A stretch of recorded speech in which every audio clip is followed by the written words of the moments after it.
I'm uploading copyrighted content on Patreon at Cultivation Audiobooks*. You can follow and request any novel you'd like. Please like, follow, and comment on the videos of this YouTube channel. It's free for you and a great motivation for me.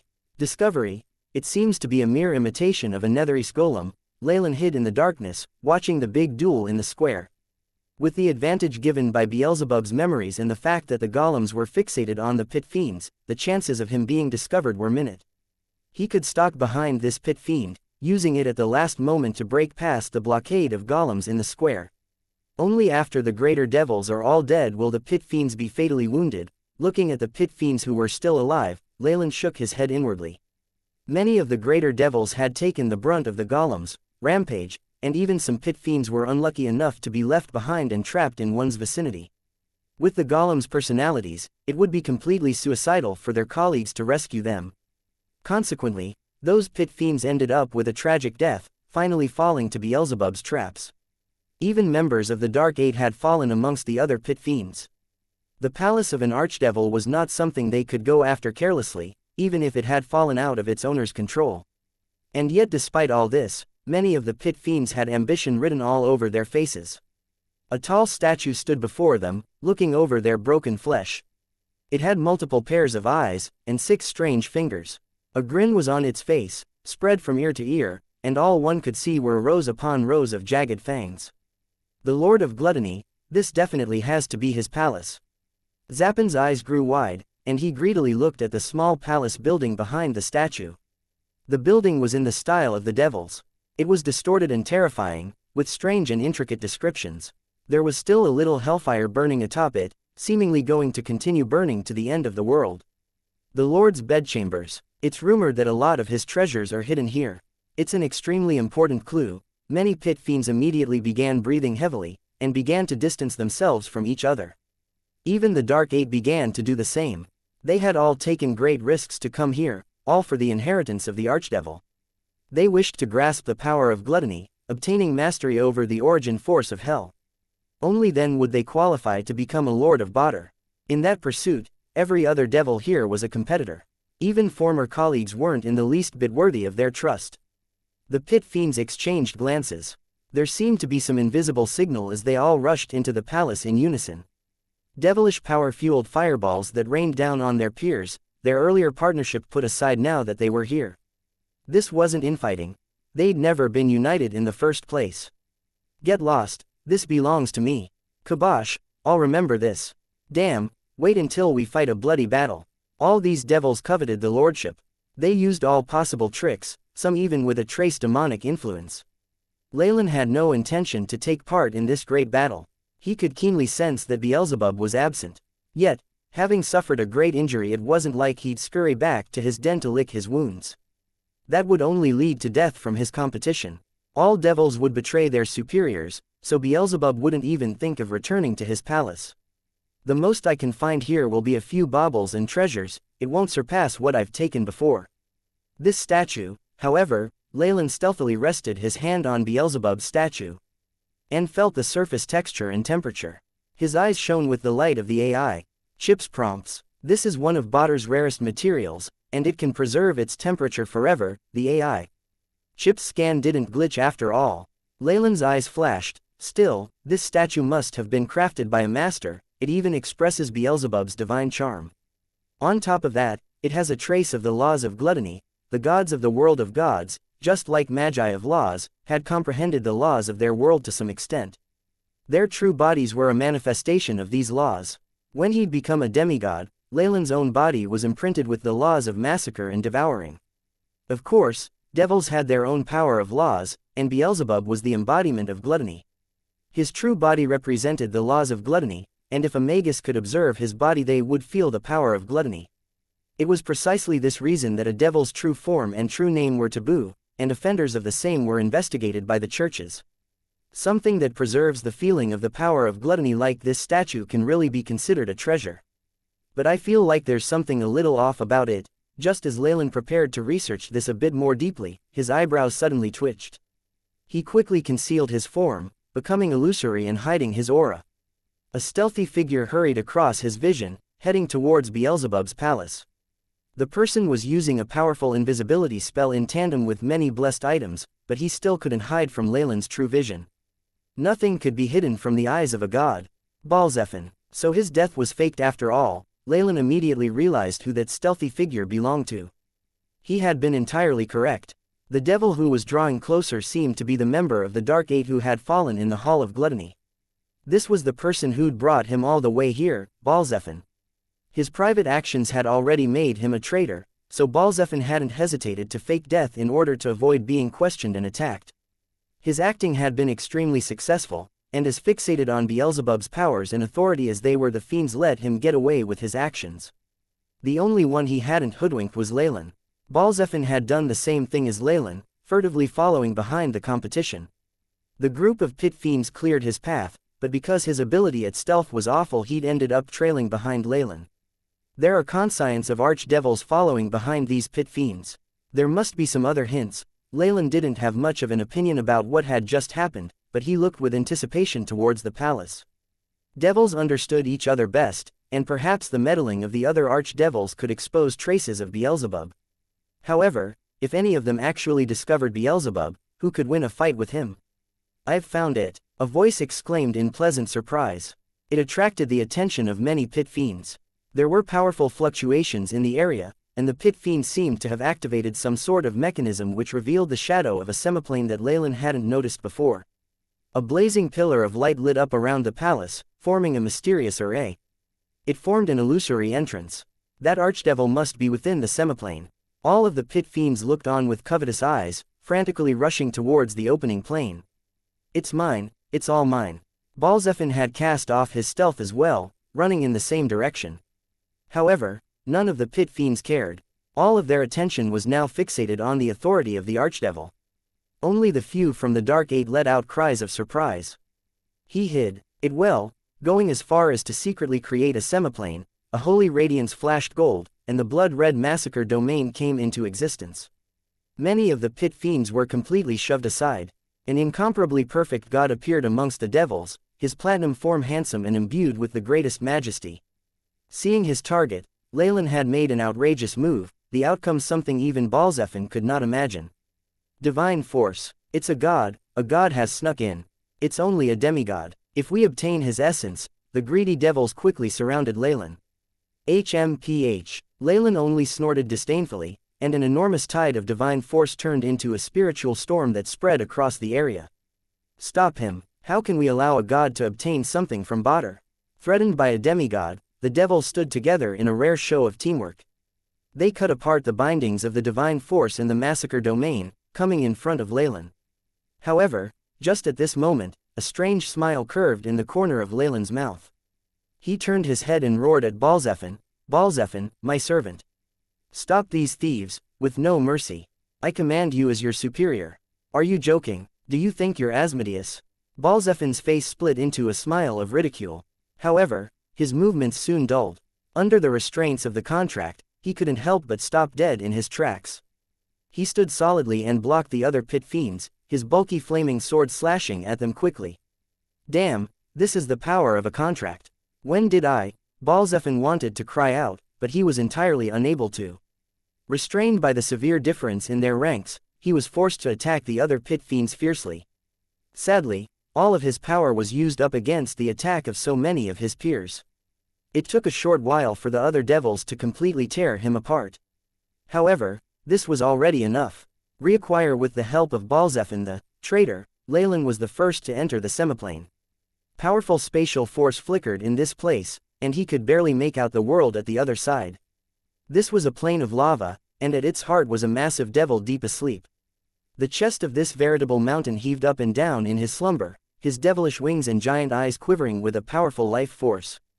Beelzebub's true body. The pit fiends who saw this scene rejoiced loudly, the fire in their eyes blazing intensely. In front of them was an unequaled throne. It was a position at the head of all devils, exempt from eternal damnation. Yet Leylin slowed his footsteps, coming to a halt.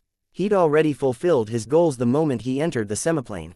"It's so lifelike that it almost fooled even me, but the AI." Chip's light flashed in Leylin's eyes, following which he left and disappeared without the slightest hesitation. With the domain and divine force that was repelling the pit fiends removed, they'd entered the semiplane as well. What do we do now? That god seems to have left. Could this be a trap? Zappin blinked. Beelzebub may have seemed strong here, but he still coveted this place greatly. How about we send some cannon fodder up to see if it's the real thing? A devil suggested from the side. Its body was spewing flames occasionally. You bunch of cowards, now it's all mine, haha. Even as the rest of the devils grew indecisive, one of the pit fiends laughed maniacally and dashed into the semiplane. Following that precedence, the other pit fiends joined in as well. Pirza was the first one to enter. I'm not going to be promoted next year anyway, another devil sighed. I'm going to leave. Demons would have rushed in without thought. However, devils weren't the demon horde. They were of the lawful alignment, and possessed great intelligence. I smell a trap as well. Pardon me, I'll excuse myself. The devils who entered this place were the unlucky ones, those who were going to fare badly in the next evaluation and thus wanted to prove their mettle. The others saw that the scene before them was too good to be true, and they planned to retreat.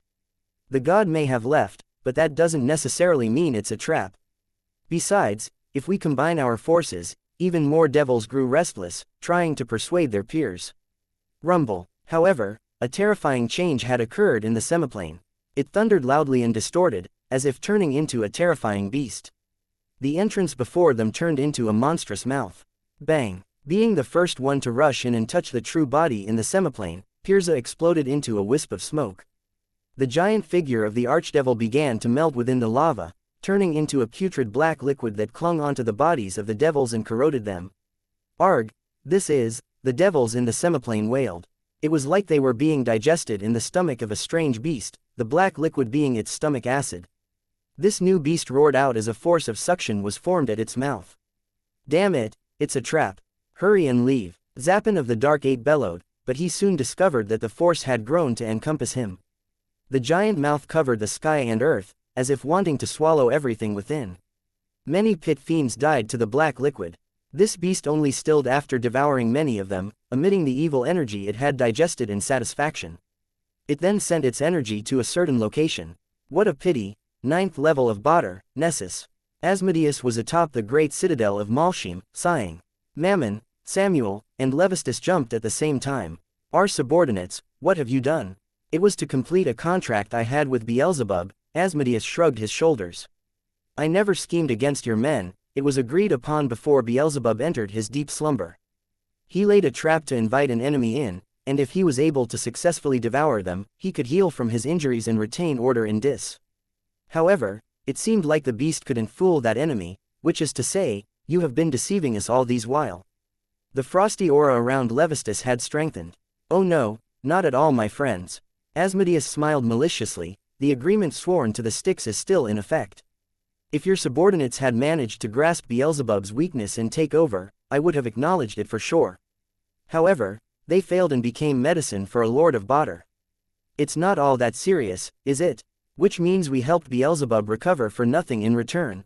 Damn it, Mammon and Samuel howled, let us return, it should be a mess at our side now, I'm afraid not.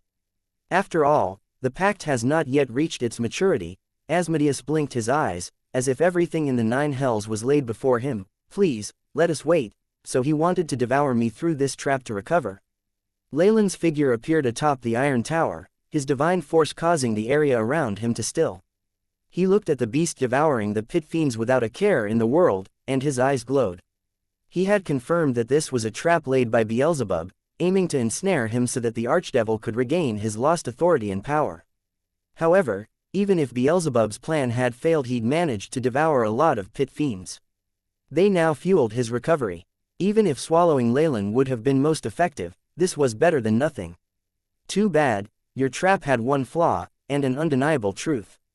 Leylin's eyes smiled. The fact is that you've already entered a deep slumber. You could only lay this trap in a hurry, but couldn't control it from the background. It's a little shabby. As for your fatal error, the energy this beast sucked in is being transported to you through a tunnel to somewhere nearby. One could not transport energy an infinite distance, and Beelzebub himself was a master of tactics. The most dangerous place would also be the safest one, but I still can't sense your existence. There isn't a trace of your aura in the plane. Leylin's eyes squinted. There's only one way for that to happen, the Manderhawk plate. You used it to carve a small space out of the void, huh? That way, even if you're not in dis, you're still nearby. AI, chip, Leylin fiercely commanded. Beep. Bringing up data on the Manderhawk plate, the AI chip intoned, sending a large amount of information to Leylin's memory. He'd made several attempts to replicate the Manderhawk plate back in the Magus world, and now it seemed to have paid off. Elegant runes and patterns began to appear from Leylin's fingertips, forming a complex and intricate pattern. The patterns had all joined together, forming a strange circular rune. Beginning replication of Manderhawk plate, searching for similar wave bands, looking at the notification, Leylin descended to the ground and moved towards Beelzebub's statue. The semiplane beast had ripped the entire palace to ashes, but this region had been spared that treatment. Beep. Search complete. Target's location. Oh, the AI chip prompted. So it's here. Leylin did not hesitate any further, pressing the replica up against Beelzebub's statue. The rune buzzed as it began to merge into the statue. It was like something being dropped in water as it opened up a mysterious space. This place was extremely small, and the world seemed to be in grayscale here. There was an aura of extreme evil in here, being radiated by the body of a devil that was curled up in the center. "I've finally found you, Beelzebub," Leylin muttered. He'd never thought that this archdevil would have grown so weak. Although he looked to be the same, Beelzebub had dropped to the size of an infant. Illusory tubes connected his body to the semiplane beast, absorbing the power it devoured. A conscient awakened slowly, immediately beginning to give off feelings of fear and anxiety upon seeing Leylin. From the Magus world to the Purgatory world, and back to the world of gods before the Nine Hells. Our feud is finally coming to an end. Leylin looked at Beelzebub, sighing at the sight of his enemy. Crimson runes began to cover his body, as a vertical eye split apart his brows. Nightmare absorption Dream Eater. Leylin used the best method of absorption he had for the world of gods. Dark red dreamforce engulfed the entire space, forming an oval egg. The egg began to throb slightly, as if alive and breathing. Rank 7 in front of Leylin was an incomparably vast dream world. Innumerable crystal planets formed what looked like a honeycomb, each with a figure of Beelzebub flashing within. Having survived from the ancient dusk of the gods to this date, Beelzebub's memories encompassed everything in all these years. If it was all put into the mind of an ordinary mortal, they would perhaps go insane from the overload of information. Even with Leylin's background, it still took him a while to fully digest it. However, this was exactly what Leylin wanted. It wasn't just Beelzebub's authority and power of laws that he was after, he was quite interested in the lordship and the remaining portion of the Archdevil's memories. Is he trying to delay me with such a long dream? Leylin's mouth curved into a wry smile. He had completely seen through Beelzebub's intentions. Pity, even if 10,000 years pass in this dream, only a moment will pass in the real world, HS's. His body burst apart violently, becoming a formless crimson smoke that gradually formed the image of a Targaryen serpent. The serpent opened its jaws wide, devouring the entirety of the enormous crystal structure. A single blood-red eye formed at the center of the crystal, containing an image of Beelzebub. Having acquired the nightmare-absorbing physique, Leylin was currently the ruler of Dreamscape. Within it, Leylin accompanied Beelzebub in a trip through his entire existence. Over the tens of thousands of years, he obtained everything he wanted. A very short amount of time had passed in the real world, and the blood-red eye opened to swallow Beelzebub up in his entirety. Just at this time, something occurred in the outside world. The infantile devil trembled, losing all of its aura. The ruler of the second hell, the lord of gluttony, Beelzebub was now dead. Beelzebub's original body was then corroded by Dreamforce, exposing a round plate embossed with patterns. The true form of the Manderhawk plate. So he hid it within his body. Leylin examined this round plate. The intricate patterns on it rather intoxicated him as the plate weakened the world's boundaries greatly. With the Manderhawk plate opening the way, Dreamforce should be enough. A brilliant glow was emitted from the Manderhawk plate, forming a deep and mysterious black hole. Beelzebub's last bit of divinity, as well as his divine force and power of laws, dark red light glowed in Leylin's palm, immediately getting sucked into the black hole. It disappeared without a trace. Targaryen Castle was now a modeled building, filled with a sense of history. It was the residence of many high-ranking Chemoian warlocks, as well as Leylin's own Targaryen bloodline. Rumble. With its link to Dreamscape, the dark red light quickly exited the world of gods, arriving at the Magus world. A gentle tremor shook the castle. Having long since developed its own conscient, the castle automatically protected the warlocks within. It didn't allow a single person to be injured, and at the same time it transmitted an enormous sense of joy.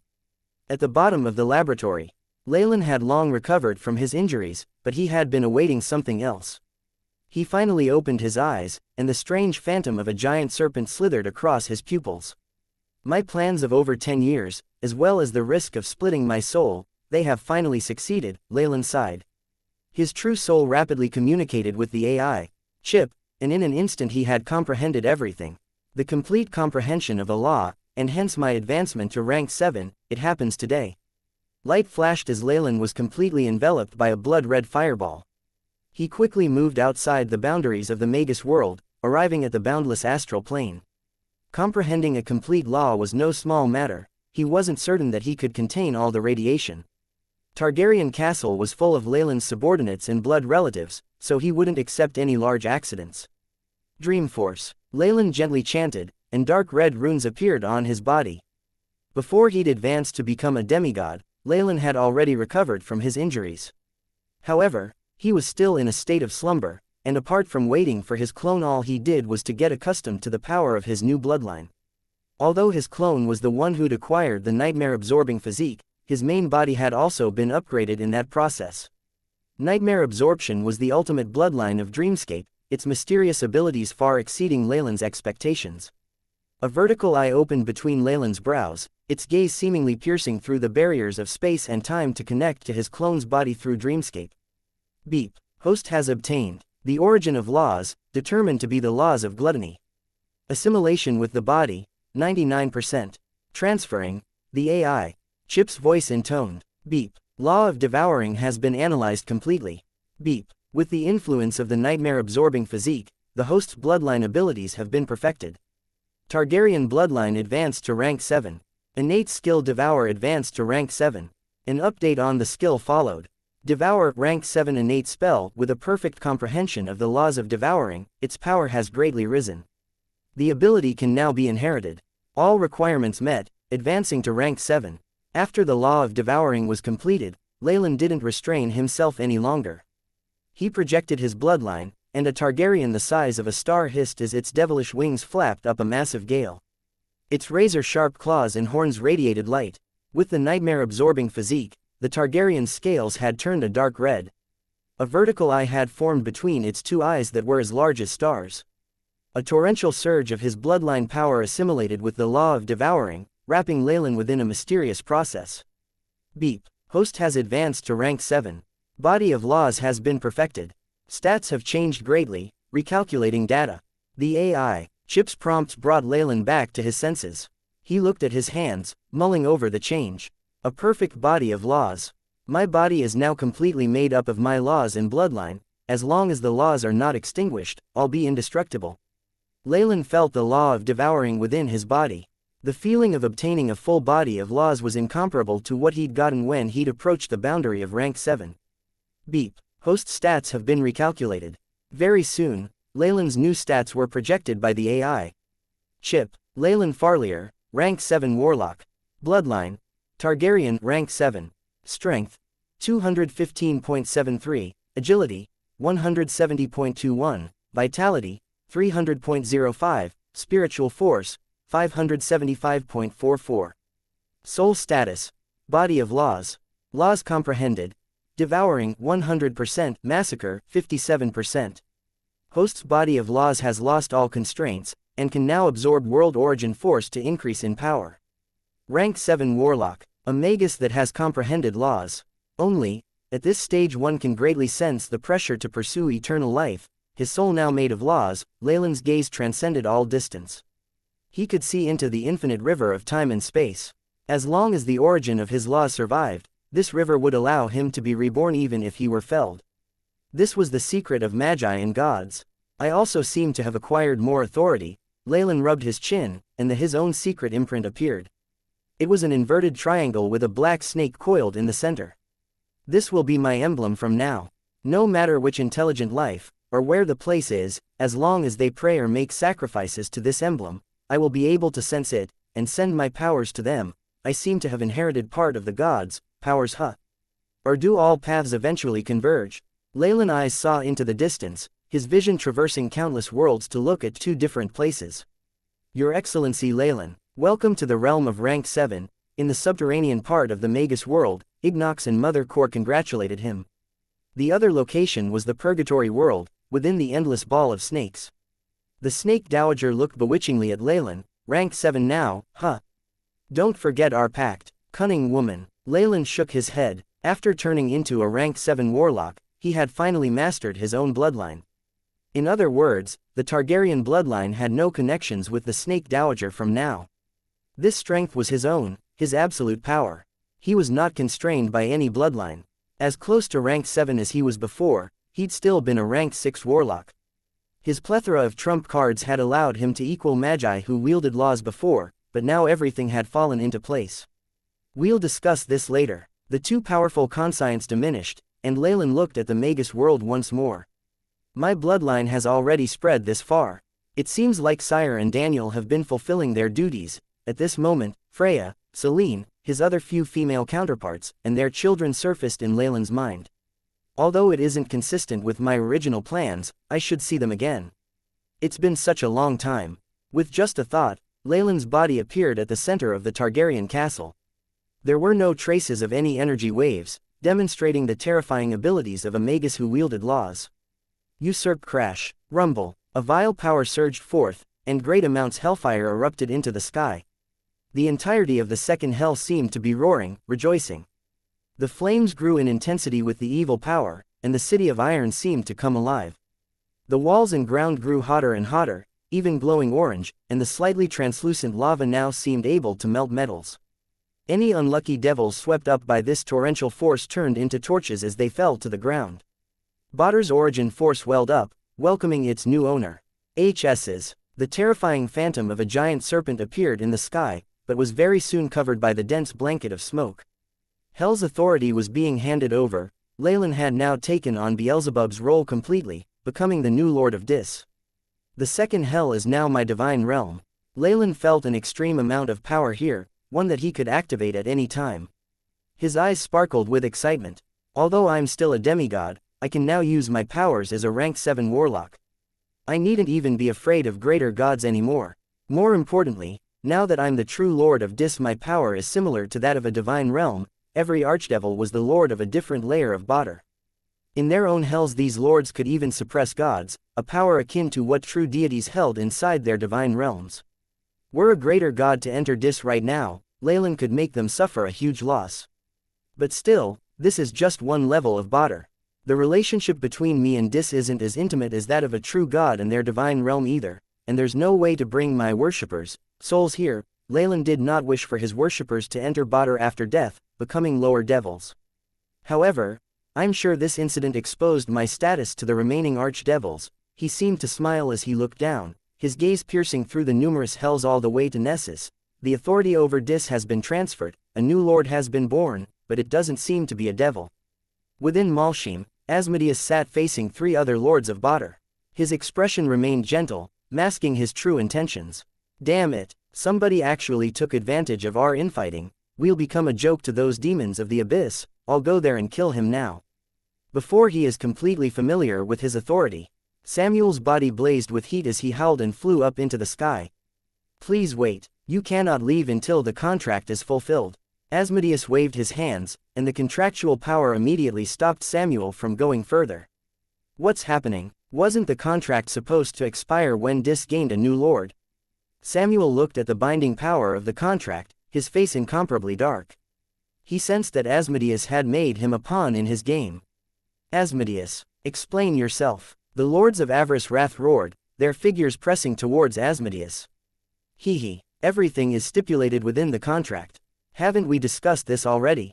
Asmodeus tapped the black book containing the contract in a slow and unassuming manner. Let us see, Russell. The pages flipped under his control, until finally landing on the most recent contract. The contract says that we have to remain here until Badr has regained peace.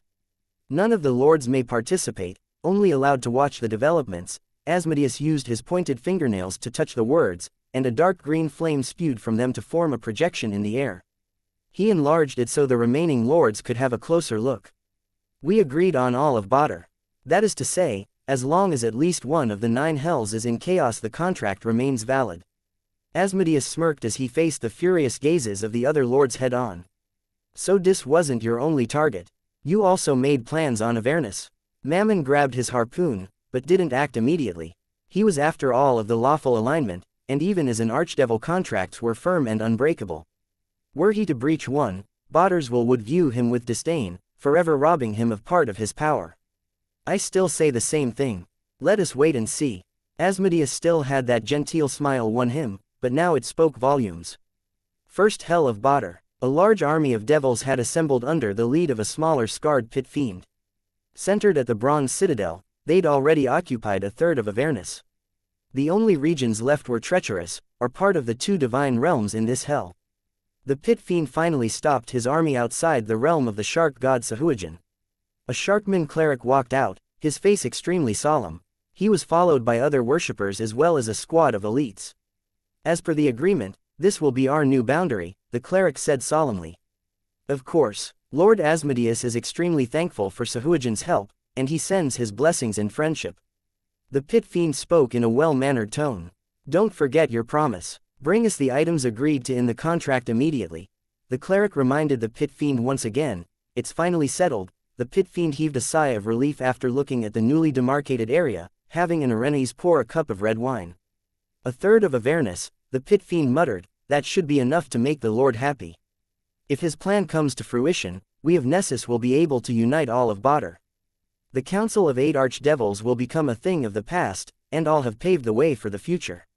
However, energy rippled out from Dis at that moment. It notified the 9 hells of the changes in the second. Being the first hell, Avernus experienced the ripples of energy most strongly. The extreme change, coupled with the rejoicing of Badr's origin force, caused the pit fiend's expression to change drastically. The glass holding the wine crashed to the ground, shattering with a crisp sound. The devils in the second level have failed. Those useless fellows, should reduced all of them into lesser devils, no, bugs.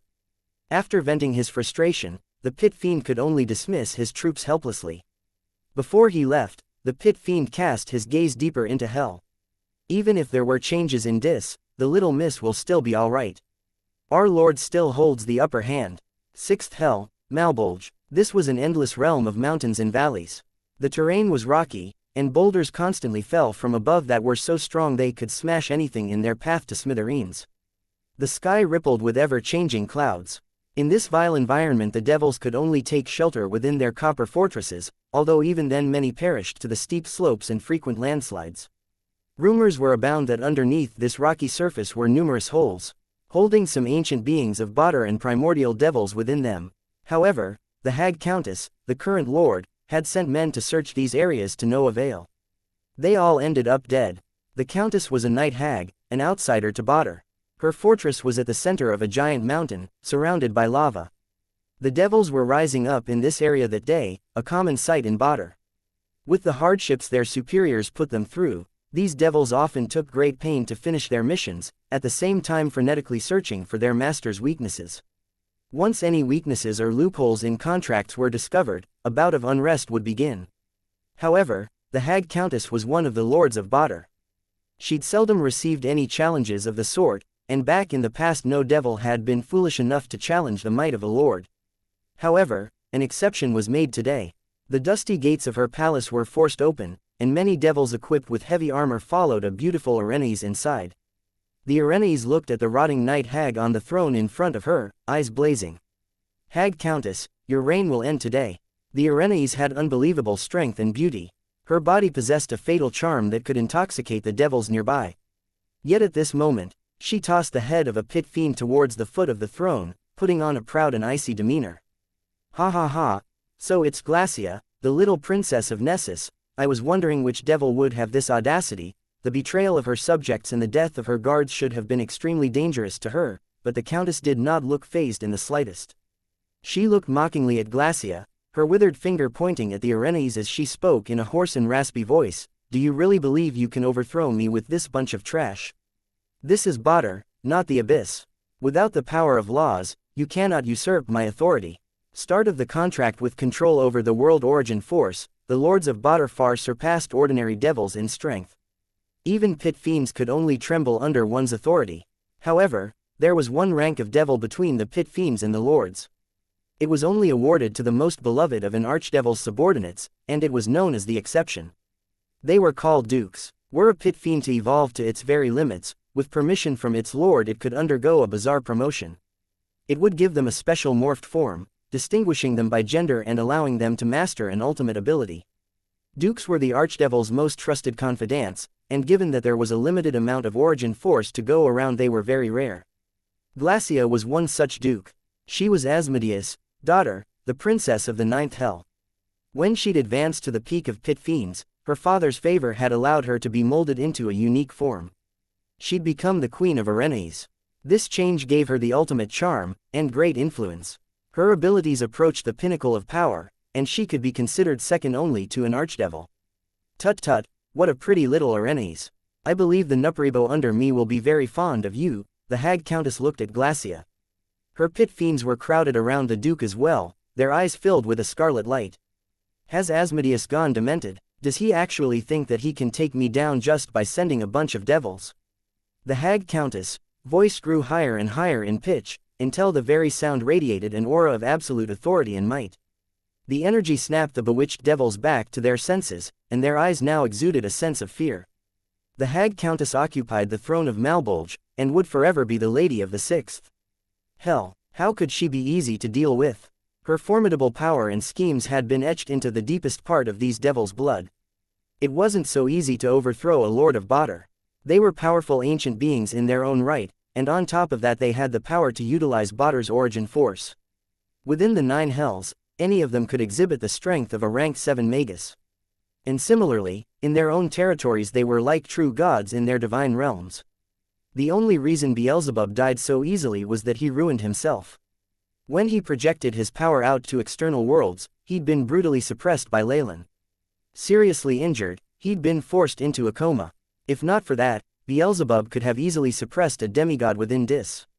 That was the same situation here. This was the 6th hell, the Countess' territory. In addition to her powers as a rank 7 magus, she could use Malbolge itself to suppress her enemies as if it was her divine realm. The only way to defeat her here, and even then only cause her to retreat, would be a combined attack of 3 other lords of Badr. Even if they managed to defeat the Countess and obtain the authority over this hell, there was a more difficult issue. Devils were a bunch of lawful creatures, whereas rebellion and foolishness were the domains of demons. Although Glacia's methods were unorthodox, the Countess had decided to teach Asmodeus a lesson that he would never forget. In any case, every lord had equal authority in Badr. With Glacia the one at fault, the hag Countess wasn't afraid of Asmodeus' retribution. So this is the authority of Badr's origin force. Looking at the surging origin force and the powerful suppression that brought her close to death, Glacia's eyes grew a little intoxicated. I'm the only one suited for such power and authority. 2 contracts flew out from Glacia's hands, glowing beautifully in midair. The light they gave off completely eliminated the Countess' control over the origin force, returning everything to peace and tranquility. How? Sensing the suppression of her authority, and her disconnect with Badr's origin force, the hag Countess' face warped with unbearable rage. This is a contract that you signed yourself. Glacia's lips curved into a smile. Her beauty seemed to momentarily transform hell into heaven. The agreement between the 7 lords of Badr was that you will all remain within your locations until Dis gains a new lord, and the unrest in Badr ends, Glacia illustrated with her pleasant voice, but it caused the hag Countess to break into cold sweat. Until the unrest in Badr ends, not Dis. Which means all levels of Badr are open for contest, and the winner will obtain eternal glory as a lord of hell. Ah, no, the Countess snarled, pulling out the contract and noticing that it wasn't just Dis. Strange, isn't it? Did the tens of thousands of years as the Lady of Malbolge rot your brain? Did you think nobody would ever challenge your authority again? Glacia waved her hand. She's lost the power of her authority for now, any strength she wields is her own.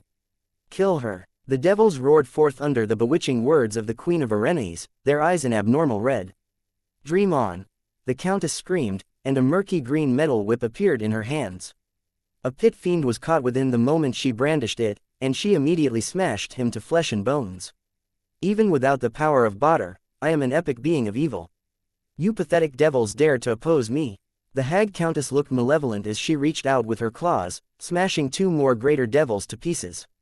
You'll go to prison and be sold as a lesser devil, thrown into a pit of males. I believe they'll be able to treat you properly. Even as she made her threats, the hag countess dealt heavy damage to Glacia's army. In a mere moment the palace was riddled with corpses. However, the countess found that her threats had no effect on Glacia, who maintained a calm demeanor. Even without their authority, a lord is not somebody I can face right now. Glacia bit on her tantalizing juicy lips, reaching out with her right hand to point at the second contract. While the former contract was to reveal the loophole regarding this one looked rather archaic. It was covered in runes, and seemed to be from ancient times. This is why I'm so confident in taking everything from you, Glacia purred. This is the primordial contract. So you were holding on to it. The countess screamed in rage, and energy undulations radiated from her body. That's right, my father fought the gods themselves for this contract, all in the name of Badr. All fallen souls shall belong to the 9 hells. Glacia's eyes glowed with pride. This is why my father obtained great support from Badr's origin force. This contribution alone will garner him additional support as the 9 hells are being united. Although it doesn't have power of authority like an archdevil, it is enough to deal with you. The primordial contract was a legendary agreement signed between the devils and the gods. It stipulated that the 9 hells would obtain all fallen souls that lost their lives in the prime material plane. This contract was the foundation of the devils, and of Badr itself. It also qualified Asmodeus, claims to be the supreme of the 9 hells. However, there had been severe changes since then. Badr's world will had broken apart, split into 8 parts which were controlled by the 8 different lords. Asmodeus' true body had been gravely injured, so now he could only harness a fraction of his strength. The 9 hells had splintered apart. Still, Asmodeus was the rightful ruler of the 9 hells. As for Glacia, his daughter, she had the right to exercise this power as well. You, the other lords will never let you off. Absolutely never. The countess was finally overwhelmed by the primordial contract and the wave of incoming devils. Right before her head was severed, she unleashed a final howl of fury. Sure, even if they don't come to me, I will be going to them. Glacia grabbed onto the head that was still dripping with blood, as she cleaned the blood on her sword using the countess' corpse. She looked once again at the unresigned look on the countess' face and smiled, before issuing her next orders. Hang this ornament in my room as a decoration. The grave changes in Malbolge and the shift of authority there swept Badr as well. Many devils clutched their heads in bafflement. Such a series of events had never occurred before in their memory. In a single day, 2 of the 9 hells had shifted rulers. This would definitely lead to an epic change in Badr, and even incite the wild ambitions of other devils. Asmodeus. Several livid roars were heard as 3 lords left Nessus in a hurry, immediately returning to their respective planes. They were seemingly shocked by the spate of events. 6th hell, Glacia. Leylin felt the changes as well. As expected of the supreme of the 9 hells, Asmodeus is the most cunning and versatile archdevil of the lot. Even as his plans for Dis failed, he's obtained 1/3 of Avernus in the entire plane of Malbolge. Farm Leylin put on a solemn expression. If I hadn't interfered, then they would have gotten authority of Dis as well. At that time, with the powers of 3 levels of Badr and another 1/3 of Avernus, he could have ousted the other lords from their thrones. Right now, as long as Asmodeus consolidates his strength, stabilizes his position, and ropes in 1 to 2 more overlords to his side, he will become the dominant force in the 9 hells. However, this has nothing to do with me anymore. Asmodeus had indeed lived up to his name as a crafty old devil. He had capitalized on the precarious situation that Dis was in, and carried out a revolution. Although this had alerted the other lords to his schemes, the devil had already met his goals. His power had grown, and he now held a superior position. It wouldn't be impossible for him to unite Badr in the future. He even sent me a message, and wants to speak to me. Leylin had received a spiritual energy wave, evidently a message from Asmodeus. Indeed, getting the assistance of an outsider like me would be best. My position in hell is still unstable after all. However, this devil's goodwill cannot be trusted at all, and the best way to avoid all negotiations is to leave. Leylin put on a mysterious smile. Aslak, Your Excellency, I'm here. When Aslak arrived, he had some of Leylin's worshippers in tow. The collective armies of the different hells had now returned to their own levels of Badr. Had they remained, Leylin would most likely have assimilated them into his own forces. I'll be leaving for a while. Take care of the affairs in Dis for me. I also have a few missions for you to take care of. Leylin did not hesitate to hand the tasks down to his men.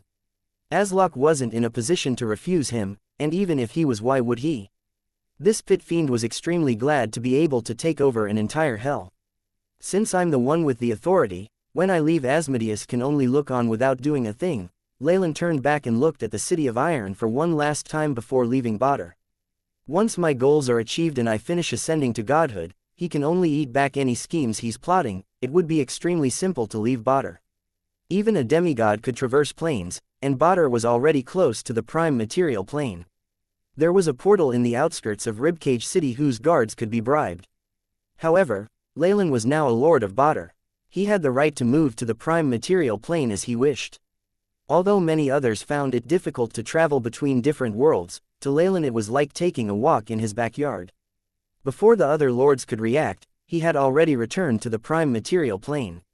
The newly established fallen empire on Debank's Island, within the giant serpent church. Almighty Lord, you are the serpent that controls all, holding the powers of massacre. The church itself radiated a colorful sheen, and many of the priests prayed piously. Tiff was at the back of the church, meeting a white-robed Leylin. Master. He began a report, his eyes blazing with fervor. We moved Marquis Jonas and his wife to the Empire as per your decree, along with all their servants. Well done. Leylin nodded his head. This was something he'd planned immediately after he'd become a demigod. He couldn't entrust things such as this to the goddess of luck Timora. He was always fastidious, and would have these things settled himself. His family was on his lands now. There was no faith here other than that he approved. Along with his church containing multiple legendaries, totem spirits, and another demigod to help, Leylin could finally be at ease. Were any god or church to make an attempt on this place, they would all gang up on them. You need at least 100,000 elites to take over Debank's Island, and they need to travel a long distance over sea. You'll also need many high-ranked legendaries, and have to sacrifice multiple divine avatars. Leylin's eyes blazed. In fact, if the churches that tried to group up against me tried to do it again, they will definitely suffer heavy losses. Furthermore, at a critical time I can turn to their enemies, forming an alliance with the evil gods. The costs far outweigh the benefits. Even Mystra, as much as she hates me, wouldn't be so foolish. How's the Empire been faring lately? Has there been anything special on the mainland or Fallen Island?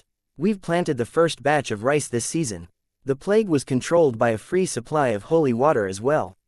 There was some commotion on Fallen Island due to the withdrawal of the Jonases.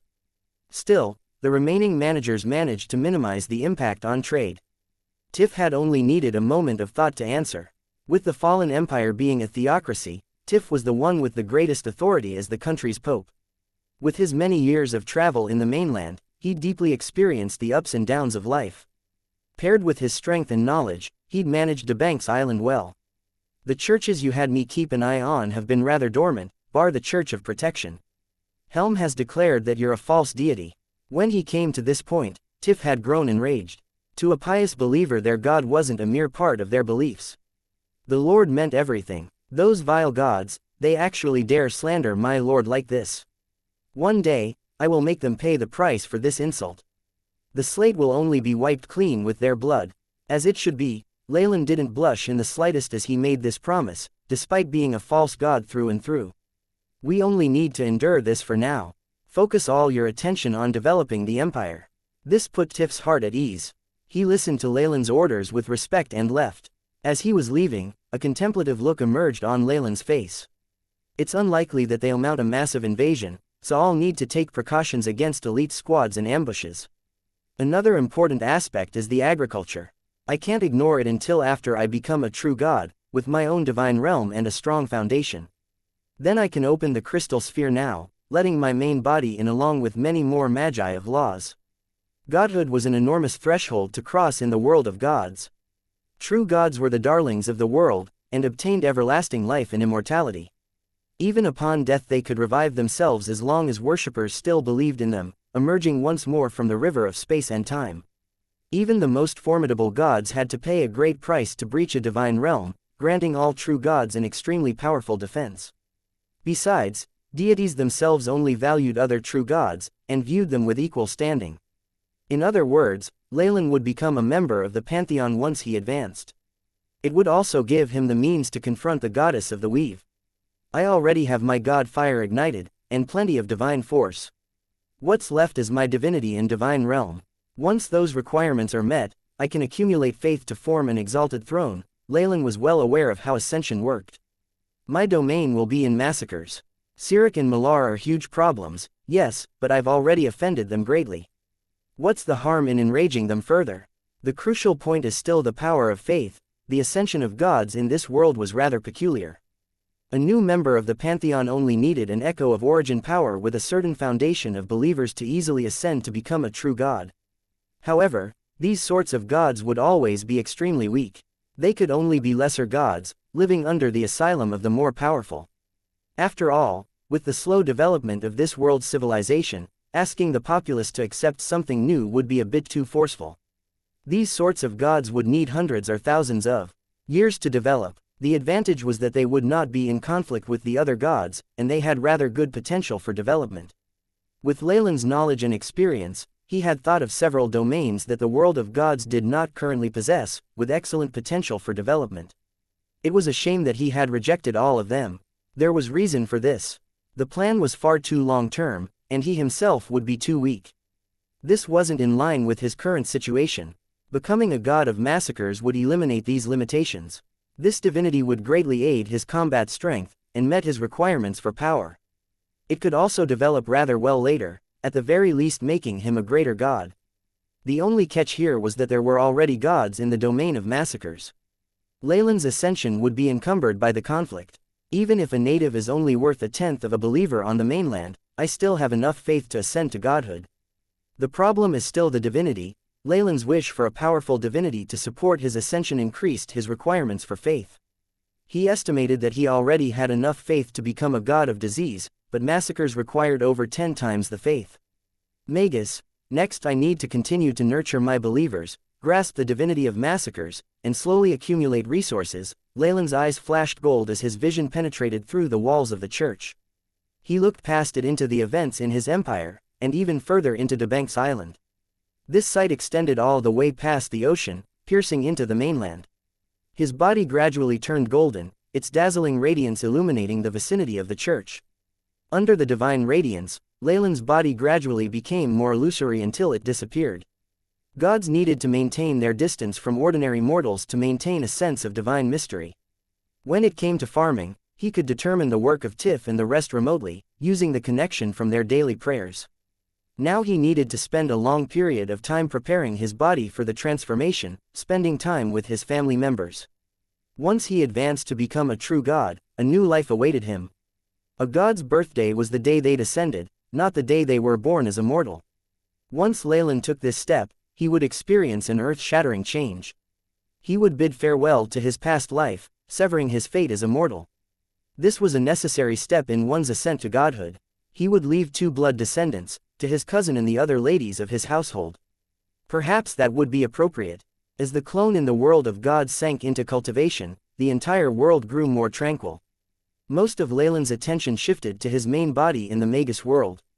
Deep within the Magus world, under the 7th layer of the subterranean world, a sphere of red flames pulsed like a heart in the endless darkness, and a pair of chrome-yellow eyes appeared. "We meet again, Lord Leylin. Your speed of advancement really puts me to shame.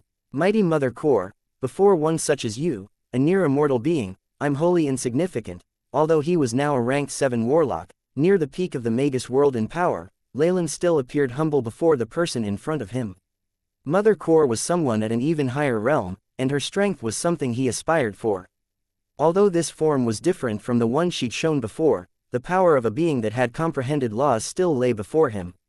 Her existence greatly surpassed Leylin's, and even the AI chip couldn't probe her. She was a mighty existence, one who'd refined her laws to forge her own path. In front of such strength, it was only prudent to act humble. Leylin was smiling on the surface, but his eyes blazed with longing. Once he reached rank 7, Leylin's remaining path was already laid out before him. A rank 8 Magus needed to master multiple laws, refining them greatly and purifying them into their path as they reached the peak. Leylin had already made his preparations for him, and his path was already beginning to be formed. His foray into the world of gods had truly given him far too many benefits. Lord Leylin is truly far too humble. After all, Your Majesty's law of devouring is an exceptional power, its battle might and regenerative abilities absolutely incomparable. It is equivalent to the sum of several weaker paths of laws. Ignox now stood at Mother Core's side, his body wreathed in endless twisted rings of darkness. I assume you've come here to ask to absorb the world origin force? Ignox asked with a smile. He'd foreseen Leylin's objective completely. That's right, I want to use the power I've accumulated to comprehend laws and absorb world origin force, Leylin said gravely. The Magus world and the world of gods were two extremely powerful worlds that had a massive source of origin force. This origin force provided untold benefits to those who grasped laws. The world will of the Magus world lay dormant at its core, allowing the lowest level of the subterranean world to possess a share of power. This place even emitted the essence of world origin force. The opportunity to absorb the Magus world's origin force was a great one, and it only came every 100 years for those who had comprehended laws. It was a great shame that Leylin had only been close to rank 7 before. His body was limited in capacity, and he'd already been saturated in terms of world origin force. It was like he was a wineglass too small to hold everything. Now it was a completely different story. Having advanced to rank 7, his body had greatly grown in capacity. He could absorb a large amount of world origin force once more, increasing his might. Taking advantage of his increased stats, Leylin could continue to grasp laws. It would complement and adjust his path, greatly improving his future. Leylin naturally wanted to make use of this option. You've long since signed the contract, and are a native of the Magus world. Of course you have permission. Mother Core emitted a soul conscient, and a large gate swung open to expose a surging sea of origin force. Many thanks, my lady, my lord. Leylin bowed slightly and entered the gate. Once he left and the black door closed, the atmosphere turned silent once more.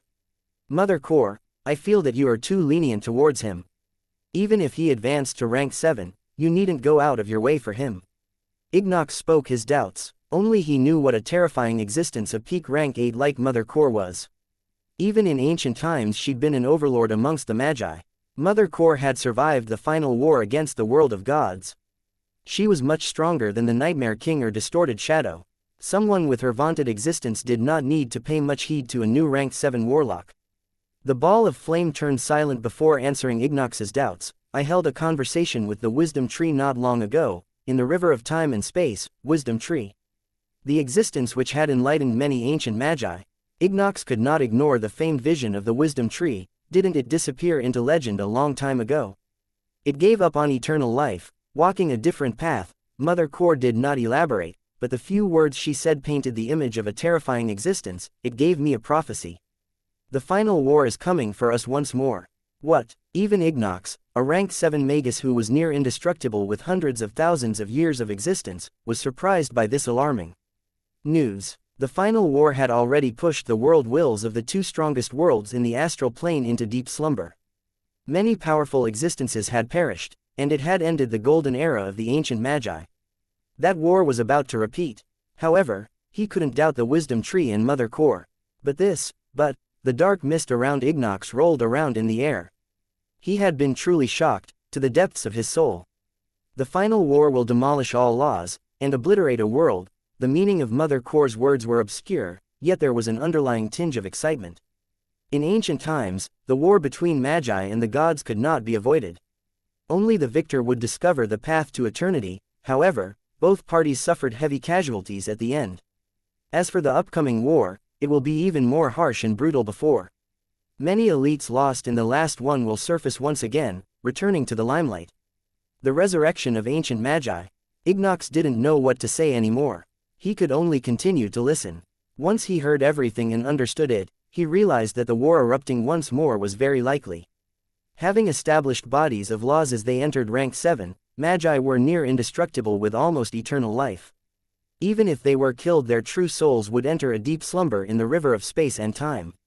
They would bide their time there, waiting for resurrection along with many conscients lying in wait in different locations. Ignox was merely a rank 7 Magus. The resurrection of a large group of peak rank 8s was a scary thought. After all, the resurrection would not only happen in the Magus world. The world of gods too would traverse planes to the river of space and time, once again reclaiming their divine seats. In such a brutal battle, even ranked 7 magi could perish easily. What does this have to do with Leylin? Ignox asked with a hoarse voice. We need to treat anyone rising up just before the final war with great importance. Mother Core's voice was still as steady as before. They could be favored by the world will, obtaining even more power from the origin force. It isn't just Leylin, I've sent my other clones into other worlds like Purgatory and the Icy World, looking for powerful magi with the strength to lead us into war. We're making preparations for the second war. I understand. Ignox nodded his head vigorously, wanting to return and start his preparations. He wasn't a coward, but the war was just too terrifying. A rank 7 was mere collateral damage in a battle between peak rank 8s, and he was now in danger of death. He wouldn't even know how he died. However, danger walks hand in hand with opportunity. Ignox's eyes flashed after Mother Core left. In the midst of such an epic battle, we magi can absorb the gods' comprehension of laws and grow stronger quickly. It won't even be impossible to advance to the peak of rank 8. Legends say that the path to eternity will open up when the magi and gods determine a victor, devouring the other party completely. Talent, determination, and luck were all factors required for a magus to advance to rank 7. However, the most important requirement was something else: ambition. Ignox, too, aimed for immortality. Planning misty green origin force surged in a boundless sea, containing absolute strength as it swelled and roared. This energy represented the Magus world itself, the power of its origin. Even Leylin, a rank 7 warlock, was a mere ant in front of the might of these waves of origin force. As a warlock, Leylin had already assimilated this aura into his soul. The origin force didn't reject him, instead enveloping him gently and replenishing his powers. Almighty and pure, as expected of the Magus world, only the origin force of the world of gods could be of similar quality. With his advancement to a demigod in the prime material plane, along with his experiences in that other world, Leylin identified the differences very quickly. It's not entirely impossible to reach peak rank 8 or even rank 9 if I could fully master this origin force. Leylin's eyes held a trace of longing, but it was only a dream for now. Through his acute senses, he felt that this roaring sea of origin force had an extremely powerful conscience sleeping within, with numerous broken laws seeping out. One could absorb some of the origin force, but if they wanted to monopolize it they would only be courting death. Even existences such as Mother Core were not able to do as they wish. Even with Bader's origin force I can only wield the power my authority gives me. Ultimately it isn't mine, and can be taken away any time. The Hag Countess was a good example. Leylin sighed. Lords were like feudal emperors. They could only mobilize their troops freely when they themselves were powerful. Similarly, once a lord no longer occupied their position they would lose control over the world origin force. This was why Leylin would not hesitate to leave Dis. It was fine to use strength that was not his in the short run, but he would only be courting death if he relied too much on it. However, the scenario now was different. Although the origin force that he was absorbing was minute, but once he took it in it would become his own strength. It couldn't be taken away. Beep. Host is absorbing the Magus world's origin force, statistics rising. Leylin smiled after looking at the indicator on the AI. Chip, rank 7 is just the beginning. I need to grow stronger. Advancing in rank, Leylin relinquished control of his body, absorbing a large amount of origin force to be absorbed. After converting it using the laws of devouring, he turned this strength into his own. His mind and soul were focused on comprehending these laws. The exposure to the laws of the world was a good thing for Leylin. With his body recently becoming a complete body of laws as well, his understanding of them was elevated. First were the laws of devouring and gluttony, followed by massacre, destruction, disease, and healing. The world of gods was simply a paradise for a magus who wielded laws, the power of worship aiding their understanding of the world. As long as their worshippers continued to pray, a magus would continue to grow in their understanding of their domains. It would aid them in their comprehension of laws. This process was too fast, though. Leylin wanted to slow down, avoiding an unstable foundation. My path leads to destruction, and is covered in darkness and evil. In the future, it will consist of a foundation of time and space, and Dreamforce as the bridging factor. Under such a conducive environment, Leylin repeatedly simulated the laws he'd comprehended, finding that there were some imperfections in his understanding that he corrected immediately. Time passed by without him realizing it.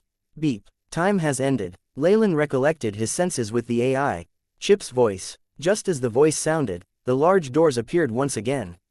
Sigh, I wish I could stay here forever, comprehending all laws completely and only leaving when my body is satisfied with the origin force, Leylin lamented as he left. In actuality, that was just a far-fetched dream. The origin force of the Magus world was extremely precious, and the world would grow furious if too much was absorbed at a time. There was a limited amount that one could assimilate. On top of that, there was a long queue comprised of beings who'd comprehended laws waiting for this small amount.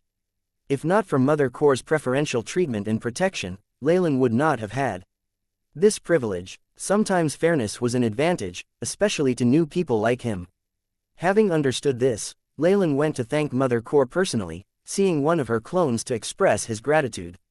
AI chip, display stats, Leylin commanded inwardly.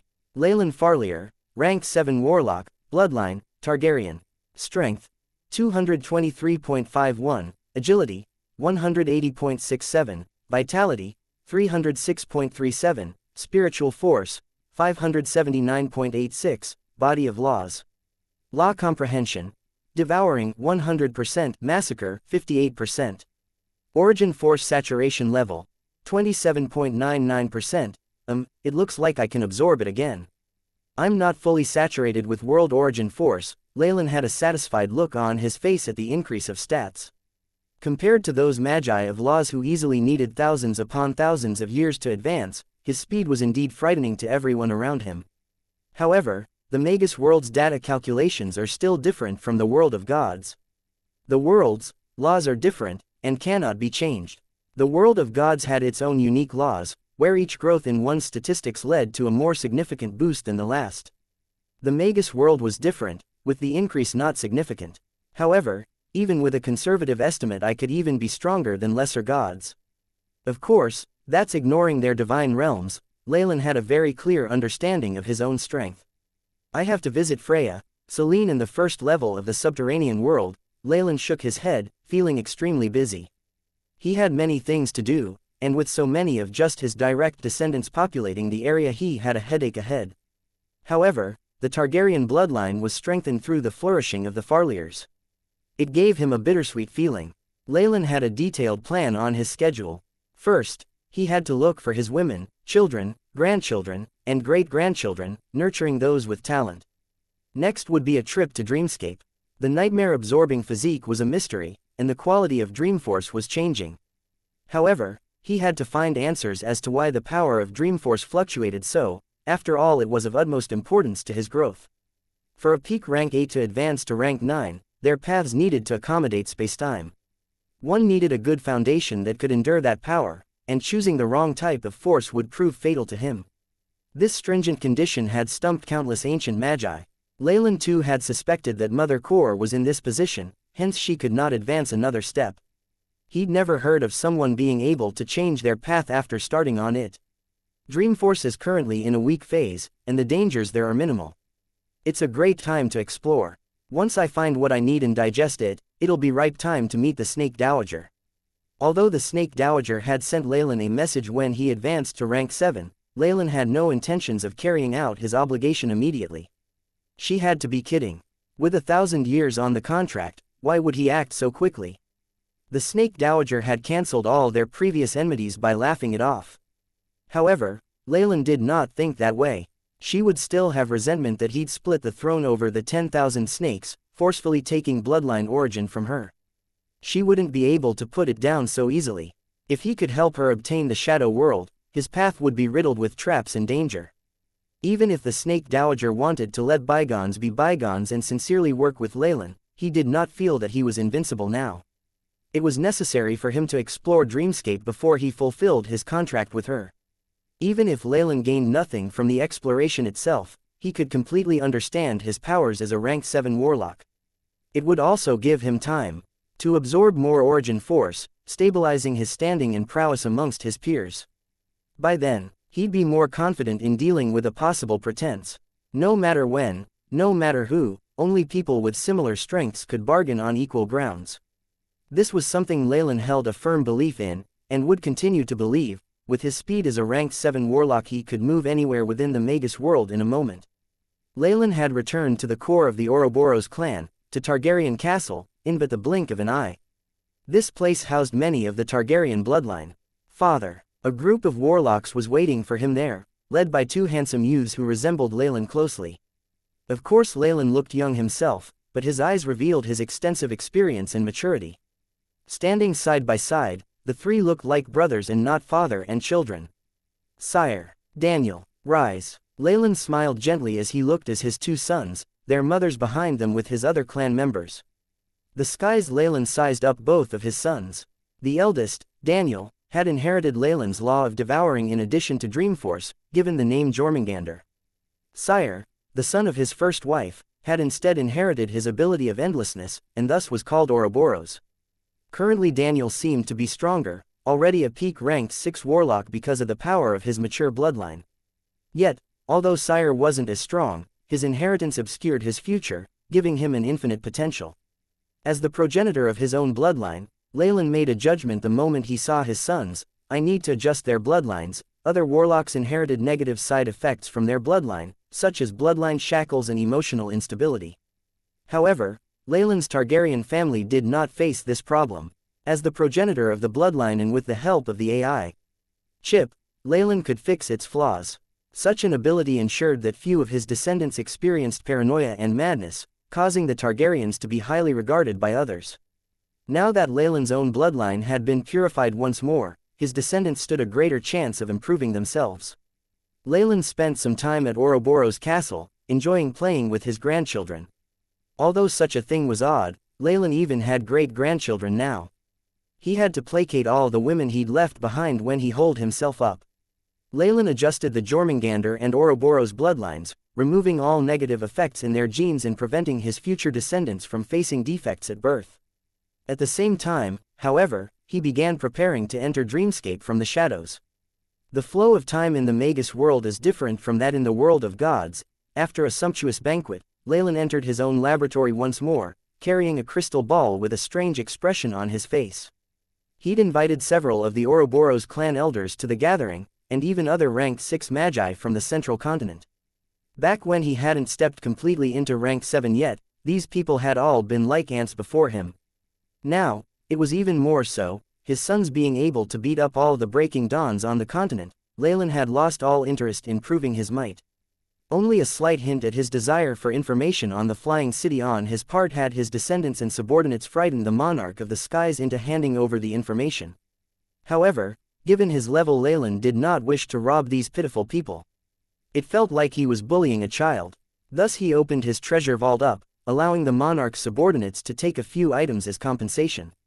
This way, the monarch would be satisfied in having struck a good deal. The flying city in the Magus world should be the original form of those from the world of gods, the AI chip's light flashed, and the information within the crystal ball was all copied as it compared Sky City with Thultanthar. In doing so it discovered many problems. City flight was indeed something devised by Magi, but the arcanists changed it. Adding secondary energy functions, they turned flying cities into a weapon that could threaten the divine realms of gods. Not everything from the ancient past was useful. The creativity of the arcanists had put the flying cities of the Magi to shame, even if it was likely that distorted shadow played an important role in establishing them in the world of gods and developing their cities. Yet all that didn't matter to Leylin. He wanted information about the original flying city so that he could better understand how to operate Thultanthar. He cared not for old and new, good and evil. Disregarding status, he would use what benefited him and toss away anything that would bring him harm. Everything of value in the world is for me to use. This was the quintessence of ancient rulers' philosophies, and the motto of all Magi who'd comprehended laws. They pursued the truth, extracting strength from what had value. Such was the basis of their operations. Although the limited laws in this world stopped the Magi from harnessing its full potential, the theory behind the flying cities is similar. Leylin nodded his head. Beep. Technology behind Sky City has been sorted, storing into database. Filename Flying City, analysis 100%. Ability to transfer usage to Thultanthar, 9.85% the AI chip's voice intoned. It is a prototype after all. An increase of 10% is already decent enough. The Netherese flying city he'd obtained in the Frostfall Valleys had always been one of Leylin's trump cards. He would improve it with every chance he had. In ancient times, great arcanists armed with flying cities were something even the gods had feared. In the end, the gods had destroyed them at all costs. However, Thultanthar had been hidden away, now found by Leylin to become a killing trump card. There would come a day when it resurfaced in the world of gods again, opening its malevolent jaws towards the gods themselves. AI. Chip, transfer the data to the auxiliary chip in the world of gods. Leylin ordered. The Manderhawk plate had stabilized his connection with the world of gods. He believed his demigod clone on the other side would be able to make full use of this information. Done dealing with these trivial tasks, Leylin focused on the lab once more. Dreamscape, Leylin muttered, the dark crimson dreamforce appearing around the place giving off a misty and heavy atmosphere. The red light revealed multiple runes on his body, as well as a vertical eye between his brows. Dreamscape had stilled right now, Dreamforce entering a period of weakness. It made it extremely difficult for any beings to survive in the place, and even the vile existences of Dreamscape had to seal themselves up. It was even harsher for the other creatures, the usage of Dreamforce becoming more difficult, greatly weakening them. However, this wasn't a problem for Leylin. So much Dreamforce responded to a single though, and that's when Dreamforce is at its weakest. He was rather moved. The nightmare-absorbing physique is indeed something else. It's like the authority of a Lord of Badr, nay, its power is even greater. After all, Badr is but one part of the world of gods. As for Dreamscape, at its peak it can even rival the Magus world itself. Leylin was no stranger to Dreamforce.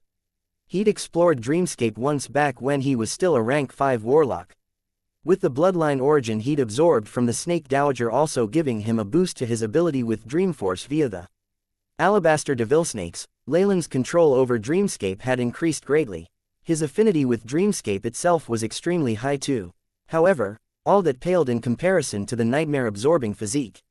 No, it was incomparable. Leylin felt an intoxicating call from Dreamscape's origin force.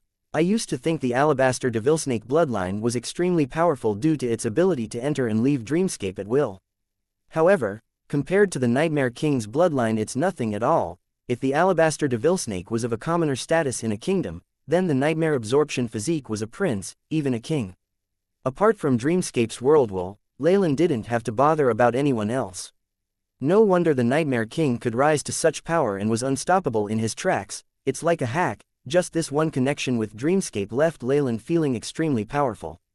He would even dare challenge the Snake Dowager if they were in Dreamscape.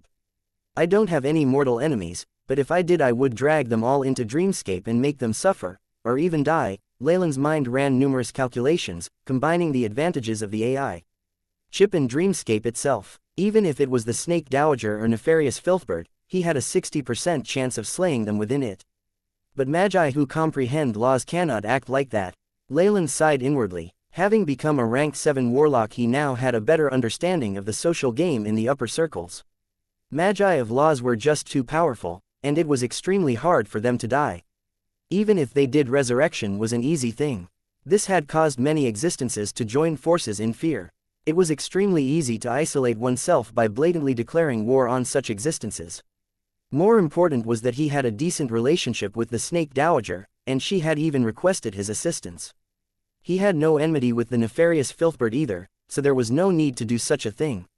Of course, if those dignitaries of the Purgatory world still bore grudges and wanted to give him trouble, Leylin would not mind teaching them a lesson. On the other hand, it was time to consider a joint effort. The cake in the world of gods was too big. Leylin would definitely be ganged up by the gods if he were to start a war. Hence, seeking arrangements and help from other forces had to be considered. Returning to Dreamscape, be it the ancient Magi sealed at the core of the Weave or the beings of law outside it, none are easily dealt with. Leylin stroked his chin, already having a clear strategy in mind. Having these sides control each other seems like a good idea. Whatever it is, when the time comes I'll be the leader and tyrant there. I'll get the greatest benefits anyway. To gain these benefits Leylin had to create a good impression. At the very least, he had to guarantee that when the time came and he called out loud, numerous Magi of laws would follow him in exploring the treasures of the world of gods. I still need to wait and amass faith in the world of gods, but I can begin exploring Dreamscape soon. Leylin muttered under his breath, his body gradually fading away as he vanished. In the boundless astral plane, the world of gods and the Magus world were like two large funnels taking up most of the space and resources.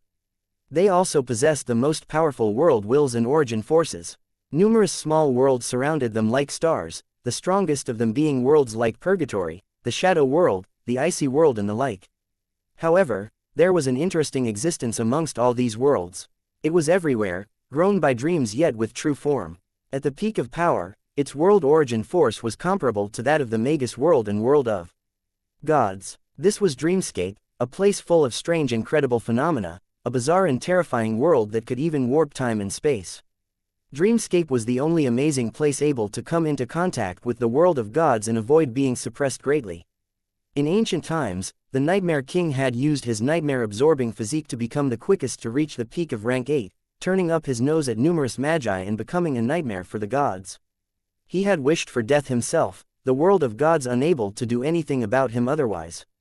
Leylin had inherited such a bloodline, now seeing things from the perspective of the Nightmare King and beginning to focus on the outline of Dreamscape. Usually when traversing through worlds, Leylin could only passively rely on the abilities of his bloodline. The elusive defenses of Dreamscape had left him grasping at straws for information of its working. Yet right now Dreamscape seemed to treat Leylin like its own child, unhesitating as it showed everything behind that mysterious veil. This affinity, I'd believe it if someone told me that the nightmare-absorbing physique is a reincarnation of part of the world will of Dreamscape. Leylin's eyes showed his shock as he saw the seemingly boundless world in front of him. The place he was at currently seemed to be a crevice without mass and volume. It was like an intersection between a two-dimensional space and a three-dimensional world. An edge twisted up like a monster, showing him an unending number of dream worlds mixed with spacetime. Large amounts of small dreams were birthed at the edges of Dreamscape, just as quickly dying away. Many powerful dreams instead intersected with each other, forming strange warped regions with such destruction at their core that even Leylin would fear them. Most importantly, Leylin noticed that the entire Dreamscape was like a huge black hole, pulling in bits of light without end. They were dreams of intelligent beings from all the worlds, attracted by Dreamscape's might. All beings capable of thought could dream, and when they dreamed, they would unconsciously be attracted to Dreamscape. Dreamscape was actually a combined body of dreams from most intellectual beings. These beings originated from all worlds, including the Magus world and world of gods. This means there was no such thing as Dreamscape in the beginning. However, with the advent of intellectual beings, the dreams of powerful life forms coalesced to form Dreamscape. This possibility left Leylin speechless. It made him recall the world of gods, which itself was similar in its working. There had been no divine beings before faith took hold. This is why Dreamscape is so strange, being both strong and weak at the same time.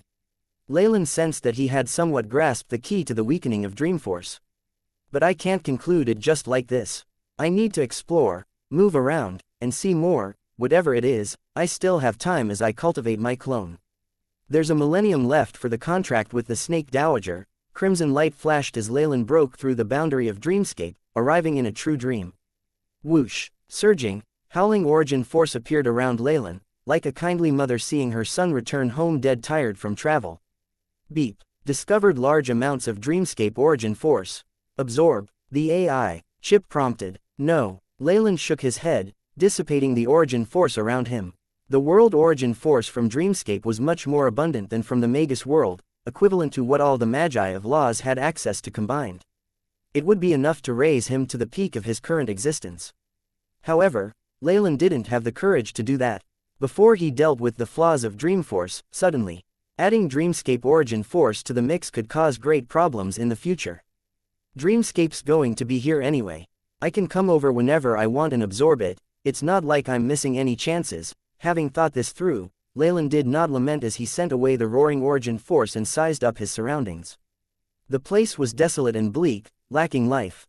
The plains, forests, valles, lakes and streams from before had completely turned into a yellow desert, and even the air itself had lost almost all moisture. Leylin's soul force spread far and wide. With his attainments as a ranked 7 warlock, he could still only find the traces of a few life forms in the vast area. It was like the entirety of Dreamscape had died. No, it isn't death. More like Dreamscape is hibernating, his powerful true soul that was powered by laws combined with his delicate control over soul force to allow Leylin to notice some differences.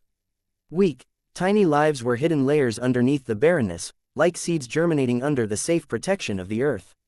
It perfectly preserved their last chance at life, awaiting the arrival of spring. Destructive snow floated down a few regions, upon several powerful and vile soul undulations that were lying in wait. These were the evil gods of dreamscape, the lords of calamity. Even these existences of laws had chosen to seal themselves in, struggling at death's door. However, one would be making a huge mistake underestimating them. Any lord that sealed themselves definitely had contacts, and could sense what was going on outside. The moment anything happened that would harm them or their reputation, they would unseal themselves. While Dreamforce was weakened, the origin force and accumulated soul energy in their bodies would couple with their advantage as natives of Dreamscape, allowing them to bring devastate and kill the invaders. Before this was known, many people had sought treasure when Dreamforce weakened. They'd all died. Now they were much smarter, like the one-eyed dragon he'd met before. Come to think of it, is this really the place where Jillian and her people once lived? With the authority coming from his nightmare-absorbing physique, Leylin naturally chose an area in Dreamscape that he would be comfortable in. However, as he gazed at the boundless barrenness, he could not help but look rueful. While knowing changes in the environment of Dreamscape happened quickly, he had not thought it would be so rapid. In his discussions with the Snake Dowager, he had come over for a while. However, the environment had drastically changed, but the terrain was still somewhat similar. Hence, he had found the place where Jillian had stayed at. But now, all traces, particularly the terrain, had completely disappeared. The smells in the air tell me that it's been about 15,000 years since I last came. Leylin's nose twitched slightly as he sniffed at the air, and then came up with a conclusion unwillingly. Looks like this place was unlucky enough to be affected by a terrifying wave of accelerated time. She did say she wanted to go to the territories of the Lord of Calamity in the north. I should take a look. Leylin stroked his chin. The reason Leylin had come to Dreamscape was to resolve the issue of Dreamforce weakening, and Jillian was just something on the side. So much time had passed already, and even her great-grandchildren would have died of old age. It was very likely that her entire tribe had died out. However, Leylin had a strange feeling.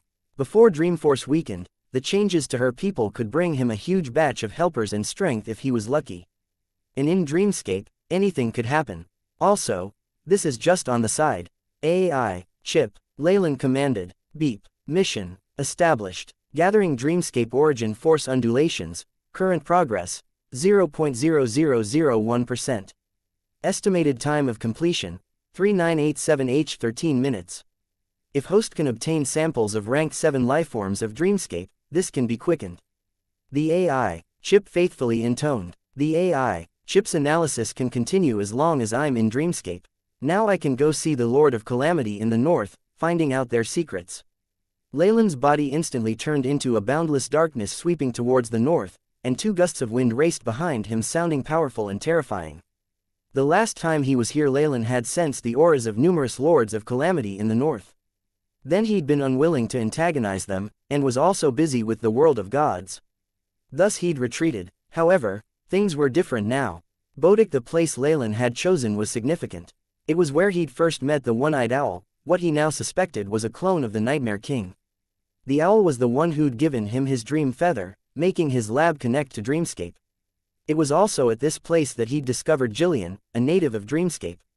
That time had given him precious research materials, allowing him to increase his understanding of Dreamforce.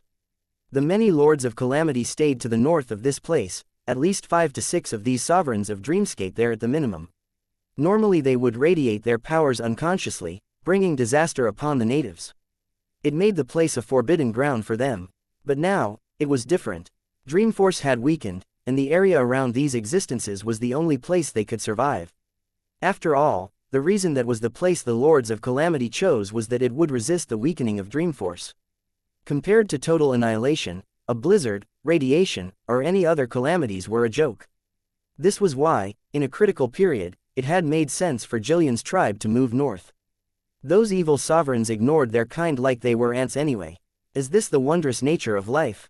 Leylin exclaimed. He could sense that the north contained the most life in all of Dreamscape. There seemed to be a strange parasitic ecosystem of the inhabitants there, where the natives sought shelter behind the lords who resisted the weakening of the dream force. There were many tribes there like Jillian's. This should make for a good investigation. Leylin stopped in midair, as he scanned the gigantic dark figure with the AI chip, and recalled that familiar aura. I finally meet someone I recognize. Leylin smiled. Let's go greet him. Rumble. Leylin had grown used to his powers as a rank 7. With the addition of Dreamscape Origin Force, he could exert earth-shattering power. Break. Leylin willed the very earth to split apart, revealing a bottomless abyss. Even this was with him restraining himself, not using the power of the Origin Force. Had he done so, a small part of the continent would have been split apart easily. Transform mud to rocks, and earth to metal. Magi of laws were close to the source of magic. There was nothing unnatural about these effects, especially given Leylin's study of the world of gods. Under his control, bloodline energy fused with Dreamforce, forming spells that seemed to be from both magi and gods. Leylin was just like the gods who could perform magic with just a word, changing reality as the ground he'd split open had turned into a huge steel plate. Boom! A fast-moving black figure crashed into it underground, denting it even as an earth-shattering sound rumbled out. Damn it! Why is there a steel plank here? No, is this a layer of the ground made of metal? The surface of the earth was clawed open by 2 large dragon claws, and a tremendous dragon poked its head through. Like a dejected groundhog, unlike the dragons of the world of gods, this one only had a large yellow eyeball, 2 thorny barbs like mountains on its back. Its large meaty wings that could cover the skies were currently curled up, streamlining its body while kept at its side. It was very suitable for digging underground. Even more terrifyingly, the body of this dragon emitted terrifying energy undulations like those of Magi of Laws. It showed the being's power. In the world of gods, perhaps only the legendary Platinum Dragon could compare to it. Long time no see, Mr. One-Eyed Dragon from the Ultron world. Seeing the one-eyed dragon who'd changed his profession to excavation, Leylin did his best to stifle his laughter as he greeted him politely. Who dares make fun of the mighty Gigakel dragon race? The dragon patted his head with his huge claws, seeming to recover from his stupor, and here I was, thinking that it shouldn't be possible for me to miss something happening straight ahead. So it's that Magus from before. While mumbling and complaining to himself, he pulled his large body out of the ground. It's been a few thousand years since we last met, but you've already completely entered rank 7. Such talent leaves me envious, but then again, this is Dreamscape. Who knows how many years have passed outside? It might have been tens of thousands of years that just slipped through my fingers. Does that mean you've been staying in Dreamscape all this time, my lord?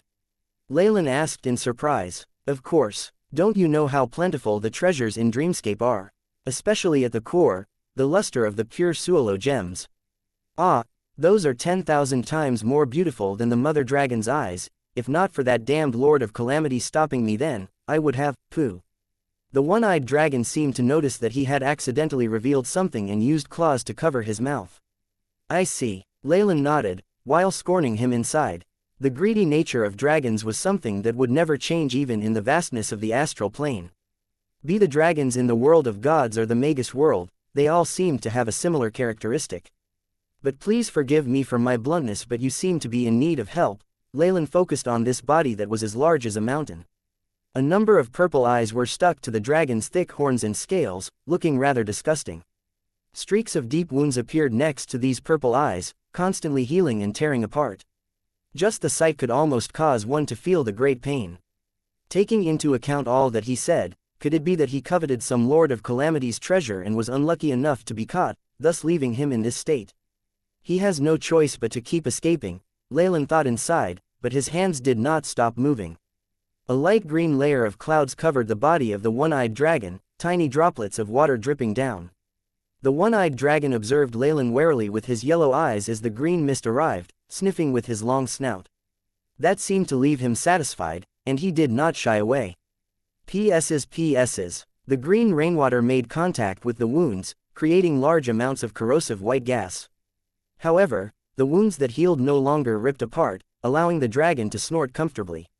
There are 2 types of injuries on your body. The most terrifying is the curse of the purple eyes, which I'm unable to remove for now. However, I can remove the accompanying effects of eternal clawing injuries. Leylin looked satisfied. When it came to healing injuries made by Dreamforce, This was a very rare opportunity for him during his travels in Dreamscape. Besides, it was not so easy to get a guinea pig with the strength of a rank 7 magus, as well as the chance to sense the strength of a Lord of Calamity so closely. Plague, Calamity, Curse, however, being so close, the power of calamity he could sense from the purple eyes caused Leylin's expression to change. This was formed practically out of the most evil powers of law, which even he was frightened by. As expected of a Lord of Calamity, this ability perhaps surpasses the limits of rank 7, Leylin sized the one-eyed dragon in front of him up and down. Just the fact that the dragon could survive with his life while being pursued by such a terrifying character was more than enough for Leylin to think highly of him. Haha, thank you, magus who possesses the abilities of healing. I feel much better now. The dragon happily stretched out his body's yellow eyes reflecting Leylin's figure. You are a good magus, worthy of the friendship of the Gigakel dragons. The tremendous one-eyed dragon sniffed at Leylin. My real name is Bodic Avdizlok Ultron. I swear on my true name that I shall make a contract with you. As long as you or your blood summon this name for help, I of the one-eyed dragon clan shall give you power. Of course, you'll need to hand over a something of equal value as payment. As an existence of laws, there was no need to doubt his vows. However, seeing the sly look on the dragon's face, Leylin was speechless.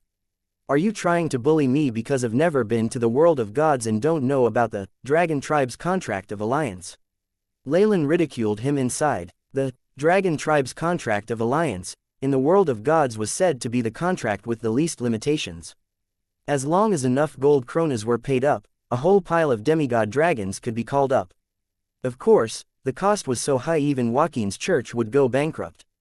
The one-eyed dragon Bodich's contract was the same. While this looked to be a contract for summoning at any time as thanks towards Leylin, the rewards he'd want would be enough for anyone to cough up blood. Leylin had a strong suspicion that the dragon had given all his friends the same contract, in order to amass his wealth. Forget it, I'm not going to use it anyway. Leylin rolled his eyes inside, and then looked at Bodic. Thank you for your goodwill, but I think it's better if we discuss the curse on you now. With Leylin's experience, the speed at which his attitude changed caused even the dragon to be astonished. Unless it's the spellcaster themselves, it's very difficult to remove it. On top of that, with the passage of time, it could cause even more horrifying harm to you. While Leylin was certain that he could remove it with a few years of research, especially given the nightmare-absorbing physique, he decided to hide this. Rescue and treatment. Leylin, my friend, you must help me. At the mention of this curse that was like a maggot hidden in his bones, Bodic put on a painful expression. His huge body laid down on the ground, eyes pitiful as he gazed up at Leylin like an ant. The scene was rather hilarious. It's quite troublesome. Leylin furrowed his brows, as if this was extremely difficult. Why don't you try settling this with that Lord of Calamity? He's currently hibernating, so he probably wouldn't be willing to offend a foreign being of laws too much, no? He proposed. No. His Suolo gems are still with me. No, Bodic didn't steal anything. I'm being maligned. The one-eyed dragon confessed everything without being pressed. I see. Leylin turned and left, having no interest in offending a powerful Lord of Calamity for a thief. Wait, my friend. Bodic can help you. Seeing Leylin intend to leave, the dragon immediately began to panic. Having been tortured by these injuries for such a long time, he knew that this magus was the only one able to help him aside from that Lord of Calamity himself. Oh, help me. Leylin halted his footsteps, judging the huge body of the one-eyed dragon and his yellow eyes with interest. You know what I need. No, Bodic answered honestly, but Bodic once smelled you near the northern territories of the Lords of Calamity. My smell? Leylin did not know whether to laugh or cry, but he did know that one-eyed dragons had extremely sensitive senses of smells. More importantly, they did not just distinguish between the particles in the air, but tracked things down based on the smells of souls. Hence, even though thousands or tens of thousands of years had passed, anything that Leylin had made contact with back then would not be able to escape his senses. Yes, it's a tiny area where some natives work. I once smelt your scent at the very center. It was rather weak. Whether the tribe, or you back then. The one-eyed dragon had a crafty look in his yellow eyes. I assume, pursuing that friendship in your youth must be one of the reasons that you've come to Dreamscape, right? Seems like he really has once seen Jillian's tribe.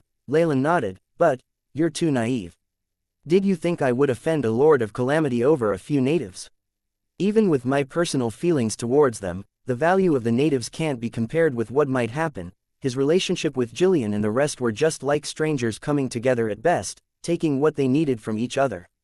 Leylin had probably even invested more, and merely wanted to take a look at them on the way. Taking care of a complicated curse just to obtain information on them, even offending a Lord of Calamity. Leylin wasn't that foolish. I hate magi the most. They're all so cool-headed and full of schemes. Don't you know that in the Ultron world helping others is a great virtue? Bodic mumbled in his dissatisfaction. That's why the Ultron world was swept into a few great wars, dropping down from a medium-ranked world to a low-ranked world without a name for itself. Perhaps you're its only remaining being of laws. Leylin gazed at him, causing the other party to unconsciously look away. Did you think that I'd never read the epics of Ultron's rise and fall? Fine. Your great knowledge makes it such that you won't ever be at a disadvantage. I'll need to include this in my reflections about the scent of magi, and pass it down to those of my race. The dragon looked crestfallen. You've won.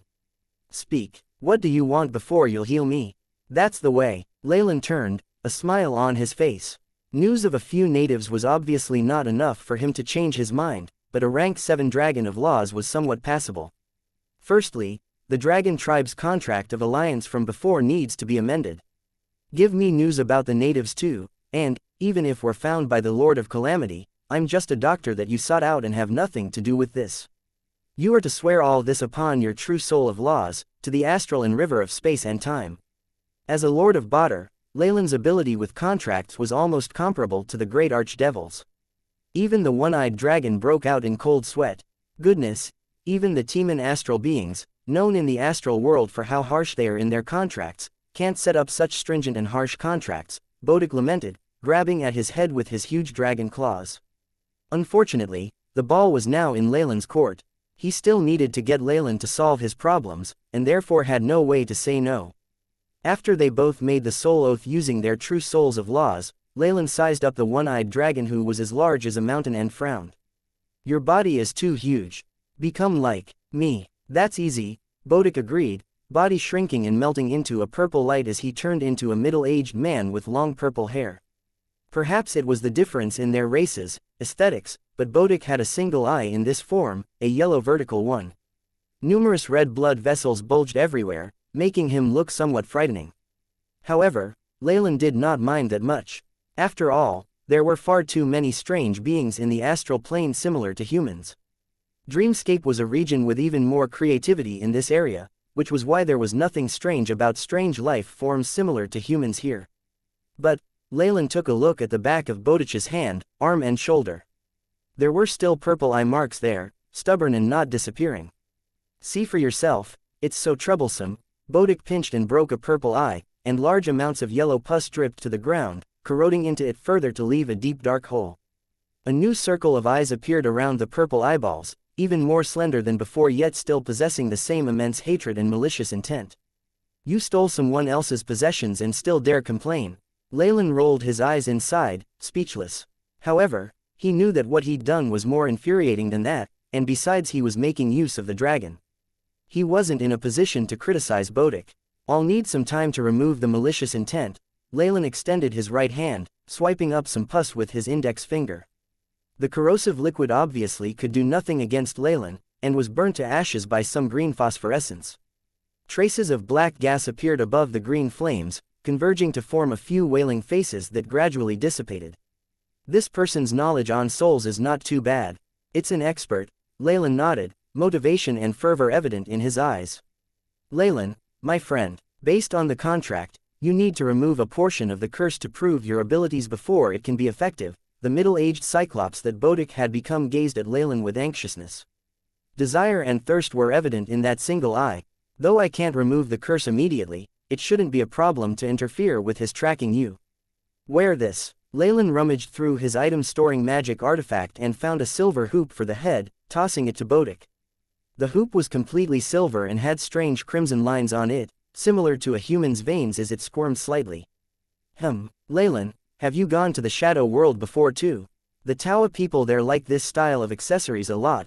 Bodic examined it again and again, and even sniffed at it with his nose carefully. At the end, Probably after determining there was nothing with it and perhaps from faith in the contract, he chose to wear it.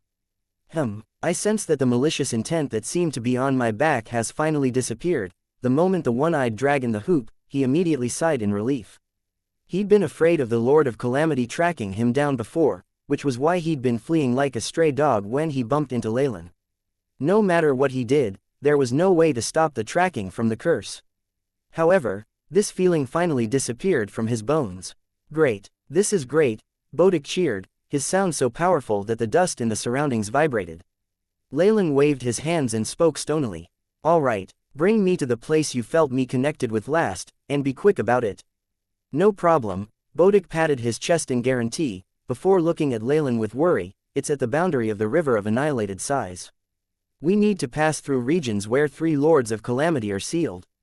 Leylin, my friend, does this thing really work? Don't worry, let's go. With how Bodic was acting, Leylin knew that he must have offended one of these 3 lords. However, he was rather confident in his concealment. Besides, while Bodic had been discovered and was being pursued, the fact that the 2 of them were existences of laws would still strike fear in the other party's heart. When the time come, Bodic could hand over that Suolo gem or whatever it was, and the other side would not put too much pressure on them. And, a Lord of Calamity. That would be an evil god native to Dreamscape. Between 2 existences of laws, with one possessing the nightmare-absorbing physique, who would have the upper hand? Leylin's eyes flashed, and he suppressed the fervor in his mind. The old one-eyed dragon was an experienced treasure hunter after all. He was extremely familiar with the regions in Dreamscape, especially the special underground passages. Under his lead, Leylin passed through the regions of the 3 Lords of Calamities without any dangers and arrived at the depths of the northern region. Life in this area was much more abundant, and according to Bodic's information, Jillian and her tribe had most likely relocated to this area, and seemed to be doing pretty well. Dream Demon bang, bang. The dried earth suddenly burst apart, forming 2 dark holes. A cloaked figure emerged from each of the holes, one of them removing his cloak to observe the surrounding soil. While it was still as barren as before, there was at least some form of life here. The place was not entirely dead. Bodic, why are all the roots underground? Leylin glanced at the one-eyed dragon, doubting its race. Hee, don't get hung up on those trivial things. So, I wasn't wrong, was I? As long as we go through the underground whistling passage, we'll be able to evade the wild regions with masters, Bodic chuckled. Leylin was one who only cared for the results and not the process, so he did not pursue the matter. AI, chip, conduct a scan. Leylin immediately received information on the environment, tracking its hydrology and even the origin force. A look of astonishment flashed on his face. It's not bad, huh? Compared to other places, this is already like an oasis. Leylin's scans revealed a few small dried-up shrubs in the area, making it look like the Gobi Desert. The presence of plants indicated moisture, and this flora would coexist with animal life. In an environment like Dreamscape, which was often weakened, this was incredibly difficult to achieve. Yet in order to survive, many have to kill each other. Death is unavoidable, Leylin wondered in his mind. Survival and reproduction were the 2 primitive desires of all living beings, and in order to attain these 2 goals they could explode forth with surprising strength. Of the 2 themselves, survival was the first priority. From ancient times, wars for survival were the most bloody and ruthless of battles. However, Leylin's attention had shifted from the battles between tribes, instead focusing in another direction. Why is this place so special? Dreamforce waning should affect the entire world. His interest now peaked. Leylin's gaze penetrated through the skies, mountains, and rivers, as powerful soul force burst forth. At that very moment, the skies and the ground seemed to freeze. Where are the Lords of Calamity here? Leylin instantly noticed the difference here. Theoretically, the places where the natives lived should be on the land of a Lord of Calamity, yet Leylin had found no signs of such. That wasn't all. Destructive snow was nowhere to be found, as if there was nobody in charge. You noticed it as well. The one-eyed dragon chuckled as he explained, the Lord of Calamity here has the true form of a dream demon. It chose a unique, virtual seal as its innate skill, allowing it to avoid all attacks from destructive snow, so that's why. Leylin nodded, understanding the situation. Dream demons were a very rare species in Dreamscape. They were very compatible with Dreamforce, and it was rumored that adult dream demons grew as large as entire continents. Given one's size, it could seal its territory up alongside itself. The gift of the virtual seal was one of the bloodline abilities of the dream demons. They could make their true soul illusory, being sealed into the dreams of numerous life forms. In other words, this vast territory that we see here is a part of the dream demon's body, and its thoughts and will have been broken up into pieces and sealed into the dreams of the beings dwelling here, silently taking in nutrition and fighting against the weakening of dream force. Leylin felt enlightened. The way dream demons dealt with methods was just too ingenious. By surviving within others' bodies, they could both prevent the weakening of dream force and evade the destructive snow. Evidently they'd formed a special symbiotic relationship with the other natives of Dreamscape. A dream demon could nourish the natives with its dream force and help them with its body, who in exchange would give it the soul energy to support its true soul and prevent it from weakening. Dream demons were one of the creatures least weakened by dream force entering a trough. But this method would need to be paired with a specific bloodline ability. There might be a single pure-blooded dream demon in all of Dreamscape, the one-eyed dragon Bodic side beside him. Whatever the motive is, this Lord of Calamity's methods has allowed numerous natives to survive. Leylin was quite in favor of methods like these where both parties benefited. Given the characteristics of Dreamscape, the chance of a native turning into an evil existence is 1 in 10,000, maybe even 1 in. With the characteristics of Dreamscape, the Dreamscape natives that survive could turn into evil existences could be a possibility of 0.0001% or even 1 in a billion. But over a long term the dream demon will obtain goodwill and connections in Dreamscape, which in itself is terrifying. Leylin immediately categorized the dream demon as someone not to be provoked. But my goal in coming here isn't to go against the comatose demon. It probably wouldn't even care if a native or two disappeared. That's like plucking off a strand of hair. Even as he thought this, Leylin hastened towards the place with the most concentrated life aura, Bodic alongside him. The dragon said this was where he'd smelt the souls with Leylin's scent. The dragon had only been looking for treasures then, too lazy to come and take a look. Hard soil had condensed into slabs as solid as steel here, but Leylin nodded in satisfaction. This region was much better than others in Dreamscape. The ground over there was full of sand, with no signs of anything else to be found. In comparison, with the nourishment and support of the body of the dream demon, the life here could somewhat be comparable to terrible places in other worlds. Swish, swish, 2 black streaks suddenly appeared from underground, pouncing towards Leylin and Bodic. There's a living being, not bad. Leylin grabbed forward, and 2 mice with coarse fur were caught suspended in the air, beady eyes full of insanity turning into fear as the hunter became the prey. Sawtooth mice. The toughness of the fur and the contamination. Blue light flashed in Leylin's eyes, and the AI chip's scans immediately allowed him to gain all information regarding them. A vitality and radiation comparable to a rank 1 magus. Unfortunately, that's only the bottom of the food chain here. The intelligence hasn't completely developed either. It can't even realize our might. The single-eyed dragon snorted in annoyance, unable to understand why Leylin was interested in a few little ants. Then again, creatures who don't know their place won't live for long. Leylin waved his hands. Crack, crack, a sharp sound rang out as the 2 mice with bones like steel broke apart. Their eyes lost all luster as they fell to the ground. Leylin gazed into the distance and spoke profoundly. Be careful, Bodic. We have guests. Guests. Bodic looked in the same direction with puzzlement in his eyes, and a look of understanding then flashed across his face. 2 powerful existences were present there, waiting quietly in place. A soul aura that was slightly more powerful than that of the 2 sawtooth mice slowly drew closer. The black grass in the distance rustled, and as if the being had discovered something the sound stopped. It gave Leylin the feeling that the other party was feeling hesitant. However, perhaps the temptation of the 2 coarse-furred mice was too huge. After a period of muffled breathing, a slender dark figure headed over. It looked like a child, only coming up to Leylin's shoulder. He wore tanned leather hunting gear that was torn in many areas, with countless patches on it. Even then, he was still revealing a lot of skin. Even with all these layers, Leylin could still the purplish patterns on the skin. It immediately caused him to recall Jillian and her people. The young hunter's face was tanned, and it was difficult to see what kind of expression he had on his face. His eyes first darted to the prey on the ground, and then at Leylin and Bodic, obviously frightened. No matter how he saw it, someone wearing such complete and luxurious clothing were not people to be provoked. Gulping, the young man struggled for a long while before pointing at the bodies of the mice on the ground. This, mine, thanks to Jillian. Leylin had learnt the language of dreamscape, so there was no language barriers. However, this wasn't much anyway. After becoming a demigod, he was able to understand all languages, and existences of laws too could transmit information through soul communication. Yours. Leylin gestured, inviting him to take them. Following his gaze, he obviously saw the purple pattern markings on the two mice's hind legs. He ran so far just for these two, and even risked offending us. Looks like the scarcity of food here is rather terrible. Seeing the young man cheer and rapidly throw himself over, Leylin had his own thoughts. The natives of Dreamscape had all experienced Dreamforce being poured into their bodies, their strengths boosted greatly on average. Leylin estimated that they would have no problems with becoming comparable to rank 2 magi upon reaching adulthood.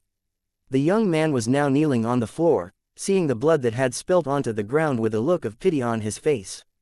He then picked up the mice and sucked the fresh blood out of the wounds. The blood of these sawtooth mice had a strong taste of iron.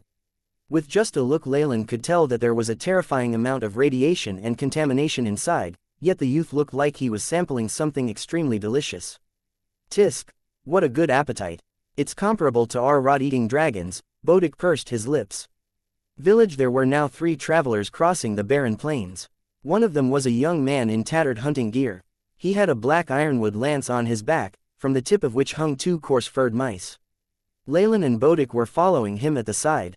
After that, friendly and enthusiastic interaction, they'd successfully gotten the youth to bring them to his tribe. They had found out his name as well. He was called Cabadol, and was a descendant of a large tribe nearby. While he had yet to reach adulthood, he'd already had to take on some responsibilities. Having obtained his prey, the youth was obviously elated, and he even began humming a strange tune. While Leylin suspected that these 2 mice could only provide for a few meals, but based on what the young man had said, this was already plentiful. The animals in the wilderness are extremely sly. Even the best hunters in the village can't be confident that they will get harvests every time. Cabadol stared at Leylin and Bodic with worship in his eyes. Are you the legendary emissaries of the master? No, Bodic answered resolutely. He had no idea why Leylin was so interested in these ants, but since he was the one asking for a favor, he did not dare go against Leylin's wishes. However, Cabadol would never get any goodwill from him. Unfortunately, the young man was now full of curiosity which even overshadowed his fear. Then, did Mr. Bodic come from the city?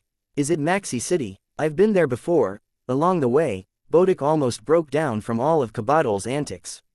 When they saw the low walls in the distance, the dragon was the most excited of the group, finally able to escape.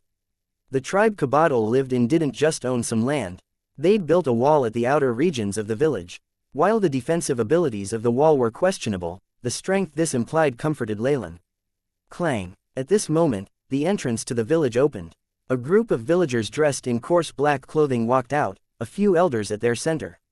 There seemed to be some sorrow in the air, and many women were weeping while covering their mouths.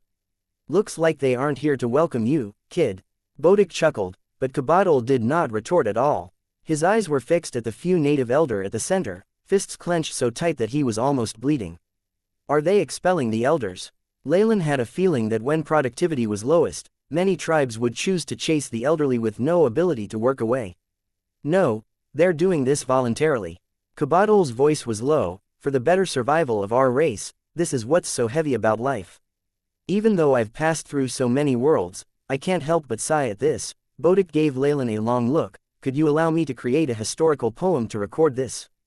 No. Leylin rejected him without hesitation. This one-eyed dragon's talkativeness was also worthy of being recorded into a poem.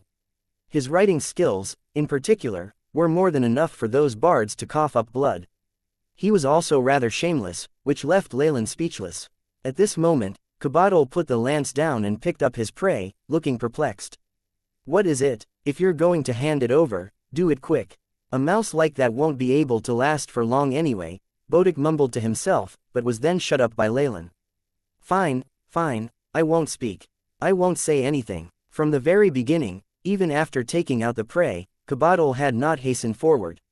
On the contrary, his eyes were filled with hot tears as he watched the few elderly walking straight into the dark wilderness with their backs straight. The children in the tribe need this more. My lords, please. With what had happened, Cabadol seemed to have matured a great deal. He stood up again and led the way. Not bad. This kid has the potential to become a leader. Bodic nodded, and then covered his mouth.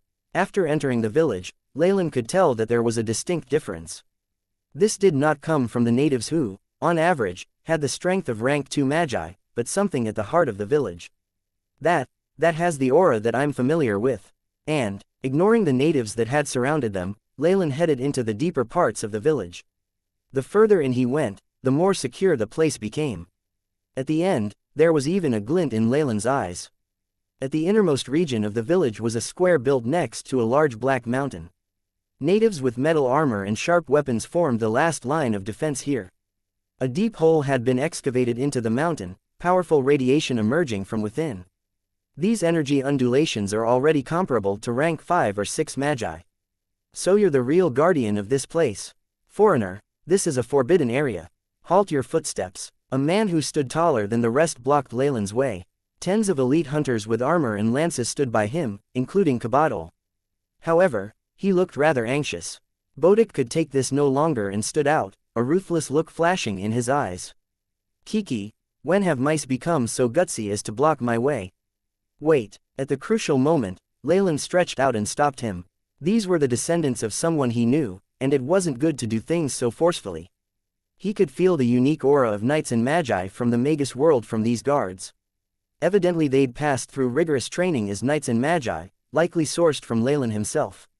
Seems like after the huge change to Dreamscape and the strength system I passed down, they've managed to study and achieve something.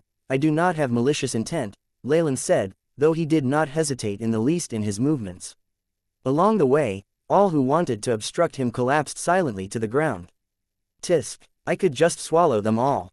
Bodic muttered in disdain at the sight, but he still followed closely behind Leylin. It would take but a thought for existences of laws like them to destroy the entire village. However, for old time's sake, Leylin did not want to go too far. The cave was not deep, and they reached the end after walking a few steps in. Minerals similar to quartz crystals filled the ceiling of the cave, reflecting fine rays of light. The ground was slightly damp and had watermarks on it. There was also a sort of black moss that had grown everywhere. We meet again, Jillian. Leylin gazed at the depths of the cave where a huge pit was curved in. The skeletons of many animals, mixed with green vines, formed a thick layer here. A white marble pillar in the shape of a cross stood tall here, on it a strange statue seemingly merged within. The top of the statue was that of a young girl with strange purple patterns on her face. The face was somewhat similar to Jillian had been in her memories, though she seemed to have matured quite a bit. Waist down, everything had dissolved into a chrysalis, looking like the combined body of a human and a pupa. The young girl looked serene, as if only in a deep sleep. Leylin closed his eyes and felt as if the girl who had called him uncle was right by his side. Silence. Mutation. Badak widened his eyes and made a big fuss. Could this human pupa be the ancestor of the natives outside? Isn't the gap too large? She should be in the fission stage of her soul, so we shouldn't disturb her. While Jillian looked like a statue right now, Leylin could still sense the powerful vitality in the human pupa. The special energy radiation that she emitted was like how a ferocious beast marked its territory, chasing away all other terrifying life forms and protecting its clansmen. Leylin closed his eyes, somewhat guessing at what had happened. Jillian at that point must have been the same as her other clansmen, where their strength mutated. Out of desire for survival, the entire tribe moved to the north. There's no pattern for Dreamforce entering the body, and mutations are extremely common. With this power, Jillian and her tribe could finally settle in safety. After that, some things must have happened that I don't know about, which left Jillian alone and reaching the limit as a rank 6 magus. She fell into a deep sleep here to evolve, and has been protecting her clansmen for so long. After walking out of the cave, Bodic suddenly spoke. I smell the scent of the dream demon on the sleeping native just now. The one-eyed dragon had exceptional talent in smelling out souls, able to find traces of Leylin from thousands of years ago. But of course, with how powerful Jillian is now, how could the dream demon let go of her dreams? Leylin shook his head and answered, but then he suddenly froze. Dreams, absorption, powering up, replenishing, yet another cycle. If that's how it is on a small scale, it could be a pattern used in an entire world. A trace of understanding flashed in Leylin's eyes. But there's no point just knowing this. Without any strength, there's nothing I can do. Leylin shook his head, and then watched the frenetic and anxious natives surrounding them. "What are we going to do now?" Bodic asked at the side. "I'm just here to see someone I knew long ago. Now that my goal has been achieved, we could take a look around our attempt to remove your curse." Leylin didn't mind at all. As long as he stayed in Dreamscape, it would be easy to research this world. Hence, there was really nothing he had to do. Hussein, wait, my lords. The tribe leader had regained consciousness at this moment, kneeling before Leylin with respect. The slightest power Leylin had revealed made it obvious that this was someone powerful, and he'd had someone verify that the ancestor was still safe. How would this middle-aged man not realize that these two were actually friends of his tribe? With the strength they possessed, these people could easily crush them if they wanted to. Hence, it was necessary to better his relationship with them. "Are you two lords friends of the ancestor? Please stay here for a while, and let us serve you." The leader of this tribe was nearly 2 meters tall, adorned in a slightly moldy smooth leather coat. His bulging muscles seemed as hard as steel. This man had thick lips and a high nose. His slanted eyes seemed cold, and the crossed scar on his cheek was proof of his gallantry. To survive, a native had to be ruthless, violent, and most of all courageous. However, this man was doing all he could to smile, humbling himself given his lower status. As the one with the most knowledge in the tribe, he naturally knew what these two powerful beings represented. Even if they just wanted to destroy the village at will, it was enough for them to let go of all pride and serve these beings humbly. On top of that, they were actually friends of his ancestor. Did that not mean that they must have old monsters that had lived for hundreds or even thousands of years? The middle-aged man was alarmed and sorrowful, knowing that his tribe having this piece of land was nothing remarkable. All sorts of powerful native tribes could die here, even wandering beasts not guaranteed to survive. The scarcity of food had led to the battles between the existing life forms to increase in intensity. The only one they could count on to protect the tribe was their sleeping ancestor. "With the power of these two lords on our side, we might even be able to defy the city's orders," the middle-aged man had a thought. The next time he looked up, he looked into a pair of eyes that seemed to be able to see through everything. Leylin chuckled, not expressing his opinion and walking till he arrived in front of the kneeling man. He used an invisible force to lift his chin. "If you're inviting us to stay, then tell me your name." "Hussein. I am the chief of the Redbud Flower tribe." Hussein, willing to follow all of Sire's instructions. Hussein led his clansmen and had everyone kneel and bow. The exposure of crucial regions like their backs showed a complete subservience to the strong. "Bodic, looks like we'll need to stay here for some time." With nothing at hand, Leylin agreed indifferently. Anyway, he was rather interested in studying what was happening to Jillian. "I'm fine with it." Bodic gazed at Kabadol beside him, pursing his lips, but did not object. After all, he knew that the moment Leylin decided on something, he had no right to go against his wishes. A fireplace burned away from a wall of the most luxurious building in the village, spreading warmth. A yellow copper stove stood atop a red mahogany table, burning some unknown powder that emitted white tendrils of fragrance. Kabadol was curled up in a corner, watching Leylin and Bodic respectfully being invited to sit on a soft goose feather rug. Looking at the numerous exquisite foods and drinks placed in front of the guests, he could not help but gulp.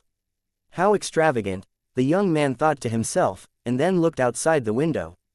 The light outside had dimmed, and there was already a layer of white frost by the windowpane. The contrast with the striking red of the silken curtains left him unable to look away. It should be quite cold and dark outside now, right? Kabadol wondered silently. This region had no sun nor moon, and only had faint rays of light. The natives here used the brightness to differentiate between night and day. Once night fell, temperatures outside could reach as low as -80 or -90 degrees, or even -100 degrees centigrade. While he did not understand the concept of cold, he knew that there were always unlucky people who froze to death at night every year. Without enough food nor fuel, the lack of heat would leave them helpless to resist the arrival of the Grim Reaper. If this was the case in the village, things were much worse outside. The elders who'd left today would probably not live past this night. The young man felt a hot gush at his eyes, and some warm fluid fell from the corner of his eyes. "Here, my lords, please." At the banquet, Hussein did not have so many thoughts. His face was now flushed red, and the area around his scars had turned bright red as he urged the two lords at the main seats to drink. Leylin answered his request and picked up the wooden cup, pursing his lips. Bodic couldn't even be bothered to do that.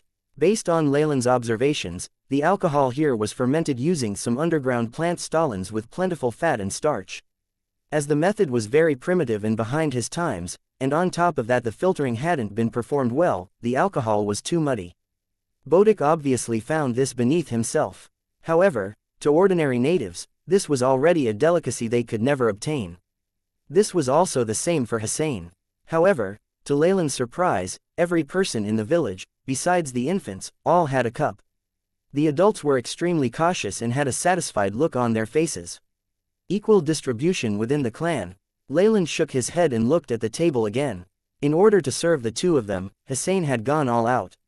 The food on the table could be said to be sumptuous. The dessert was a sort of purple fruit that was slightly tart and sweet, while the main was a round pastry made with starch, baked till golden brown. Even the two coarse-skinned mice that Kabadol had caught today had been brought to the table despite how precious meat was. The aroma from such a sumptuous feast had all the clansmen gritting their teeth, doing their best to keep their bearings. Unfortunately, this was rather crude to Leylin and Bodic. Given the one-eyed dragon's original size, even the entire village would only be an appetizer for him. The delicacies and the great alcohol that Leylin had experienced before made it lacking for him as well. Hence, in the face of this, Bodic found this beneath him, while Leylin ate a few fruits out of courtesy and stopped. Upon seeing this, a slight embarrassed flush rose on Hussein's face. He could not even bring himself to call up the beautiful young girls he had prepared meticulously beforehand. My apologies that our esteemed guests had to have such simple food, it's already enough. Here, let's raise our cups to our friendship. Leylin lifted his cup, for friendship. With Leylin's lead, the rest did the same as Hussein and somewhat warmed the mood. I was once friends with your ancestor, so if you have any needs, please let me know. After putting down the cutlery, Leylin spoke respectfully. Of course, all this was out of politeness. If the request could be easily completed and he was in a good mood, he might help for old time's sake. However, if the other party brought up a difficult issue, such as having Leylin become their guardian, then Leylin would probably become hostile and leave. This is quite embarrassing, but we really have come across an issue we can't solve with our strength. Hussein's voice sounded grim. We make use of the land here to survive, but we need to give Maxi of the East Sage and slaves as taxes. His requests this year are far greater than we can give. Hussein explained the situation to Leylin. The Redbud Flower tribe weren't the only survivors in this area, and they were all attached to a powerful city-state named Maxi. They would have to pay the city every once in a while, giving them a type of food called sage as well as slaves as proof of subservience. Otherwise, they would be attacked. A few accidents had greatly reduced their crop yield this year, and it was impossible for the Redbud Flower tribe to reach its target. However, those with power in Maxi did not care for this. The moment Hussein could not hand over enough food, they would be forced to move away, or else they'd be attacked. It wasn't just dream beasts in the wilderness coveting this land, or stray spirits. While the ancestor can provide us with protection, Maxi City also has an elder in power with similar strength. Besides, the ancestor is in a deep sleep. Hussein laughed wryly as he voiced the trouble they were in. The rest of the clansmen now stopped eating. They understood that if this did not go well, the whole tribe would be exterminated. The food may have been fragrant and tasty, but it no longer tempted them. Elder in office, is that a synonym of power or authority? Leylin stroked his chin. He had to admit that this Maxi city had piqued his interest. A city where a large number of inhabitants of Dreamscape gather. And there might even be powerful beings comparable to rank 5 or 6 magi there. This city-state would definitely maintain traces of Dreamscape's glamour and culture before Dreamforce weakened. Since he wanted to study this world, it was of extreme importance to Leylin. Besides, what was a city-state not guarded by a being of laws to Leylin? I understand. Let's find a day, and have Kabadol bring me and Bodic there. Leylin nodded in agreement, obtaining the gratitude of Hussein and the others. Maxi in the depths of the Redbud Flower tribe, in the corner of a dark cave dug into a black mountain. White quartz glimmered as it illuminated the moss-covered area, giving the place a sense of life. There was a pillar near the end of the cave, shaped like a cross. The humanoid pupa that was Jillian's current form had fused perfectly with the base, showing her beautiful curves and face-off like the most exquisite work of art. This silent evolution is similar to those of Magi, the AI. Chip's light flashed in Leylin's eyes as he reached forward to touch the statue, feeling the weakness and regret of the soul at its core. Having said that, though, this weakness was in comparison to Leylin himself. The soul was already as powerful as a rank 5 or rank 6 magus. Have you sensed my arrival? A slight smile rose on his face. Seeing as you've been helpful in my research, let me give you a tiny gift. A dark red glint extended from Leylin's fingers, leaving behind 2 elegant trails as it formed strange arcs in the air like a dancing butterfly. It landed on the statue's shoulder. Pooh! Red lights flickered, and the points of light and skin of the statue immediately dissolved upon contact with it. The entire human pupa began to move slightly, and the eyes now appeared to have gained some life in them. Sensing the rate at which her soul awoke being quickened, Leylin turned to leave, seemingly uncaring of the situation. You can do it, little Jillian. The lives of beings of laws were extremely long. Leylin could foresee that if Jillian failed to become rank 7, this would probably be their last meeting. Is this how people who can live for eternity feel? Loneliness, and transcending worldliness. Leylin's looked melancholic, recalling a great number of people. Images of Bicky, Croft, and even many enemies flashed across his mind. Many of them had been unable to endure the passage of time, entering the cycle of death. Still, even so, I want to seek out the extraordinary, achieving true eternity. With a fling of his robes, Leylin unhesitatingly left the cave. Chip, what are the results of the investigation from before? Upon hearing its robotic reply, Leylin sighed. There isn't even a specific time. Looks like a sample of a native who has yet to become a being of laws can't be useful towards my research. Leylin's primary goal in this excursion to Dreamscape was to study the weakening of Dreamforce, completely grasping its power and making it the foundation for him to fuse laws and enter rank 8. The AI Chip's analyses had all been pointed towards this direction. Unfortunately, a sample and model comparable to a rank 6 magus still could not help the AI Chip progress further. Only a true rank 7 existence of laws could give Leylin some enlightenment. Then again, one gains a body of laws merged with the world after entering rank 7.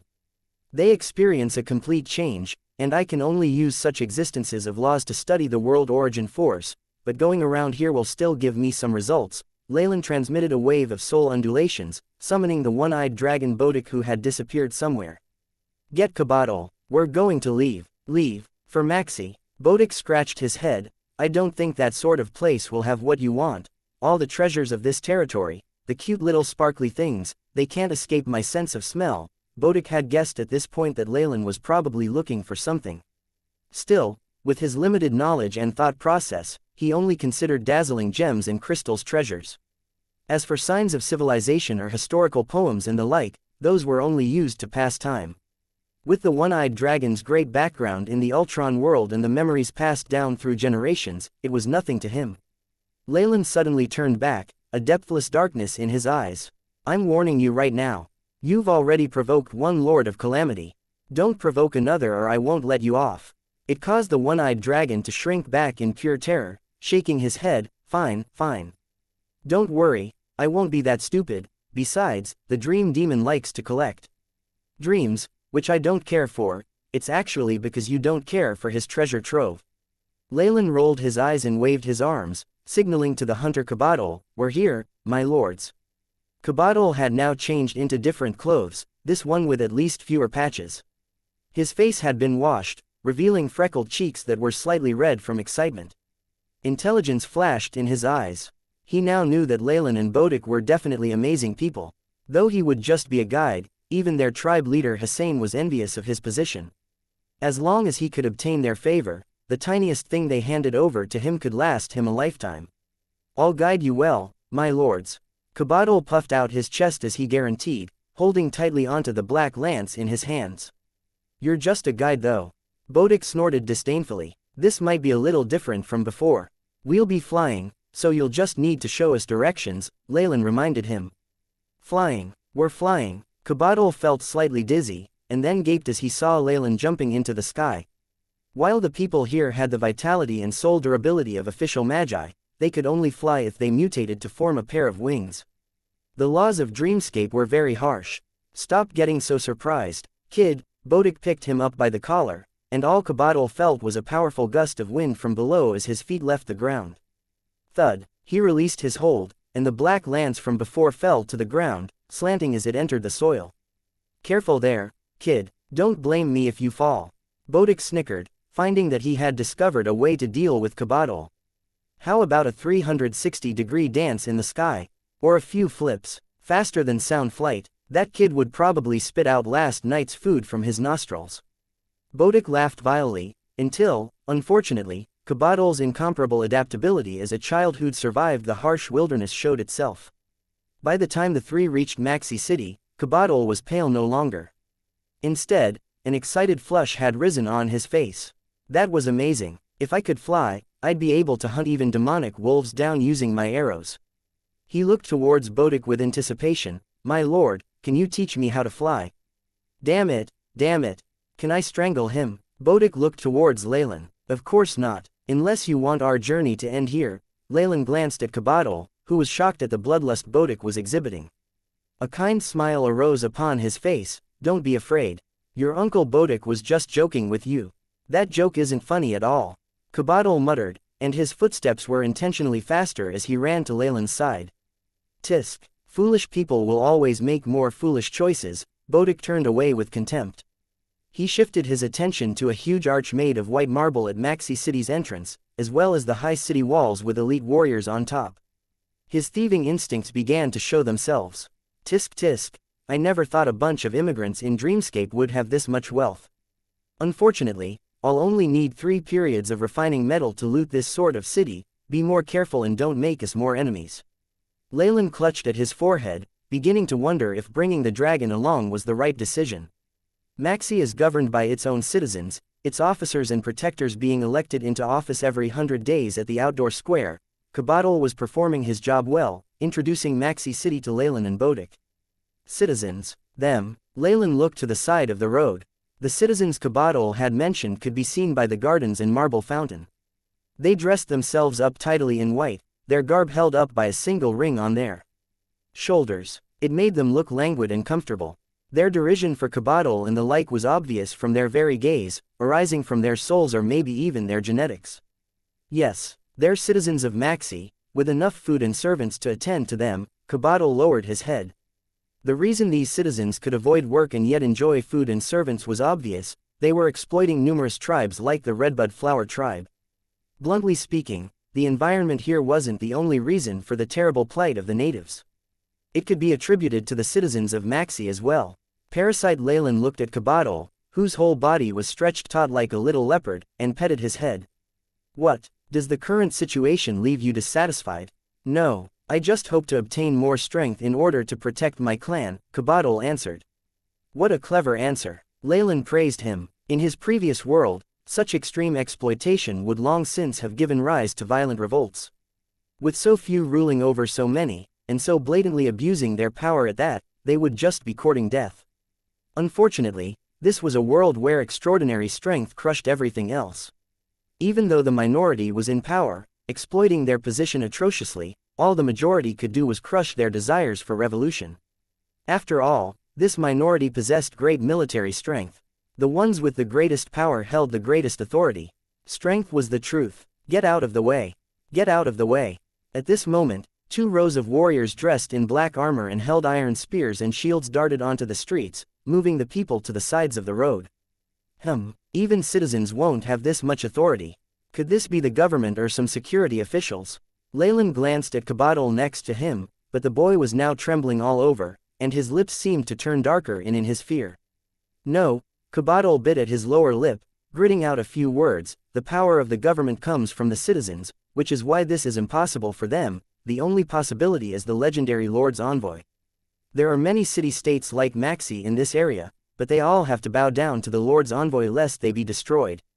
Lord's Envoy. Leylin thought this phrase over, sensing the terror within the surrounding natives of Dreamscape. This terror had nothing to do with the higher or lower class, the rich or the poor. Even the citizens of Maxi who had been relaxed just moments before were the same as them. The Lord of Calamity himself, that dream demon, should be the one with feudal power here.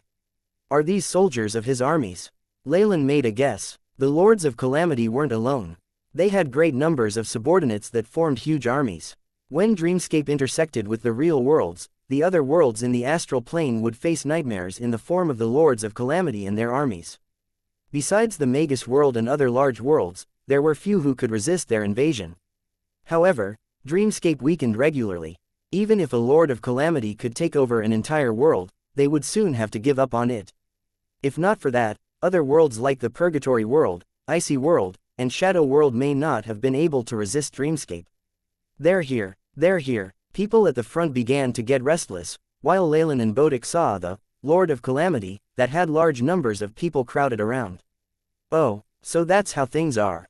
No wonder these natives are so afraid. What appeared in front of Leylin was a legion of high-energy beings similar to moths. The moths were extremely large, with some near 3 meters tall, and others at around a meter tall. They had even evolved to have forelimbs similar to human hands. This is the Dream Demon's illusory moth army. Although they aren't all that powerful, they're pretty proficient in illusions and poisons. As someone who knew this well, Bodic was now introducing them to Leylin. Still, unlike them, this one-eyed dragon was obviously strong enough to wipe Maxi City out easily. However, these illusory moths weren't the main characters here. At their center was a human. Indeed, a human. This was a native of Dreamscape, with yellow skin and wavy hair. The red tattoos on her body indicated that she wasn't from the Redbud Flower tribe, but with a single look at her, Kabadol quickly covered his mouth. Most of the other citizens of Maxi did the same, stopping their impending shrieks of terror. Escorted by the numerous illusory moths was a young native girl, with a beautiful, slender waist and a face full of vitality. However, her eyes were muddied and filled with a deathly aura, a white being laid down on her lush hair. This being had a furry body, its 2 wings mottled in different colors. A large proboscis had pierced into the girl's soul from in front of its large compound eyes, as if sucking something out. Leylin could feel the majesty of laws from the body of this white mouth. Although it was only a trace aura, it represented the essence of what it had once been. Is this some sort of backlash?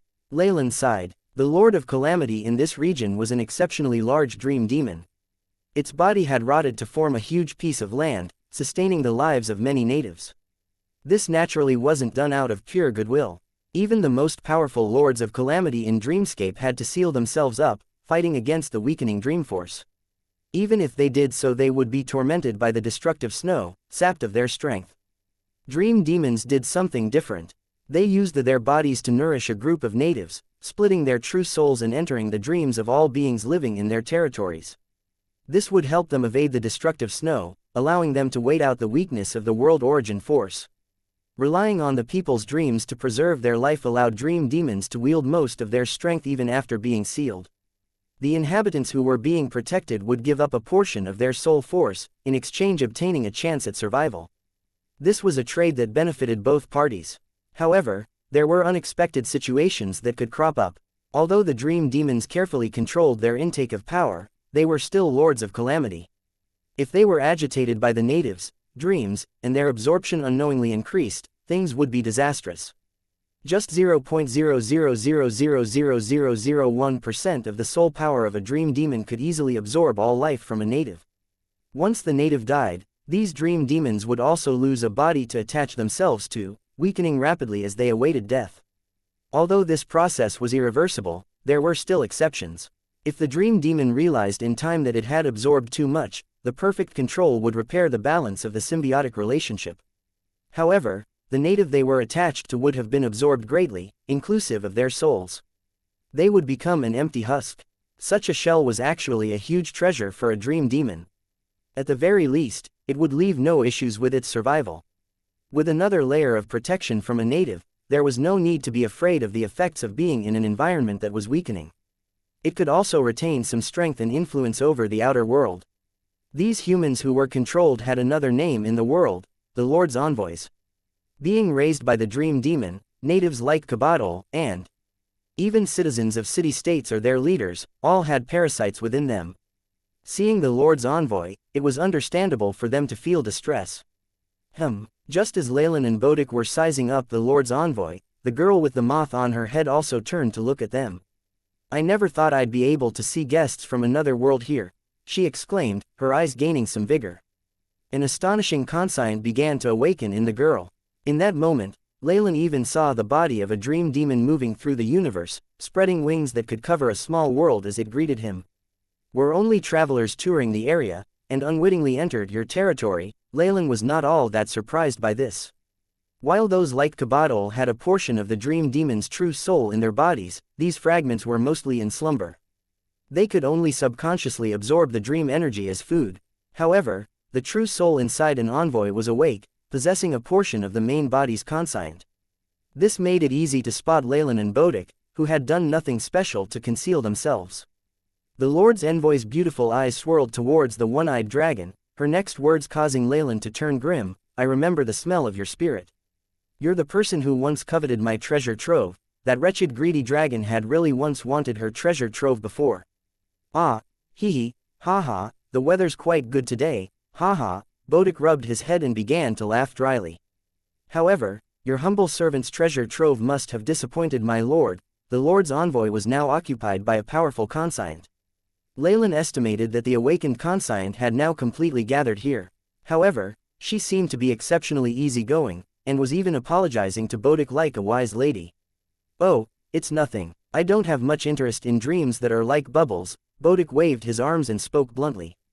Apologize. Leylin pressed Bodic's head down, and then smiled apologetically at the Lord's envoy. My apologies, this guy has a screw loose. If you don't mind, we could discuss this further elsewhere. The Lord's envoy pointed away. The natives and citizens of Maxi were currently frozen stiff, especially a few beings with golden olive wreaths on their heads that seemed to be members of the government.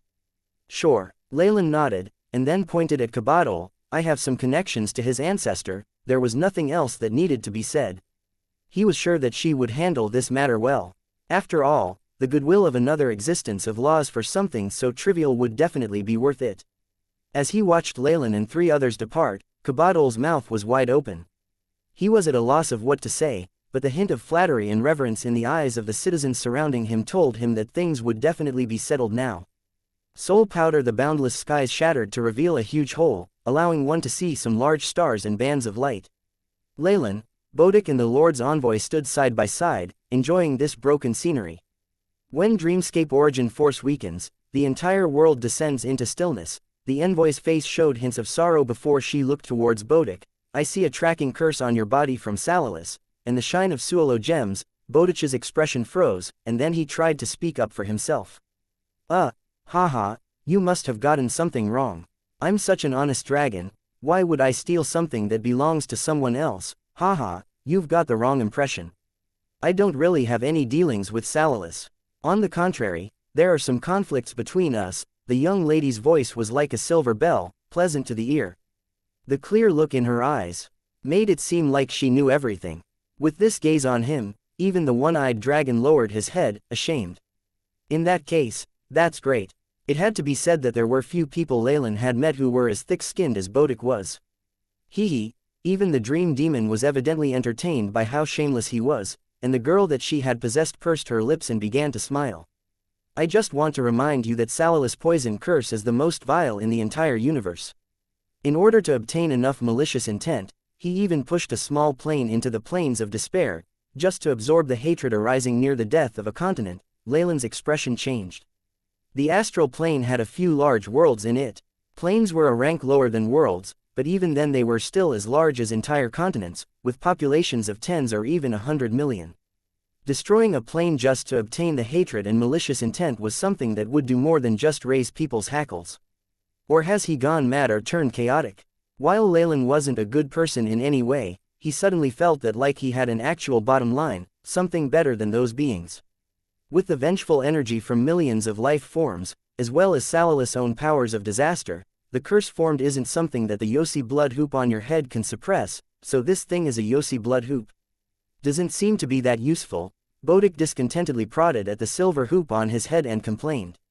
Shut up and don't move it, you idiot. Leylin's expression changed, watching as Bodic took the hoop that had been on his head down curiously. Woo! In that moment, the Yossi blood hoop revealed a piercing red light. Blood vessels wriggled as a piercing female shriek resounded. The blood-red luster became more exuberant till the whole hoop exploded, creating a tiny poof and only leaving behind silver ashes. What the heck? What's going on?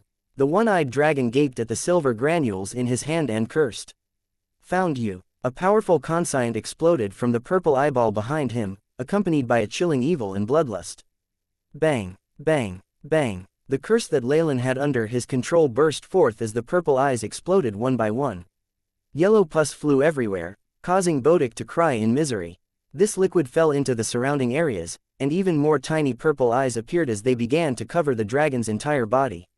Leylin could sense a powerful soul aura locking onto Bodic completely, an aura unique to Lords of Calamity awakening, still in the north, but south of the Dream Demon's territory. Within a region of calamity. You wretched, despicable little thief, Salalis has finally found you.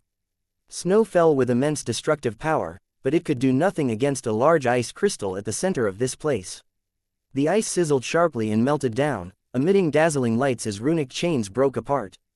Howls resonated as the large ice crystal exploded, and an enormous body jumped out, disappearing into the clouds and quickly heading towards the Dream Demon's territory. Wah wah wah, what are we going to do? Bodic clutched his head with both hands, barely keeping the urge to tear off his own flesh at bay while staring at Leylin pitifully. No matter how careless Bodic might be, he still prioritizes his own safety. At the very least, there had not been any mishaps in the journey before, so why would there be issues now? The only change is that we now have a Lord of Calamity by our sides, and it's the Dream Demon with strange abilities. With a thought, Leylin quickly had a feeling that something was off.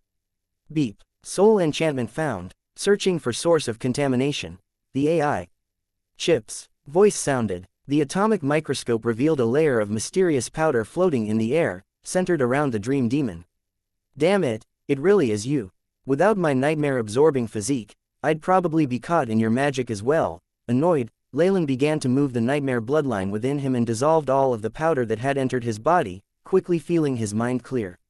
An astounding illusory ability. Seems like the anger in my heart was also induced by the powder, as expected of a demon that manipulates dreams and illusions. A series of thoughts flashed in his mind, but Leylin was on the surface still berating Bodic furiously. His gaze fell on the Dream Demon, and he put his guard up.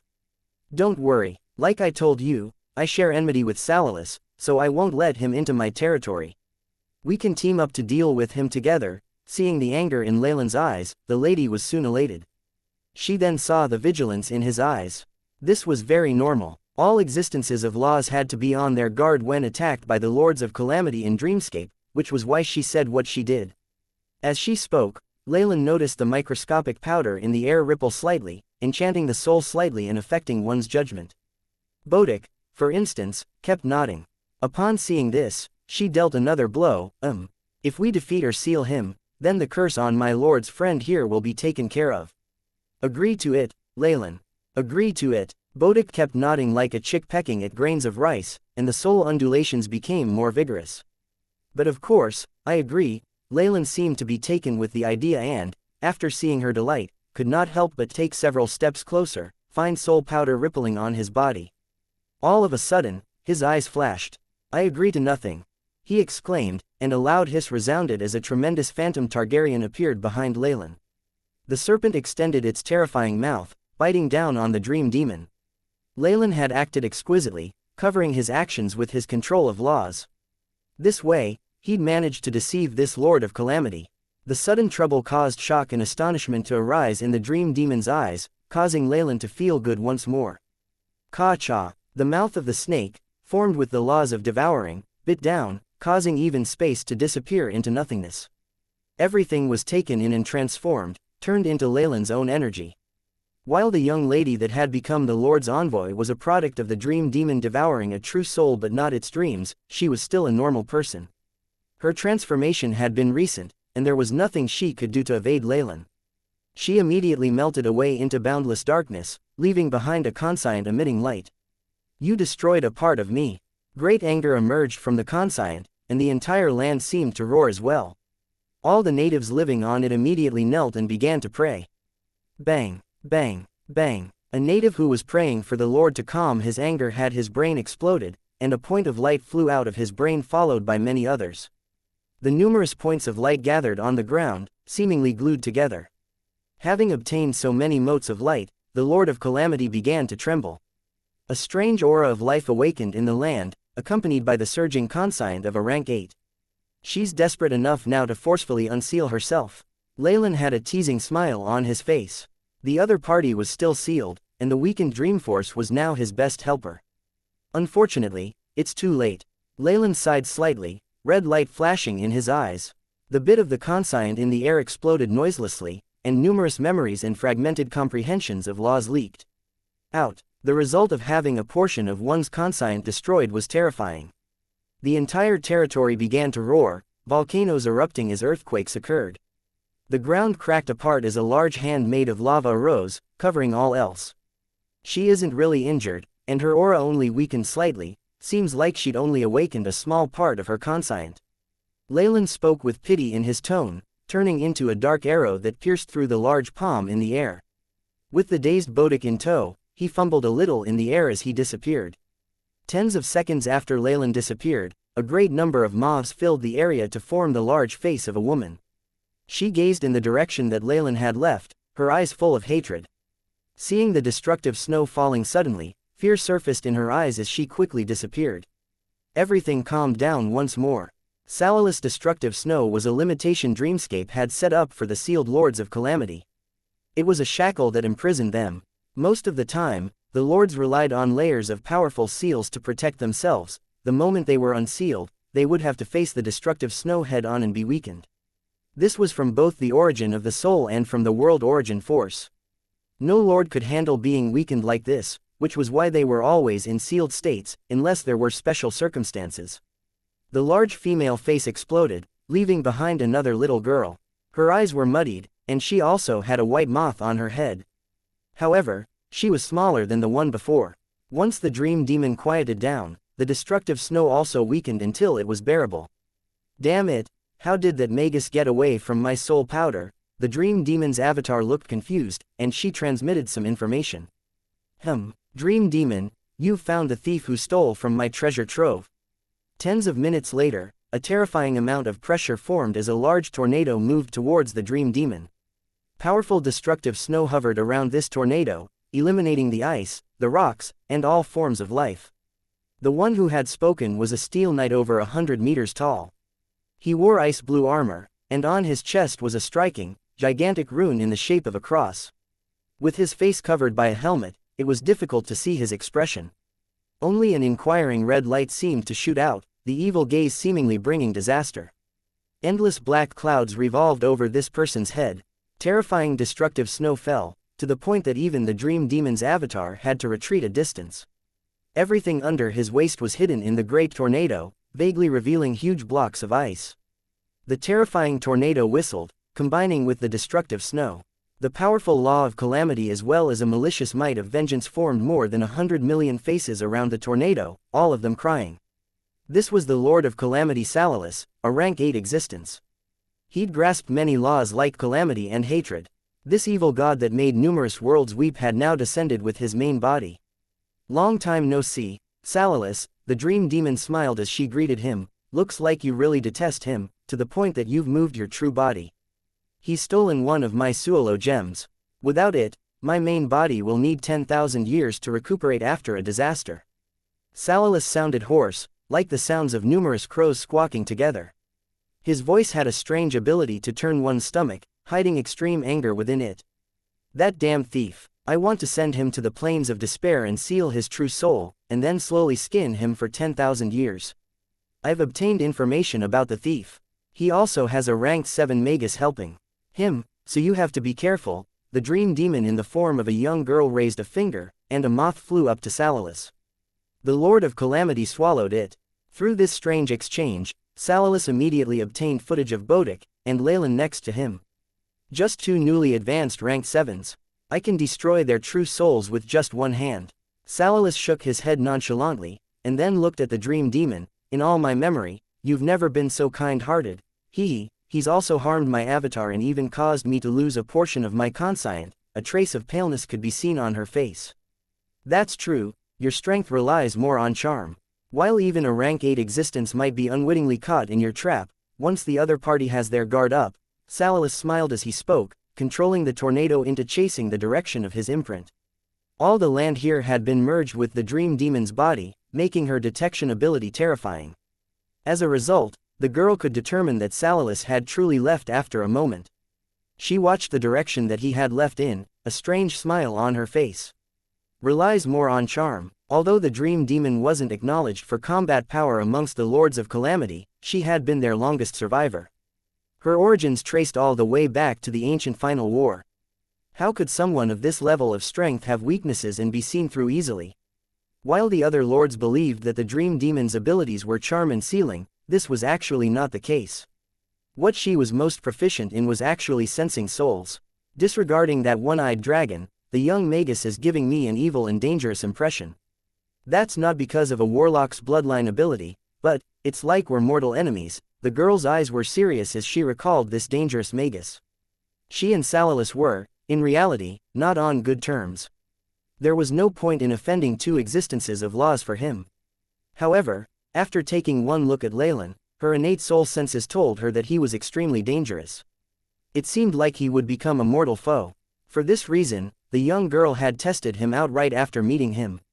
He isn't afraid of my soul powder at all, and this doesn't even seem to be the limits of his abilities. The young girl bit at her lips, her delicate eyebrows furrowing and exuding a heartbreaking charm.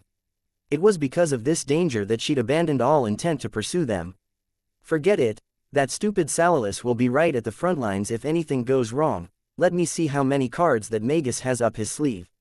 A sparkling moth's body trembled, producing a puff of dazzling powder, and the entire body disappeared as the Dream Demon secretly followed Salalis.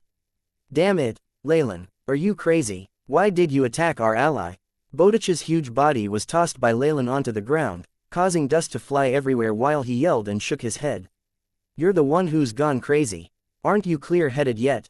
Leylin glanced at Bodich, suddenly punching his face using a fist covered in blood-red flames. Bang! Bodich immediately fell backwards like an artillery shell, breaking through several tall and hard mountain peaks. Damn it! You dare to hit my handsome face. I will fight you to the death. Bodich shook his head, spitting blood out that stained his teeth. Of course, much more soul powder was spat out. He was first cursing everywhere and almost transformed back into his original body, but his expression soon changed. Fury turned into puzzlement, and then slight fear. Soul powder that could affect the true soul directly was better than any illusory spells. It was something that even existences of laws found difficult to resist. That darned moth actually tried to control me, one-eyed dragon Bodich, the prophet of the Ultron world and great scholar, who've traveled through numerous worlds and left behind numerous treasured legends, was almost controlled. Roar! Bodich yelled. The fear had been replaced by rage once more. For these existences of laws, small injuries were just losses of energy. With their limitless time, they could be healed, which was why this was no issue. However, the moment someone tried to interfere with their free will or even enslave them, what would be left was endless hatred. Dreamscape's Dream Demon Lord, all remember this. Bodich hatefully spat out some white air, but wasn't foolish enough to say that he'd immediately return. Evidently, he still retained some reason. He was a rank 7, while the other party was rank 8. On top of that, he still had a curse on him, and was now being pursued by another Lord of Calamity. Leylin, I'm sorry. At this point, Bodich obviously knew that Leylin was his true ally, and he could not offend him. This was especially when there were many things he needed to trouble Leylin with. HMPH, awake now. Leylin snorted, but found this situation strange. That Dream Demon is acting so strangely. She doesn't know us, but she suddenly attacked. And still, she didn't pursue us either. Did she notice something? Her strange behavior caused Leylin to think up all sorts of possibilities. However, he was interrupted by a prompt from the AI. Chip, beep. Host's devouring talent has been used. Completely digested conscient of law. Host has obtained partial information regarding the law of charm. Host has obtained partial law of illusion. Host's illusion proficiency has been strengthened. Using his law of devouring, Leylin could absorb the powers of existences of laws, turning them into his own comprehension. Unfortunately, even a rank 7 who has evolved can't obtain more from those existences of laws. If I were to use the AI Chip's terms, I haven't even obtained 1% of the law. That's even worse than the world of gods, Leylin sighed. There were obviously some things lost during the conversion of laws, but for Leylin, this was so low it was rage-inducing. Although that was just a portion of the Dream Demon's conscient, if this was a god in the world of gods he wouldn't have had trouble in forming a thread of divinity. The difference was more than tenfold. Even with my devouring law I'm in this situations. Things would be even worse for other existences of laws. Then again, if everyone can advance so rapidly, the Magus world doesn't need to send people over. It can just fight and devour as well as annihilate itself. Only the world of gods can be the true hunting grounds of magi. Unlike how hard it was for magi to comprehend laws, the divine laws in the world of gods were easy to acquire. They were learned quite quickly, so much so that devouring a god could allow one to obtain the complete comprehension of a law. That was the reason magi were crazy over them. Meeting, with the attraction of the two world origin forces, and such immense benefits, it's no wonder the ancient final war was so intense. Leylin sighed inside. Had he been the one who'd found a world where he could absorb the comprehension of laws by killing deities, he'd have gone crazy as well. The fall of other magi and the suffering of the commoners was nothing in comparison. The reason why divine laws convert so easily, is it because of the origin forces being compatible, or do they complete each other? At this point, Leylin was now beginning to believe the rumors more and more. When victory was decided between the world of gods and the Magus world, the victor would devour the loser's path to power to open the path to eternity. It's also possible that the Magus world and world of gods were a single body in ancient times, Leylin guessed. One had to consider why the rumors that gave rise to the ancient final war spread so widely. The ancient magi of laws and gods were no fools, and they would not do something without benefit. Unfortunately, the magi miscalculated how difficult the gods would be to deal with. With the mysteriousness of divine realms, the result was that both sides suffered and there were no winners, and it brought about the end of the glamour of the ancient times. Leylin's eyes glinted as he clenched his fists, but the final war that I shall cause will not go down the same path. The road to eternity is mine and mine alone. Leylin had previously been ordinary, able to keep a low profile. But when this epic universe held a hope for immortality, no restraints and limitations would hinder his goal any longer. He would pay no heed to those who didn't block his path, but when conflict arose he would attack to destroy, regardless of who it was. Beep. Captured conscient of existence of laws. Similarity to dead body cells, 100%. Beginning revitalizing, the AI chip prompted at this moment. A living specimen of the dream demon. Leylin smiled slightly. The dream demon's humongous body had merged with this land, so it was naturally possible to obtain her cells anywhere. However, research had shown that the shell left behind was but a pile of nutrition, devoid of laws. Only with the body and conscient together could a real living specimen be obtained. As he had been afraid of the dream demon, he had not laid a hand on the regular people with her parasites. However, after she had become hostile, Leylin no longer had any reservations. The AI chip quickly gave him good news. Revitalization successful. Host has obtained sample of dreamscape existence of law. Rate of analysis of world origin force quickened by 27%. There are differences between various existences of laws. Another sample will get here soon. Blood red light flashed in Leylin's eyes, and a red line opened up between his brows as a strange twisting force rippled in the air. Oh no, it's Salalis. I sense that he's closing in. At the other side, Bodic began to cry out pitifully. The purple eyeballs on his body seemed to have sensed that their original owner was arriving, and they all began to wriggle about in a craze. They then exploded one after the other, causing Bodic to cry out. HMPH, shut up. Leylin turned back, the red line between his brows opening slightly. Russell. Something strange happened then. The purple eyes on Bodic seemed to be frightened by something, and abruptly shrank back. Bodic's cries quieted, and he watched Leylin with disbelief. This, quiet, don't you want to remove the curse? After activating the nightmare absorption bloodline, Leylin was akin to a king in Dreamscape. Dreamscape origin force was now hovering around him at all times, causing Bodic to unknowingly close his mouth. Return to where you came from. Leylin chanted in an ancient tone. Threads of Dreamscape origin force descended, forming blazing red runes that disappeared into Bodic's skin. The purple eyes quickly retreated due to these runes, eventually forming an exquisite purple eye sealed by a ring of fiery red on his back. That's it. Bodic waved his arms around, looking stunned. A curse formed of malicious intent from a lord of calamity who massacred hundreds of millions of living souls was sealed so easily. The whole process was simple, to the point that Bodic felt he was dreaming. Upon seeing this, Leylin nodded slightly, suddenly coming to an understanding. As expected, I guessed right. As long as it uses Dreamforce as a base, anything can be suppressed by my nightmare. Absorbing physique. Even if it was a lord of calamity with powerful laws of calamity, if he was still in essence a being of Dreamscape, he would have to survive using Dreamscape origin force. That would mean that he could be suppressed by Leylin's bloodline ability. This suppression seems quite terrifying. Leylin looked at the world origin force hovering around him, and the slight attention from the world will. If this were a rank 8 existence from another world, even though I might be confident in defeating them in Dreamscape, chances are they'd escape. However, if it's a Lord of Calamity, they probably won't even get a chance to escape. It seems like this is the world's wish. Wait. Leylin's eyes went as wide as saucers, feeling like he had grasped something crucial in that moment. There was no hatred nor love without reason in the world. Giving birth to the nightmare-absorbing body must have been an act of Dreamscape itself, which made the goal in doing this rather interesting. Inducing the formation of a bloodline and investing so much origin force and care required a huge amount of effort. At this very moment, a ravaging tornado appeared in the horizon, large amounts of destructive snow overhead as it hastened in their direction. Leylin, sire, he's here. Bodic changed the way he addressed Leylin and placed himself below the warlock. Great timing. I just had a thought I need to confirm.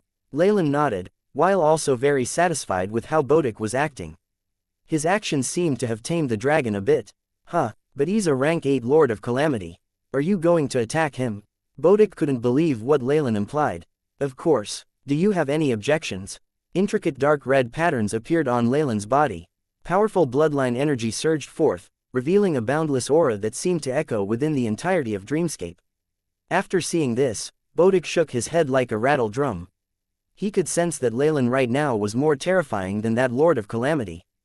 Besides, he was the one who had provoked Salalis, and Leylin was technically helping him. Most importantly, Bodic took a look at the seal on his back and the purple eyeball that had been torturing him. Leylin had merely made a seal but not completely removed it. While things did not seem troublesome now, Bodic did not dare believe Leylin had not done anything else to him. It was already terrifying enough to offend one Lord of Calamity, but another. Damn it, I'll go all out. Roar. Having found determination, Bodic's body exploded into yellow smoke, forming a large one-eyed dragon. Leylin stood atop its head.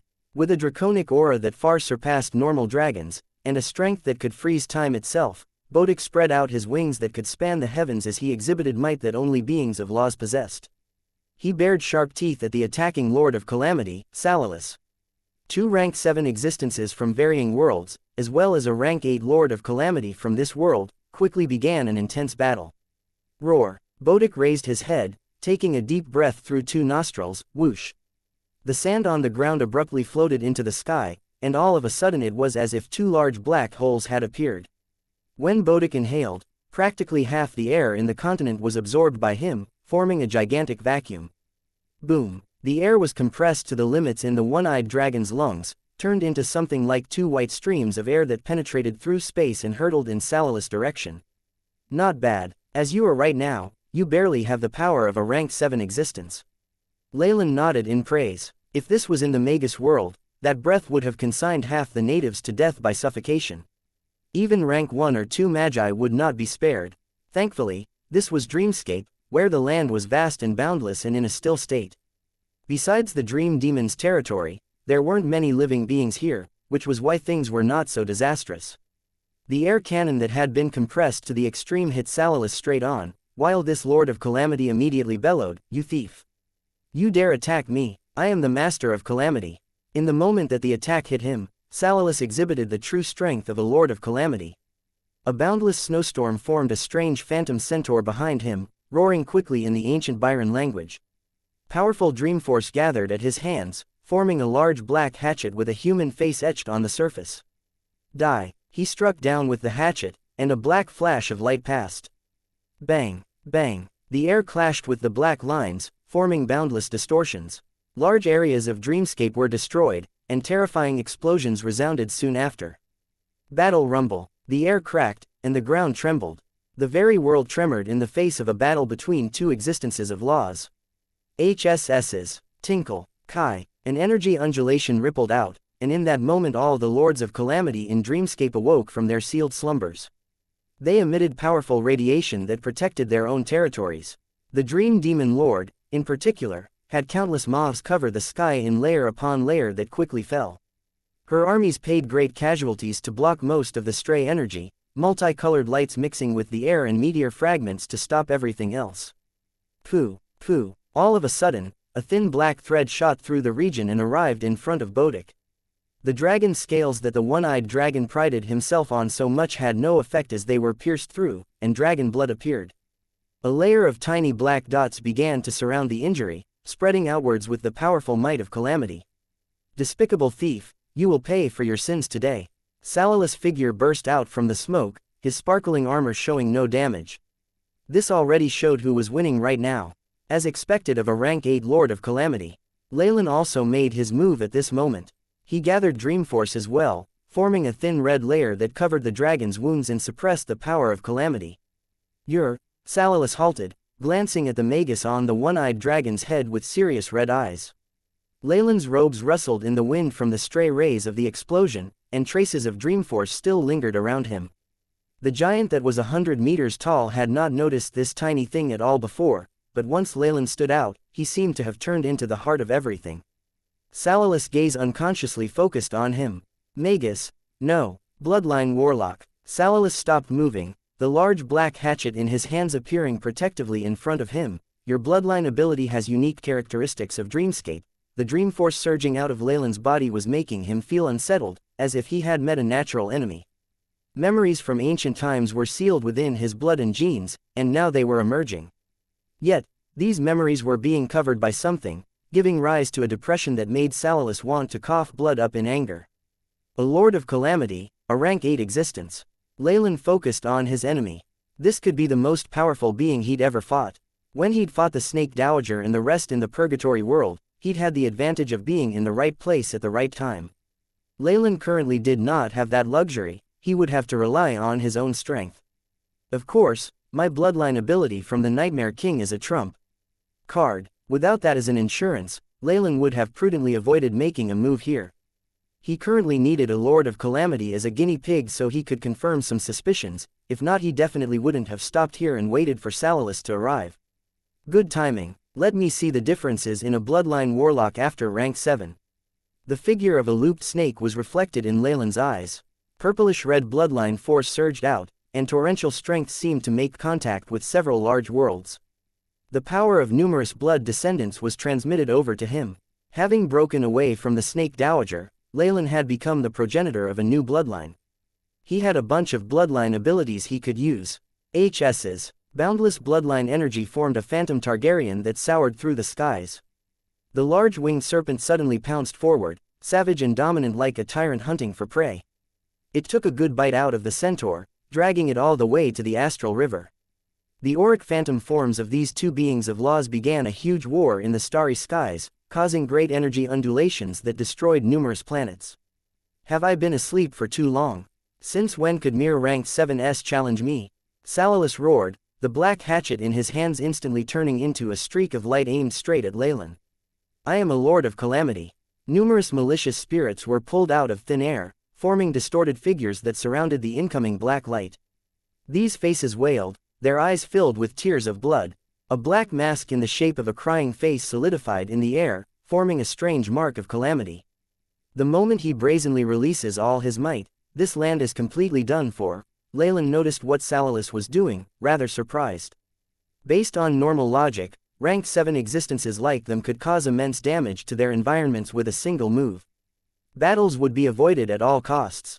However, this Lord of Calamity seemed to be having none of that. He had no qualms in his strikes, caring not for the consequences of his actions. If you do this, aren't you afraid of the world will interfering? Leylin berated. At the same time, numerous crimson shields spread in the skies, seemingly indestructible. Bloodline shield. Purplish red light reflected off the metallic luster of these shields. Many vortices formed, like countless huge mouths waiting for their prey. The combination of rank 7 bloodline energy and the law of devouring created a powerful defense. When the devouring shield clashed with the blade, numerous vortices rapidly spun around to absorb the power of calamity from the hatchet. Horrifying crunches sounded out as the shield surrounded the hatchet, acting like a huge mouth doing all it could to digest the object. What's a world will to me? Salilus laughed maniacally. His views seemed to be different from those of the Magi, as red light gained in intensity on his helmet. Break. A great rumble resounded as the numerous crimson shields shattered. While the law of devouring was exceptional, it was currently put up against a rank 8 being. The burden being too great, it could hold on no longer. Once the bloodline shields were eliminated, the hatchet of calamity also seemed to have used up all its strength. It gradually disappeared. Warlock, I admit that your power is not bad amongst rank 7s. No, of the worlds I have traveled to, your ability is at the top.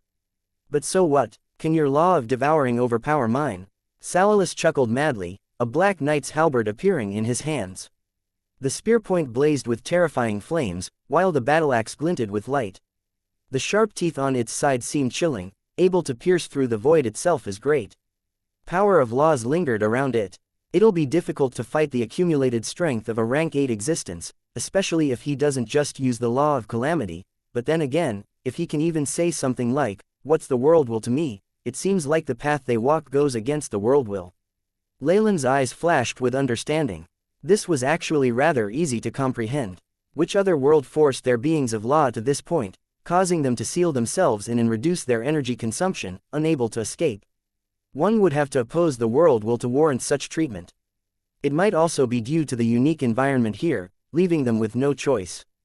Leylin now felt like he had a better understanding of Dreamscape now. Lulu. At this moment, a victor had been decided between the giant snake and the centaur. The tall centaur roared, ruthlessly kicking at the neck of the Targaryen.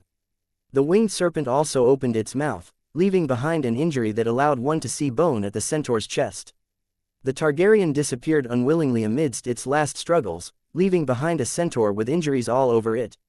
It thundered out, "SKSKLGNLSDGNL," the words translating to, "I am the King of Calamity." You've seen it, haven't you? Your power loses completely to mine. Salalus raised his head proudly. Admit defeat, and I can consider letting you go. Unfortunately, you and I both know that's impossible. Leylin answered nonchalantly, caressing a cross blade that appeared in his hand. The weapon blazed with crimson light. If he'd planned on peace from the start, Leylin would at least have forced Bodic to hand over the Suolo gem, seeing if it was possible to calm the fury in the Lord of Calamity's heart. Instead he'd attacked at the very beginning, which meant he wasn't going to be benevolent. Don't forget me, the gem thief from the boundless world, one-eyed dragon Bodic. The one-eyed dragon Leylin had mounted flapped his wings, snorting out a terrifying dragon breath. In normal worlds this breath alone could render entire species extinct, but things were fine here. As the three beings of laws went all out in their attacks, the surroundings were completely destroyed. The space around them grew disordered, and the ground disappeared into gray fog of primal chaos.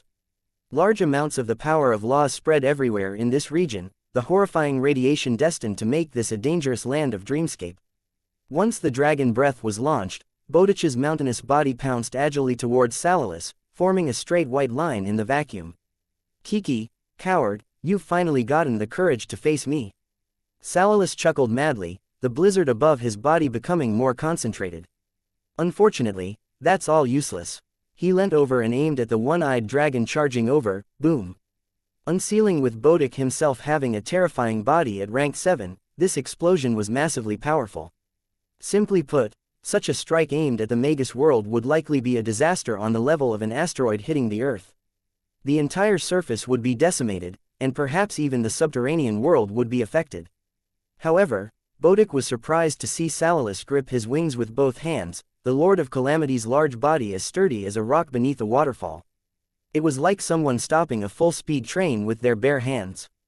"Kiki, that wasn't all that powerful. It just hurt a little." Salalus snickered, and it brought an ominous feeling. Bodic found himself sent flying, and a number of his bones cracked as he coughed out nearly an entire ocean's worth of dragon blood. "Is that so? Then how about this?" Making use of Bodic's charge, Leylin had arrived in front of Salalus. He pierced the crimson sword in his hands into Salalus' armor. Clang! With Leylin's body size, the sword in his hands wasn't even comparable to a toothpick in Salalus' eyes. However, this very toothpick had left a red spot on his armor.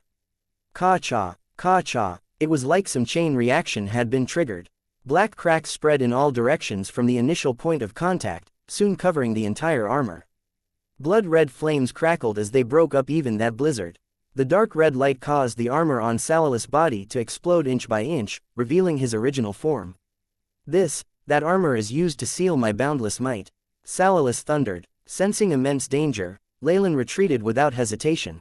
Rumble. An aura 10 times more horrifying and evil than before exploded forth, causing the world to freeze for an instant.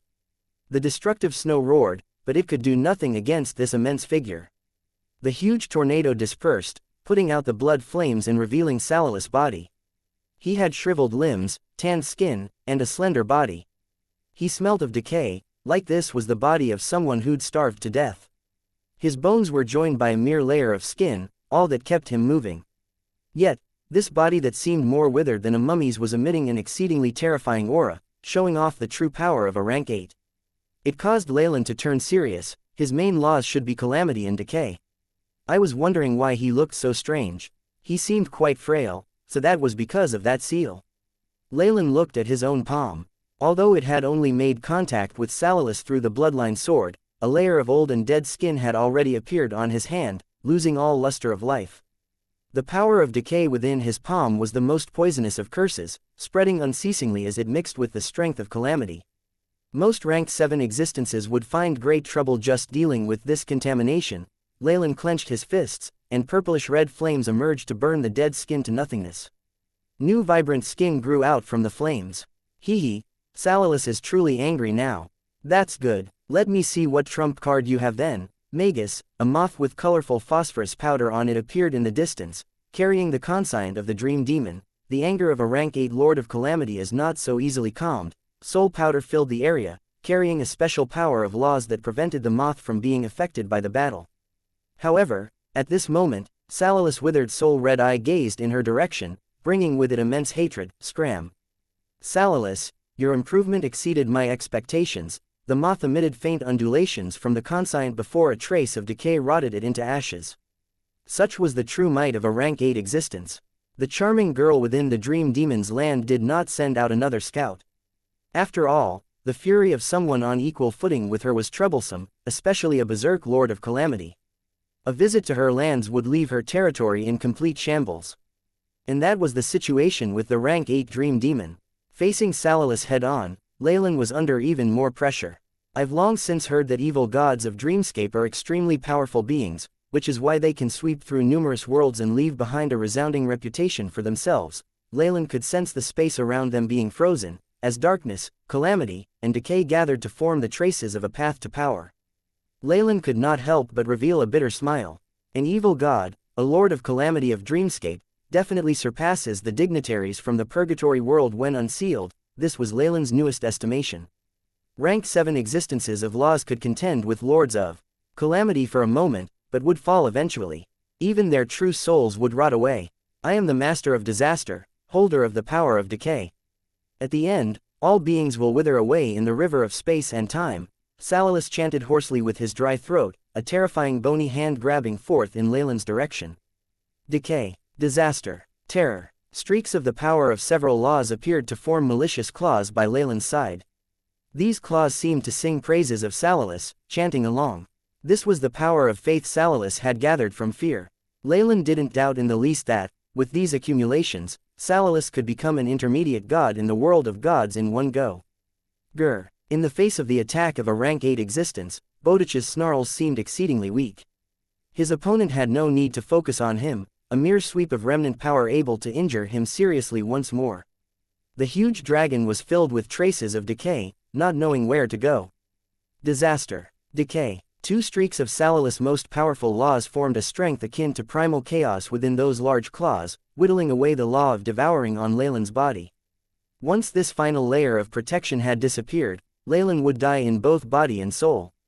It was obvious that Salalus' hatred of Leylin in that moment exceeded that towards Bodic.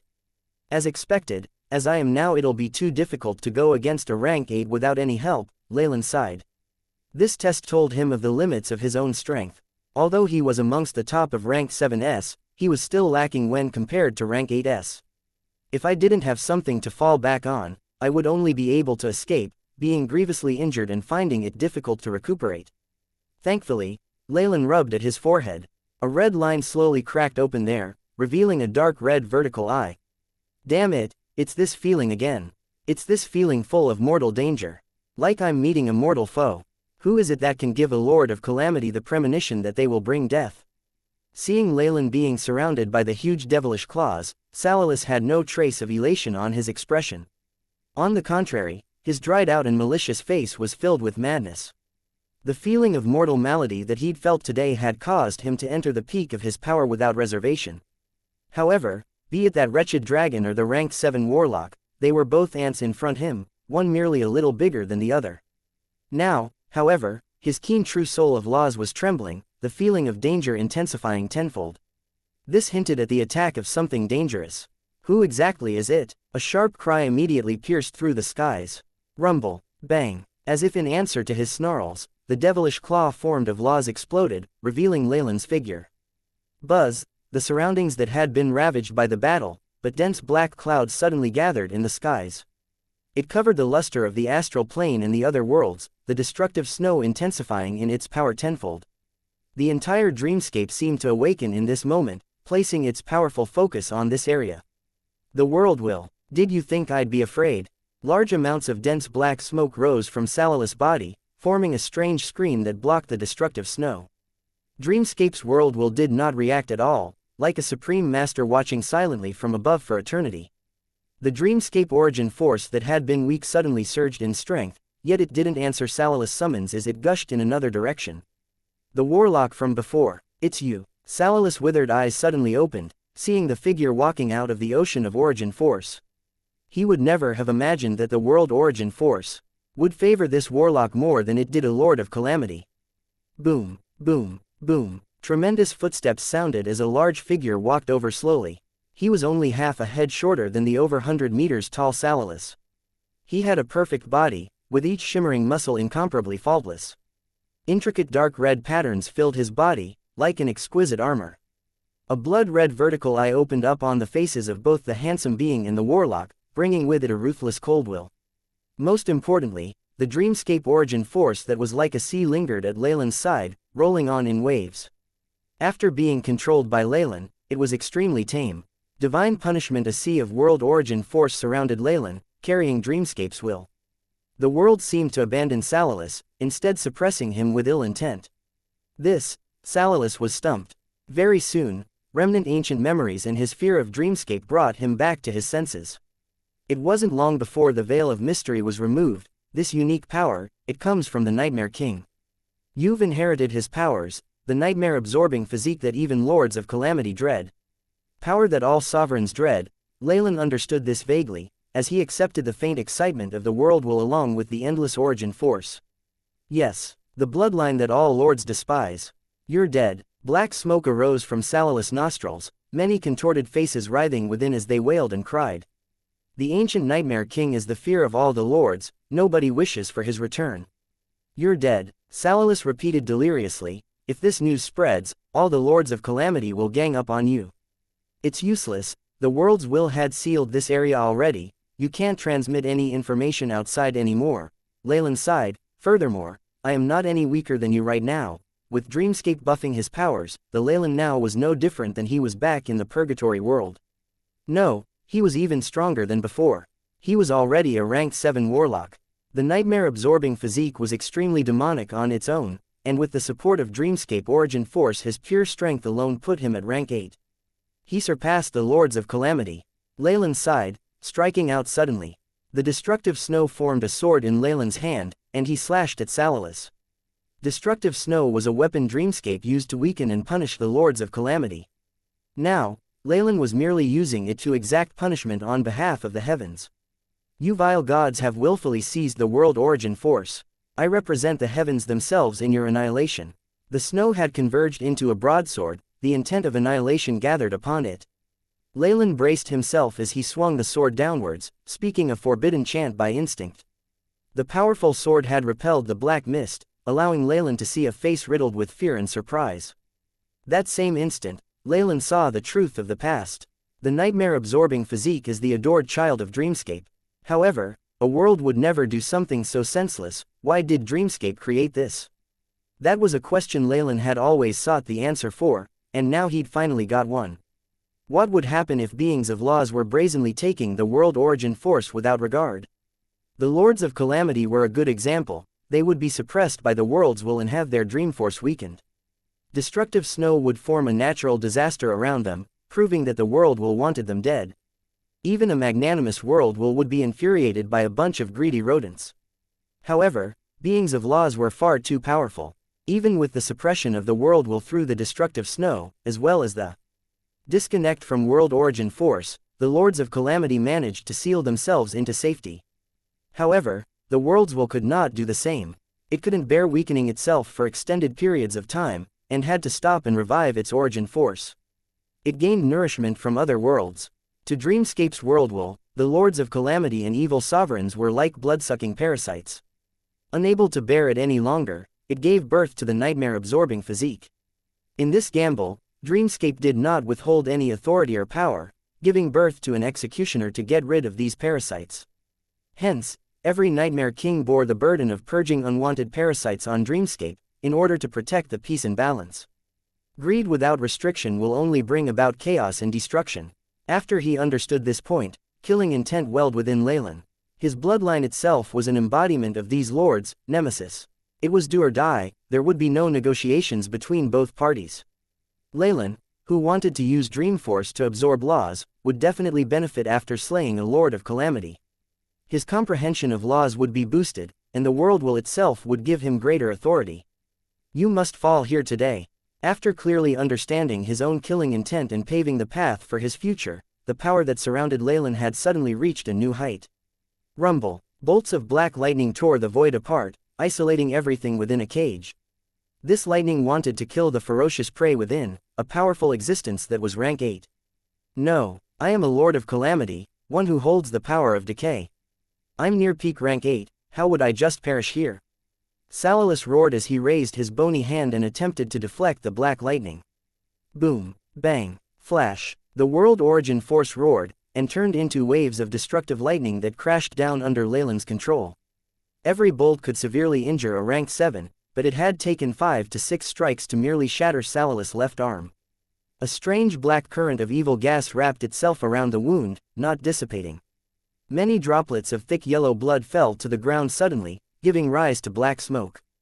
It seemed to form a strange embodiment rather like rotten mud, and wails and screams sounded as they tried to escape.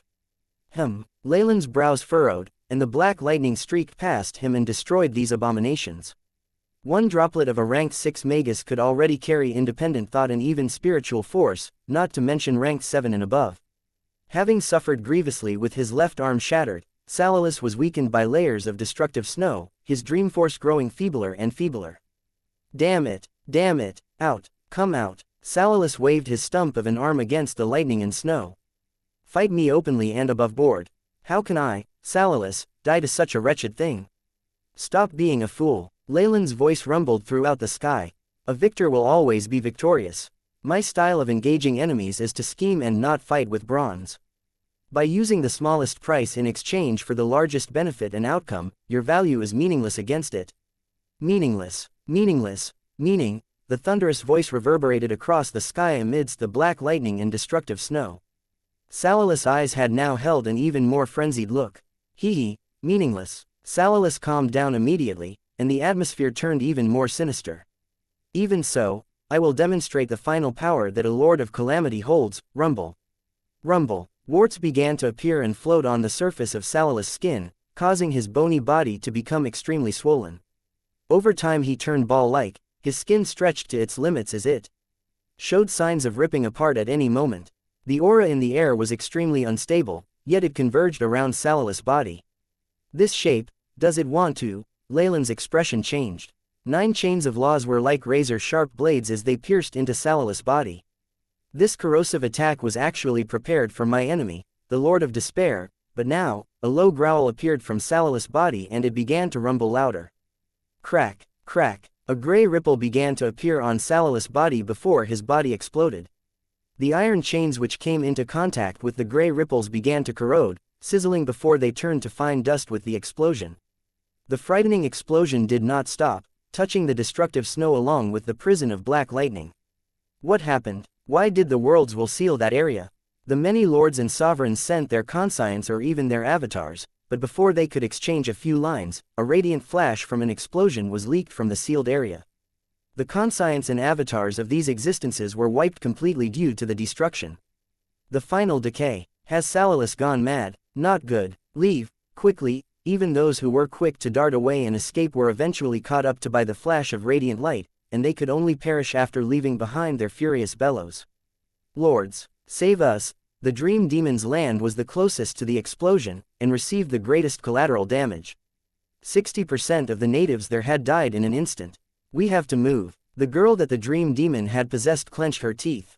The ground began to rumble as a pair of gray wings manifested, taking her far away and deeper into the void. Opening up a certain distance, the Dream Demon girl looked in Salalis' direction, her eyes filled with worry. These lords are not easy to deal with. I can't believe that I have to activate my own powers for the final bout.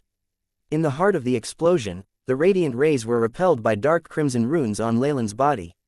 It cost a lot of origin force, but since he was linked with the world, he spent it without feeling the pinch. Once the explosion rippled away, blue light flashed in Leylin's eyes. A giant figure stepped forward as the surrounding scene changed, like he was teleported to a different dimension. In it was a gigantic black skeleton.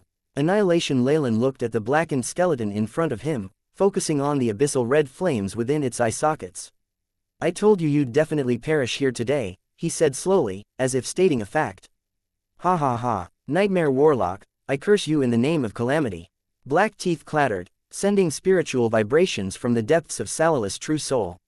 You showed your final corrosive attack, but after that all you have is this feeble curse. What a disappointment. Leylin brought his hand down against this surging curse power. Crash. All the world origin force in Dreamscape surged violently, becoming endless destructive thunder. Powerful arcs of lightning swept across the area, exterminating all traces of the curse's power. Swish, swish. The moment the curse was broken, Leylin and Salalis both executed their moves. The two transformed into endless glows that crossed the speed of light in their intent to kill. The entire space seemed to distort in a single moment. In a fraction of a second, they'd exchanged hundreds of blows. Salalis' laws of calamity and decay constructed a black skeletal structure whose rigidity far surpassed all the metals in the world. It was enough to calmly bear the indiscriminate bombing of destructive thunder as if nothing was happening. Red runes appeared intensely around Leylin's body, blooming with bright light. They formed an indistinct crimson armor as the entirety of Dreamscape's world origin force roared. Before Dreamscape itself was consumed, the defense of his armor would not be broken. Even if it sustained damage, it would repair itself rapidly. Ring, ring, ring. The two reached the limits of speed in a flash, disappearing from Dreamscape to arrive at a strange place. Time and space were slightly distorted in this region, a vast glowing river of space and time flowing beneath them. Is this a region close to the spacetime river? Only a place such as this can withstand our wrath. It is more than suitable to serve as your burial ground. Crack. Crack. Leylin's chest was scratched by a black skeletal finger. The crimson armor fell apart at once, but was immediately restored to its original unblemished form. Tens of strikes upon the Dreamforce armor dimmed the red radiance within Salalis' skull, and the black skeleton began to crack. Fights between beings of law come down to a contest of inside information and origin force in the end. It looks like I need to put making origin force weapons on my schedule. Leylin gravely faced his opponent. Even though he had traded blow for blow, his consumption of origin force had reached a terrifying level. If it wasn't for Dreamscape footing the bill, perhaps he would have exhausted all his resources already, and even his soul would have been sucked dry. Now however, backed by the support of Dreamscape, Leylin had forced the Lord of Calamity Salalis to an impasse. Beep. Origin force imitation weapon has been constructed. Correcting orbit. After trading blows hundreds of times, the AI chip had captured the orbit of Salalis' movements. Dreamscape roared, and a misty green sword directly appeared within Leylin's grasp. Using concentrated origin force as a weapon was not something that Leylin had envisioned. This could only be considered to be a prototype. Ashes to ashes, dust to dust. Your glory came from Dreamscape, and unto Dreamscape you shall return. Leylin chanted in a low voice, thrusting his longsword in a strange arc. Clang. In an infinitesimal moment, the green origin force longsword momentarily weaved through Salalis' defenses and pierced into the center of his skull. This was the main focus of Leylin's attack. Faint cracks had long began to appear on the skeleton, but now it exploded even more violently. The clanging sound seemed to start a chain reaction, and finally the black skeleton was blown apart. Pieces of the skeleton continuously crumbled without end, becoming fine powder that was melted away by the destructive snow. No, how could I fall here? I, Salalus, am a lord of calamity, the monarch of decay. After his body was finally destroyed, the red spark of a true soul of laws emerged from the endless explosion. It was filled with the power of laws of calamity and decay. Breaking away from its mortal shell, the true soul of laws now became even more powerful. It suddenly burned up, its form momentarily expanding to become a star that burned with white heat. The massive star was in upheaval, and it suddenly rushed towards the river of space and time. The vast and mighty river itself was a little attracted, emitting a strange inwards force. You're already dead, your time has ended. Stay.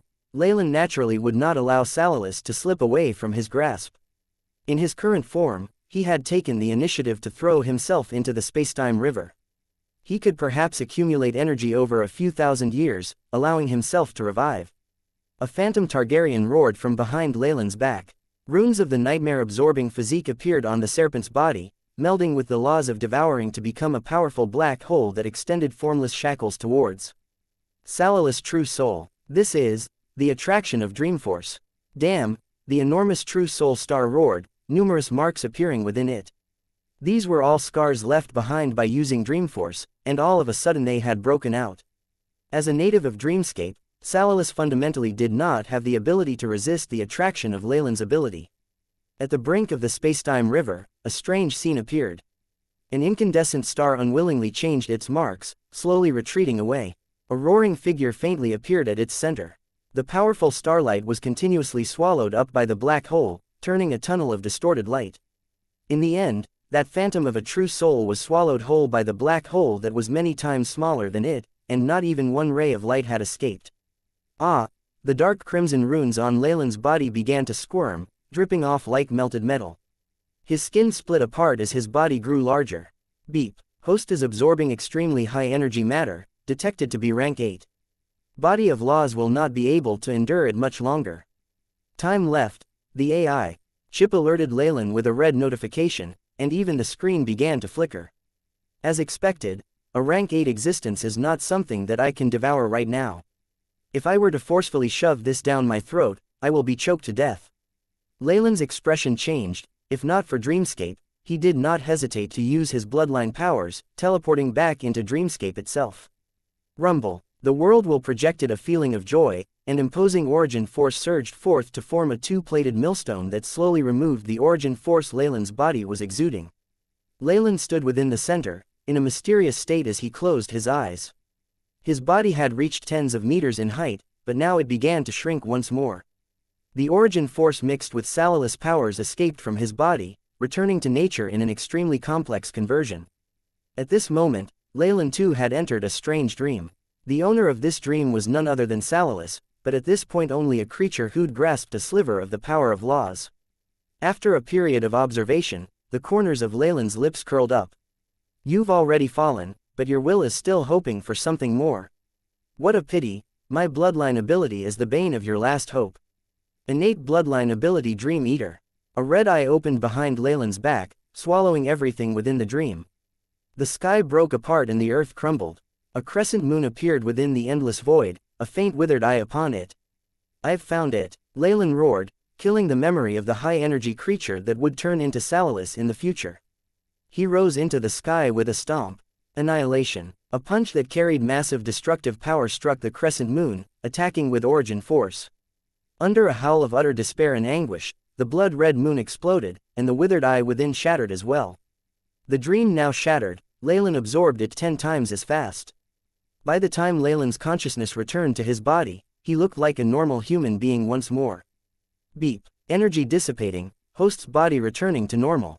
Beep. Law of decay absorbed, host has obtained information. Stats changing. Very soon, the AI chip showed Leylin his new stats.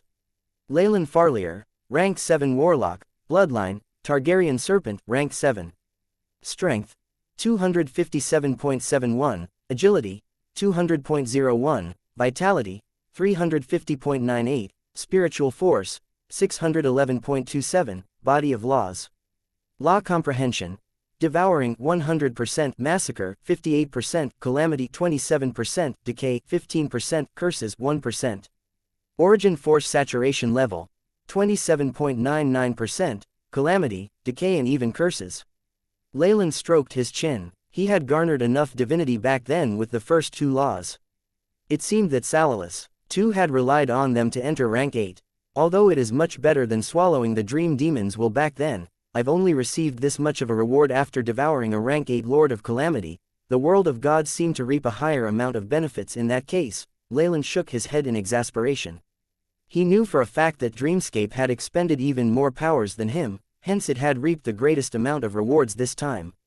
The origin force that aided him in battle was provided by it, so it absorbed the Lord of Calamity as well. As for himself, he had only managed to comprehend some laws.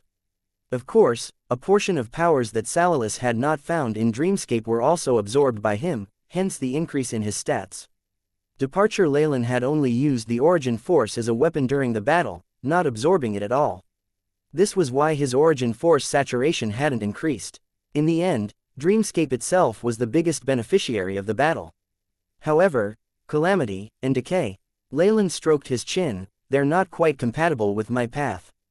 While the law of Calamity is extremely powerful, it has its own limitations. Decay has more potential. After all, there are aspects of time within it. However, my comprehension and analysis of this law isn't too much. Now that he'd set his own path, Leylin wouldn't change it easily. These laws weren't very compatible with him anyway. Something high, more, even more. Dreamscape projected an intent to Leylin, sending information to the bottom of his mind intermittently. At the same time, Leylin felt that his connection with the world had become even more closely knit than before. The origin force that he could control had also increased. Even more, he raised his hand, and a small thread of weakened dream force emanated from his finger. Suddenly, the dream force shuddered and the color turned denser, before a stronger wave of energy radiated from his finger. I gain increased authority from Dreamscape, as well as the ability to control its crests and troughs. It should only be limited to my own powers, if not the power would be too inconceivable. Leylin sighed. After slaying and sacrificing a Lord of Calamity, he had indeed obtained many benefits from Dreamscape. At the very least, the dream force which was a part of his power had increased. Furthermore, if this power could still be increased, and he could also control the extent of dream force that the lords could muster, it was akin to having another killing move against them in the future. Powering his own dream force to the peak and weakening his opponents, it would be a sight to behold. Not only that, the world seems to be starting to recover. Leylin acutely felt that Dreamscape was now different than before. Originally, Dreamscape was like a large withering tree. There were parasites around its roots, weeds sucking up its water and nutrients. But now that Leylin had slain a Lord of Calamity, the tree had finally gotten a break. It felt like Dreamscape had regained some of its vitality. A pity, it's only a little better. I need to kill at least 5 or 6 more to completely revitalize it. Leylin inhaled a deep breath after arriving at his own estimation. The harm that these lords had done to Dreamscape was beyond terrifying. Dreamscape survives on absorbing the dreams of intelligent beings of the astral plane. The Lords of Calamity pilfered its origin force on the same basis, stealing the foundation of its strength. A world would not be able to bear even a rank 8 existence for so long, leave alone an entire bunch of them. Only now did Leylin begin to understand Dreamscape slowly.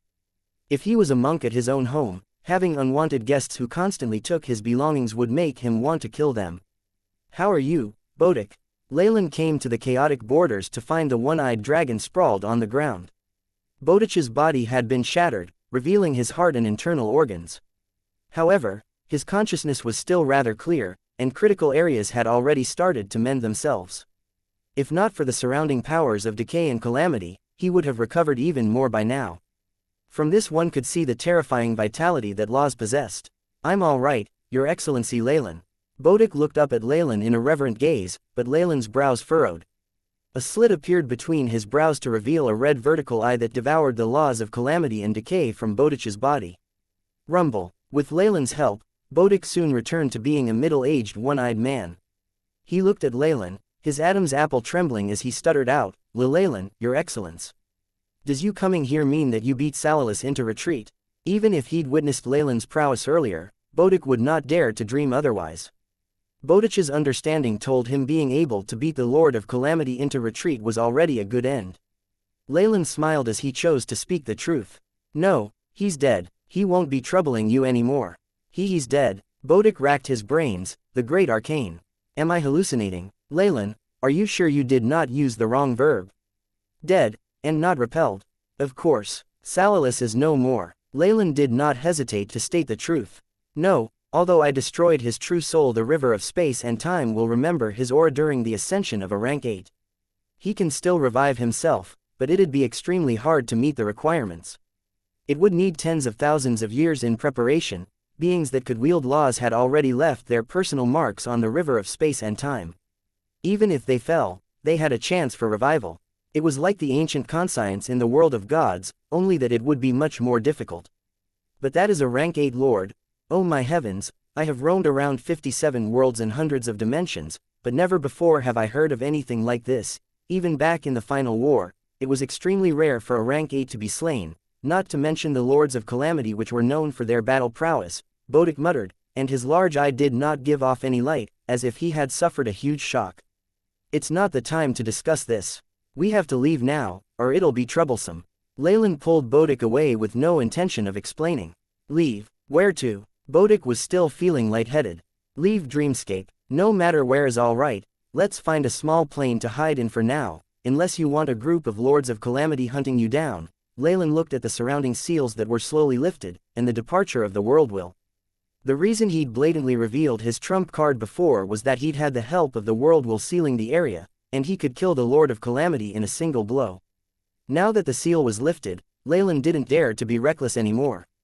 After all, his nightmare bloodline put him on the opposing side to all the Lords of Calamity, and his secret couldn't be revealed.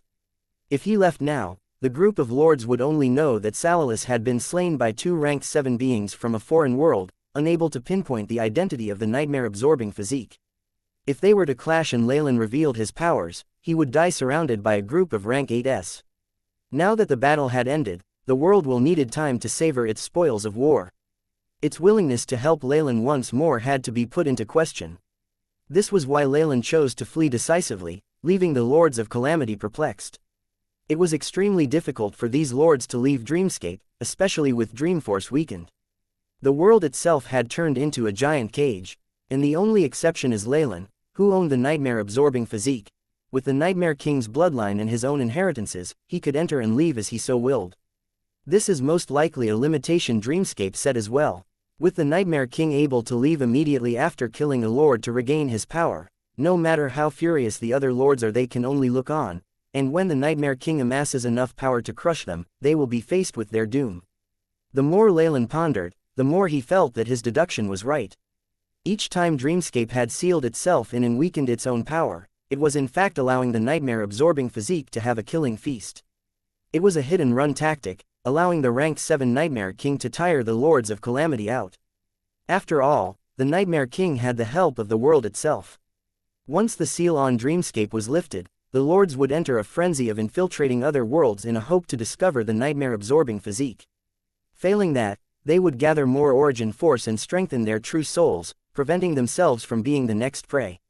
The stronger beings would have longer lives. Dreamscape was just that brutal. Understanding this logic, Leylin did not hesitate to leave. His deduction had been extremely accurate. Right after he left, the lords began to barge into the area the Worldwill had sealed. No remnants, no traces of aura. They carefully cleaned up the area. The lord who spoke was fat and round, his massive body topped by 3 heads. The head which spoke was that of a green viper, the other 2 being a black goat and a human. The lack of traces should be the greatest clue. Hiding it means he possesses a secret nobody should know. Another lord floated in midair. It was a giant chariot wheel which had numerous eyes around its body. Its rotations radiated abyssal flames. Speak of your conjecture, emissary. A female giant spoke last, her body crackling with the sound of thunder. The lord's destructive snow spiraled powerfully. 3 Lords of Calamity had gathered here, the power they attracted clearly greater than usual. That white snow floated down slowly in great swaths, melting away everything it touched. However, these 3 lords did not seem to feel a thing as they discussed their own affairs.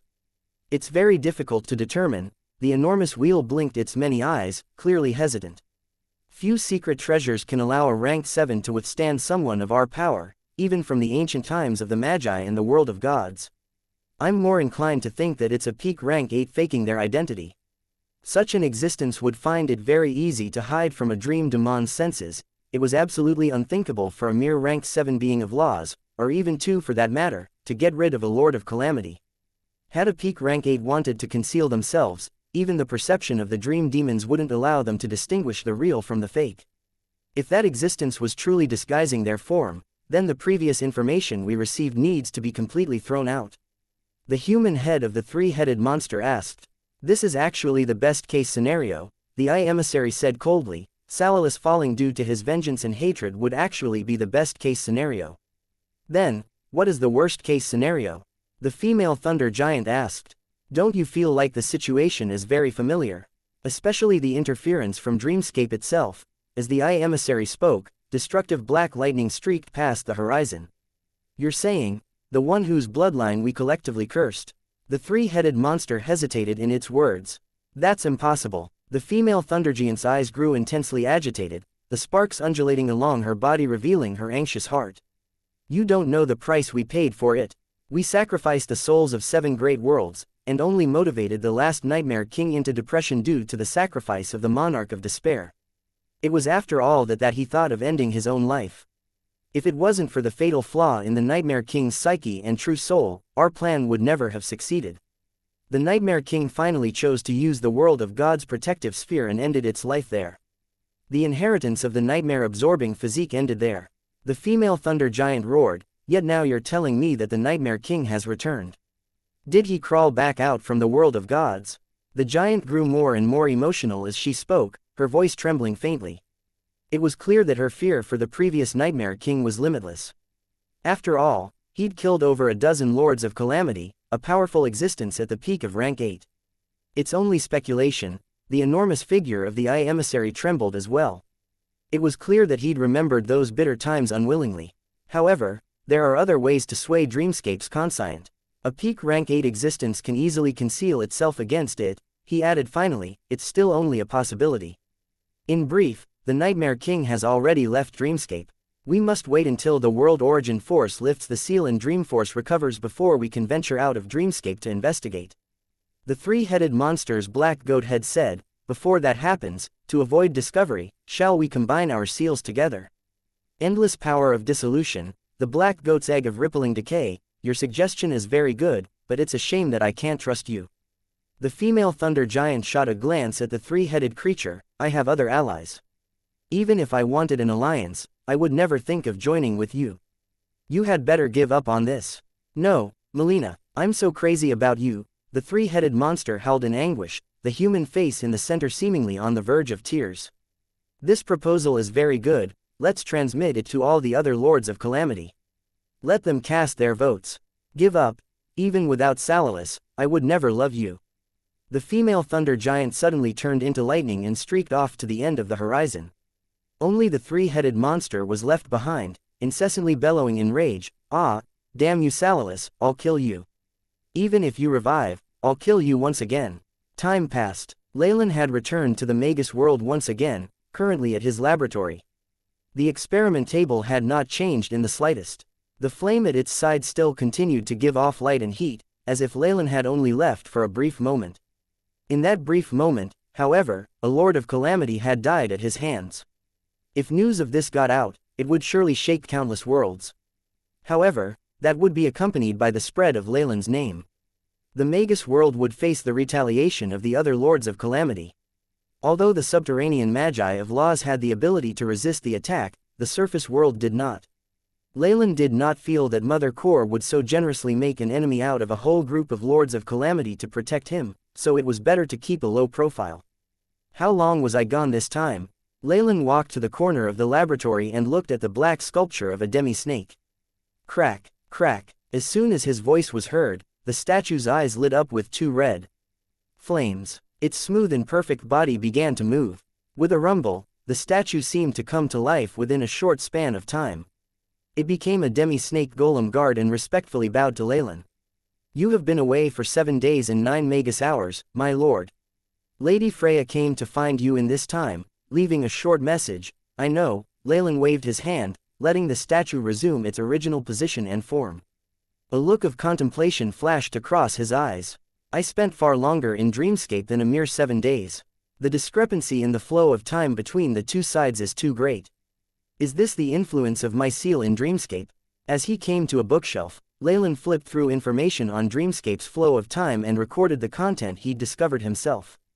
The red ink left behind bright marks on the yellowed parchment, the complex ornate characters holding a strange power of law. Although Leylin could use the AI chip to record everything in a flash, he still persevered with making hard copies of some experimental data as a backup.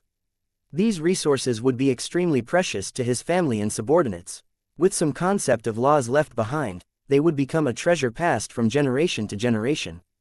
Completing this, Leylin began to sort out the benefits he'd reaped from Dreamscape. First is this: a gold draconic ring appeared in Leylin's hand. There were 3 marks on its surface left by a dragon. This was an item left behind by the one-eyed dragon Bodic. After Leylin had removed his curse, the dragon had returned the favor with a pledge of eternal secrecy. He'd promised 3 favors for Leylin, the draconic ring being the proof of the same. Leylin didn't indulge in the fantasy of having a being of laws submit to him. Those at rank 7 and above had their own dignity, and this outcome was already excellent. However, a rank 7 one-eyed dragon's promise isn't worth much to me now. Perhaps I can only leave it for my family. Leylin sighed a little and put the dragon ring away. A rank 7 existence wasn't much to him anymore. However, this sort of existence would be a great boon to his family. The 3 favors were practically a meat pie from the heavens falling into their laps. It was rather ridiculous that Bodic and Salalis' grievances were due to Bodic's wrongdoing, but Leylin had entered and stirred up a strong change. Because of his bloodline, Leylin had become the arch-nemesis of all the Lords of Calamity. On top of that, Salalis himself had ended up falling. The cause was all due to a stolen Suolo gem. If Salalis still lived, wouldn't he feel that he had been treated unjustly? AI chip, show the analysis map of Dreamscape's origin force. Beep. Mission established. Currently transferring. The AI chip loyally implemented Leylin's order. An extensive library of stats was displayed before Leylin. With powerful calculations and analytical ability as its base, the AI chip shaped the data into an analysis of Dreamscape origin force and displayed it to Leylin. Leylin's body of laws had strong reasoning abilities. His previous life's work could now be more easily understood and accumulated. With conscience from Salalis and the Dream Demon, as well as authority from Dreamscape's own world, his understanding of that world could not be surpassed. Once the origin force chart was completed, Leylin was quite certain of being able to use Dreamforce to refine his own laws. What belongs to others will still belong to them in the end. However, using Dreamscape's authority, I can now also manipulate Dreamforce to its peak, but once I lose this limit, Leylin had always been meticulous about his work. Before he considered victory, he first thought of defeat. How could he leave such a huge loophole to fall into? He'd always been analyzing and researching Dreamforce. Obtaining the chart of Dreamscape origin force, he would immediately undo many locks of mystery. His research would advance 1,000 miles in a single day. Before too long, I'll be able to control the pattern of Dreamforce exhausting itself without the world's support. Leylin's eyes burned with fervor. The path he would walk after he rose to rank 8 had been paved with its most important cornerstone. Origin Force weapon. Leylin was now extremely clear on his path as a magus. A rank 7 comprehended one complete law, and a rank 8 had to master many. A peak rank 8 then needed to infuse a law they created themselves into their body, representing it as a path of sorts. To advance to rank 9, this path needed to contain the power of spacetime itself. The foundational law that represents your path is the most important step. Leylin smiled. This power shouldn't just accommodate all the laws involved in forming your path, it also has to be strong enough to deal with spacetime, harnessing such powers to allow you to advance to rank 9. Dreamforce perfectly meets all these requirements, and it's more capable of infusing other laws than I thought. Many at rank 7 and above did not know the pros and cons of the path ahead, and deviated from the correct route. Pitifully they were stuck unable to change their path, forced into a dead end. Leylin had a strong suspicion that peak rank 8s like Mother Core and many others had suffered this pitfall, left unable to advance after such a long time. Compared to them, Leylin was extremely lucky. His AI chip could simulate the future results, allowing him to compare the pros and cons of different laws. In addition, he'd learned of the secrets of many ancient magi, also being well-traveled amongst the many worlds. He was currently on the right track. Leylin deeply understood that hard work alone was futile. Only by finding the correct path and putting in relentless hard work would he be able to see success, and even that would need a sliver of luck. My path has already been chosen. I can only tune it now, not make great changes. Unneeded laws need to be removed, Leylin ordered. AI chip, display my stats. Leylin Farlier, rank 7 Warlock, Bloodline, Targaryen Serpent, rank 7.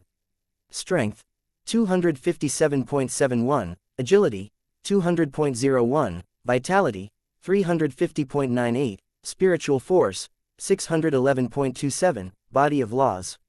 Law Comprehension, Devouring 100%, Massacre 58%, Calamity 27%, Decay 15%, Curses 1%. Origin Force Saturation, 27.99%. The AI chip intoned. Leylin looked at his stats and the comprehension of laws, his eyes turning into a dark abyss. Devouring and Massacre are set to take on important roles in my path. However, Calamity, Decay and Curses can be removed from my true soul. Fortunately, my comprehension of these laws is not too deep. With the construction of my soul in the AI chip's meticulous workings, I can remove them from my body without any harm. For rank 7 existences and beyond, if one did not need the laws residing in their bodies, it was best to extract them out. Other rank 7 and 8 magi would definitely pay a sky-high price for them. However, Leylin had a better plan than that. AI chip, activate the Manderhawk plate's power to travel worlds, and connect to my secondary clone in the world of gods. The Manderhawk plate floated from Leylin's palms, strange runes filling it as it opened a black tunnel. In the world of gods, Leylin's demigod clone opened its eyes and a golden light flashed through them. Black animal skin appeared, carrying intricate runes and radiating an ancient yet mysterious aura. This was something Leylin acquired in the Western Desert. Back then, he'd only thought of the seal as rather unique and guessed that it had contained much information. Beep. 2 rays of golden lightning struck the animal skin from Leylin's eyes, the patch of skin immediately floating into the sky as a lot of information was transmitted. AI chip, begin to synchronize the transmission. The demigod Leylin ordered before closing his eyes again. At this moment, Leylin completed his transmission from the Magus world, using the tunnel created by the Manderhawk plate to send information to the auxiliary AI chip. Beep. Receipt sent from auxiliary chip, transmission 100% completed. Decompression ongoing. The AI chip projected a lot of information to Leylin in the Magus world, on a large flickering screen. A trove of data was sealed within that obscure piece of animal skin, containing the accumulation of information from an ancient civilization. The demigod had done most of the decrypting, so Leylin only had to peruse the information sent over to the AI chip. The theory of overgod weapons, origin force sensing and construction, the foundation of overgod weapons 4D planes. The folder was extremely large, containing a sea of information. Most of it pertained to the construction of overgod weapons. They were a short-lived civilization that appeared after the dusk of the gods, in the period known as the Dark Ages. Inspired by arcanist theory, the civilization specialized in weaponsmithing. This overgod weapon is their ultimate design, but even the might of their entire civilization couldn't help them finish it. Leylin's eyes blazed as he looked at the information. This was an overgod weapon, a concept from the world of gods. The engineers of that civilization had wished to construct a weapon stronger than the divine, an overwhelming tool that could slay even gods. Leylin believed it likely held another name. It was an origin force weapon, a tool that was fueled by the world origin force designed to harm beings of laws. Now that Leylin himself was a rank 7 warlock, he realized the difference of this realm from the rest. Most rank 7s had already stopped spell fights, instead using their own laws combined with the world origin force. Few innate bloodlines could be activated at this realm. Because of this, Leylin had to devise new measures for battle. A weapon made of origin force would definitely increase his power tremendously. During the process of constructing a divine weapon, the gods will often put in their own flesh, blood and soul into it. That is why a divine weapon achieves such godly powers. Origin force weapons work on the foundation of origin force, bringing greater difficulty into their construction. Of course, the weapon's might increases as well. Leylin nodded his head at the information. The engineers of this civilization had a very strong comprehension of laws and origin force. I wonder if their death was attributed to the fact that they tried to obtain origin force. After all, this was a taboo to the gods. Leylin thought about it a little longer before putting it off. There weren't enough clues, but according to his guesses, if the gods realized that, lowborn, humans tried to utilize origin force to construct a weapon, they would definitely want these human beings destroyed. Ants had to know their place. The gods would wreak destruction on anything in their paths, and their wills could never be disobeyed. No wonder they were unable to construct the overgod weapon in the end. Leylin used his soul force to skim through 10 lines at a time. Finished with the manual to construct this weapon known as the Black Sacrifice, he shook his head. How much origin force can a regular mortal absorb? They're severely lacking if they want to construct a weapon made of origin force. They wouldn't even be able to construct the core components. Forget that, origin force is such a sacred and rare resource for the gods. How could they waste it on weapons? The basic requirement to construct an origin force weapon is being equivalent to a rank 7 magus. Leylin shook his head, no longer baffled by the failure of that civilization. However, this Black Sacrifice book is useful to me. It has given me a model for me to create an origin force weapon, which means I don't have to use as many processors of the AI chip on it anymore. To Leylin, the construction of a weapon using origin force was not a problem. His authority in Dreamscape would allow him to do so. After all, he wouldn't dare absorb too much of Dreamscape's origin force himself, so it was viable for him to use it on his weapon. With origin force as a foundation, an overgod weapon was not something as simple as purely wielding origin force to attack. It was two different concepts. Deep down in Leylin's heart, he devised an even grander plan. He wanted to inscribe the laws that were useless to him onto the origin force weapon, and create an even more terrifying tool of destruction. With the laws of devouring, he'd definitely consume even greater existences in the future, in order to pry apart the laws that they had comprehended. As for the laws which were not useful for his path, Leylin would then transfer it to this weapon and increase its power. With that many laws infused in it, Leylin could only guess at what a monstrosity it would become in the future. One day the name of this weapon would reverberate around the entire cosmos, making the many existences of law shudder in fear. Behind the construction of this origin force weapon was the quintessence of an entire civilization. Even with Leylin's processing ability together with the help of the AI chip, he needed some time to fully digest the information and wield it for his own. Not only that, he had to simulate new models, optimizing and perfecting it. Time passed by quietly as Leylin began his experiments on manipulating Dreamscape's origin force to the construction of the overgod weapon.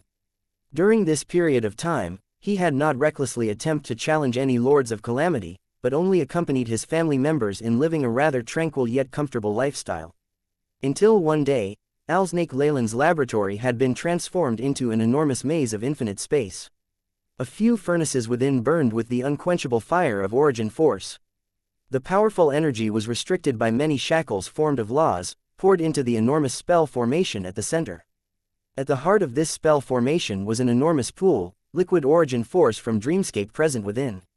Just a drop of this could drive other beings of law crazy. A faint black shadow could be seen at the center of the pool, greedily absorbing the surrounding energy and origin force to radiate a vaguely sharp and deadly aura. It seemed like some cruel giant creature of prehistoric times lay there, dormant. It took several hundred years, but the embryo of the weapon is ready. Next is the sculpting. Leylin stood by the pool dressed in black robes, his eyes filled with satisfaction. Leylin, just at this moment, his expression changed. A summons was transmitted from his bloodline, full of intoxicating power. It's the Snake Dowager. Has the time of our 1,000-year contract come already? Leylin sighed lightly as he stepped away. He watched as the surroundings changed greatly. As spacetime began to change, Leylin had already arrived outside the world boundary of the Magus world. His true body now emerged in the endless astral plane. A woman dressed in black was waiting for him in the limitless starry skies.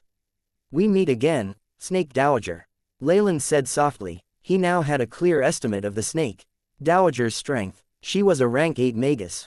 Even if she hadn't formed her own path by refining her laws yet, and her combat power was a little inferior to the Lords of Calamity, she was a creature who'd lived countless years and most likely had several trump cards hidden. "Your Excellency Leylin, every time we meet, I seem to be ever more surprised." The Snake Dowager's face was veiled with a black muslin cloth. Only her glittering eyes, as bright as stars, were revealed to the outside world. They rippled with endless charm, filled with sweet-tempered emotion. One could see a fondness for life and beauty from her eyes, and anyone could see their most perfect image of a woman at its center. It had to be said that when it came to laws of charm, the Snake Dowager's comprehension had reached a terrifying level. With your current power, you're at the forefront of ranked 7 existences across all worlds. If it's like this, then I can feel at ease. The Snake Dowager stood shoulder to shoulder with Leylin.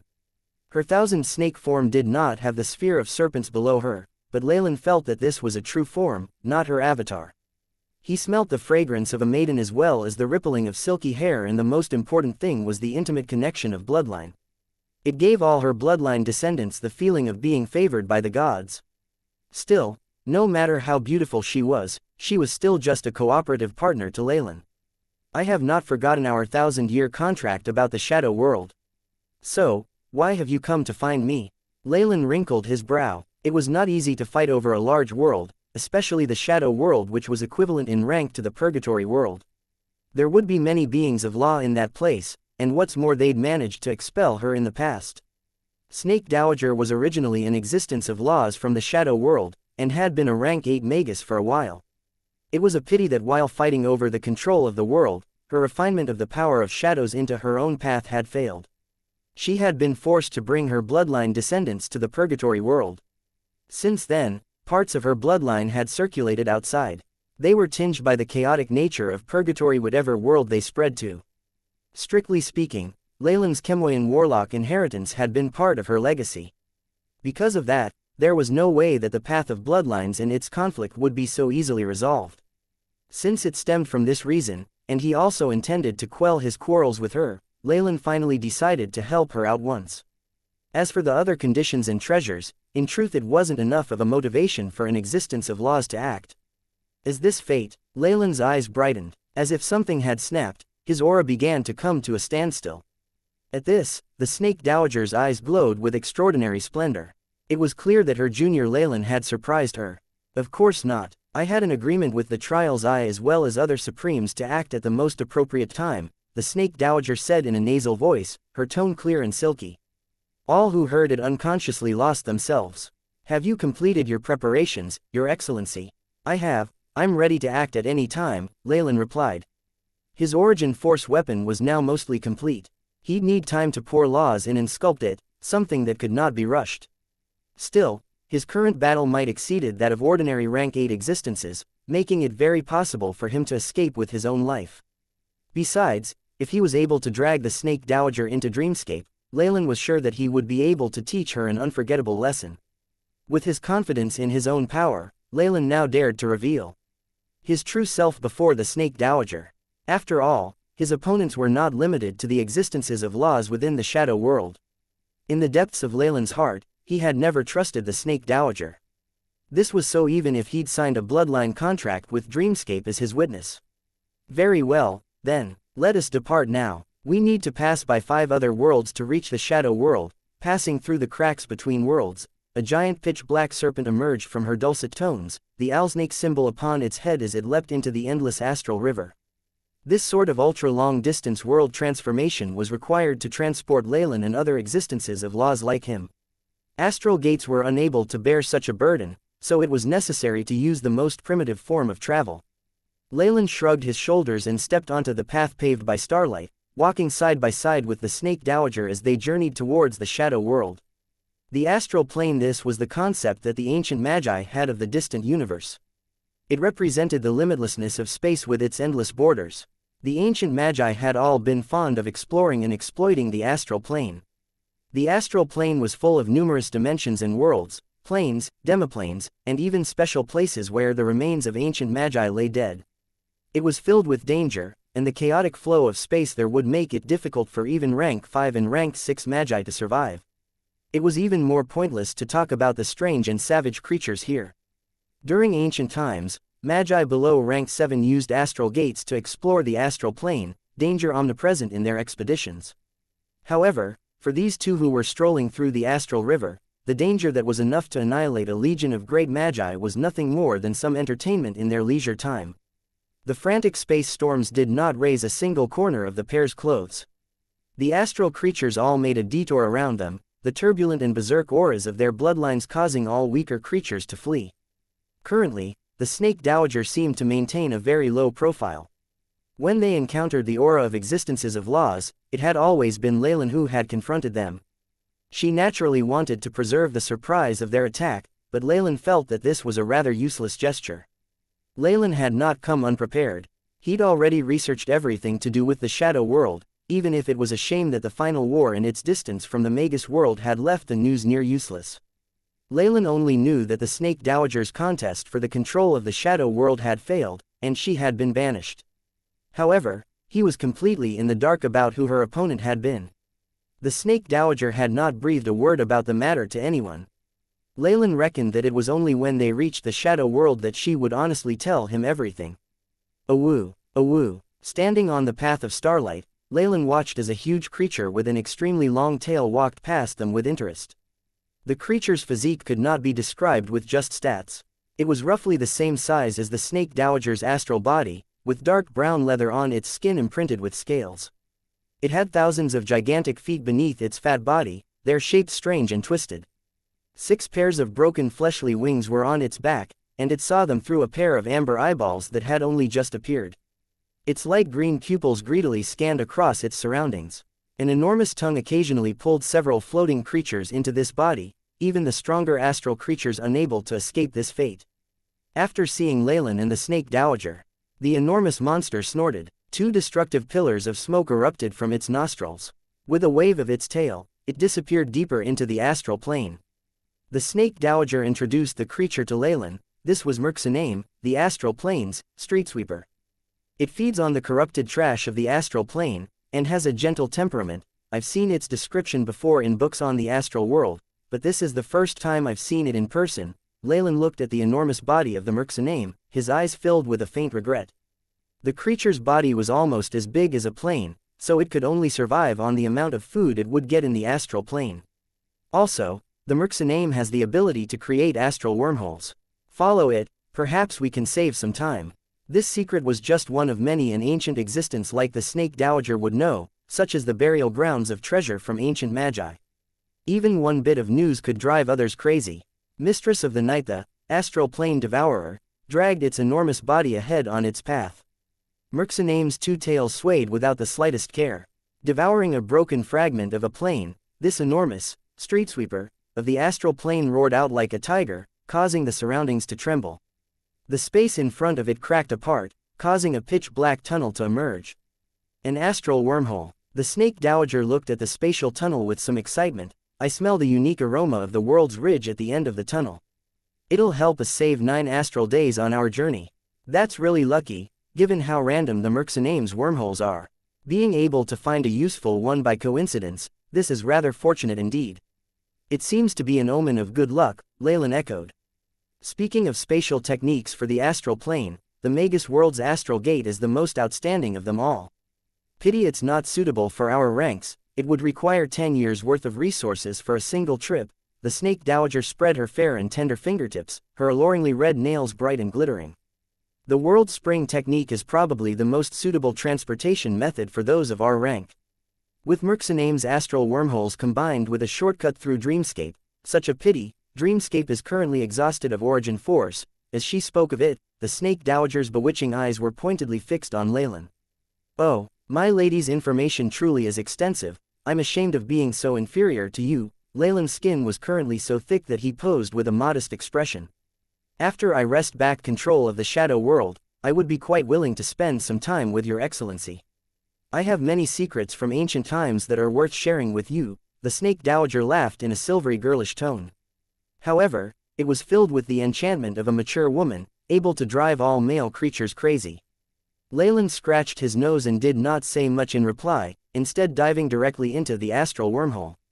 Having experienced the astral wormhole in the magnificent world ridge, Leylin and the Snake Dowager arrived near the boundary of an enormous world. I have returned. This time, no one will be able to banish me.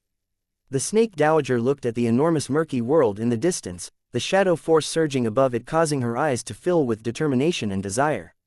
My opponent is very good at concealment, and my enemies that are hidden in the shadows have a sharp perception. Follow me. the Snake Dowager took the initiative and led Leylin by hand, fleeing to a different location. The space here was empty, in a region a little smaller than a semiplane. It seemed to be rooted outside the shadow world, yet strangely isolated from it. Without the Snake Dowager actively leading him here, Leylin would have spent a long time trying to find this place. He withdrew his hand, reflecting on the soft satin-like skin of the Dowager as well as the connection of their bloodlines. However, he soon turned his attention elsewhere. Several existences had been waiting for them within this secret space.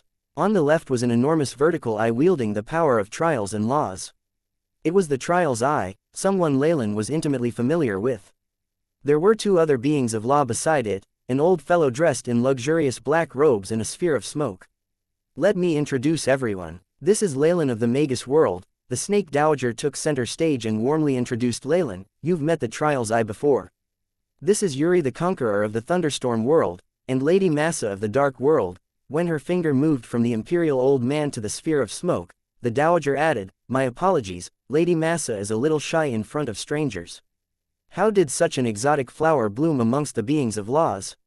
Leylin thought to himself. Still, he didn't show any of this on his face. The two experts' strengths hadn't been disguised. Yuri looked at Leylin with an exacting glance before turning his attention to the Snake Dowager, a rank 7 warlock. I suppose he barely qualifies as this elder's ally.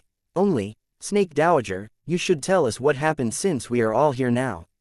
I don't want to cross swords with an enemy that I know nothing about. Ah, I wanted to discuss that now anyway. The Dowager looked all around her with a rather bitter smile. My enemy is not a native of the shadow world. She's an outsider. An outsider. Leylin cried out in alarm. This had surpassed his imagination, and it was no wonder that the Dowager had been so reluctant to loosen her lips on the matter. It was inconceivable that the world origin force would favor an outsider over an existence of laws that it had nurtured itself. Since it was an outsider, the information on this enemy was very sparse, especially since they grasped the laws of concealment. Yes, the enemy was like an incarnation of shadow, receiving the favor of the entire world, the Dowager slowly stated. From her description, she had the advantage of having a soul native to the shadow world, which meant that she would easily obtain the favor of the world will. Once she reached rank 8, she waited until she had grasped her own path and refined shadow force to advance to the peak of rank 8. At that time, perhaps she would have chosen to fuse with the entire world will and become the avatar of the shadow world. From then on, she would be eternal with the world. It was a shame that it had all changed after the outsider had arrived. When I discovered the outsider at first, I felt that their aura was very strange. Although it had been concealed by concentrated shadow, it still felt a little weak. The Snake Dowager's beautiful eyes were a little distant, as if she had sunk into her memories. Once the outsider entered the shadow world, the entire world origin force seemed to cheer, as if it had found its true master. It was in such high spirits that no one could comprehend. I never thought that a world will could be so fond of a living creature. With world origin force pouring into the outsider, they seemed to recover quickly from their weakness. They advanced at unthinkable speed to rank 8. I began to grow impatient, and chose to fight over the authority of the shadow world, and all of you know the outcome already. Although he couldn't see her face, Leylin felt the Dowager's soul aura begin to fluctuate, filled with resistance and resentment. According to the Dowager, the outsider had received the great favor of the shadow world. Perhaps they surpassed the Nightmare King with his nightmare absorption physique already. Then, that is to say that the world will approves of the outsider and feels that their path is the most suitable for the shadow world. Leylin thought to himself and involuntarily sighed. He felt that things had gotten a lot more complicated. Even though the outsider did not have other existences of laws to help them, once a world will got involved, they could become very powerful. Fighting at close quarters in a world brimming over with hostility, with the child of that very world. Leylin would not do something this stupid. The unfortunate Lord of Calamity Salalis had been the best example of the problems with that. Leylin saw that Salalis could perhaps flee in another world, but in Dreamscape Leylin used the world will as an unstoppable weapon to slay him. Winning against his enemy in such a way was awfully entertaining, but being challenged himself like that was quite frightening instead. Dowager, according to what you said, when we fight the outsider, won't the entire shadow world support them against us? Since it's like this, are you still choosing to fight the enemy from the shadows? Even if we are allies who have signed a contract, we still have the authority to retreat when faced with such danger. It was clear that the world will of a great world had the trials I feeling fearful. None of the beings of law here dreaded the world will of plains, they themselves could easily steamroll it. A small world's world will would call for a little more power, while a medium-sized world will would surpass the power of an existence of law. 2 or 3, however, would be sufficient to win. But the shadow world was a large world. One would need peak rank 8 strength to contend with it. Sadly, none of those gathered here possessed that power. In other words, if the Dowager used to have a helper of that rank, she wouldn't have been banished so easily. You can be rest assured on this point. I'm a native of the shadow world, my innate soul approved by the world will. The opponent, on the other hand, is an outsider. Their soul of laws has been branded differently, and cannot be changed. With the 100,000 years I lived here before, I still have some authority in this world. The Dowager stood there and tried to comfort the others, otherwise the group of members would immediately flee. It isn't possible for the shadow world's world will to give up on the outsider, but it's possible to force the other native beings of laws into a neutral position, which means that the shadow world won't especially target us. We still have a chance of success. My impatience was what originally led to the opponent gaining the upper hand. The snake Dowager gritted her teeth. Then it should be possible if this is the situation. Right, what is the name of your enemy? What form do they take? Leylin stroked his chin and soon asked. She enjoys hiding in the shadows and darkness, and no one has seen her true face. Her public form is that of a strange elven girl, so she's called the Mistress of the Night, the snake Dowager said softly. The darling of the shadows. The Mistress of the Night. Once Leylin heard of this description, he immediately reacted with thoughts of the world of gods. I remember very clearly that there was a Mistress of the Night who controlled shadows in the pantheon before the dusk of the gods. Shar disappeared mysteriously after the incident, so it can't be a coincidence. Sneaking in Mistress of the Night, Shar. The goddess of the night, shadows, and magic. This was an intermediate god. Shar's power was equivalent to that of a rank 8 magus. Rumors said that she used the form of an eccentric elven maiden dressed in black muslin, worshipped by many wizards who walked the path of darkness. If a god of such standing came to the shadow world, it was quite possible that she would obtain the favor of the world will and origin force. There seems to be an error in my previous thoughts. Leylin's brain quickly whirred into action. During the ancient final war, magi arrived at the world of gods, but those gods could also come out. If they were willing to give up their godhood and divine realms, to a god, giving up their godhood and divine realm was like destroying the foundation of their entire being. It was equivalent to committing suicide. Besides, the world of gods was sealed, and gods could only face off against magi due to their divine realms.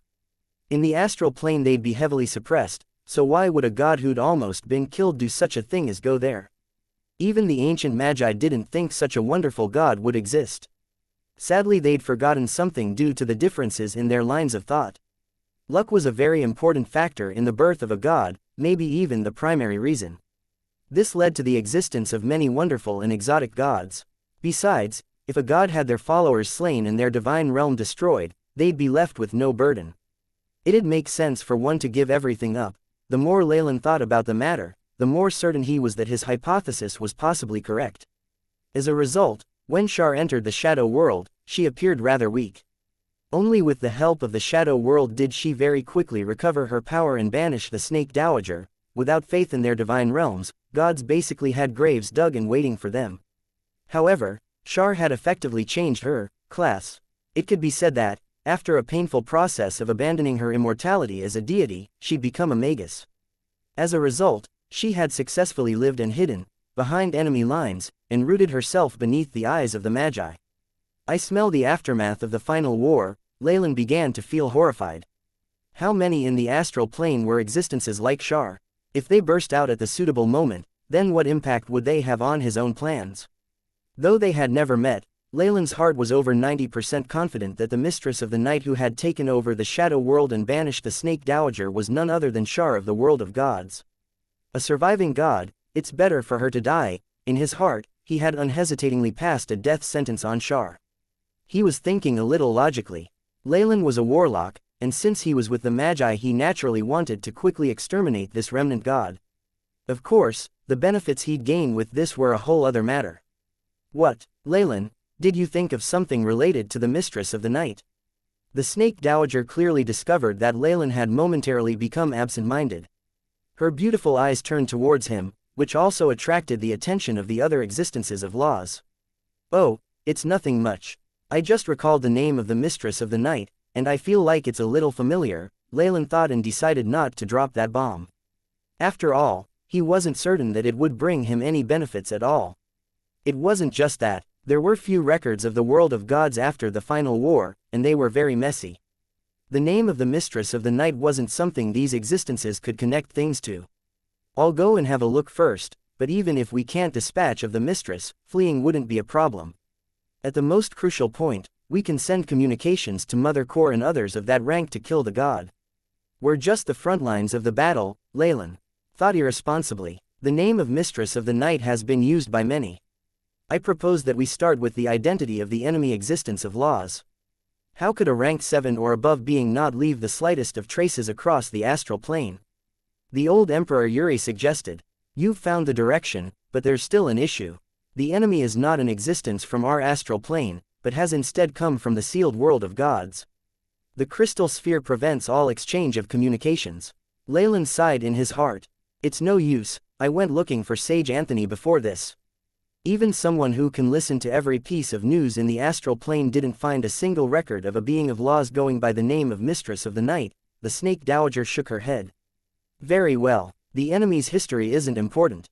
The most crucial point is your plan, Snake Dowager. Yuri waved his hand and looked at the Snake Dowager. He completely ignored the effect of her bewitching eyes and floating silky hair. Leylin and I share a bloodline that originates from the shadow world, so we won't be rejected by it.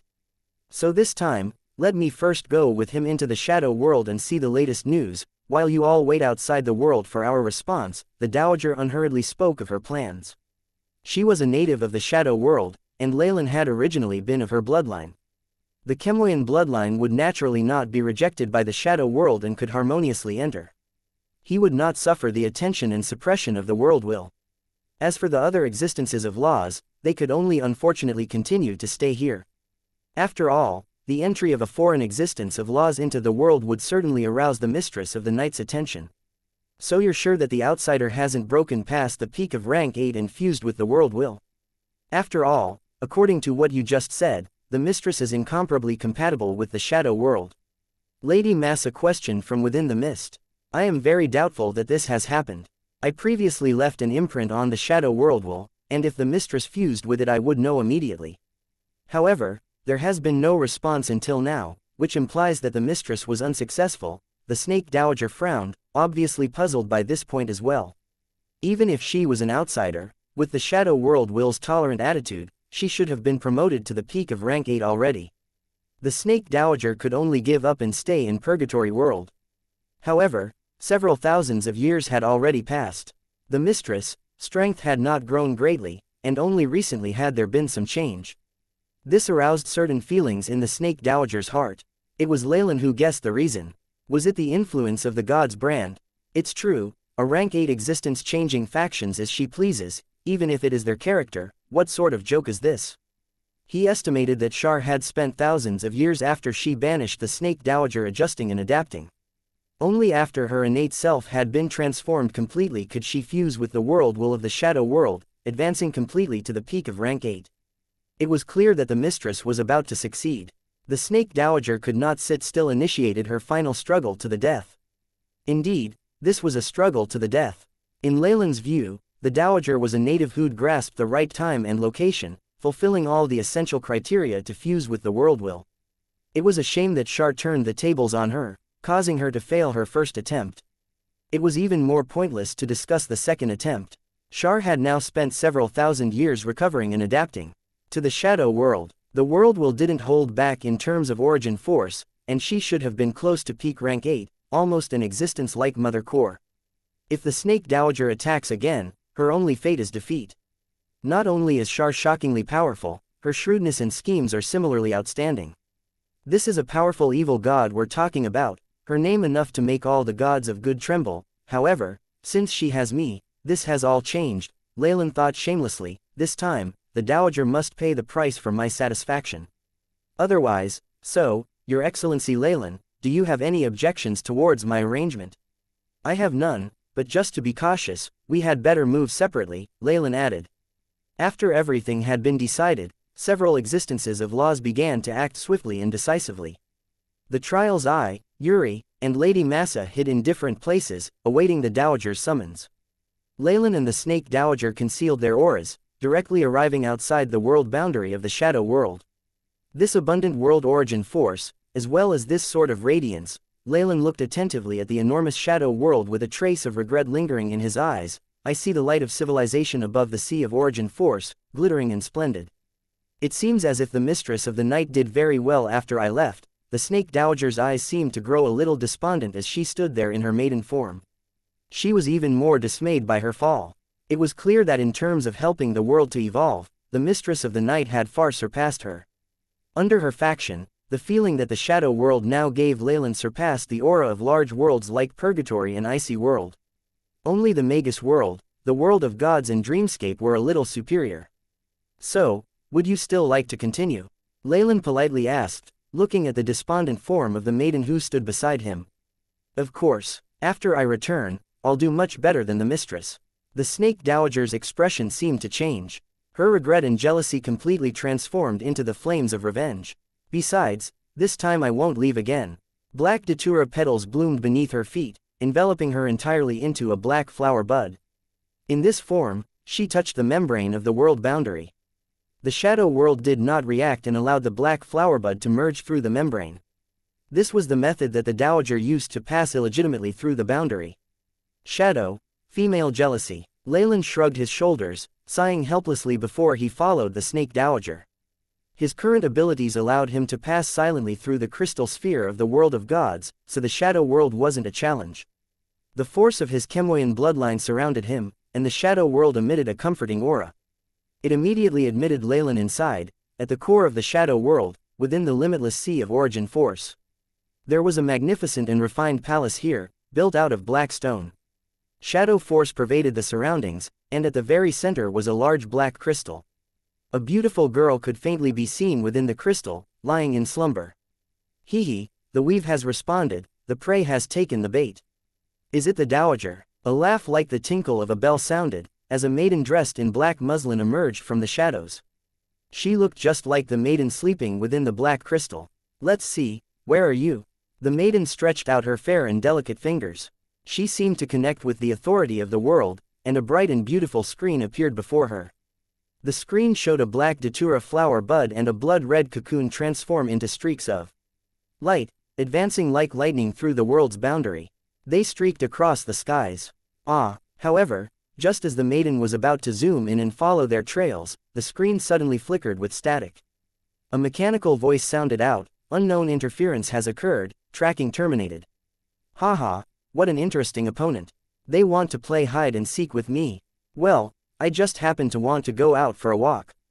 The maiden stretched lazily, exposing the graceful curves of her body before disappearing into the palace. Multiple shadows formed to conceal everything within. Damn, what was that just now? The Snake Dowager's flustered and exasperated voice could be heard ahead of him. Leylin's lips curved into a faint smile in response. A magic network, or should I call it a shadow weave? If it wasn't for my previous experience with the world of God's weave, as well as my research into Karsus Avatar, it wouldn't have been this easy to disrupt it. Dowager, I've already blocked the mistress, surveillance. The situation has changed now, but we had better split up at once. The blood-red cocoon turned beautifully in midair, changing its trajectory. Before they parted, Leylin kind-heartedly reminded the Dowager, be careful, perhaps the current shadow world is completely different from the one that you remember. After officially entering the shadow world, Leylin knew why the Dowager wanted to drag him in. The shadow world tolerated Leylin in the same way as the Magus world did. He did not feel the slightest sense of rejection, as if he was a native here. Is this complete lack of rejection and suppression due to the original Alsnake bloodline?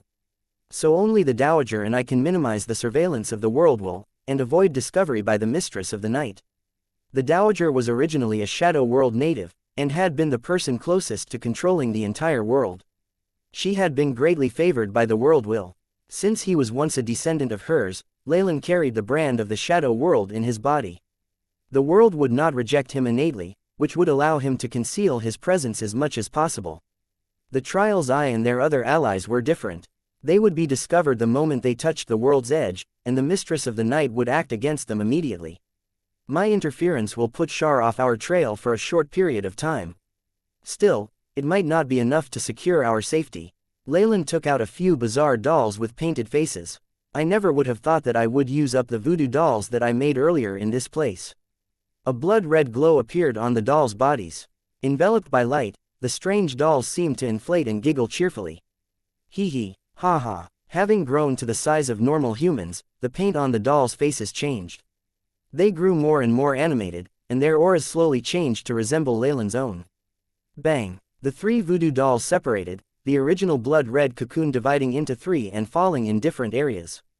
This shadow world has been radically changed by the Mistress of the Night. The most startling change is the warning system surrounding the world boundary. In his former location, Leylin had already concealed his own figure and begun descending slowly. He felt like Shar had transformed the shadow world into an extremely secure fortress in all these years, which meant their own operations could meet great difficulty. Beep. Unidentified flying object detected, transmitting information to ground station. Once Leylin had divided himself into several avatars, a number of satellites that had been orbiting the shadow world paused their normal tasks to send a warning to ground control.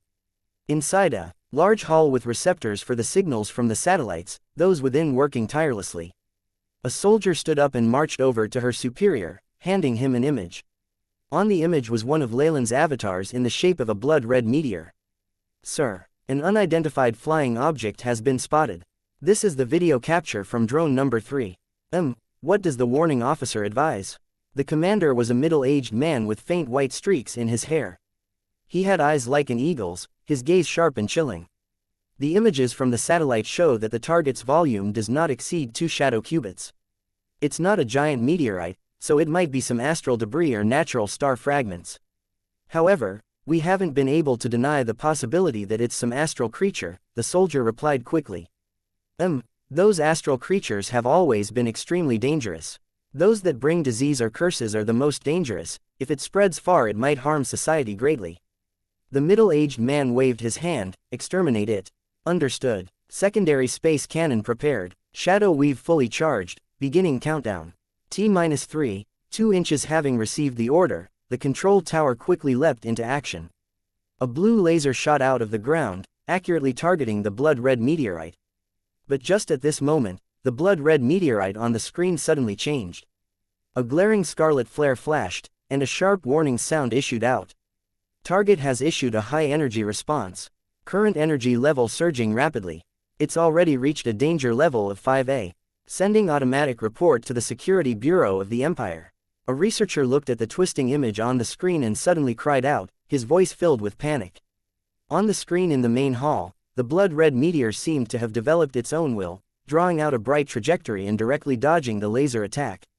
Afterwards, the image of a doll emerged from the streak of light, its jet-black sclera suddenly flashing with light. The screen suddenly burst into a flurry of static. Drone number 3 has gone silent. The soldier from before cried out involuntarily, a stack of folders in her hands falling to the floor. Something malicious from another world. Has a powerful existence entered this place?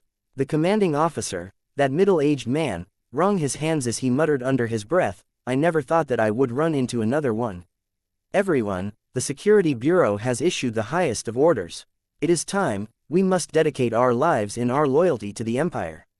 The middle-aged officer stood up and tore his collar off. He began to shout himself hoarse with orders, fire all the guided missiles from the surface. Destroy the target at all costs.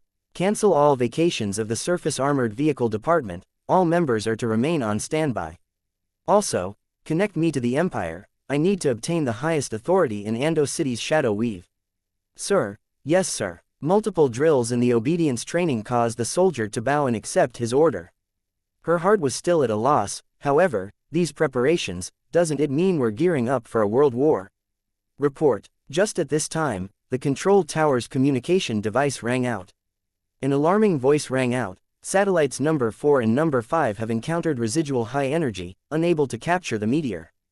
Crash. A tremendous vibration rattled the area. The floor and the ceiling trembled continuously as the new energy incandescent lights blinked on and off. A glaring red alarm flashed across the entire hall.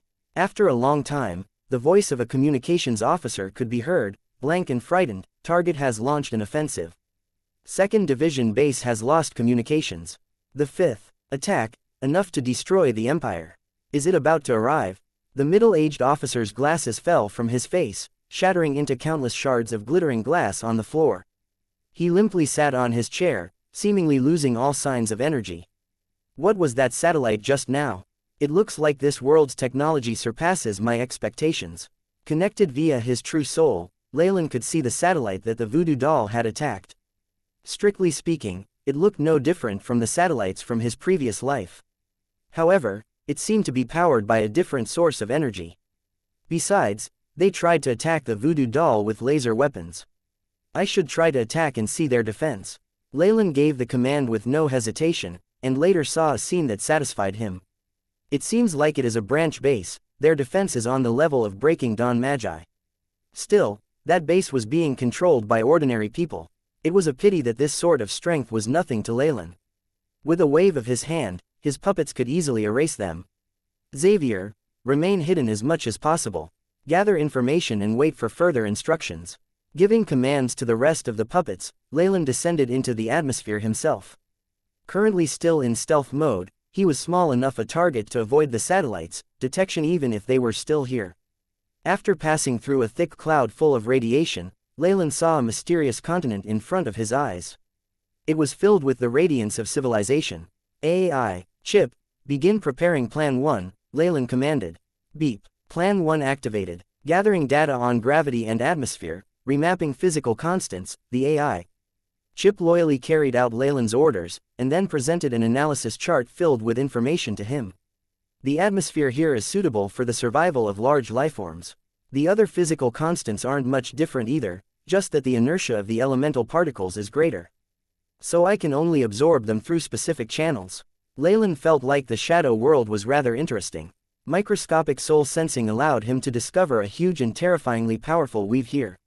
In essence it's like the one in the world of gods, but there's some difference in its scope and ability. As well, it's mainly powered by shadow force. Should I call it the shadow weave?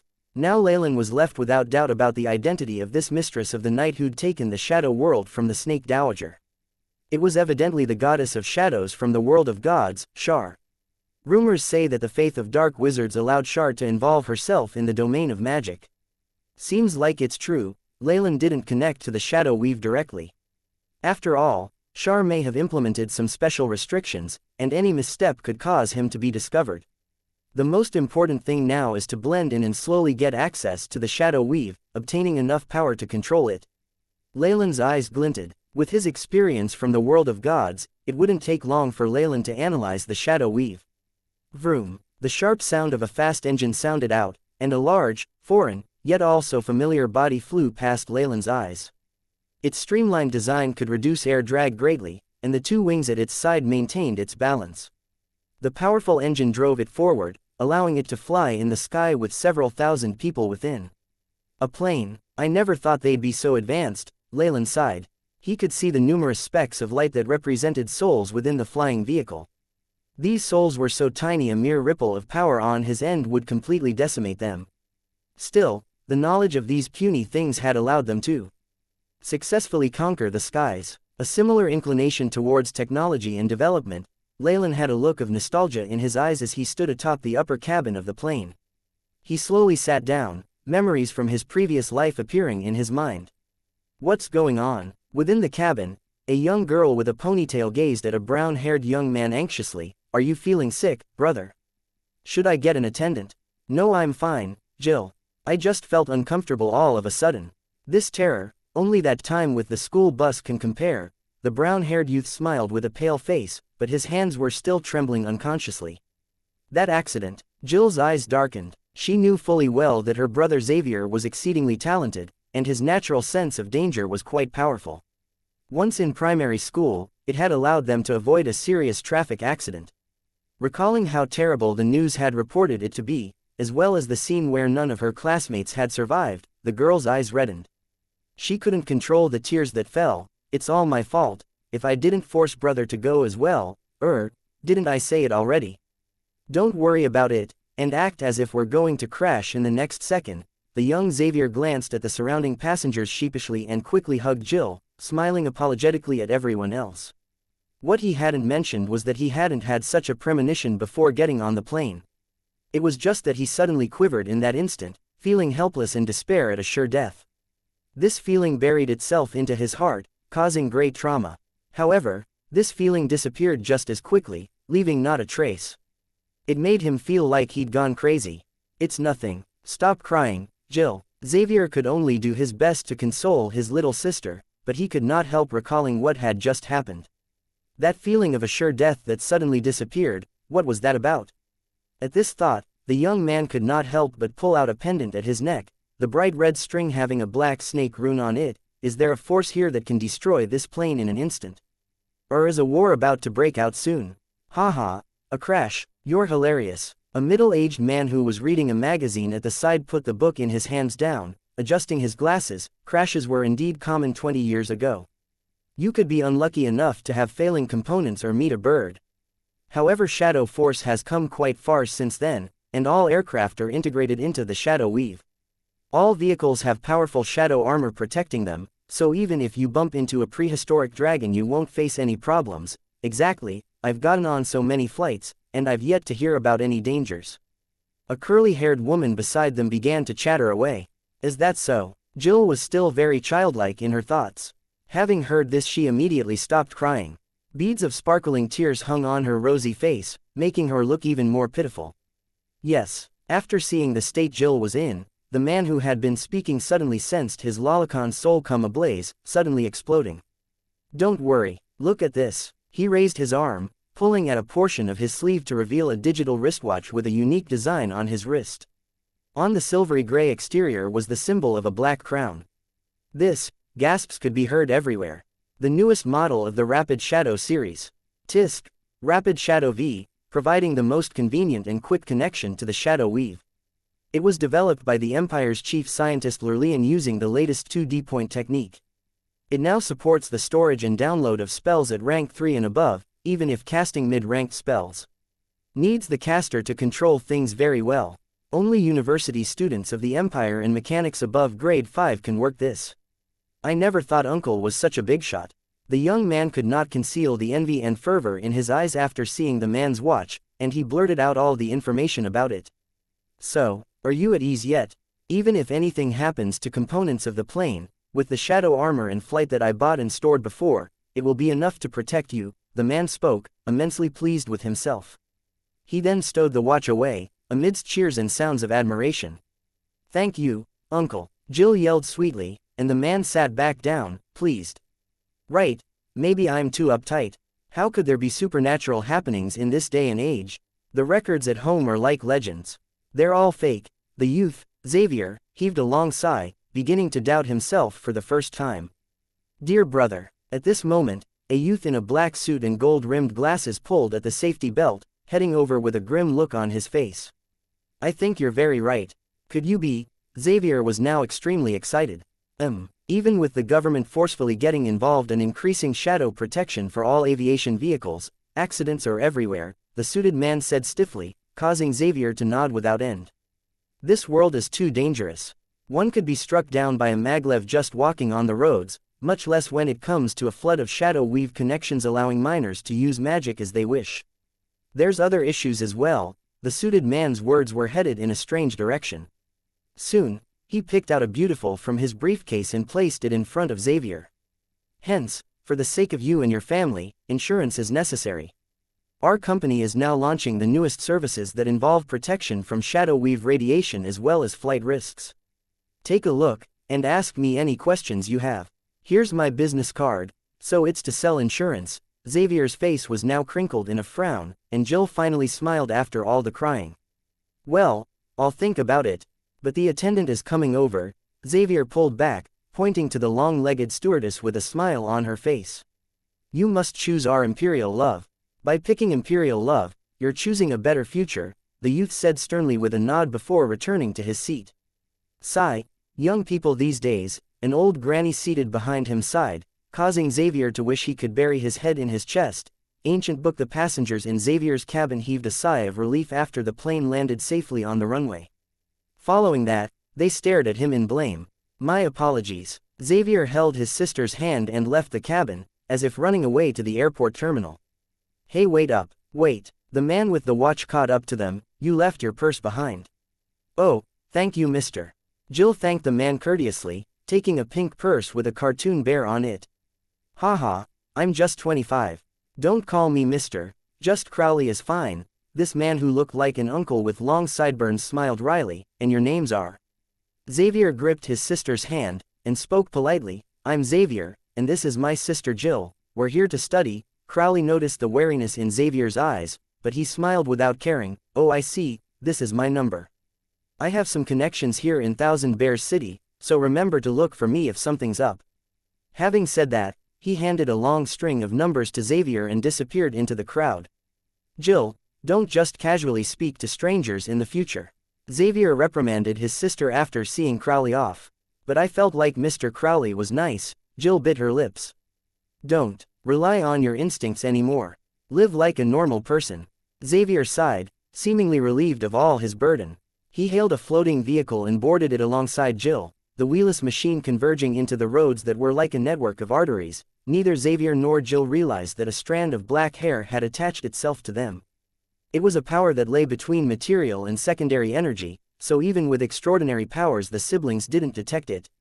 I never thought I'd find the blood of the Snake Dowager while just looking around. Leylin could sense the bloodline of the Snake Dowager in the siblings, even if it was extremely thin. The siblings possessed extrasensory powers, able to foresee bits and pieces of the future. Although he hadn't been masking his presence, the ability to sense him was still somewhat remarkable. Because of that, Leylin made an exception and put some attention on this pair of siblings, attaching a tracking spell to them. Standing amidst the river of people, he observed his surroundings. The passers-by walking to and fro did not seem to see him. The high-rise buildings with over 100 floors, the apartments, massive billboards, maglev trains and transparent tubes that served as streets, everything gave Leylin a sense of extreme nostalgia. It was like he'd returned to his previous life. No wonder I could see traces of civilization in the world's shadow force. Evidently they've undergone a few technological revolutions, and the population has grown to a frightening number. A rough estimate said the population of this Thousand Bears city was more than 10 million. The information he'd gathered on the plane told him this was but a middle-tier city of one empire, which meant the population of the entire world most likely fast approached that of the Magus world. And this was inclusive of the subterranean world. It's been proven that science and technology sustain the greatest growth of life for ordinary beings, without any extraordinary abilities. Living together as a species and with technology was the best option, especially when there was a mastermind behind the curtains pushing for this development. In relation to the population, the number of extraordinary beings seemed to be suppressed. Leylin thought of the wristwatch, Rapid Shadows. This device was commonly worn by ordinary citizens here. Extraordinary powers have been changed to devices. As long as one is able to fork out a little bit of money, even a child would be able to download a spell from the Shadow Weave. Leylin's eyes conveyed interest. This mistress of the night, Shar, what is she trying to do? He turned his gaze to a giant light screen in the sky. It was made of numerous points of light, currently showing an advertisement for some product. That changed as the time for news arrived. A mine containing a new energy source was discovered this morning, causing stock in the energy sector to drop drastically.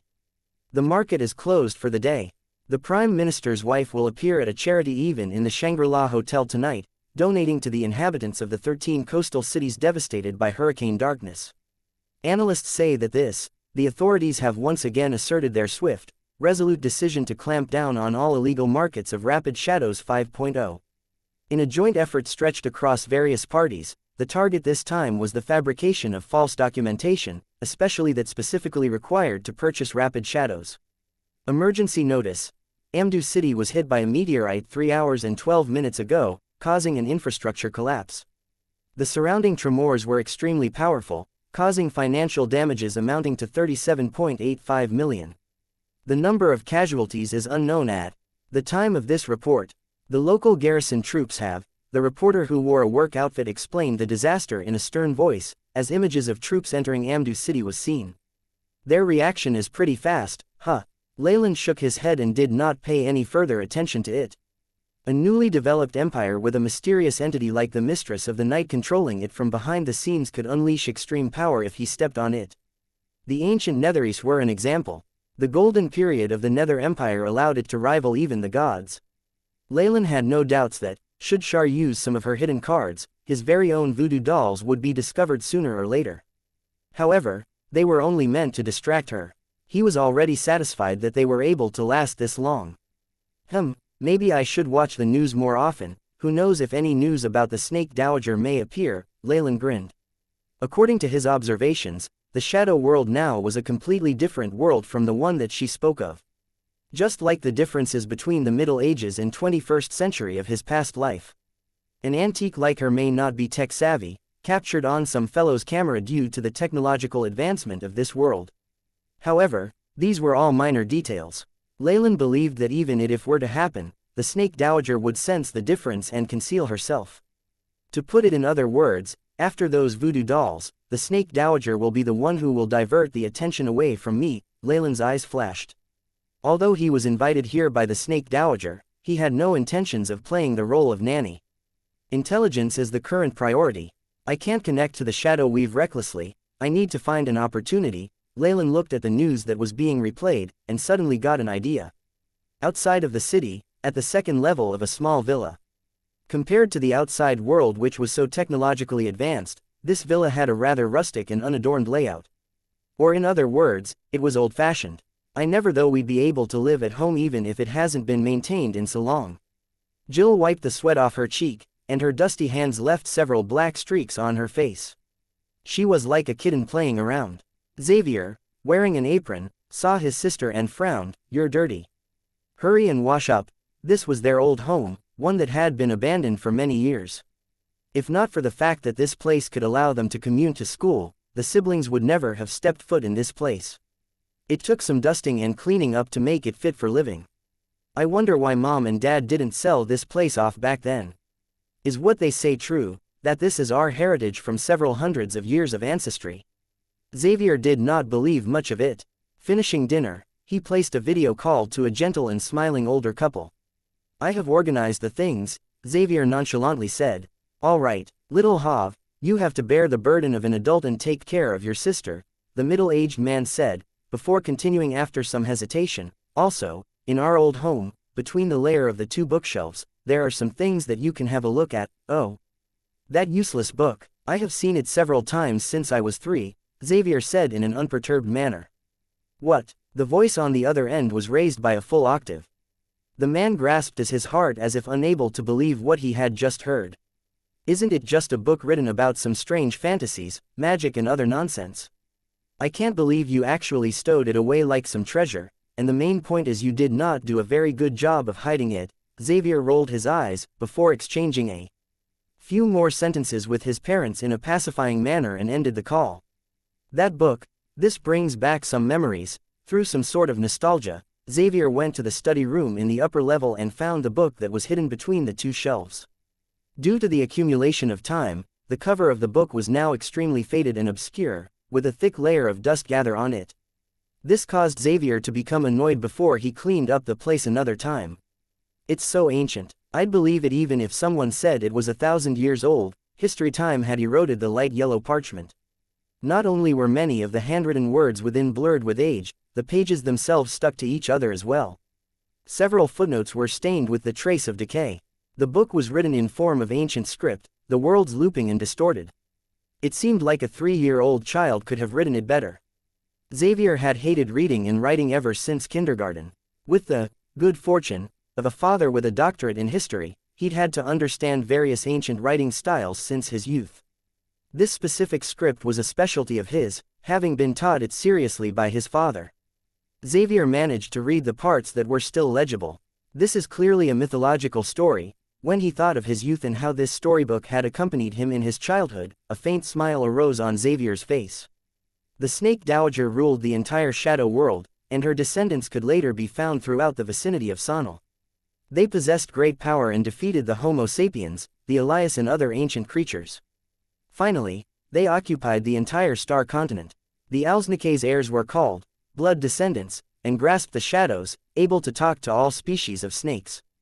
The blood descendants divided the continent into 15 kingdoms, crowning the most pure-blooded of them as their monarch. They wrote this like it actually happened. Young Xavier continued to flip the pages. Most of the book's latter pages were spent describing the beauty of the Snake Dowager and her power. There was also rich descriptions of the shadow world under her rule. Just as he had arrived at the latter half of the book, information appeared that made Xavier's eyes light up. When the giant serpent's final glorious empire fell, their ancestors' bloodline mixed with other tribes. Theoretically, all creatures who possess the bloodline of the giant serpent can go through a period of cultivation and trigger their unique bloodline power. Xavier's finger traced a datura flower bud, his fingertips stroking the uneven surface. This complicated craftsmanship definitely required skill, and was not something that was made for fun. If one looked at it carefully, they could see many complex black runes on the flower. Still, about half had been worn away by time. After the symbol was a bunch of meandering descriptions of training techniques. They suggested things like mixing together the blood of bats and lizards, smearing it under the nose to increase one's chances of entering a meditative state. This is what caused me to make such a huge fool of myself in kindergarten. Xavier's face twitched a little. In his view, this book's techniques were extremely childish. It seemed to have come from the primitive tribes who liked to prank people. Even if it's fake, they should have made it a little more realistic. Everybody knows that there is nothing like soul force or a weave. It's impossible to harness these abilities to use magic. Xavier speechlessly turned over the pages until he reached the very end. The handwriting here was rather new and was clearly added later. It was written in a modern language and didn't seem to be difficult at all. This first part of this new content seemed to be a self-introduction of someone known as Channel. The main idea was that he was from the same tribe as the original author, but his ancestors' records were far too absurd. He did not believe in the descriptions of his world travel as well. However, at the very end, Channel had added something else. Reportedly, it was a complete military technique from his own tribe.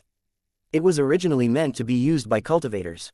This looks a little more sincere, so it's called Snakebite Fist.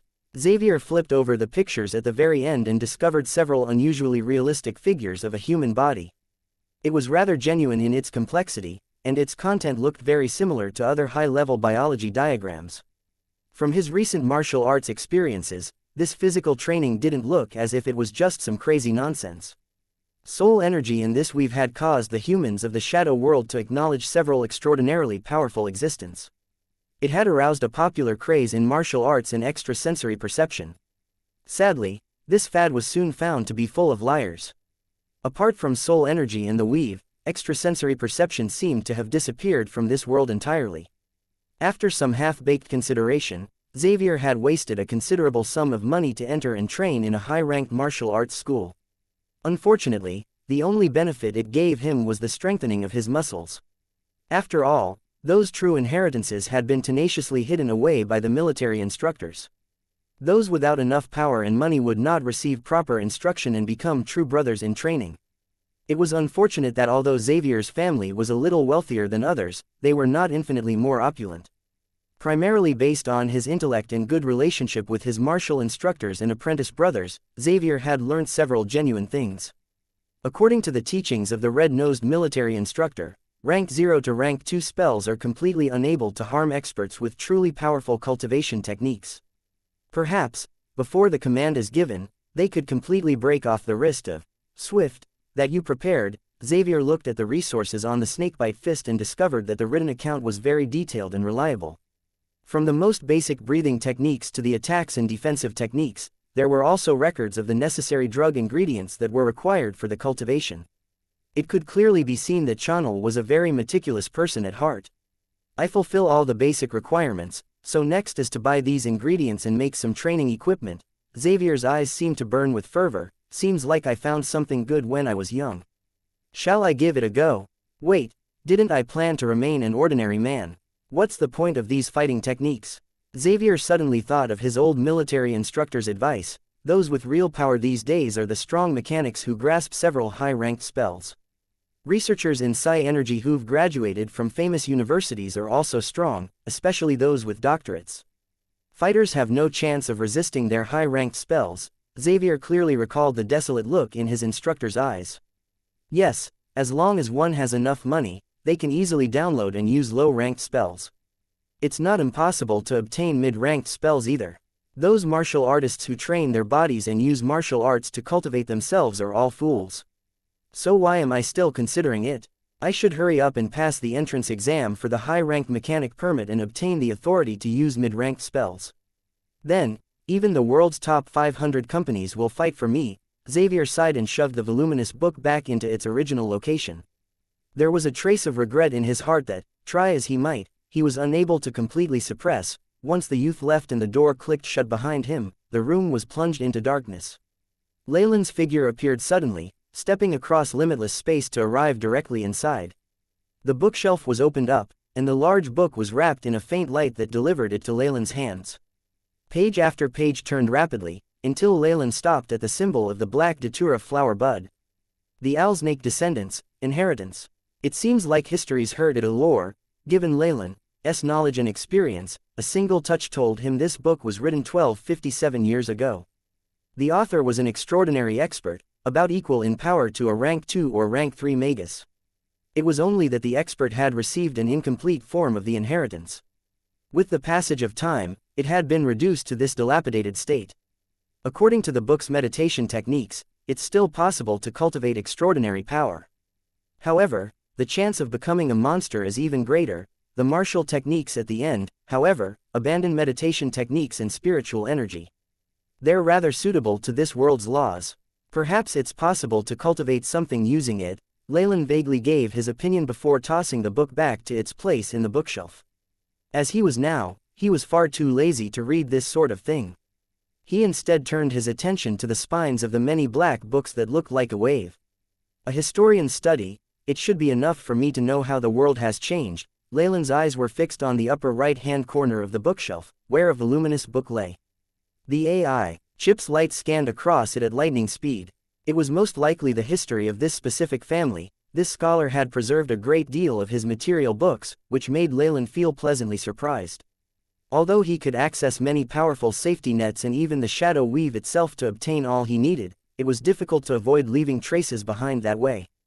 If it was discovered by the mistress of the night, he would face a difficult situation. Compared to that, even if this primitive method of collecting information was more tedious, it could completely avoid Char's detection. The bookshelf showed that the teenager's father was quite meticulous. It was laid neatly in order, sorted by dates.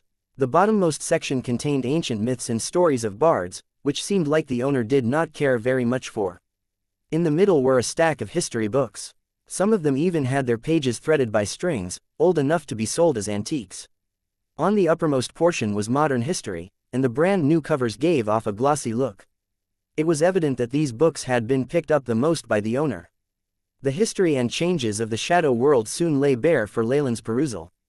Clean up the Snake Dowager ruled over the shadow world in ancient times.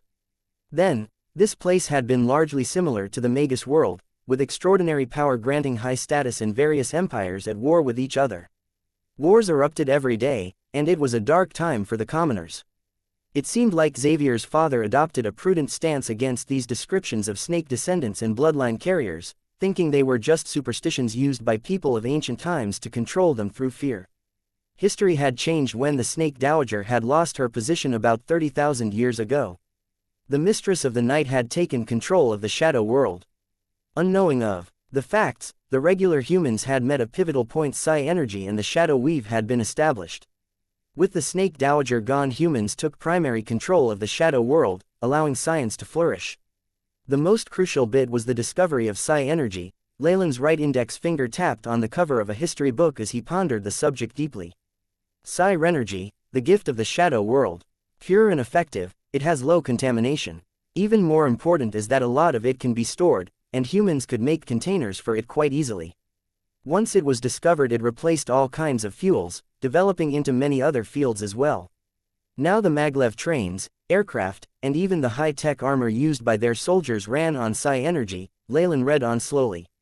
Psi energy did not exist during the reign of the Snake Dowager, instead coming right after the mistress of the night appeared. It is extensively used, connected to another new creation called the shadow weave. Once one read to this point, even a fool would realize it was a setup of the mistress of the night. Ever since then, humans have had near unlimited energy. Money allows them to cast spells from the shadow weave, letting them toss extraordinary ability into the trash and abandon all ancient training techniques. Is this now the era of science? This was all within the books from Xavier's family. Several tens of thousands of years ago, there were countless myths and legends of heroes with superpowers, but by the era of Xavier's ancestor all small discoveries of such abilities had been carefully recorded. It was evident that history had changed greatly.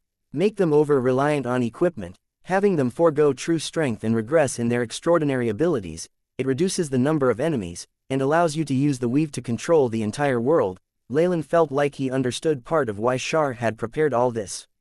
At the same time, a spirit force message traveled over, causing his face to change. Amdu City had now been surrounded by soldiers with powerful-looking cannons. Many of these soldiers had expensive equipment on, making for an extremely imposing sight that stilled the atmosphere. At the center was a large piece of land that had been hollowed out by a meteorite. The extreme heat had left behind traces of crystal within, but the meteorite itself had already disappeared. A command post had been erected here temporarily, with many troops analyzing data and conducting investigations within. They were all submitting their information to the middle-aged commander from before. The weave has been checked, no traces of psi energy found. Meteorite sample collected, sending a copy to the royal family for further analysis. All troops on standby, prepared to move at any time. All this information did nothing to improve the commander's mood. After all, he was facing an opponent that had obliterated a military base in an instant. What's more, there was more than one enemy. So the culprit within this meteorite hid himself inside Amdu City. What about the other two? Where did they land? The officer rubbed his temples. The estimated trajectory puts the second landing G point in the east of the Empire, within 30 kilometers of Danube City. However, the base there was extremely quiet. The mission has been handed over to the local troops. The report came from a well-trained intelligence officer with a pair of long, beautiful spectacles. She adjusted her spectacles as she spoke calmly. The third landing point is at Coral Coastal City. We've already sent a request to the Navy to find and annihilate the opponent. 3 apostles at a time. The middle-aged officer seemed unable to bear this heavy burden, and one's already infiltrated. Amdu City. How is the city's shutdown going? Our troops have already surrounded the place, forbidding any citizens from leaving the city. A couple of small fights broke out, but the situation is under control. All right then, we can only impose these heavy laws for the sake of the Empire, the officer said with an expressionless face. Creatures from the stars were extremely dangerous. They could hide within the souls of ordinary citizens, beginning to spread contamination. They'd taken down entire empires in the past, so he had to prevent it at all costs. Even if these specific apostles couldn't contaminate the soul, any foreign pathogens or viruses they carried could cause serious damage to the affected citizens.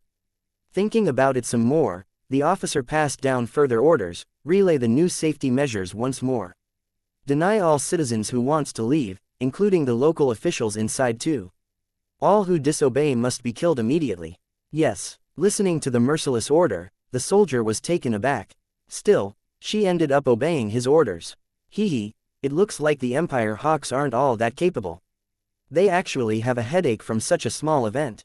Just as the soldier was about to leave, a mocking voice sounded from outside the strength. The green flaps were pushed open to reveal a group of soldiers in black uniform. The one who laughed earlier was a member of the group with yellow crew-cut hair. Soldiers. The soldier pulled out a minigun, aiming at the group that had barged in. She was extremely furious at the lack of security outside the tent. Raise your hands slowly. You are now intruding in a restricted area of the army. I have the rights to kill you immediately. The other officers pulled out their guns as well, pointing them at the group. Kill us, how interesting. Foolish humans. The group of black uniformed personnel did not show any expression. As for the yellow crew-cut man, he pointed his finger at the woman and twirled it. Suddenly, the woman felt like her hands did not belong to her anymore, and the gun fell to the ground as she was lifted and floated in midair, her head facing towards the ground. How can this be? The weave is sealed in here, mid-grade spells can't be cast at all. The other administrators were shocked. The yellow-haired man looked at the female soldier's thighs, his sleazy eyes revealing his lust. He then asked his leader for permission. Not a bad pair of thighs. This stocking, you're rather wanton on the inside. Boss, can I play with her? Enough. All of you, stop now. Put down your guns, the middle-aged officer ordered. Very soon, he looked at the leader of the black uniforms, his eyes revealing a complex gaze. Are you here to mock me, Javis? I don't have time like that to waste, elder brother. The huge bloke called Javis looked at the yellow-haired man, who immediately released the female soldier. He then took out documents sealed by the Imperial seal. I'm here to clean up your mess. It's a fact that the Special Forces are the true trump card of the Empire, used to deal with things like this. All the military personnel within the tent gasped after hearing the words, Special Forces. This was a covert team put together by the Empire. They consisted of people with extraordinary abilities, and were supported by many resources and the newest technology, tasked with dealing with special occurrences like this. More importantly, the members of this team were extremely lawless. Nasty news and rumors floated around the army about them, labeling every team member a crazed criminal. The Empire has sent out the Special Forces. Do those up the hierarchy believe that things have reached such a bad stage? The female soldier collapsed to the ground, breaking out in cold sweat. She didn't dare to look at the yellow-haired man anymore. Since it's the orders of the Empire, I have no objections. The commander looked through the documents and even saw the seals from his direct superior. He saluted in a military pose, before handing over a silver key over to Javis. I hope you don't let the superiors down. Relax, I'm not you. Javis smirked, the silver key melting as it entered his body through his skin. Suddenly, a mechanical voice sounded in the tent. Authority passed on. Shadow Weave control of Amdu City has changed. Welcome General Javis. Very good. Contact Mole and Wolf Fang for me. Javis barked out his orders. Very soon, 2 soldiers wearing black uniforms appeared on the screen. Boss, Team 1 is in position. Team 2 ready. Our target this time has the ability to enter souls. The feedback from the weave and the estimation of the central neural net say that the possibility of the enemy hiding in a citizen's body is extremely high. This is a list compiled by the city's surveillance system. I want you to dispose of every member there. Javis raised his hand, and an extremely detailed, long list of names appeared. This was the list of suspects put together by the central neural net, where the weave had sensed the greatest number of questionable energy spikes. Have you gone mad, Javis? Brother looked at the list of names. There were over 10,000 names written in there. He howled once more. These are all citizens of the Empire. There may just be one culprit while the rest of them are innocent. Annihilation. You've always been so soft, brother. It's your greatest weakness. Javis looked at his brother. They had similar faces, but their hairs were already turning white. I'm the person in charge right now. If not for the citizens, I would long since have applied for the Shadow Weave team to destroy the entire city. Javis dug his ears. Where are the soldiers? Remove unauthorized personnel from this tent at once. Suddenly, a group of armored troops entered and chased the middle-aged officer and his subordinates away. People who get in the way should leave. Now, let us play our game of hide and seek. Javis looked at the screen, his extreme insanity spilling over into calmness. Enable city surveillance. Lock down all spells using the Shadow Weave, and disable teleportation. Scan for any strange sightings and energy movements. Begin the purge. Go. Action. Mole and Wolf Fang waved their hands in a forward motion, and the armored troops behind them began their operation to kill the people on the list. Hey, what are you trying to do? Armored troops entered a civilian's home, and began shooting at the family of 3 who were having a meal at the dining table. Bang, bang. Very soon, the head of the man exploded, and his body lay in a pool full of blood, followed by his wife and his daughter. Although middle-grade spells in the Empire had seals that needed unlocking and high-grade spells were reserved for soldiers and royals, commoners still had the right to use low-level spells. However, Javis had already locked down on magic in Amdu City, so all Rapid Shadows watches had turned to trash. Without those tools, these commoners were weak and small in front of the armored troops. Wave after wave of flying drone encircled the air around Amdu City, releasing messages of warning. Troops of the Empire are currently in the midst of capturing spies. All civilians are requested to stay in their homes, and not to leave. We will not hurt the innocents. I repeat, we are troops of the Empire. Gunshots sounded from time to time, and there seemed to be a flurry of activity within the city. However, the soldiers had still managed to suppress the situation and keep it in control. After all, 10,000 was still only a small fraction of the 10 million plus population here. As long as their own names weren't on the list, these citizens wouldn't be brash enough to resist the executions. As for Javis, He sat in the command post and watched the screen in admiration, enjoying the wine in his hand. Bang! Yet another man was killed in his own home, and blood spilled everywhere. No, don't. This was the plea of a young lady before her death, but the soldier did not even spare her another glance. To obey commands was the basic duty of a soldier, and one who didn't think for themselves was basically the ultimate weapon. Only resolution and strength would carry them through all situations and missions. The mass killing was executed quickly, but there were still some hiccups from time to time. Damn it, the Empire still has a hostile outlook on us extraordinary humans. A bespectacled young man howled at the gun pointing towards him. Suddenly, he was covered in flames as he turned into a malevolent creature that was filled with scales. Shoot! The psi energy-filled bullets only left white scars on the scales. It's a mutant, extraordinary person, hurry and call for backup. A squad leader howled at the communicator, but it was already too late.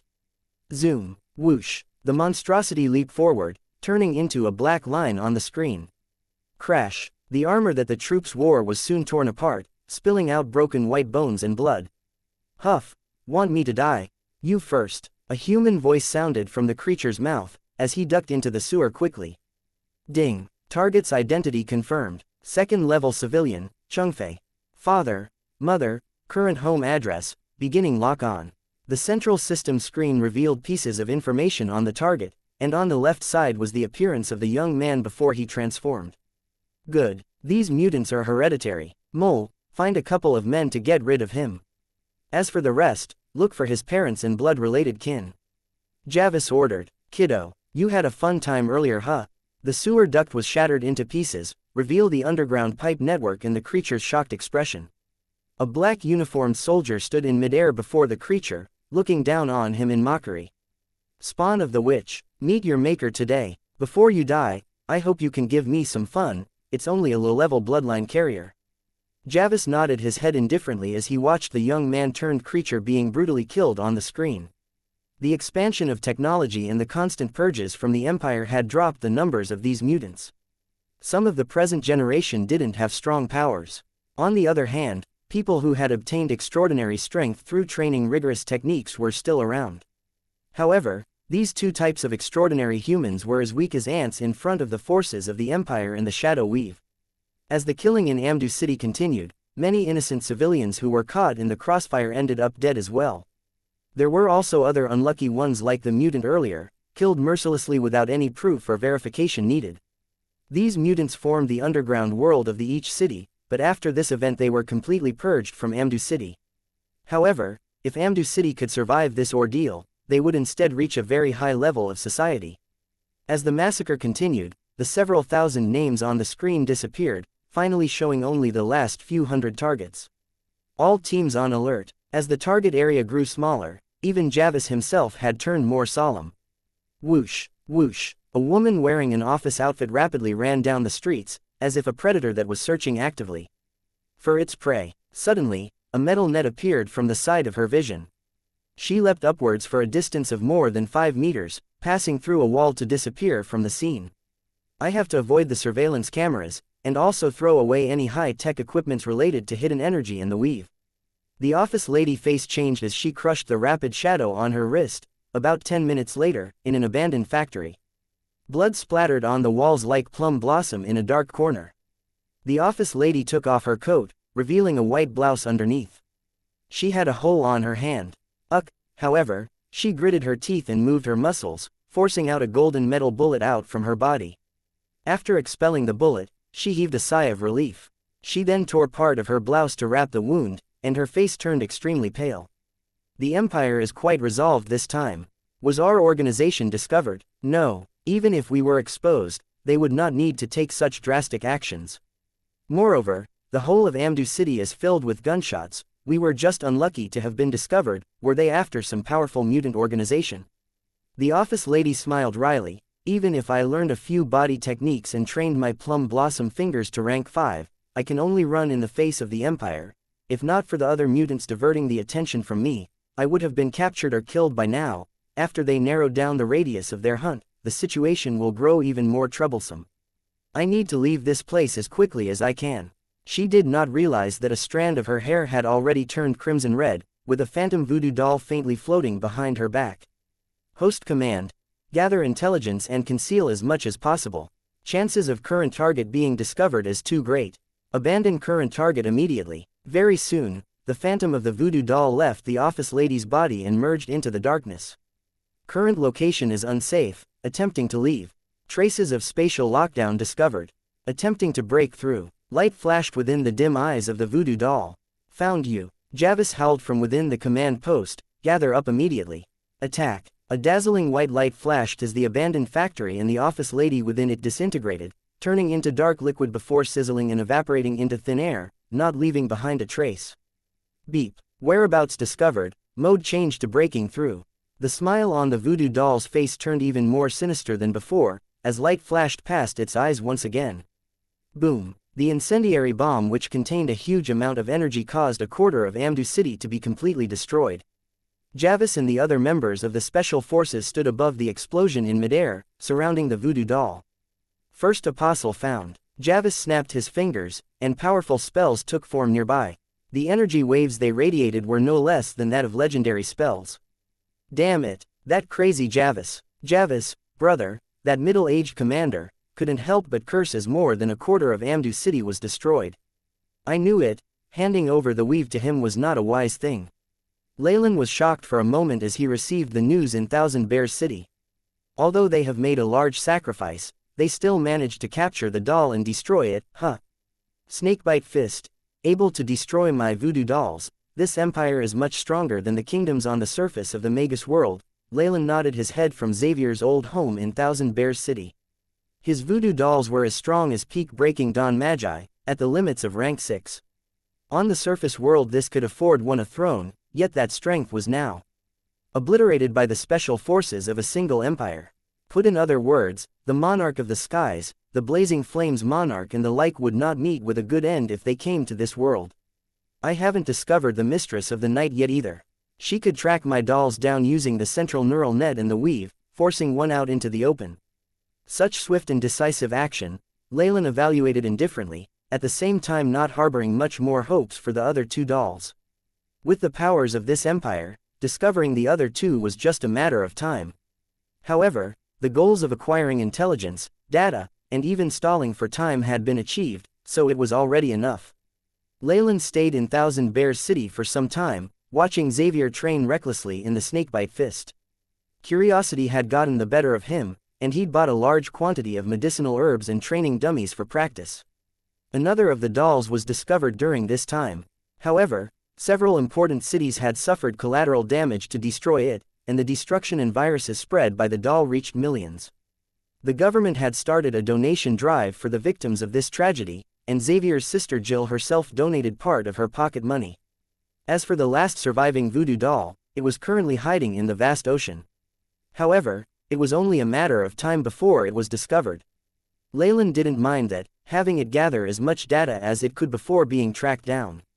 Past that he didn't bother with it. In any case, he was confident in infiltrating this world even without the help of the voodoo dolls, and could avoid the surveillance of the Shadow Weave himself, within an underground basement.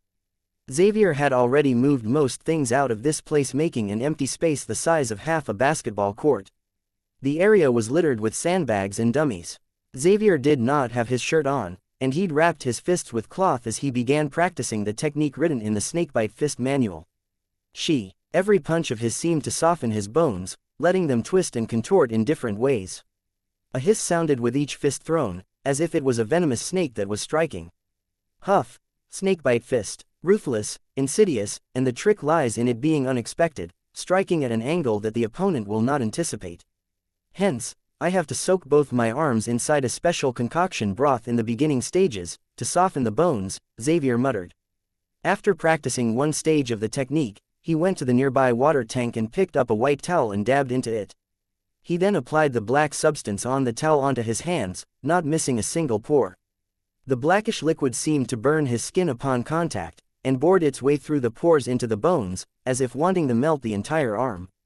Arg, damn, it hurts so fucking bad. This pain caused Xavier to curse. He stuffed another towel he had prepared into his mouth as his expression turned malevolent, and faintly let out the hissing roar of a beast. This pain lasted for over half an hour before it subsided, leaving Xavier with cold sweat. Phew, he spat out the towel in his mouth and looked at his own hand.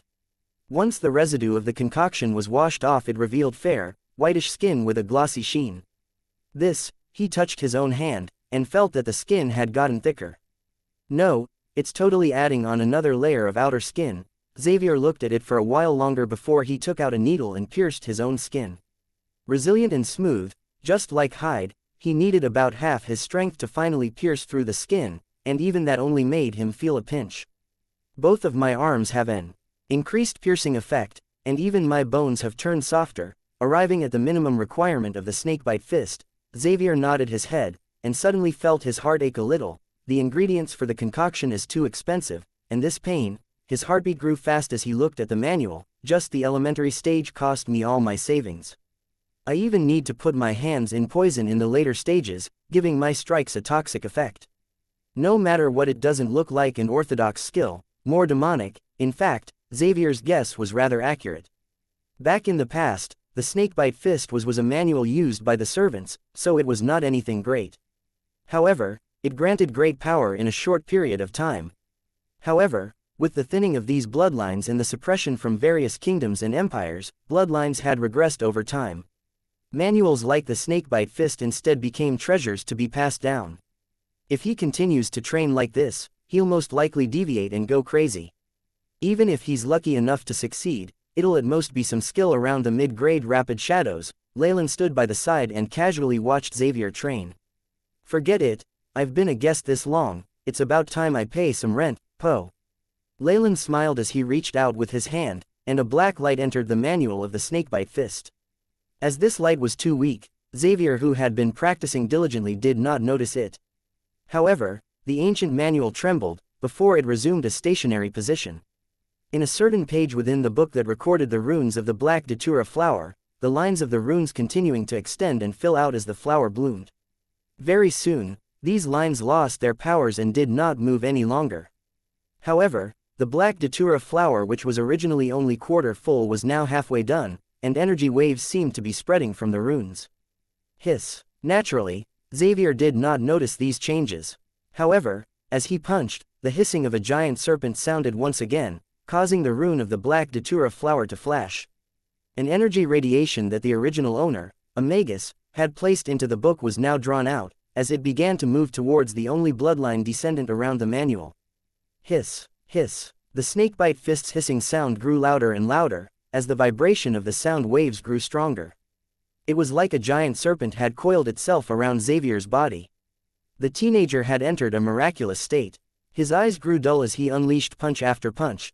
The teenager now had entered a miraculous state. Black gas formed a phantom of a black snake behind him, its crimson eyes and tongue giving off a dangerous aura. With the appearance of the phantom, the skin on Xavier's arms began to molt. Once the old skin fell off, it revealed scales underneath. This energy is only to pay rent. However, it's like a key that unsealed the radiation locked inside the manual. Leylin smiled as he watched the black gas engulfing Xavier whole.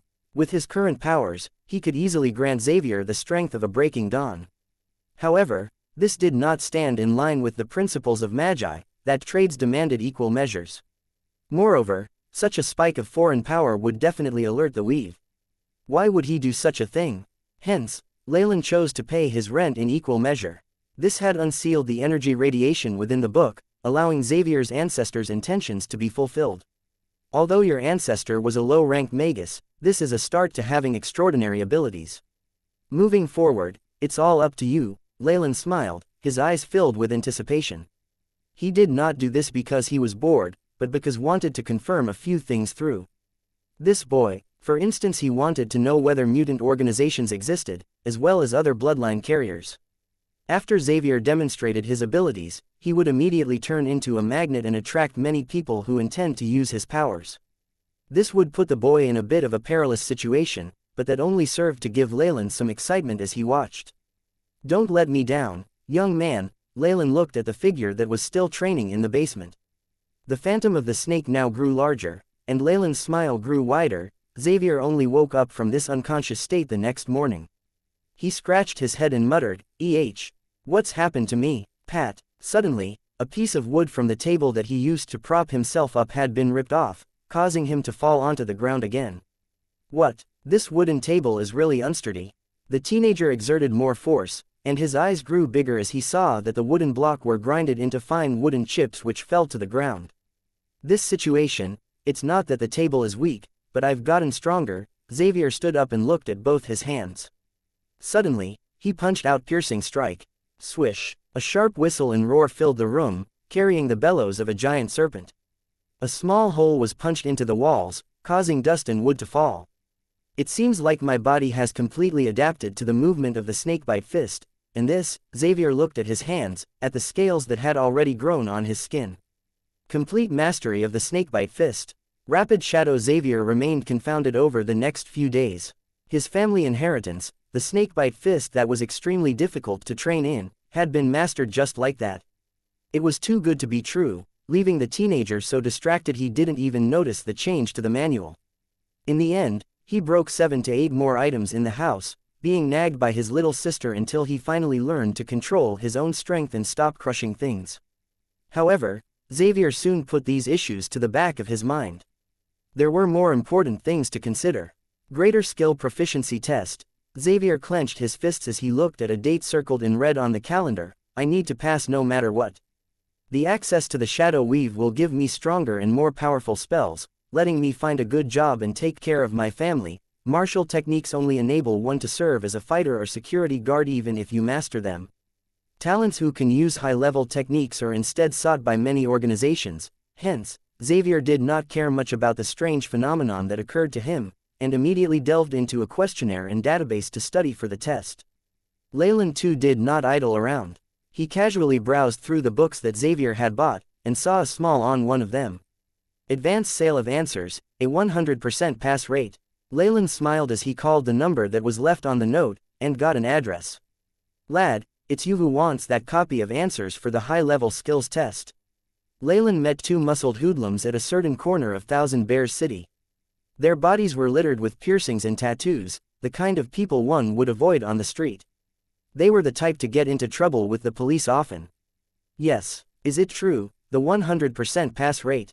Leylin left his concealed state, looking like a youth who wore a jacket and jeans. He was also carrying the ad pamphlet. Hee, of course it's true. A hoodlum exchanged gazes with his partner. We sell everything here, do you know Rapid Shadow 5.0? We can even get one of those, so the answer sheet is definitely not a problem. This expression on the hoodlum, as if he was looking at a fat juicy sheep, caused Leylin to sigh inwardly. However, he still put on an expression of unease. Okay. But I want to see the item before we trade, and it has to be simultaneous. Of course, what do you take me, Azure Dragon, as? The hoodlum grinned and turned around. Follow me. A group of thugs were littered across a messy underground basement. Bash, bam, many items fell to the ground, and a few pitiful wails resounded as well. The 2 hoodlums which had led Leylin here were now lying on the floor, with blood splattered around them. The group's leader was here as well, one with the tattoo of a black rose on his face. Leylin proceeded to step on his head. You have guts, huh? Not only did you use fake answers to try and fool me, you even wanted to rob me. Leylin threw a crumpled piece of paper on his face. How many fingers do you think I should chop off? It was a rare chance for Leylin to be this rampant. He didn't need to fear security cameras, since the underground wanted nothing to do with the country. Even their accounts book was by manual entry and not digitized. As for any authorities colluding with them, Leylin looked at the boss in disdain and gave him another kick to his stomach, causing the boss to curl up like a prawn. It was not that Leylin did not think highly of them, but collusion occurred at a far greater level than that of this unorganized rabble. Do you want to live, or die? Leylin looked at the boss toyingly, and the answer was immediate. So then, take out all the money you have on you. I only want cash. Also, tell me which underworld organization is the strongest here, and who is their head. No matter how good a society was, it always had its dark side. Several rounds of questioning gave Leylin the information he needed, and he left unworried that this group would seek revenge. They wouldn't be able to find someone with the same looks Leylin had displayed here, and even if somehow they managed it, that would be their bad luck, not his. This encounter gave Leylin an understanding of how organized falsifying documents was here. Special providers had established good reputations in manufacturing identities, able to give him true blue documents that could withstand scrutiny. As for the source, it was the extra income of a government official working in the Safety Bureau. Exploitation by selling real yet falsified identities. Why does it give me a feeling like I'm being tracked? Although Leylin complained in his heart, he still paid the money. After a round of genetic inspection, an identity card was now attached to his body. From this day forth he became a third-class citizen of the Empire, not afraid of investigations. The identity card allowed Leylin to rent a house, and buy a low-grade rapid shadow and even surf the net. Of course Leylin could have just stolen someone else's identity by transforming into them, but he wanted to witness the authentication process himself. As expected, all this genetic inspection mumbo-jumbo is a lie to trick the people. The true goal is to let the shadow weave scan a person's spiritual sea, huh? The surprise had caused Leylin's eyes to turn darker, and even harder to read. His experiences with the weave in the world of gods was why he had revealed no traces just now. Even if he'd forcefully assumed someone else's identity, it wouldn't have ended up well.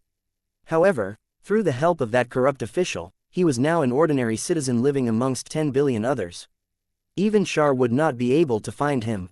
Hello, Mr. Ley. This is your communication device, and the first-generation Rapid Shadow. Since you don't have any degrees or a greater skill certificate, you can't use Rapid Shadow 3.0 or above. The service staff smiled apologetically to Leylin and took the cash that he handed over. This cash and the money used to buy his identity was funded by those unlucky hoodlums from earlier. They are all portable retina displays, just a little worse off from my previous world. Leylin looked at the internet that was similar to his past life, and the various tools and within. Nostalgia filled him, but it was quickly suppressed again.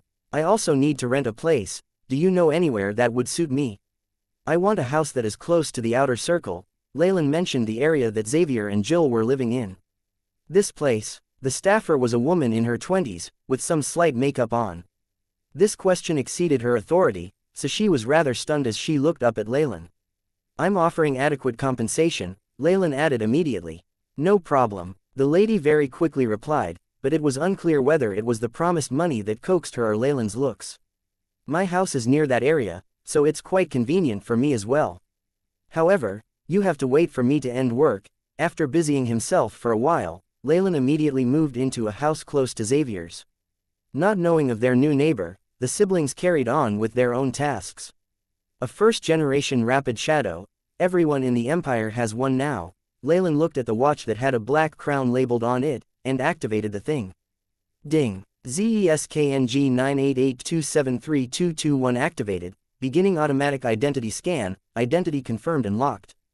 This Rapid Shadow is for your personal use. If it is damaged, please call. Once the startup screen faded, Leylin immediately moved to the most important feature of the watch. Ding. Identity locked, account confirmed. Current balance, 3,000 Saras. A notification appeared on the Rapid Shadow, followed by a list of spells and their prices. Rank 0 Spell Illumination, 200 Saras per use. Rank 0 Spell Increase Resistance, 300 Saras per use. Rank 1 Spell Shield, 1,000 Saras per use. Rank 2 Spell Shadow Ball, 3,000 Saras per use.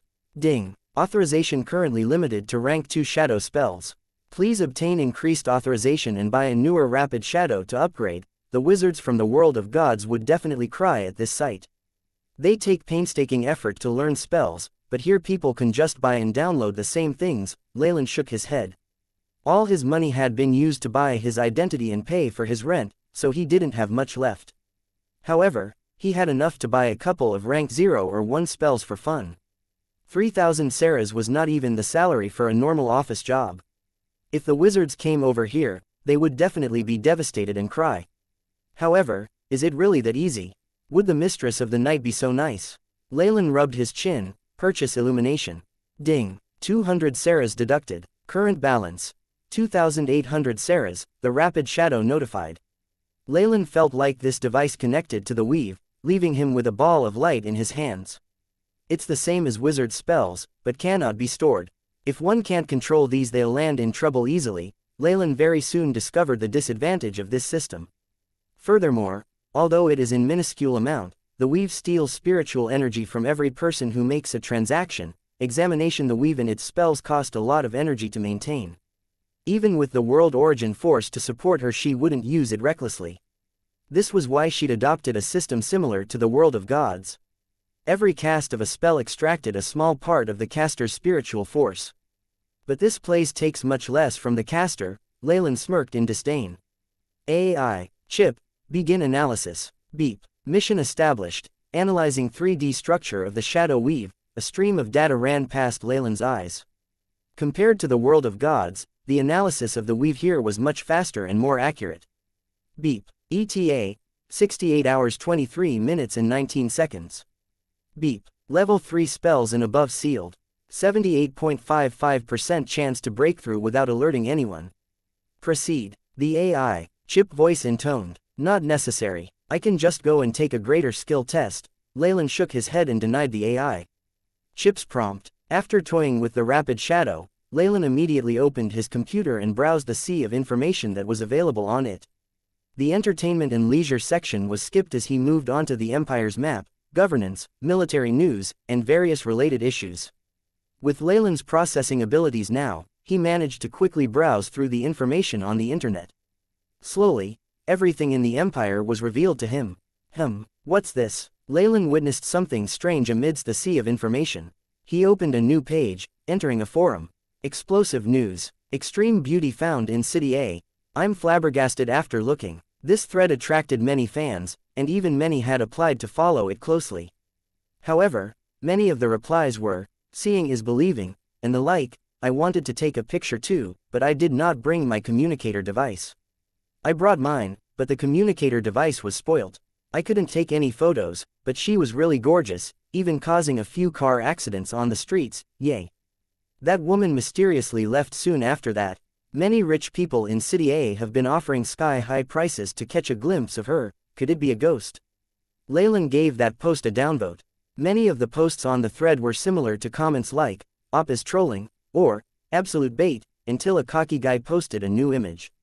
Haha, those above me are retards. I happen to have the latest rapid shadow there, and I managed to take a photo. A rank 8 existence wouldn't leave behind an electronic image even if she suppressed her own aura and radiation. The force field around their body could contort the space around them, and even if a photo was actually captured or their true name discovered, it would come with unimaginable power or even curses. The person posted a blurry image on this thread, faintly revealing an extremely seductive figure.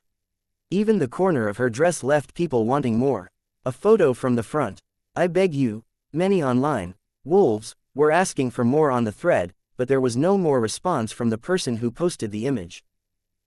City A. But the Snake Dowager should have moved quickly. Not wanting to meet Shar, Leylin could only silently pray for the Snake Dowager. After all, Thousand Bears City was extremely far from City A, and required him to travel across half the empire. Furthermore, with the Snake Dowager drawing all the attention to herself, he would be less likely to be found by the Mistress of the Night. He only had a partnership with that woman, so only after his own safety was assured along with an equal exchange did he even consider helping her.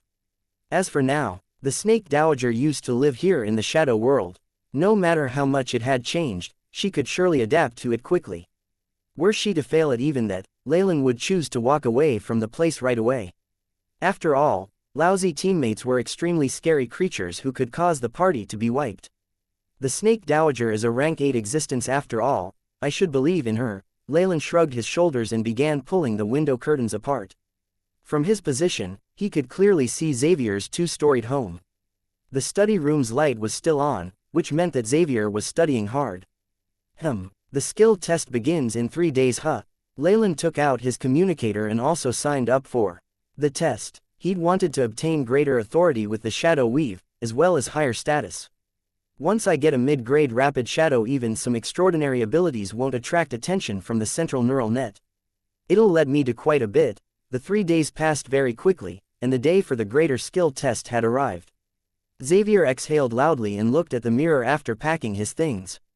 Ever since that mysterious change in him, he'd matured greatly in his looks. His skin had grown smooth and glossy as well, causing even his sister Jill to be jealous. Okay, I need to succeed this time. Xavier cheered himself on as he looked at his reflection, before walking out of the house. All the best, brother.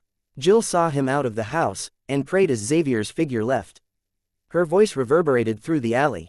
Whoa, there's so many people in here. Even if he'd prepared himself mentally, Xavier was still taken aback at the sheer number of people at the examination venue. The greater skill test is one of the most difficult tests in the Empire. Once one qualifies, they can use middle-rank spells, equivalent to holding gun rights.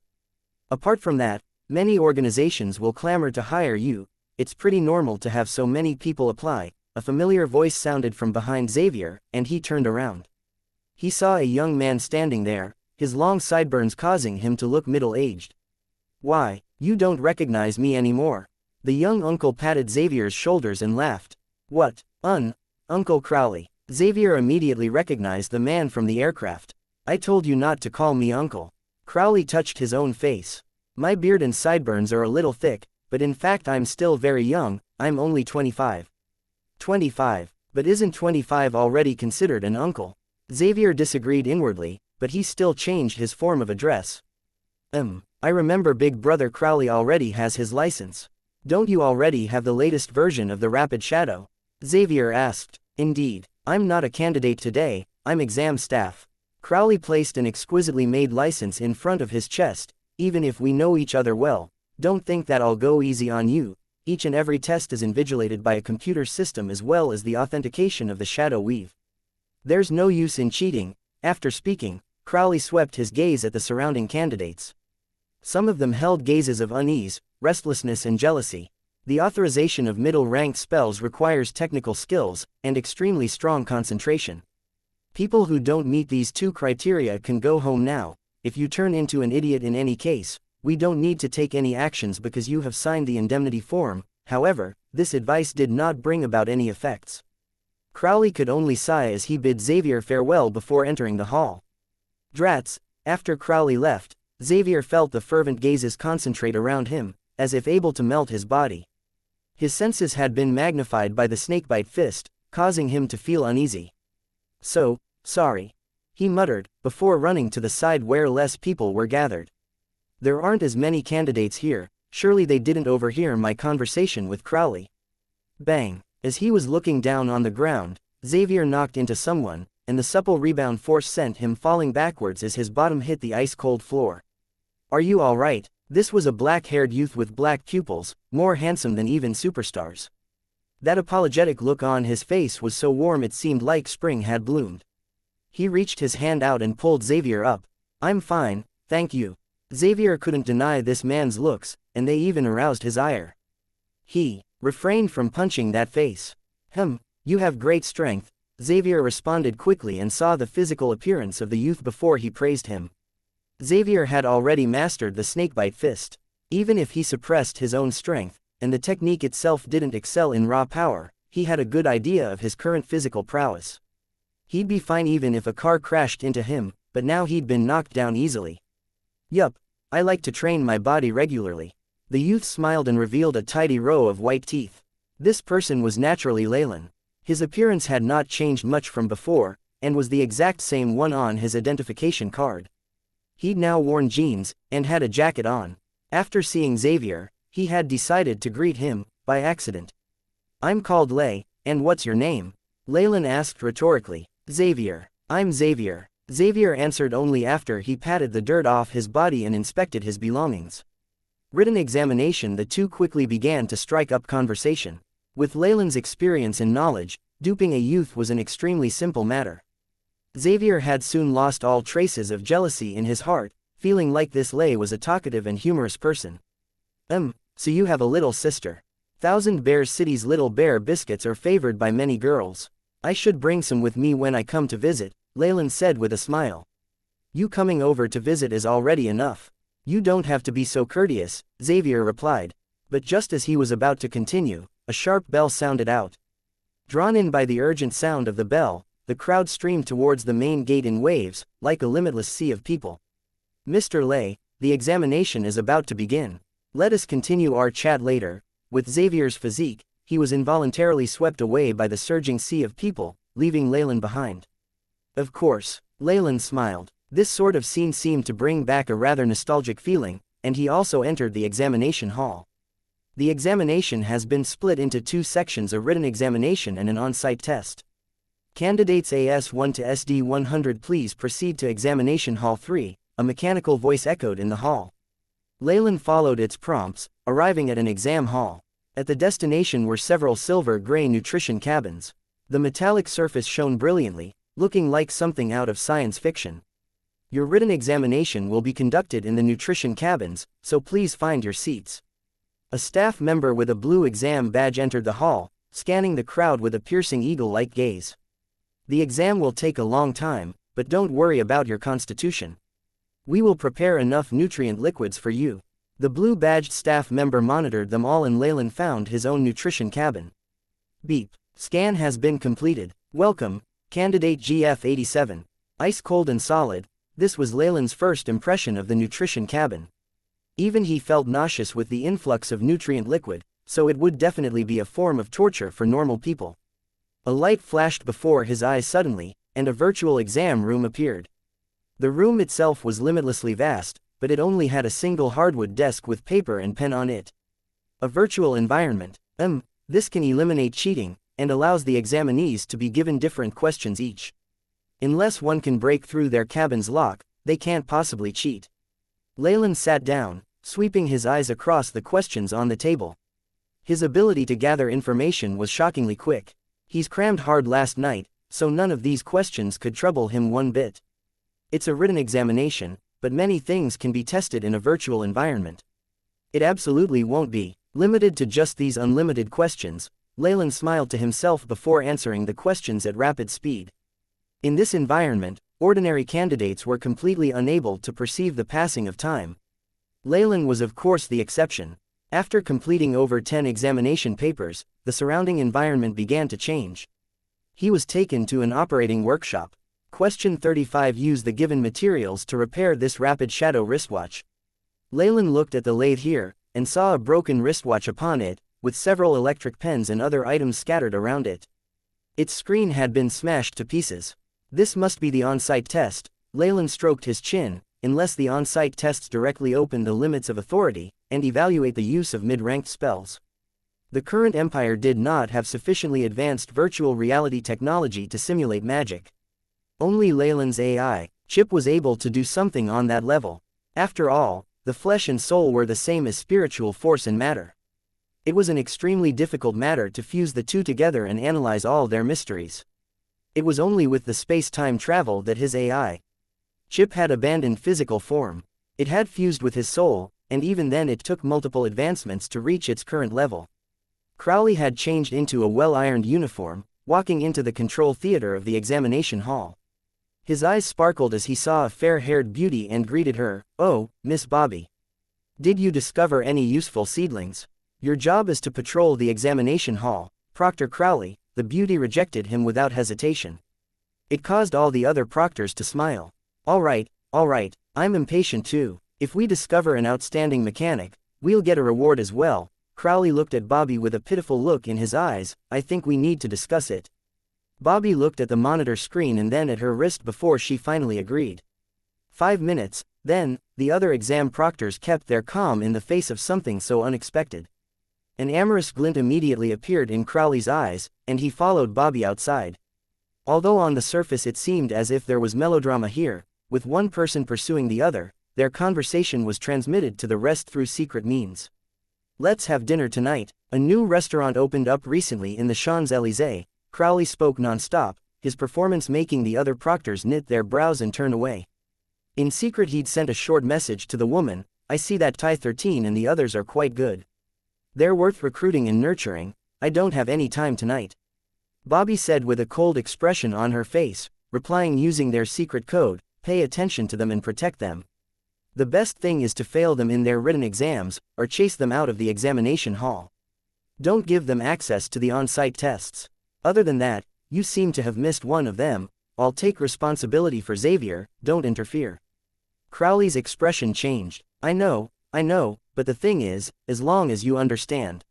Let's not say too much, the surveillance from Central Intelligence and the Weave is quite serious."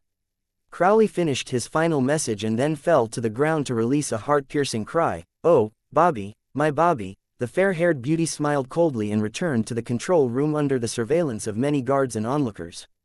What happened? She'd originally expected a lot of busybodies to circle her, but she was rather stunned to see all the proctors surrounding the screen. The melodrama from earlier did not attract any attention whatsoever. Did my acting skills fail? Or am I under suspicion? Bobby's heart twisted. She saw a proctor come over to her with an extremely solemn expression on his face, as well as a look of ecstasy. Bobby, come and take a look. Bobby leaned against the wall with a curious look on her face. In her heart, she secretly sighed in relief. I wasn't discovered. Afterwards, she saw an examination paper with a perfect score broadcasted on the screen. Ah, so such an exceptionally intelligent seedling appeared. Bobby sucked in a breath of cold air. She looked at the candidate's information column. So his name is Lay. It seems like he answered everything correctly. This is really, everything must be compared.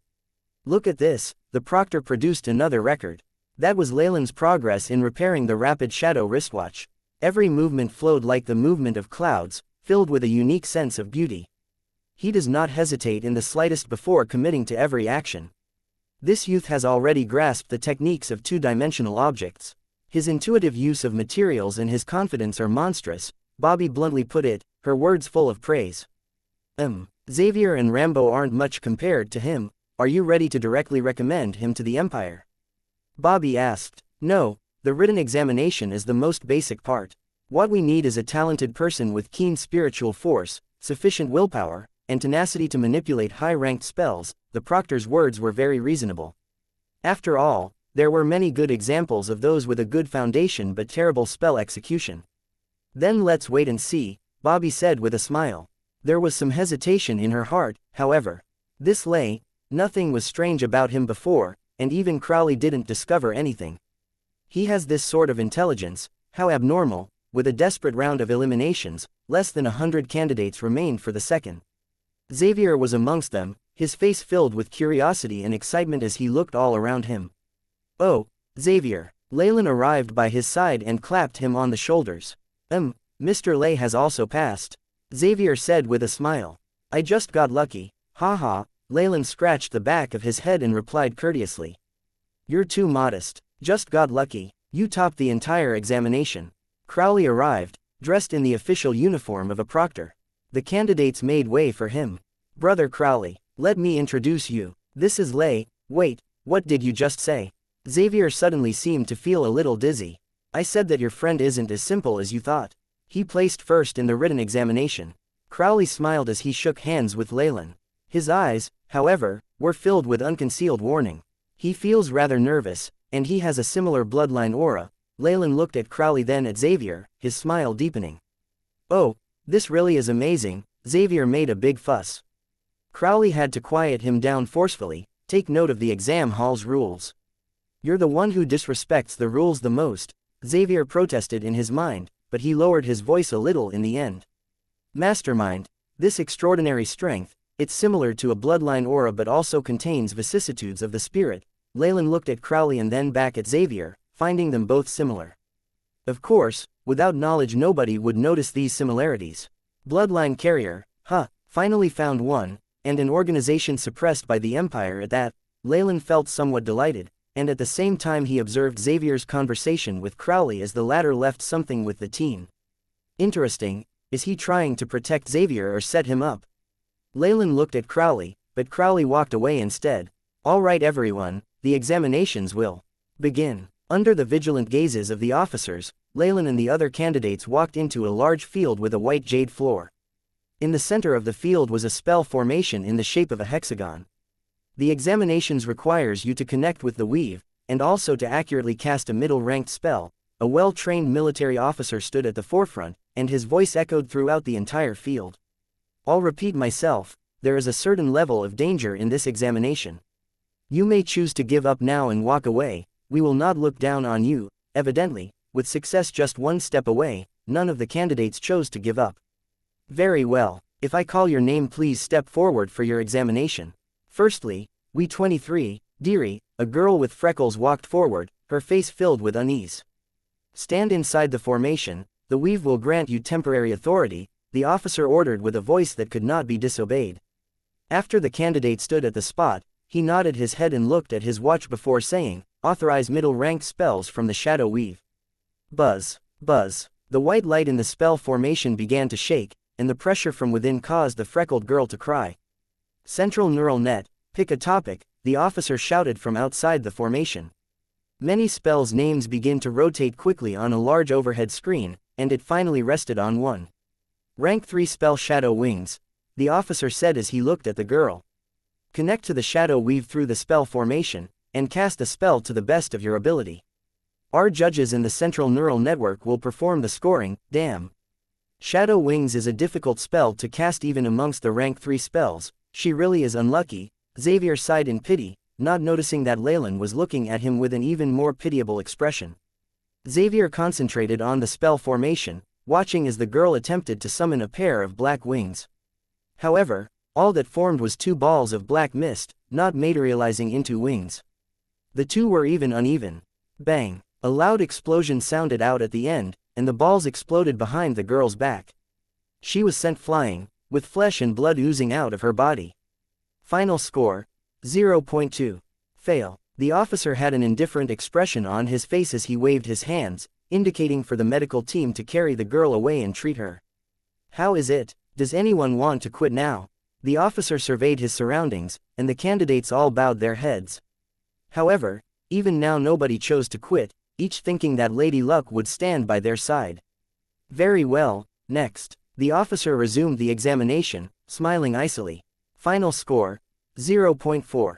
Fail. Final score: 0.3. Fail. Final score: 0.6. Barely passed. Candidate after candidate was disqualified quickly. It took 50 candidates for a single plump candidate to pass. The unlucky ones had been carried out of the venue, causing the atmosphere to darken. If not for that candidate scoring a pass, most people would have given up by now. Next, Dinar. The officer called a name. Sir. The candidate called Dinar was a tall lanky man, looking to be in his 30s. However, his sideburns were white and his eyes spoke of a long past. Yes, you look promising. Enter. After seeing him, the officer's eyes brightened. Thanks. Dinar walked into the spell formation and took a deep breath. Begin. Your chosen spell is Phantom Fireball. The officer announced. Fa, it's one of the easiest spell to control. He's so lucky, the candidates below clamored. The man seemed extremely pleased with his own luck too. He closed his eyes as a formless spiritual force spread and connected to the weave. Very soon, a dark red fireball appeared before him, as gentle as a tamed beast. Very well. Finally, another candidate passed. Xavier clenched his fist, and his confidence was rebuilt.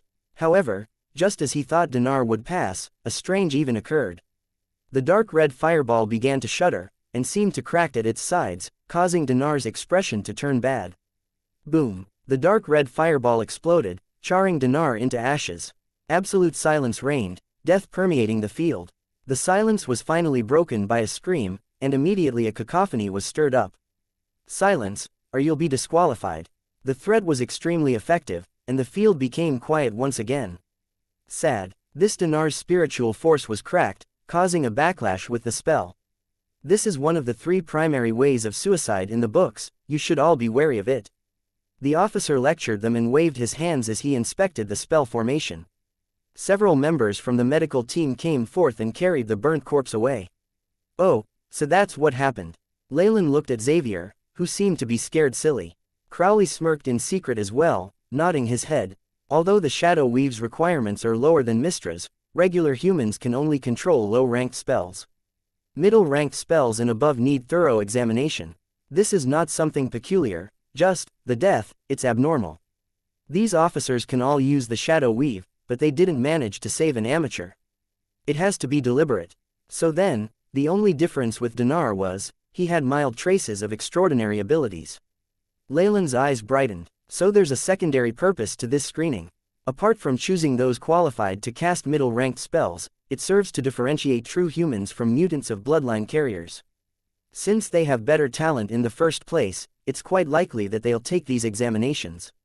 By tweaking some things in the dark and under the disguise of accidents, the Empire can purge and massacre these impure humans. No wonder I found it strange that even with psi energy and the weave the number of extraordinary humans has been dwindling too quickly. There was this screening. Leylin nodded his head, not disagreeing with what they had done. Any centralized government would abhor those people who could form their own forces and become a threat. Those like magi that could not be controlled by the shadow weave were better off purged in order to maintain peace and public security. Moreover, if one could even stamp on the seal in the name of justice, it would be even better. Had Leylin been the ruler, he would most likely have made the same decision. So regular humans who apply for the exams will only pass or fail, suffering some injury at most. However, extraordinary humans, Leylin looked at the headless corpse, which was a good example. After constant repeats of this scenario, with the development of science, extraordinary humans would then become a myth and legend of the distant past. So, Crowley was in fact protecting Xavier earlier. Are there any now who want to leave? Evidently, the death earlier scared several candidates, and some chose to withdraw. The officer did not stop them, and allowed their departure by waving his hands. After all, if they had to force every candidate to go up and attempt the test, then it would be too obvious. This plan was set for the long term. As long as there were a huge numbers of bloodline carriers dying each year, the seeds would eventually be eliminated. Next, Xavier. It's my turn. Xavier felt pumped. Go up. All the best. Leylin encouraged him at the side, and saw the worry in Crowley's eyes. After all this time, the rebels should have thought up a way to counter this by now. However, Xavier did not know anything regarding these issues, and he walked to the spell formation in trepidation. Okay, the spirit scan is not a problem, he's not a bloodline carrier. The officer looked at a secret report before he announced the choice loudly. Chosen spell Phantom Fireball. I've already casted this countless times in my head. I'll surely succeed. Although Dinar had died earlier, Xavier did not allow his death to affect his spiritual force from reaching into the spell formation. However, he suddenly realized something. The spiritual force which he could use to cast low-ranked spells was now like a dead puddle, not moving one bit. Damn it, move, come on. Xavier turned beet red, only feeling that his spiritual force would not budge no matter what. Puff. Finally, a small wisp of flame was formed before him, but it very soon turned into a black pillar of smoke. Pass, that flame, don't tell me it's actually a shadow fireball. The candidates below were completely stunned. The whole room erupted into laughter. Xavier wanted to dig a hole and throw himself into it. The embarrassed blush on his face extended all the way to his neck. Such a shame, you scored so well in the written examination, but it turns out you're a squib. The proctor regretfully shook his head. A squib was a normal person who was innately weak in terms of spiritual force. Although it wasn't difficult for them to cast low-ranked spells, they were idiots at the practice of higher-ranked spells. With their spiritual force unable to support them, they were like machine guns with no bullets. Pity. Final score, 0.1 fail. The military instructor announced loudly. Everyone around Xavier sighed. Just as Xavier began to walk away despondently, he saw Crowley walking towards him. Don't be upset, everything will get better soon, he said, and Leylin keenly noticed the look of relief in the man's eyes. He shook his head involuntarily. Normally, the juniors take advantage of their elders. Seeing a senior do that to a younger man is quite rare. Leylin watched rather speechlessly as Crowley used his acting skills to score points with Xavier. Next, the proctor raised his voice as Leylin calmly stepped forward and walked into the pentagram spell formation. It seems like my performance in the written exam scared them. Did I arouse some suspicion? Leylin saw the bewilderment in the proctor's eyes, and laughed coldly to himself. Crowley fixed his eyes on Leylin's back. It's very strange that our organization never discovered someone like him. It's very suspicious. I hope he's a natural genius, otherwise, very quickly, Leylin felt a gentle scan from the pentagram's spell formation. Beep. Soul aura sweep detected, creating a fake profile. His true soul of laws suddenly shrank back a little, hiding itself in a crack between the spiritual and material planes. All his power left with it, making him seem like an ordinary person. With the AI chip as well as his own self-concealment methods, nothing was discovered. Everything is normal. It looks like he really is a genius. I hope he can pass and contribute to humankind in the future. The proctor glanced at the screen out of the corner of his eye and announced it in a loud voice. The central neural net has selected the spell Shadow Servant. What? Isn't that the hardest exam question? Shadow servants need a fixed amount of intelligence. He's finished. People say even high-ranked engineers with mechanic permits can't cast it properly. The candidates who were watching below rejoiced in Leylin's misfortune. Shadow Servant, Lei's luck is really too bad. Xavier seemed to recover a little from his knockback, and began to worry for Leylin, who stood at the center of the pentagram. Begin authorization of the shadow weave, the proctor nodded.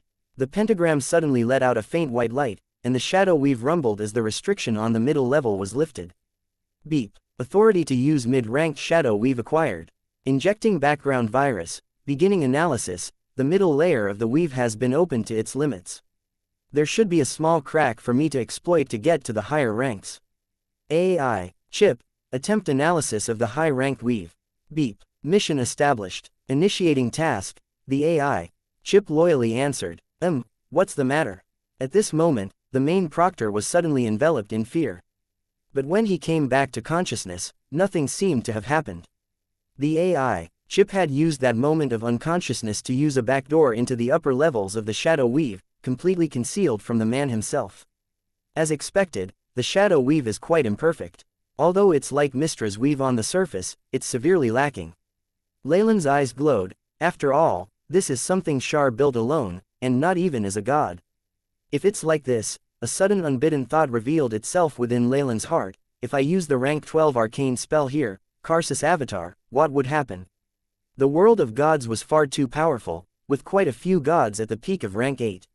He couldn't imagine their response if he broke the weave apart. Here, though, it was different. The shadow weave was incomparable to the real weave, and Shar herself was only an intermediate god when she left. Leylin had quite looked forward to using the exam to test the shadow weave's response to arcane spells and the like. A conscient that had already died but could still pass the crystal wall structure and make it to the shadow world was rather curious. Well, they're both the weave in the end. Karsus Avatar has quite a high chance of succeeding, and I only need to overwrite the shadow weave's research program. It's best to act only after I've analyzed the 10th level of the weave. Leylin's mood vastly improved after he thought about this point. Shar wasn't a full incarnation of the shadow weave, but their existences were tied inseparably. If the shadow weave was destroyed, the damage done to her would be terrifying. It seemed like Leylin had a trump card in his hands, one which he could use to threaten Shar at any time. It said, "Don't come over here, or I'll let you have it." However, how do I let Shar know about this deterrent? That is the true problem. Even nuclear weapons were at their strongest before they were fired. Leylin naturally wouldn't just act without a prior warning. Can you begin, Ley? The proctor seemed to have misunderstood. If you aren't sure about it, you can choose to give up. After all, your safety is of utmost importance. It had to be said that the proctor loved to protect ordinary human geniuses. Oh, thank you. It won't be necessary. Leylin politely waved him off and directly connected to the shadow weave. A layer of concentrated black smoke formed beneath his feet, slowly sketching the outline of a person. The proportions of the four limbs were perfect and in harmony, only its facial feature left fuzzy and indistinct. Master, a hoarse voice was emitted from the shadow servant's body as he knelt down in front of Leylin. This intelligence, it's the highest grade of shadow servant. The proctor smiled fervently. Ley, your complete assessment score is 1, you gave an exceptional performance. Whoa, the people below were stunned into silence. A long moment seemed to pass, and the cheers that erupted afterward were incomparable to the cacophony caused by someone passing before. After all, those before him had very barely passed, whereas Leylin had scored full points. Ley really is a brilliant person. Xavier looked at Leylin, who stood up on the stage. Everyone's attention was focused on the black-haired youth, and in his heart he felt slightly inferior when compared to him. What's the matter? Crowley casually patted him on the shoulder. Although you don't have talent when it comes to controlling the weave and using spells, your personal strengths lie in other areas. The one who invented the rapid shadows was also a squib. However, who can deny his contributions? That's true. Even if I don't have a diploma, I still have the snakebite fist. Xavier inwardly thought to himself and clenched his fist. Seeing this scene, a trace of gratification flashed across Crowley's eyes. His high-ranked permit was hot off the press, and the government had strongly urged Leylin to stay. He said he needed some time to consider his options, using that as an excuse to leave. After that, he went directly to the shop for rapid shadows. He didn't actually need one to cast shadow spells, but he had to conceal that fact, so he ended up buying one. You want to buy Rapid Shadow 5.0? Please show me your permit. This was the same shop assistant from before, and there was a trace of astonishment in her eyes. He only had authority for the most basic model just a while ago. Now, Leylin calmly handed his new permit to the assistant. Once the computer attested to its veracity, her eyes were filled with fervent passion. It wasn't just this assistant, the others nearby were completely starstruck as well. Leylin didn't suspect in the slightest that as long as he took care, it was very possible for him to get his hands on everything. However, now was not the time. He ignored the bitter gazes directed at him from hiding, settling the payment for the device and leaving the shopping center. The gazes had never been a problem for him. Ding. Welcome to Rapid Shadow 5.0, customer. Your account balance is currently 23,000 Saras. His communication device flashed immediately after he equipped the wristwatch, receiving several messages in succession. Hello, Mr. Lei. Thousand Bears Market is honored to have served you your title. ID data and authorization refreshed, citizen class changed to first rank. You can enjoy public facilities for free, overdraft on the Shadow Weave, and receive beneficial treatment when it comes to immigration visas. Please send an enquiry for further details. The messages of several private firms followed, offering sky-high salaries of hundreds of thousands of Saras a month. No wonder those attendants all became like this. So high-ranked mechanics are equivalent to nobles here. After seeing this, Leylin involuntarily sighed. No matter how science and technology progressed, humans in the end were still divided into different ranks. Sadly, he himself didn't have the slightest of interest in these things. He was too lazy to even send a reply. On his way back to his villa, Leylin went to Xavier's house to greet the siblings, especially making an appearance in front of Jill. Agreeing to visit them again, he returned to his room and closed the doors and windows. Woman of the shadows, mistress of the night, it's time I greet you. Leylin closed his eyes slightly, his conscience traversing boundless space in an instant as it arrived at the seas. An eerie smile emerged on the oily face of the voodoo doll as it emerged from the blue depths. Target discovered. Attack. Many warships and aircraft carriers equipped with psi energy generators surrounded it, numerous powered submarines gathering around it like sharks. Spells gathered at the malicious mouths of the cannons, causing a great sense of danger. Hee, the smile on the voodoo doll widened, and the glint in its two black eyes dimmed before beginning to flicker even more vigorously than before. This slight change resulted in an extreme transformation of the aura of the doll. From a brutal, robotic puppet hunter, it had now turned into a bundle of unfathomable darkness. Crack, crack, the voodoo doll turned its neck and scanned the huge warships with terrifying artillery, as well as the dense crowd of powerful spellcasters atop. You've done the best you possibly can in terms of technology. Unfortunately, your personal evolution has been stagnant. Leylin shook his head, and then made a sound. Chi. Piercing sound waves swept the area, and large batches of the Navy collapsed with blood spurting out of their orifices. Infrasonic attack. Quick, activate shadow protection. The surrounding warships entered a frenzy. Guided by powerful mutants and the Empire's special forces, they formed multicolor shields one by one. Unfortunately, these shields had no effect at all. The normal people were mowed down like grass, and only the mutants with exceptional mental power were spared alongside a few powerful spellcasters. Your weak mental force makes it difficult to counter attacks on the soul. Leylin believed this to be deliberate on the part Shar. In this scenario, no matter how far human civilization advanced, it would always remain in her grasp. Things were harder with mutants and those with ancient bloodlines. While the chances were low, some beings of laws could still appear among their ranks. This was why they had to be exterminated. Take rank 1 and 2 Magi, for example. They wouldn't be able to fight my old world's military head-on, only turning to dust under their laser cannons. However, if they were to keep a low profile, they could bewitch and hypnotize people in a bid to set up terrifying organizations, and to devastating effect. Rumble. Rumble. Having lost most of their crews, the warships and aircraft carriers sank into the sea. Those workers had been normal humans, and there was little they could do to withstand the might of Leylin's soul when he intentionally attacked them. Some aircrafts even began to smoke and spark, exploding violently. This was the disadvantage of using external tools. All sorts of accidents could occur without a controller. What do we do, Captain? The survivors gathered on the few warships left, staring at the figure that was like a devil in the sky. We attack. The captain, who looked wise and had a scar on his face, gritted his teeth, this person's attacks are only effective against normal humans. There's little effect on us extraordinary beings, so we can take him on. Do what you can, and have the rest retreat. Get the Empire to draw up other methods to annihilate them. We should prepare an elite team formed entirely of extraordinary beings, which will definitely be enough to dispose of the enemy. Light flickered on the wristwatches of those present, and shadow wings formed on their backs as large numbers rose to encircle Leylin in the air.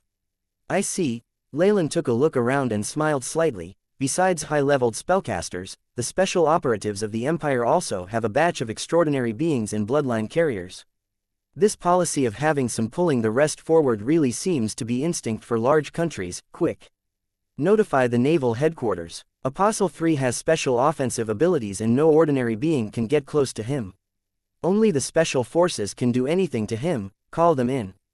The surviving ships were started at this moment, and some jumped onto lifeboats as they all left the area quickly. It was like there was a great ferocious beast watching them from behind. Leylin paid no mind to them leaving. It was like a normal being stepping on a group of ants in their way, and then continuing on while paying no heed to the ants lucky enough to survive. A rank 6 blood carrier, and other ability users. On the contrary, Leylin was slightly interested in this wave of elites surrounding him. The burly man at the lead was almost equivalent to rank 6 in the Magus world, and he also had the inheritance of an ancient bloodline. The Empire even managed to buy over someone like him. It looks like Shar's plans aren't so simple. What the hell are you? The captain eyed the voodoo doll in front of him, astutely sensing the wisdom and intelligence in it. A single look from the doll had made him feel transparent, causing a chill up his spine. Unfortunately, Leylin had no intentions of communicating with beings like this. Under his control, the voodoo doll's smile widened and became more eerie. Light glinted in its eyes. Rumble, rumble. The survivors who had managed to escape now found that the ocean behind them began to roar, the waves surging to over 100 meters tall and swallowing them. Drip, drip. Crimson blood fell from the voodoo doll's straw arm as it held onto the head of the scarred captain. His wide, terrified eyes had lost all signs of life. The voodoo doll stood silently in the sky, and only after a long while did it turn back, looking towards a certain area. I imagined you would do something, Mistress of the Night. A layer of light appeared from the voodoo doll, revealing Leylin's figure. Those are just some pawns. If you like it, what does it matter if you killed a few more? The shadow weave flashed, and a young girl dressed in black walked over leisurely. She had a pair of beautiful and long eyes, and a face that was just exquisite. There was a hint of a mischievous smile on the corner of her lips, and she seemed like a little sister you'd find living next door who loved playing tricks. If the snake dowager's beauty was that of maturity and charm, Shar was like an orchid that was very approachable. The Mistress of the Night sized Leylin up and down, eyes full of unconcealed curiosity. I thought the dowager would be the only one coming. I didn't expect she would invite you as well. The smell of this bloodline, Shar's voice was like a clear spring, graceful and beautiful. The smile on her face grew bigger, and she held on to her belly as she started chuckling. I never thought that woman would actually face such a disadvantage as to have a portion of her bloodline ripped out. There's nothing more delightful in the world. The grace of Shadow Force evidently allowed Shar to see through Leylin's bloodline with a glance. The fact that Leylin was not feeling the pressure from the world was enough proof of his identity. While I may have separated from her bloodline, we are currently allies, Leylin said with a steely expression. That's true, you are her ally now. The smile on Shar's face froze, and turned austere. In the world of gods, she wasn't exactly one who was benevolent or loved peace. Gods lost their immortality and part of their personality in the astral plane, but some things would still remain the same. So, you came here just to see me? Shar asked, and Leylin suddenly felt a huge pressure applied on him. Part of it came from the world itself. Large amounts of origin force surged forth, seemingly able to destroy his puppet in an instant as it tried to search for his main body. It isn't quite convenient here. Shall we go somewhere else? Leylin looked exceptionally calm in the face of this threat, motioning for Shar to go first. Then, with his 5 fingers stroking lightly, the space seemed to open like a curtain, revealing spatial cracks and turbulence. With a challenge like this, Shar naturally felt no fear. She was all smiles as she took the first step, and the surrounding space immediately changed as they reached the boundary of the world. The great origin force of the shadow world gushed and tumbled, glimmering with a hint of civility. The huge shadow weave revealed itself, acting like a backbone that controlled everything. Leylin watched this magnificent scene and looked back at the black-veiled girl. Is this your goal? Using the weave to control everything, and then becoming the world itself? If you invited me here to say that, then you can die now. Powerful shadow force twined around the former goddess, the power of multiple laws signifying her power is a rank 8. Leylin merely laughed in answer, asking, should I call you the mistress of the night, or Shar? With this sentence, the earth seemed to shatter. Her secret having been seen through, Shar's expression changed. You've been to the world of gods? She asked, a silent acknowledgement of her identity. Beings like her would not be so easily startled by quibbles, and since Leylin was already so sure she wouldn't be able to change his thoughts anyway. Seen through, I've been there. The world makes one wish for a leisurely life, and it's filled with all sorts of interesting laws. Leylin chuckled, and then looked at the weird girl. I'd never have thought that the shadow girl didn't actually fall, instead coming to the astral plane. Faith is powerful, but it's also a cage for us gods. Shar grew dazed, seemingly recalling past memories. When we were on the verge of falling in the dusk of the gods, I actually managed to see through some things. No matter how great it is, restricted power is worth nothing. In comparison, the Magi's approach to the truth, even so, you were the only one able to make a real change. Leylin's eyes glinted as he inquired subtly. Hee, you don't need to try sounding me out. I was the only one who crossed the crystal sphere to come to the astral plane. Devoid of faith, we gods are like fish out of water, and things become dangerous for us. Passing through the crystal sphere in the face of imminent death requires a great amount of courage and luck.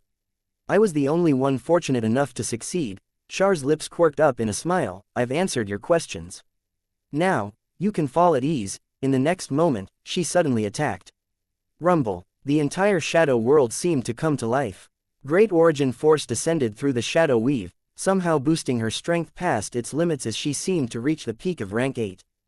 Beep. Target has locked on to host's aura, is tracking. Countdown. The AI. Chip warned in blood red. Leylin understood that she'd be able to find his main body sooner or later if he didn't do anything. Such was the terror of a peak rank 8 magus. With his clone here, Shar could connect to his main body, injuring it grievously or even killing him along with it. The shadow weave allows you to completely wield extraordinary strength. It can even amplify world origin force, as expected of the mistress of the night. Your wisdom is as dazzling as the stars. Leylin was also one of those beings of laws that did not have to worry about the world origin force. This method was like a breath of fresh air for him. Shar's usage of it wasn't something simple, instead optimized, boosted, and altered slightly. If world origin force was crude oil, then the shadow weave allowed her to process it, separating it into diesel, gasoline, and asphalt at different times, making it more usable. Leylin's own origin force weapon was similar, though it held a few more advantages. Although the shadow weave gave Shar power, it restricted her movements. On the other hand, the origin force weapon could adapt to various worlds. Palala. The raging shadow weave emerged from different areas, like a powerful electric grid that trapped Leylin within. If these are your last words, then I humbly accept your praise, Shar's sweet voice sounded, with no bloodlust whatsoever. However, at this moment, she had already issued a death penalty to this being of law under her. Before she reached the peak of rank 8 and completely fused with the shadow world, Shar still had a weak point. She wouldn't be able to break out of a siege of peak rank 8s, which was why she couldn't let the magus who knew her secret leave. With her foresight, she naturally knew that Leylin's main body was at most a rank 7 magus, and could likely be heavily injured or killed by her. Her killing intent multiplied, and under her control the shadow weave swept towards him. With the support of a large world's origin force, even one with the power of a rank 8 magus would definitely be in trouble under this one move.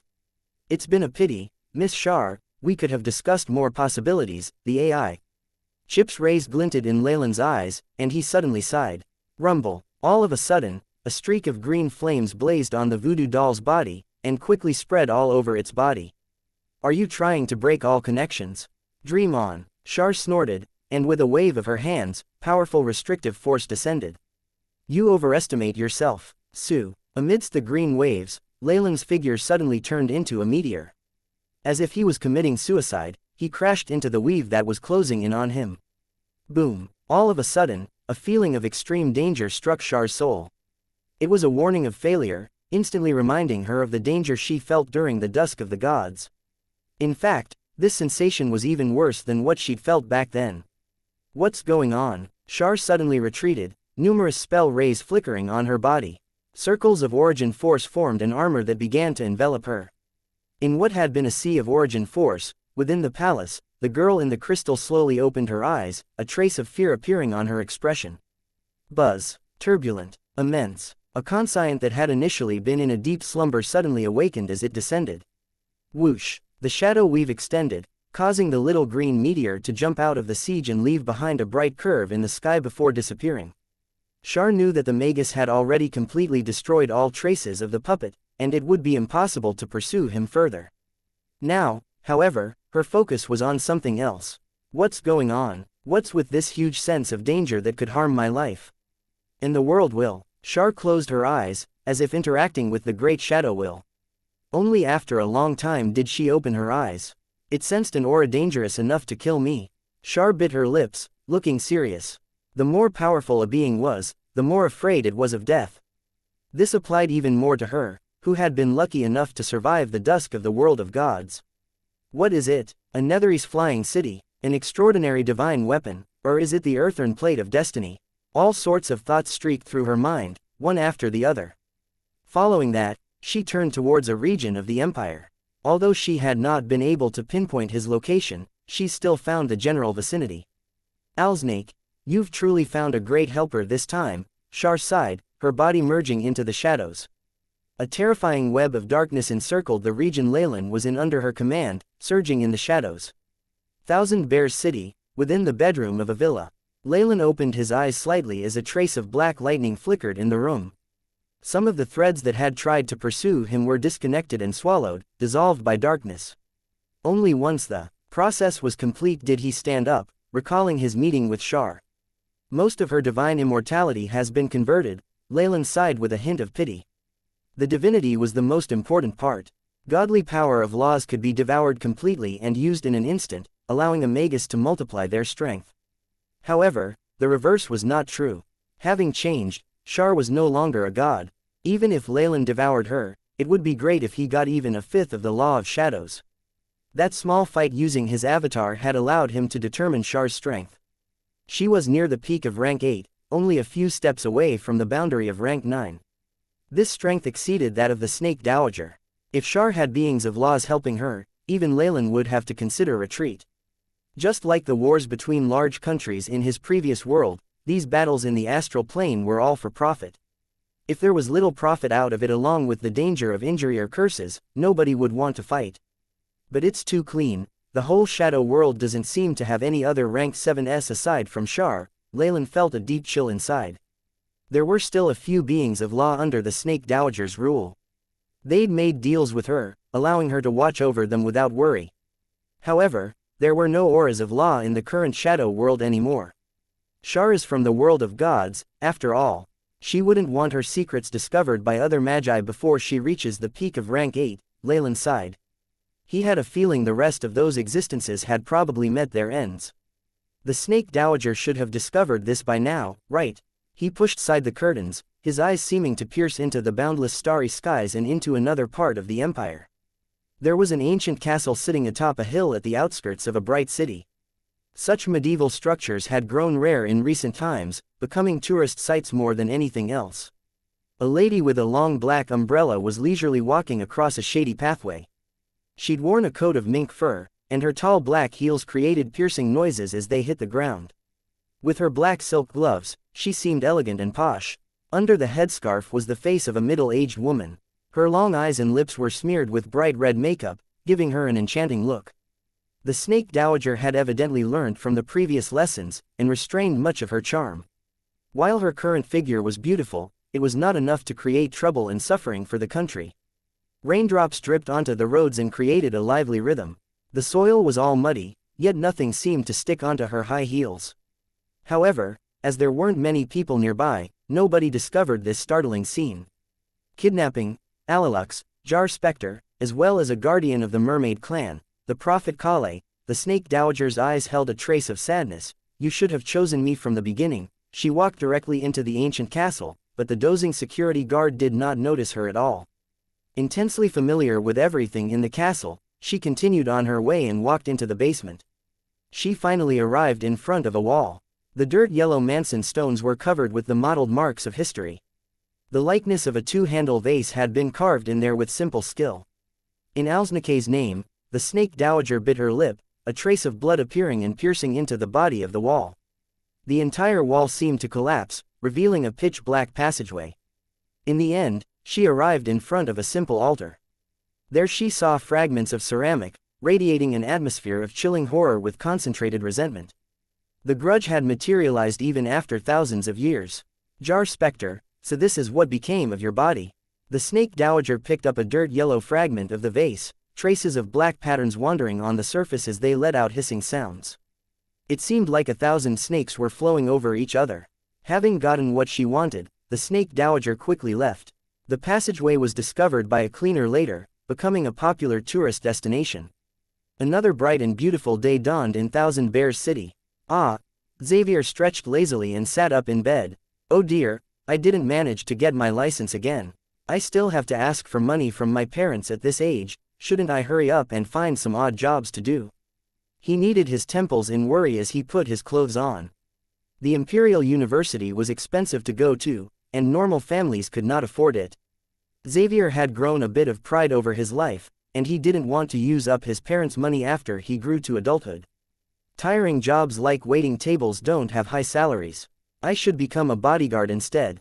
My physique was crafted well by the snakebite fist, giving me great attack power. I can earn in excess of 10,000 seras a month. His self-confidence was greatly bolstered by his sturdy physique and willpower from training in martial arts. Several minutes later, he walked into the living room with toothbrush in mouth. He saw fried eggs, bread, and milk on the table, with a note stuffed under the plate. Jill's already gone to school. The scene of a little girl cooking breakfast from atop a stool appeared in his mind, and a smile blossomed on Xavier's face. Washing his face and rinsing his mouth, he sat down to eat breakfast and turned on the television. The television screen appeared in midair, broadcasting the clear and simple voice of a female anchor. Welcome to the morning news.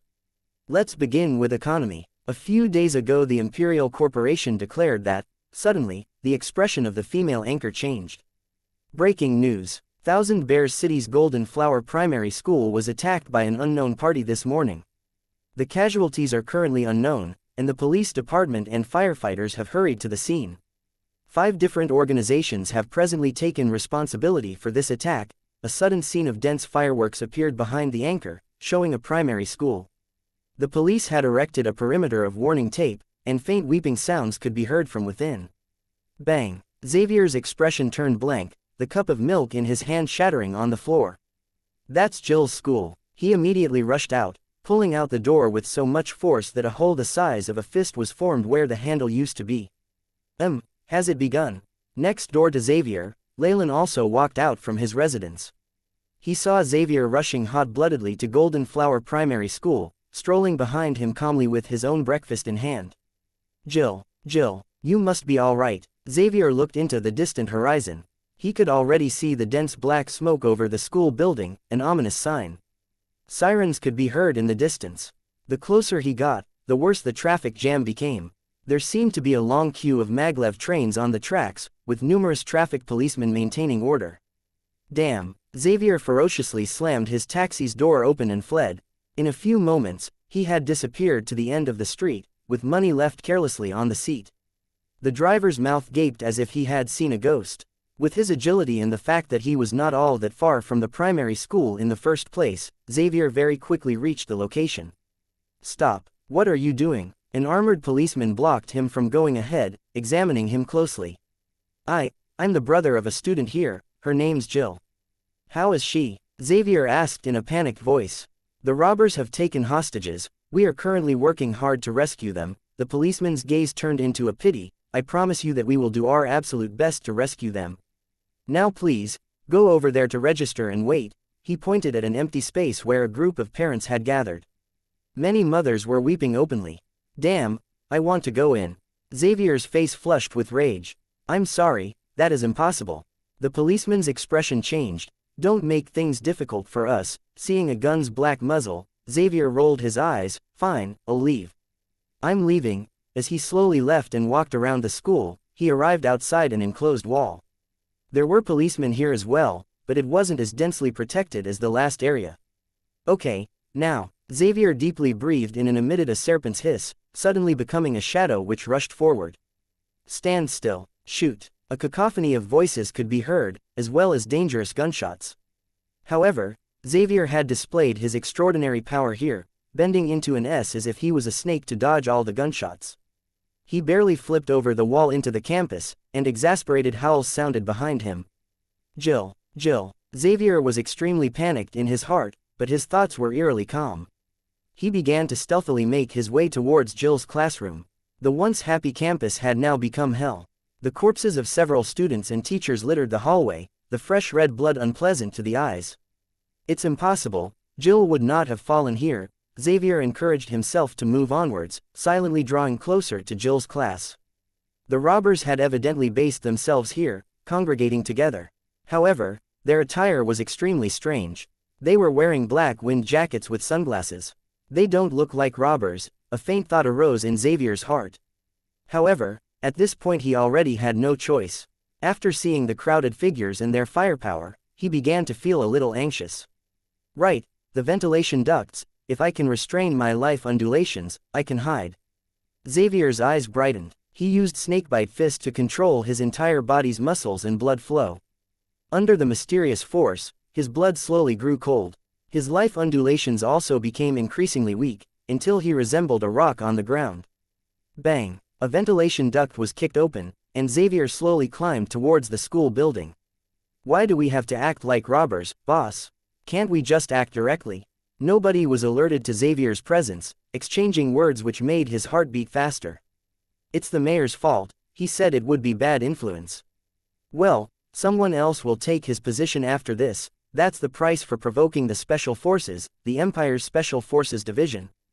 Xavier's heart turned cold. He felt like he had interfered with some disastrous affair. Just at this moment, the sound of a girl crying out in alarm could be heard. Xavier's eyes widened in response. It's Jill's voice. He crawled across at lightning speed. Looking through the opening in the ventilation shaft, his eyes almost popped out of their sockets at the scene he witnessed. Within the classroom, a teacher's body had slumped over the desk. Many little girls were crouched on the ground crying, with a huge man dragging Jill up. So annoying. He pinched a nerve behind Jill's head, which made her immediately faint. Let go of my sister. Seeing this scene, Xavier couldn't hold back anymore. He jumped down from the ventilation shaft directly. Oh, so there was one left. The man in the wind jacket looked at Xavier and at the black apparatus in his hand. It's a shame he's too old. There's no value in nurturing and brainwashing him. Let go of my sister. Xavier roared as he charged ahead. However, he was blocked by a slanted-eyed youth with a pallid face. Heavy makeup was smeared on his face in thick layers, and he swiped his tongue across his brightly colored lips. Give this one to me, he seems rather amusing, he said with an evil expression. A rapid shadow wristwatch flashed with light, and a wall of shadows stopped Xavier in his tracks. All right, but pay attention to the time, the middle-aged man nodded. He threw Jill and two other girls over his shoulder and left. Damn it. Xavier's expression flushed a deep red. His arm suddenly softened, and like a snake with sharp fangs he shattered the shadow wall into pieces. Oh, a martial artist. I like it. Slant eyes seemed to brighten. I know from experience that trash like you can last a little longer, so don't disappoint me, don't even think about stubbornly resisting. I've already surpassed high-ranked mechanics and can directly connect to the highest layer of the shadow weave. Your martial skills are just a joke compared to high-ranked spells. SS's, a black shadow flashed past. Xavier reappeared in front of Slant Eyes, his fingers stabbing directly into his throat. Jar, how is this possible? Slanted Eyes fell to the ground in disbelief. Even if you have powerful spells, your neurons are still too weak. Your processing ability cannot keep up at all. Before you even cast a spell I could kill you over 10 times. Xavier rushed in. Jill. The deadly and vicious snakebite fist was now used by Xavier to a terrifying degree, and very soon the remaining kidnappers had their throats torn apart, dying in a gory fashion. He went up to the roof, but Xavier could only see an aircraft flying off in the distance. No, Xavier fell helplessly to the ground. I never thought that I'd be late. A sigh sounded beside him, and Xavier unconsciously retaliated. However, the powerful snakebite fist was stopped, and the other person spoke out, I'm not your enemy. I'm here to help. You, Crowley. Xavier recognized him and suspicion filled his face. Why are you here? I'll explain later. Right now we need to leave this place. Follow me. Crowley's expression was extremely solemn as he dragged Xavier and left the place. Still, Xavier shrugged off the man's hands once they reached a corner of the school. What exactly is happening? I said it before, I'm here to help. Crowley put on an extremely serious face. Do you know the identity of those people who abducted your sister earlier? The Empire's special forces. Xavier spat out the name. Learning of this fact, all his hopes of police help had been dashed. They're lackeys of the special forces. There was a tinge of hatred in Crowley's voice. Not only do rampantly kill adult bloodline carriers, they capture our children and brainwash them into becoming their own recruits. Bloodline carriers, could it be? Xavier suddenly recalled the contents of his family's inherited book. I implicated all of you this time. You'd best give your parents a call, and let them avoid all risks, Crowley said apologetically. Wait. Xavier shrugged his hands. He'd learned too much today, causing him to feel dizzy. Who exactly are you? Why did you say, you all? Wariness crept in Xavier's eyes, and every muscle of his bulged like that of a leopard about to leap on its prey. I belong to the Bloodline Alliance, an organization formed to resist the Empire. Our activities in Thousand Bears City attracted the attention of the Special Forces, Crowley said slowly. You criminal ringleader. Before Crowley could finish speaking, Xavier sent out a punch that carried the phantom of a black snake. Hiss. The same giant snake serpent appeared behind Crowley. He punched out the same way, accompanied by the hiss of an ancient snake. Xavier's fist was caught in Crowley's palm, no damage done to either part. Snakebite fist. Shock filled Xavier's face. Only a weakling will resent others, and disregard the true target. Crowley let go of Xavier's hands. Your gift in practicing the snakebite fist has far exceeded my expectations. Even those so-called geniuses would not hold a candle to you. Who exactly are you? Xavier stressed each syllable. Me. I'm known as Crowley, but my name is Xanye. Daruz Xanye. Can you see the connection now? There was warmth in Crowley's eyes. Xanye. The ancestor that left us the snakebite fist. How? Doesn't that mean you're over 500 years old? Xavier's first instinct was disbelief. There are many things you don't know about the world. Don't be easily convinced of truth and lies. I don't hope for you to believe me anyway. What? Don't you want to save your sister anymore? Crowley smiled. How do we save her? San, Xavier stammered. If what Crowley said was true, then wasn't this man his great-great-great-grandfather? Crowley would be fine. Crowley smiled, and then his expression turned solemn. There is a special forces base outside Thousand Bears City. The young bloodline carriers they abducted will be detained in that place, undergoing a rigorous selection process before the best are sent over to the Empire. So, do you have the guts to go with me? Of course. Xavier clenched his fists and nodded his head with resolution. Bloodline Alliance. Leylin stood on the side of the street. He'd seen everything, including Xavier's conversation with Crowley. According to Xanye's words, this organization is the one that most bloodline carriers are gathered in. These are the descendants of existences who had wielded laws, but they are now reduced to this state. It's rather sad. Leylin shook his head. Hey handsome, do you want to chat? A melodious voice sounded by the side of the street. Leylin turned around, only to see a young lady whose earrings reflected the sunlight. It took him a while to think, but then he smiled mysteriously. Sure. Some time later, the two of them were sitting in the partitioned room of a cafe. This place was rather exquisite in its design and service, and the couple's room was also good at isolating sound. The waiter served coffee along with snacks shaped like little animals before quietly closing the door. Leylin waved his hands, and a layer of blood-red light enclosed the room. Only then did he turn back to look at the beautiful lady. Snake Dowager, you actually dare look for me now? Aren't you afraid of being caught by the mistress of the night? Leylin already felt that this girl had been possessed when he saw her. The Shadow Weave could have easily discovered this connection of spacetime. It's all right. I'm using the chipped body of the Jar Spectre to contact you. The young lady smiled, flashing the phantom of a shattered piece of clay and revealing the power of laws within it. The Jar Spectre was in existence on the same level as me back in ancient times. It possessed the law of stealth, and its pristine waters could immediately travel to any part of the shadow world. However, it's now been reduced to this broken piece. Complex emotions whirled across the snake dowager's face. It seems like you've discovered it as well. The mistress of the night is the only being of law remaining alive in this world, Leylin spoke solemnly. So then, why take the risk to contact me? An exchange of information, and a plan moving forward. This girl before him was rather beautiful originally. However, the snake dowager's possession had elevated. Her aura, and her wry smile seemed to hold a hint of coquettishness to it. She's already gotten rid of all beings of law in the shadow world, and has it under tight surveillance using the shadow weave. This psi energy of hers has replaced all sorts of fuel in the world as well. I have no doubt that she could will the civilization of the entire world destroyed as long as she wants it. The snake dowager was a native of the shadow world, after all. Since she wanted to seize control of the place, she'd ideally want it intact. Even then, in a crucial moment she most probably wouldn't care about the destruction of an entire civilization. This was a common trait amongst beings of law. Leylin thought over it for a while. She was his ally right now after all, so he decided to chip in with some information. Here's some more. My voodoo doll already met the mistress of the night. What? A nervous expression appeared on the snake dowager's face. Relax, she didn't manage to lure me over. I didn't suffer any serious injury either. Leylin's retort had been immediate. He'd known what she was thinking of. My apologies, the mistress of the night is someone who excels at convincing people. The jar specter had been lured by her, the snake dowager said apologetically. That's all right, Leylin nodded his head and continued. From what I can see, I didn't meet her true body. It was just an avatar.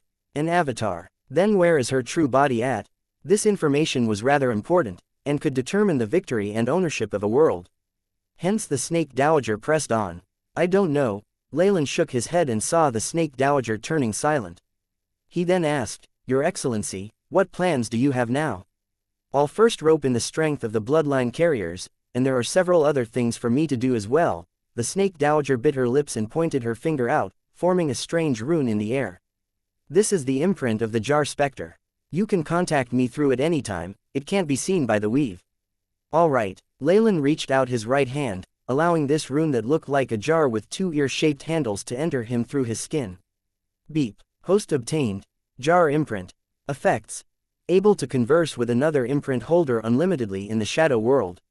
The connection applies before all others in the world. Explanation. The ancient jar specter's original body is a giant jar with two ear handles. Legends have it that the entire water source of the shadow world comes from it, and its two ears can listen to any information in the shadow world. I'll need your help in roping in the bloodline carriers. The beautiful eyes of the snake dowager looked at Leylin. I won't refuse. Leylin did not decline the request. He'd already set his eyes on the bloodline alliance anyway. The snake dowager left after smiling contentedly, only leaving behind a girl who'd fainted on the spot. Sigh, I still need to clean up this mess. How troublesome. Leylin shook his head and snapped his fingers. The young girl sat up immediately and looked at his eyes, which contained no annoyance. After you wake up, you will forget. Attack outskirts of Thousand Bears City. Crowley had brought Xavier to a simple and crude building that was still under construction. Past a board that covered up the basement was a huge place. Flickering neon lights illuminated a place with a cold, hard, metallic luster, causing Xavier's palms to sweat slightly. This is the Bloodline Alliance's stronghold in Thousand Bears City. It's impossible for the two of us alone to attack a branch of the Empire's special forces ourselves, so we'll need some helpers. Come, let's introduce you. Crowley brought Xavier to a place that seemed like a little meeting room. Pulling the door open, instantly, many judging and distrustful or threatening gazes fixed onto him, causing him to stiffen up. All right, don't get too overboard with your greetings. Amidst this perilous situation, Crowley was like a huge reef. His words caused a large amount of the pressure to dissipate. Only then did Xavier get the strength to raise his head and size up the people in the meeting room. Everybody here had a grim aura about them, causing the team to feel extremely uncomfortable. However, there was one person amongst them he recognized. As that, Invigilator Bobby. He focused on one of the many females. Haha, you should have seen her at your greater skill test. Let me introduce you once more. This is Bobby. She has the bloodline of the ancient enchanting witch, and she's also an official of Thousand Bears City. Crowley rubbed his nose. Be careful. This old woman likes to prey on young things, Who are you calling old, you smelly snake? Bobby twisted her slender waist as she approached Xavier. She was 1 head taller than him, and it gave him much pressure. Can you do it, kid? This isn't playing house. You really might lose your life in this operation. Xavier looked up at the roaring sea and gulped, before turning resolute. I must go. Haha. Don't underestimate Xavier. He's genius enough to have mastered the snakebite fist at his age. With an additional set of armor, he'll definitely be powerful. Crowley patted Xavier on the back. Mastery over the snakebite fist. The crowd began to get restless, and what followed next was Bobby's fearless laughter. Haha, how interesting. This is too interesting. He's not even 20 now. Considering his age, it can't have been all that long. She turned her waist and sized Xavier up and down as if watching a rare animal. She then shot a glance at Crowley with her slender eyes, the challenge and disdain within them obvious. Didn't you take 200 years to do the same thing? In comparison to him, what are you? Can we not discuss this now? Crowley could only surrender to this taunt that struck at his weak spot.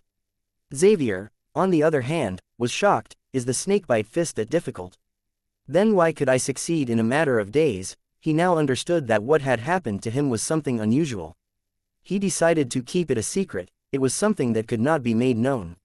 All right, since he's gained mastery of the snakebite fist, he meets the requirements to join us. Bobby nodded and sat down. Let's continue what we were discussing. That's the kind of person she is. Try not to provoke her. Crowley awkwardly pulled Xavier to sit at a corner, no longer bringing up meeting anyone else. Based on our intel, the Empire's special forces have destroyed 4 or 5 strongholds of the resistance in Thousand Bears City. They've become more ruthless and brutal, and the number of young bloodline carriers they took away has increased. A screen flashed with many images as a young man in a wheelchair spoke. A picture of Golden Flower Primary School caused Xavier to clench his fists. We can surmise that they must have faced a huge loss of sorts recently, so they're eager to get new blood. The young man on the wheelchair lifted his glasses, full of confidence. Thanks to them, numerous organizations are now willing to pledge their loyalty to us. Of course, it's on the condition that we destroy their base in Thousand Bears City and save their relatives. What's most important is that the other side is unscrupulous, to the point that even the mayor is disgusted. We can make use of this and break off their most powerful support from authorities. Do you understand the general situation now? Prepare to move out. Bobby clapped her hands, and people left the meeting room one after another. Only Xavier, Crowley, and a few others were left behind. You don't have a weapon yet, right kid? Come with me. Bobby placed her hands on her hips and brought Xavier to the young man seated in the wheelchair. Crowley spoke up from beside Xavier. This guy's called Genius. He's our organization's weapons and intelligence officer. Haha, did you just say I'm smart? The young man called Genius burst into laughter, seemingly full of love for himself. However, Crowley and Bobby did not say anything, obviously used to his narcissism. Xavier noticed that this man was stuck with prosthetics from the waist down. He'd evidently suffered from some critical injury before, to the point that even the Empire's current technology could not allow him to recover. Genius maneuvered his wheelchair and arrived in front of Xavier. Speak. Tell me what you want. Even if it's the newest version of Rapid Shadow, I can get it for you. I haven't tried the high-grade Rapid Shadow yet, and I haven't even passed the licensing exam. The same goes for laser weapons. Xavier scratched his head in embarrassment. Then, Crowley and Bobby exchanged an awkward glance, but they did not speak. Just give me armor. Xavier had made his choice after some thought. After all, his greatest advantage was the mastery of the snakebite fist. Sturdy armor would greatly raise his battle might. Just armor. Don't you need anything else? How about tracking cannons, or an external weave connection? Genius trained a piercing gaze on Xavier, as if measuring his body size. That's not necessary. All I want is something that can protect me well. The metal for my arms must be durable enough, and should not affect my movements, and for my legs, it's best that. Xavier gave a broad outline of what he wanted and then looked at Genius. I've said a lot. Do you remember it all? Haha, it's no big deal. I'm Genius, remember? A projection appeared in midair as Genius patted his wheelchair, showing an outline of armor that was exactly like what Xavier had described. The only thing that matches your requirements right now is the Empire's Venomsnake armor. Thankfully there's one stored in the base. It can be used after some modification. Genius' hands moved extremely quickly. In but tens of minutes, Xavier was able to don his armor.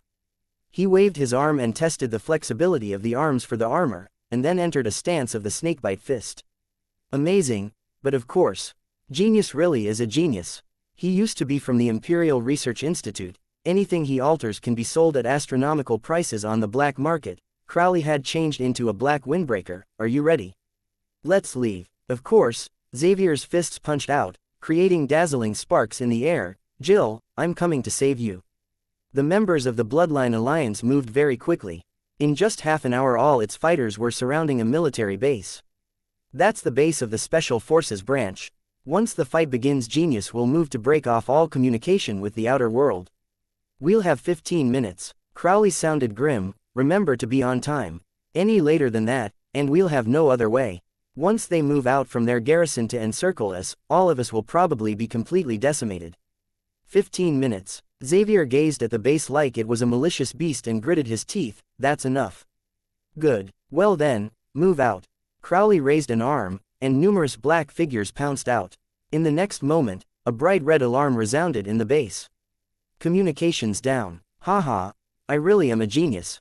Genius was in the basement of the Bloodline Alliance base, sat inside a huge machine with a silver helmet on his head. His eyes were full of an abnormal fervor. He hadn't just cut off communications. The military base's power had been taken down as well, causing the Special Forces base to quiet down. HS's. Xavier struck out with a right hand that was like a venomous snake tooth. Protected by his armor, he was like a humanoid Gundam as his fingers instantly severed the throat of an enemy. The Venomsnake armor weighed nearly 50 kilos, but to him it was almost weightless. Boom, boom, boom. Black figures were flung away one after the other. Xavier quickly charged out, his armored hands grabbing onto a fat bald man. Where's Jill? No, where are those primary school students you took today? Although his was covered by armor, Xavier understood that he was looking quite sinister. His fierce murderous spirit immediately caused the man to stammer. His body trembled, and a patch of wetness appeared on his pants. He'd actually lost control of his bladder. Just at this moment, a few black-clothed men charged over towards him, firing their laser weapons. The shots only left shallow marks on Xavier's armor, and in retaliation he struck them ruthlessly, causing them to crash into the wall, leaving huge depressions behind. Their bones shattered loudly, and it was obvious that they would not live. Speak quickly, or you're next. Rescue. I'll say it, I'll say it. They're in basement too. The immense threat of death cured the fatty's stutter, and he spilled the beans in a hurry. Crash. Xavier tossed him to the side and charged down to the basement. Trash. You're all trash. An icy voice sounded, causing Xavier's heart to skip a beat. He soon saw a black-robed figure that made his eyes bulge in rage. It was the middle-aged man who had abducted his sister, and he was still wearing the same jacket. The guards here are too weak. The man didn't carry any weapons on him, and the unzipped jacket flapped in the wind to reveal the perfect abdominal muscles of his body. It gave Xavier an extreme sense of danger. At the man's feet were many dead members of the Bloodline Alliance, and on his body were scars from the aftermath of an explosion.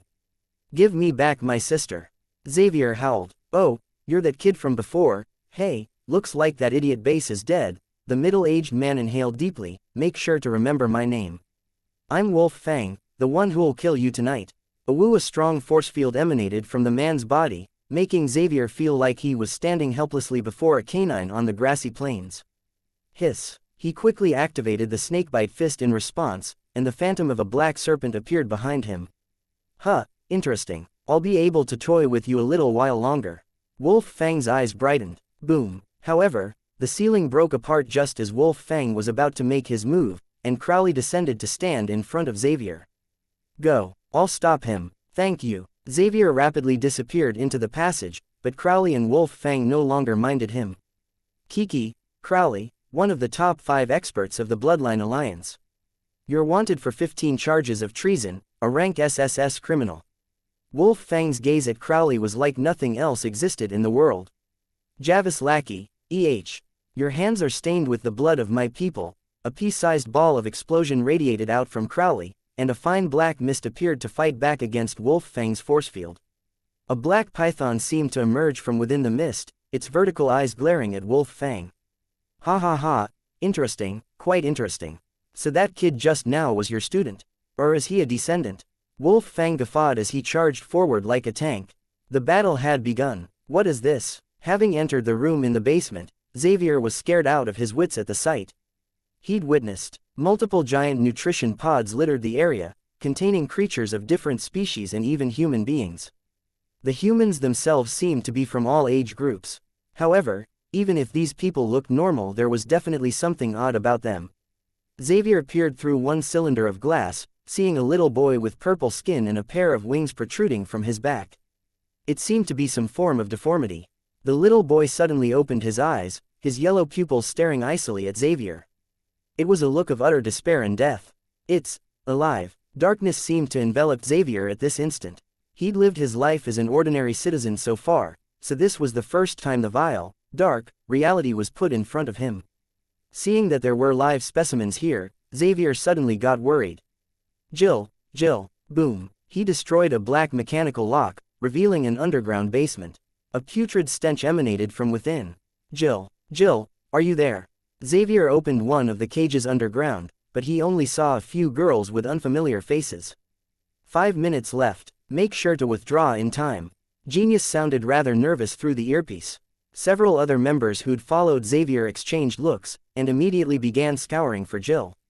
Xavier did not mind the actions of the members. He had only wanted to find Jill right now. Get lost. Several Special Forces members were sent flying back and died miserably as a loud serpent hissed. This place was only a branch base, and it wasn't prepared for such a relentless ambush. It probably held more administrators than soldiers, so Xavier with his armor on was like a ferocious beast that swept away everything in his path. Underground room number 2, he kicked open a metal door, and saw several girls crouching in the corner. All of them wore the uniform of Golden Flower Primary School. Jill, Xavier howled, but there was no response. Not here too. What's happening? He forcefully picked up a researcher in a white lab coat, the strength in his wrist causing the man's face to turn red. Cough. The kids from Golden Flower Primary School that were captured today are here. The researcher's face turned purple, as he uttered several more words. However, some special specimens were just taken away, en route to headquarters. Cough, I told you everything I know, please spare me, damn it. Xavier's eyes turned red, and he crushed the man's throat without much effort. Bang! The corpse fell lifelessly to the ground. Xavier then waved his hands and sent the little children running out of the room. Right now, he could only walk around aimlessly in the underground base. Enemy troops will arrive in 1 minute. Evacuate immediately. Genius, voice sounded once again. He was extremely exasperated now, but Xavier seemed not to hear anything he was saying. What are you doing, you idiot? Bang! A fist struck Xavier's face, causing him to be embedded into the wall that had crumbled partially, but it had turned him clear-headed. Here, Jill, not here, so what? You haven't found your sister. Bobby wore a tight uniform, as he punched Xavier again, sending him flying out from the wall. He then stepped on Xavier. She's not dead, so as long as she's alive, there will always be a chance. But right now, you are very likely to die here before her. Yes, the headquarters of the Special Forces. I have to go there. Xavier's pupils suddenly blazed with flames. Thank you, Miss Bobby. Also, how is Crowley right now? He's in trouble. Wolf Fang is Javis, right-hand man, so he is very powerful. Only Crowley here can resist him, and their support troops came in faster than expected. The only comfort is that the other members in this base aren't strong fighters, so we already rescued a large number of people. I'll help him. Without further hesitation, Xavier jumped on his feet quickly, and ran at a speed that Bobby could not chase after. Sigh, young people nowadays, without knowing why, Bobby smiled lightly. But very soon, she surveyed her surroundings. What are all of you waiting for? Hurry and evacuate, take everything that can be brought away, and destroy the rest. I want the sins of this place to be burned away by fire. Pit-pat, droplets of fresh blood fell of the ground, accompanied by heavy panting. Crowley looked at the 3 deep gashes on his chest, and at the blood pouring profusely out of the wounds. Wolf Fang had managed to expose his bone. Haha, how is it? A top expert of the Bloodline Alliance only has this much ability. Wolf Fang laughed maniacally. His shirt had been ripped open, and his aura began to converge, forming the phantom of a wolf behind him. Experts like them were far faster than normal human beings. Unless one could cast spells instantly, a rapid shadow wristwatch was of no use at this level. You're a bloodline carrier as well. Why betray your kin? Crowley asked, panting. You haven't seen the might of the Empire. Wolf Fang squinted. You'll never be able to imagine the kind of existence that backs it up. Compared to them, I am but an ant. Ah, you already lost the heart to improve yourself as a practitioner. Crowley swayed, as if he was going to collapse at any moment. It doesn't matter what you say now, because you are going to die here today. Wolf Fang struck out, and a powerful gale accompanied his strike which looked like the jaws of a wolf. Wolf Fang punch. Hiss. A black figure stood before Crowley and a snake hissed loudly, but the black figure was sent flying back. Kid, you actually dare to return. Wolf Fang looked at Xavier. Hurry and leave. You aren't his match. Crowley looked extremely worried now. Don't worry, I'm fine. Xavier picked himself up from the ground and patted off the dirt on his body. Gotcha, gotcha. However, his expression soon changed. A spiderweb of a crack appeared on his fist, soon extending to his arms and even his shoulders. His armor quickly shattered into pieces, revealing the teenage boy within. Hee hee, my Wolf Fang punch has the power to shatter and shock anything it touches, so it is the best for destroying things. Wolf Fang stood before Xavier, like a giant wolf which had found his prey. Not good. Wolf Fang is stronger than I'd expected. Even the other members that Bobby brought as support are not going to be of much use. Cold sweat began to form at the tip of Xavier's brows. No, I still have to find Jill. How can I die here? The youth clenched his fist. This intense desire to live made its way to Leylin, who was watching on as a spectator. Forget it. He is after all a descendant of the Snake Dowager. I just agreed to look after her bloodline. How could I betray that so quickly? Leylin smiled and gently tapped in the air with his finger. Transfer. Xavier lost his focus for a moment, but he soon felt something burning up in his chest. A pain reverberated from the very depths of his soul, immediately breaking the defenses of his spirit to render him unconscious. However, his body stood still in the real world. Were his clothes to be taken off, one would be able to see dark yet beautiful runes form a Mandara flower that spread out from his heart. Many powerful glyphs formed its exquisite petals. What are you trying to do, kid? Wolf Fang felt shivers run down his spine, and he sensed a great danger to his life. Damn it! He struck out under the pressure, forming the sharpest of wind blades. Secret technique feral wind wolf crunch. A distant howl sounded, and the gale turned into a giant wolf jaw that engulfed the teen. However, Wolf Fang actually felt the threat to his life increase, amplifying over tenfold in an instant. The fear almost stopped his heart. A figure walked out of the wolf jaw, completely unharmed. Wolf Fang let out a cry of astonishment, but it was too late. A black datura flower bloomed faintly in the void. Not bad. Leylin nodded his head as he saw Crowley taking the unconscious Xavier away. The other members of the Bloodline Alliance had also retreated, but that was after they had set the base on fire, turning everything into ashes. However, what are these impure descendants of the Snake Dowager doing here? She has so many descendants of her bloodline in the Purgatory world. These few here do not even matter, unless, Leylin's eyes brightened, she wants the other beings of laws to revive using their bloodline. That'll consume a lot, so then, a bloodline corruption will occur, allowing her to resist Char's weave. Many possibilities flashed before Leylin's eyes, all simulated by the AI. Chip, hurry and leave. Crowley hopped onto an aircraft with Xavier in tow. You actually made it out alive. Disasters do have long lives. Bobby exclaimed. Still, she could not hide the joy in her eyes.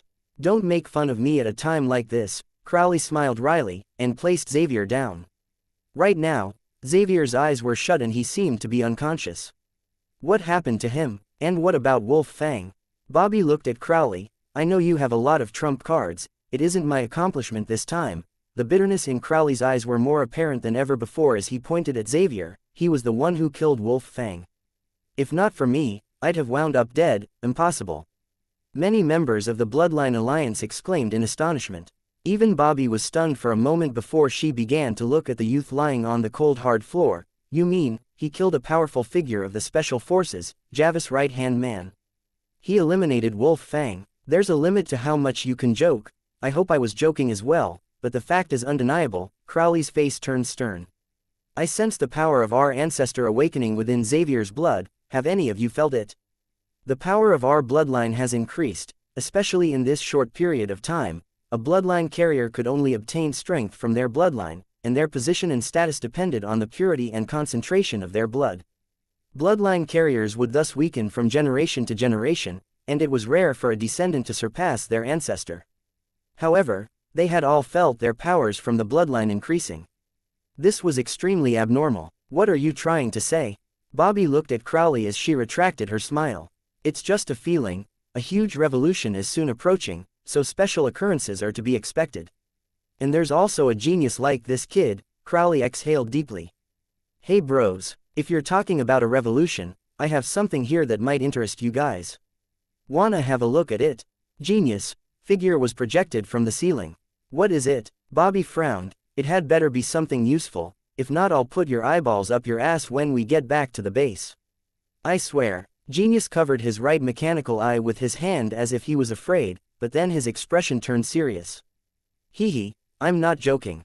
Look at this. While you guys were invading the base, I discovered several things that would send the entire world into chaos if they're revealed. Genius hurriedly transmitted some information after seeing the distrust in their eyes. A top-secret document carrying the Imperial seal quelled their disbelief. This is, the light on the screen reflected off Bobby's face, revealing her shock.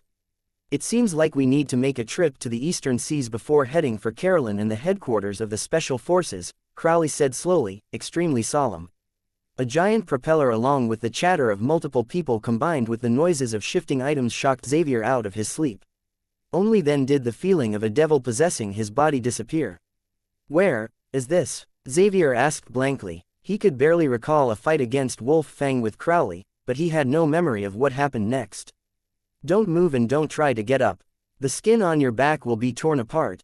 Genius turned around his wheelchair, patting the healing pod Xavier was in. How is it? This is the latest version of the healing pods from the Empire, able to cure even rank 7 to rank 10 diseases. I even added the beautifying feature. No need for thanks. Oh okay, it seems like Crowley is safe. Xavier sighed, finally sensing a large sticky substance on his burning back. What's happening outside? Are we shifting? Shift, oh god. You can actually hear that from inside the pod. What frightening senses. Genius gasped before he closed his eyes, causing Xavier to feel like he would be dissected at any moment. You didn't answer my question, Xavier returned in his wariness. Oh, yes, we're shifting bases. We've given up on this one. After all, nobody can launch an open attack on the Empire without suffering repercussions. Genius shrugged his shoulders. Still, it's not really a problem. The Bloodline Alliance has many bases, from the icy north to the extreme south and the eastern seas. Our men cover the entire continent, so losing 1 or 2 bases is no big deal. Xavier felt the rich and overbearing outlook of the Bloodline Alliance from Genius' words. However, this was perfectly normal. Bloodline carriers possessed extraordinary power, able to achieve great things no matter where they went. Generations of existence had allowed some bloodline families to amass a huge fortune. Even with the establishment of the Empire causing the power and outreach of bloodline families to dwindle, they still possessed astounding might. Although it was extremely difficult to openly resist them, creating a dark organization and growing in strength was no problem. Oh right, I need to go to Carolyn. Jill's been taken there. Xavier's expression suddenly changed, and he struggled to get up. Just that movement caused excruciating pain to travel down his back, having him wince from the pain. Cold sweat dripped down his body. Relax, calm down. You know how much effort it took to rescue you. Genius. Long fingers hurriedly moved on the keyboard, but he still had the time to chat with Xavier. However, you are also rather good, huh? You killed Wolf Fang but only suffered 40% damage to his body. It's not a big deal. What? I killed Wolf Fang. Xavier's eyes went wide open, before he looked at his own chest. The white skin there was filled with the energy of life, and there were no longer any signs of runes on it. The datura flower had disappeared. Did I really do it? Xavier muttered, feeling a new force of energy inside his body, abyssal, cold, and fearsome with an imposing aura. The energy allowed Xavier to recover very quickly.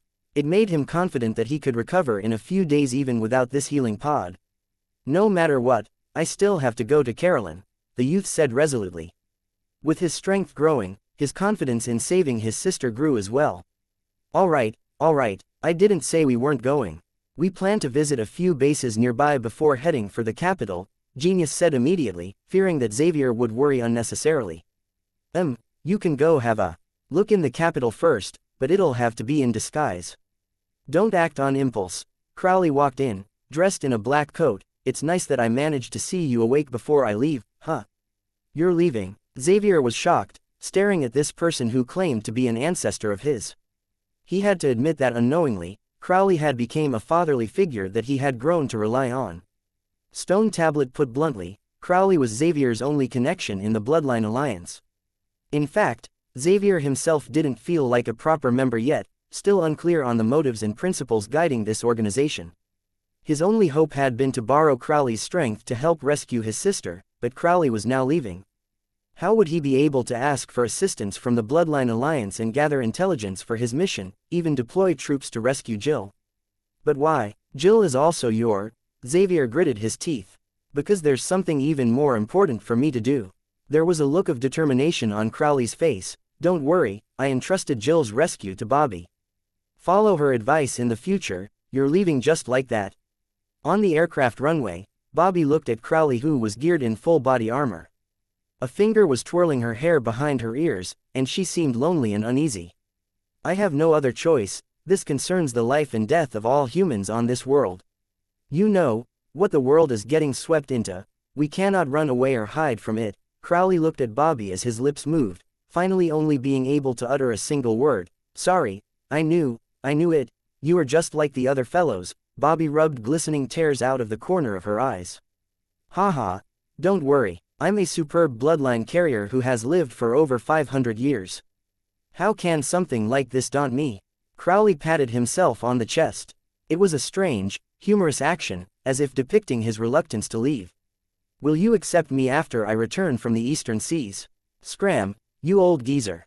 You're several hundred years older than me, don't try to be an old bull eating young grass. Crowley turned to Bobby one last time before the aircraft left. She was stood still, her lonely figure like an extremely beautiful sculpture. Sigh, I thought Bobby would immediately agree to wed you, and become a widow immediately, a muscular brute with a skull-patterned bandana said in a nonchalant manner. Scram, are you cursing me now? Crowley scolded the elite soldier inside the aircraft. He then looked at the man before he started laughing. He soon turned solemn. Comrades, this incident does not concern just the lives of the Bloodline Alliance. Instead, it involves the life and death of the entire world.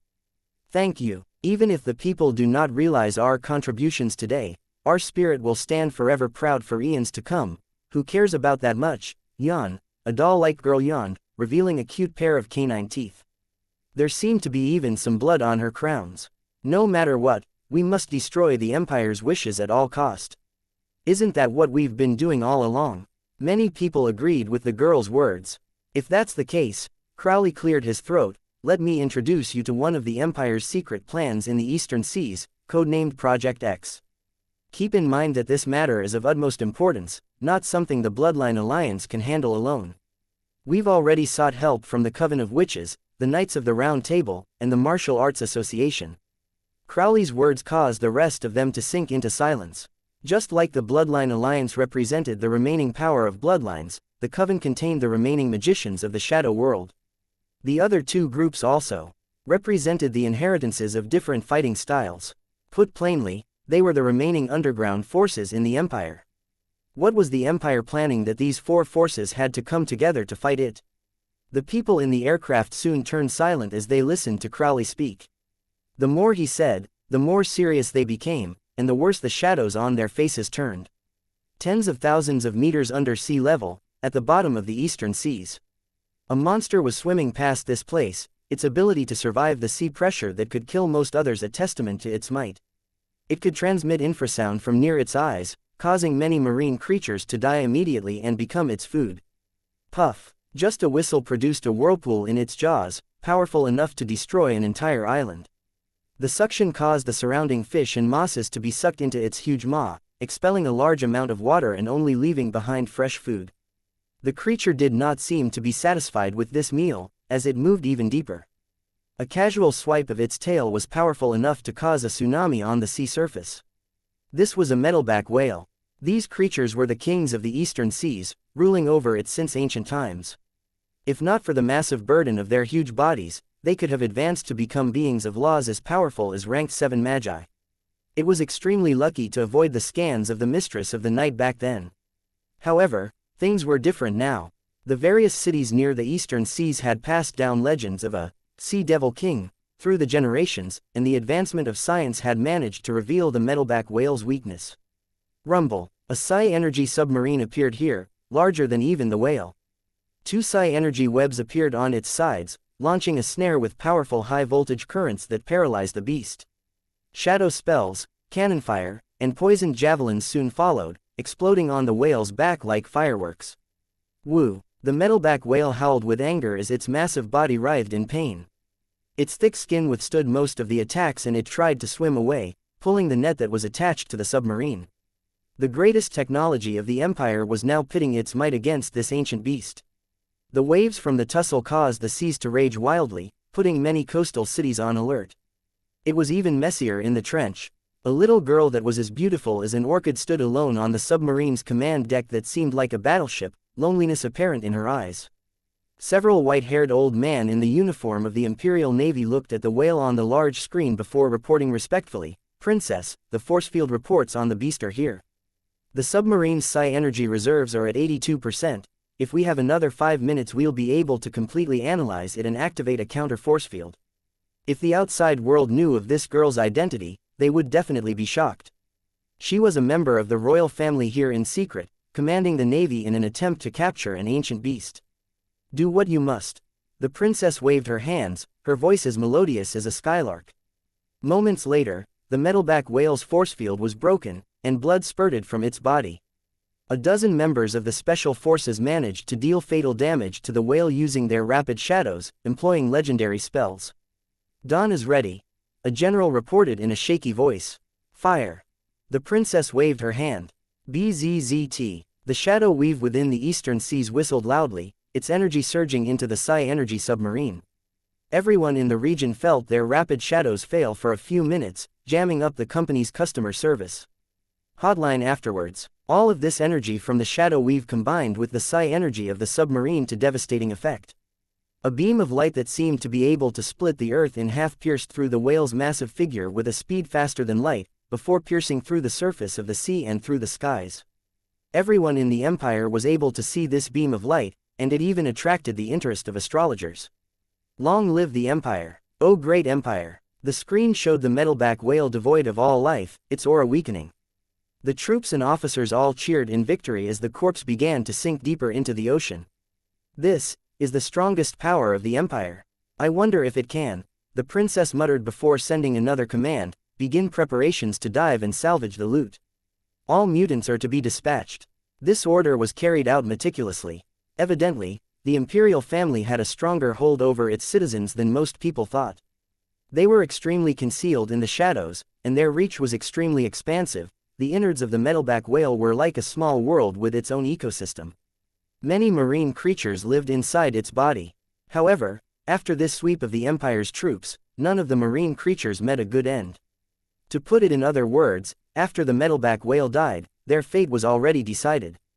"I've found it." As the information was passed down, a scene appeared on the screen. Inside that whale's body was a large island, floating amidst the creature's gastric juices. On the island was a black stone tablet, and the mottled words written on it depicted traces of history long forgotten. Project. Eons ago, the snake dowager who came from the rivers of Sonor governed the world. All beings in various kingdoms of bloodlines thrived and flourished under her rule. The words on the stone tablet were extremely old and archaic, but the princess could understand their meaning. The information wasn't conveyed by sight or conversation, but through another medium entirely. Still, this wasn't the most important bit of information. The center of the tablet recorded a monumental change in history, until one day, when the Mistress of the Night arrived. She ousted the Snake Dowager, destroying the rule of bloodlines. She established an empire atop corpses, shifting behind the scenes to control the empire into fulfilling an unknown desire.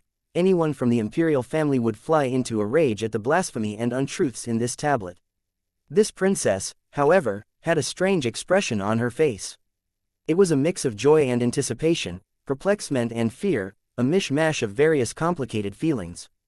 The newly built empire had obtained glory, and the light of civilization shone brighter than the stars. However, the Mistress of the Night was not satisfied with all of this. She needed more. I foresee that she will mercilessly purge the world of bloodline carriers, replacing the humans with another being before finally turning the souls of these people to the same color. The only way for salvation is, the princess forced herself to look away after reading this part. She'd felt a pressure from the shadow weave surround her, an imposing dignity representative of the mistress of the night. However, she still sighed deeply in her heart. This relic of the eastern seas, the Dead Sea Scroll, a powerful prophecy foretold by the blind prophet Ari, left behind to save the world. This book of salvation is the only ray of hope, and it is no longer in the hands of those insurgents. Seal this stone tablet under a restriction of Class 5S. Anyone who acquires this information will be put to the death, the princess ordered after smiling bitterly in her heart. Class 5S. This attracted surprise from the people around her. Even the commander-in-chief of the empire did not have the authority to access such information. Do what I say, the princess stated icily. The shadow weave rippled, the imperial token in the princess's hands showing that her word was law. The several old marine generals looked at each other in the eye, but could only carry out the orders helplessly. We obey. What was more perplexing was that they, together with the mutants of the special forces, did not see anything special about the stone tablet. To them, the stone tablet was filled with strange drawings, just like the doodles of a child. They simply could not make anything of it. However, something that had the princess come personally with a submarine that could even destroy an ancient creature was no ordinary matter. Not knowing is also for your own good, the princess smiled wryly as she watched the figures of those old generals as they left. The more she knew, the more she sunk into despair. The entirety of the empire was controlled by someone working behind the scenes. And the two for tens of thousands of years, creating the imperial family and issuing the state policies. Even the most stupid of beggars would not believe a joke like this. However, the princess knew that it was the truth. Furthermore, she could not resist the powers of the mistress of the night. That was an overweeningly strong existence, her might incomprehensible. Beep. A connection request from the Empire streamed in at this moment, and a soldier appeared on screen. Your Highness, he bowed with utmost respect before taking out a token. I have new orders.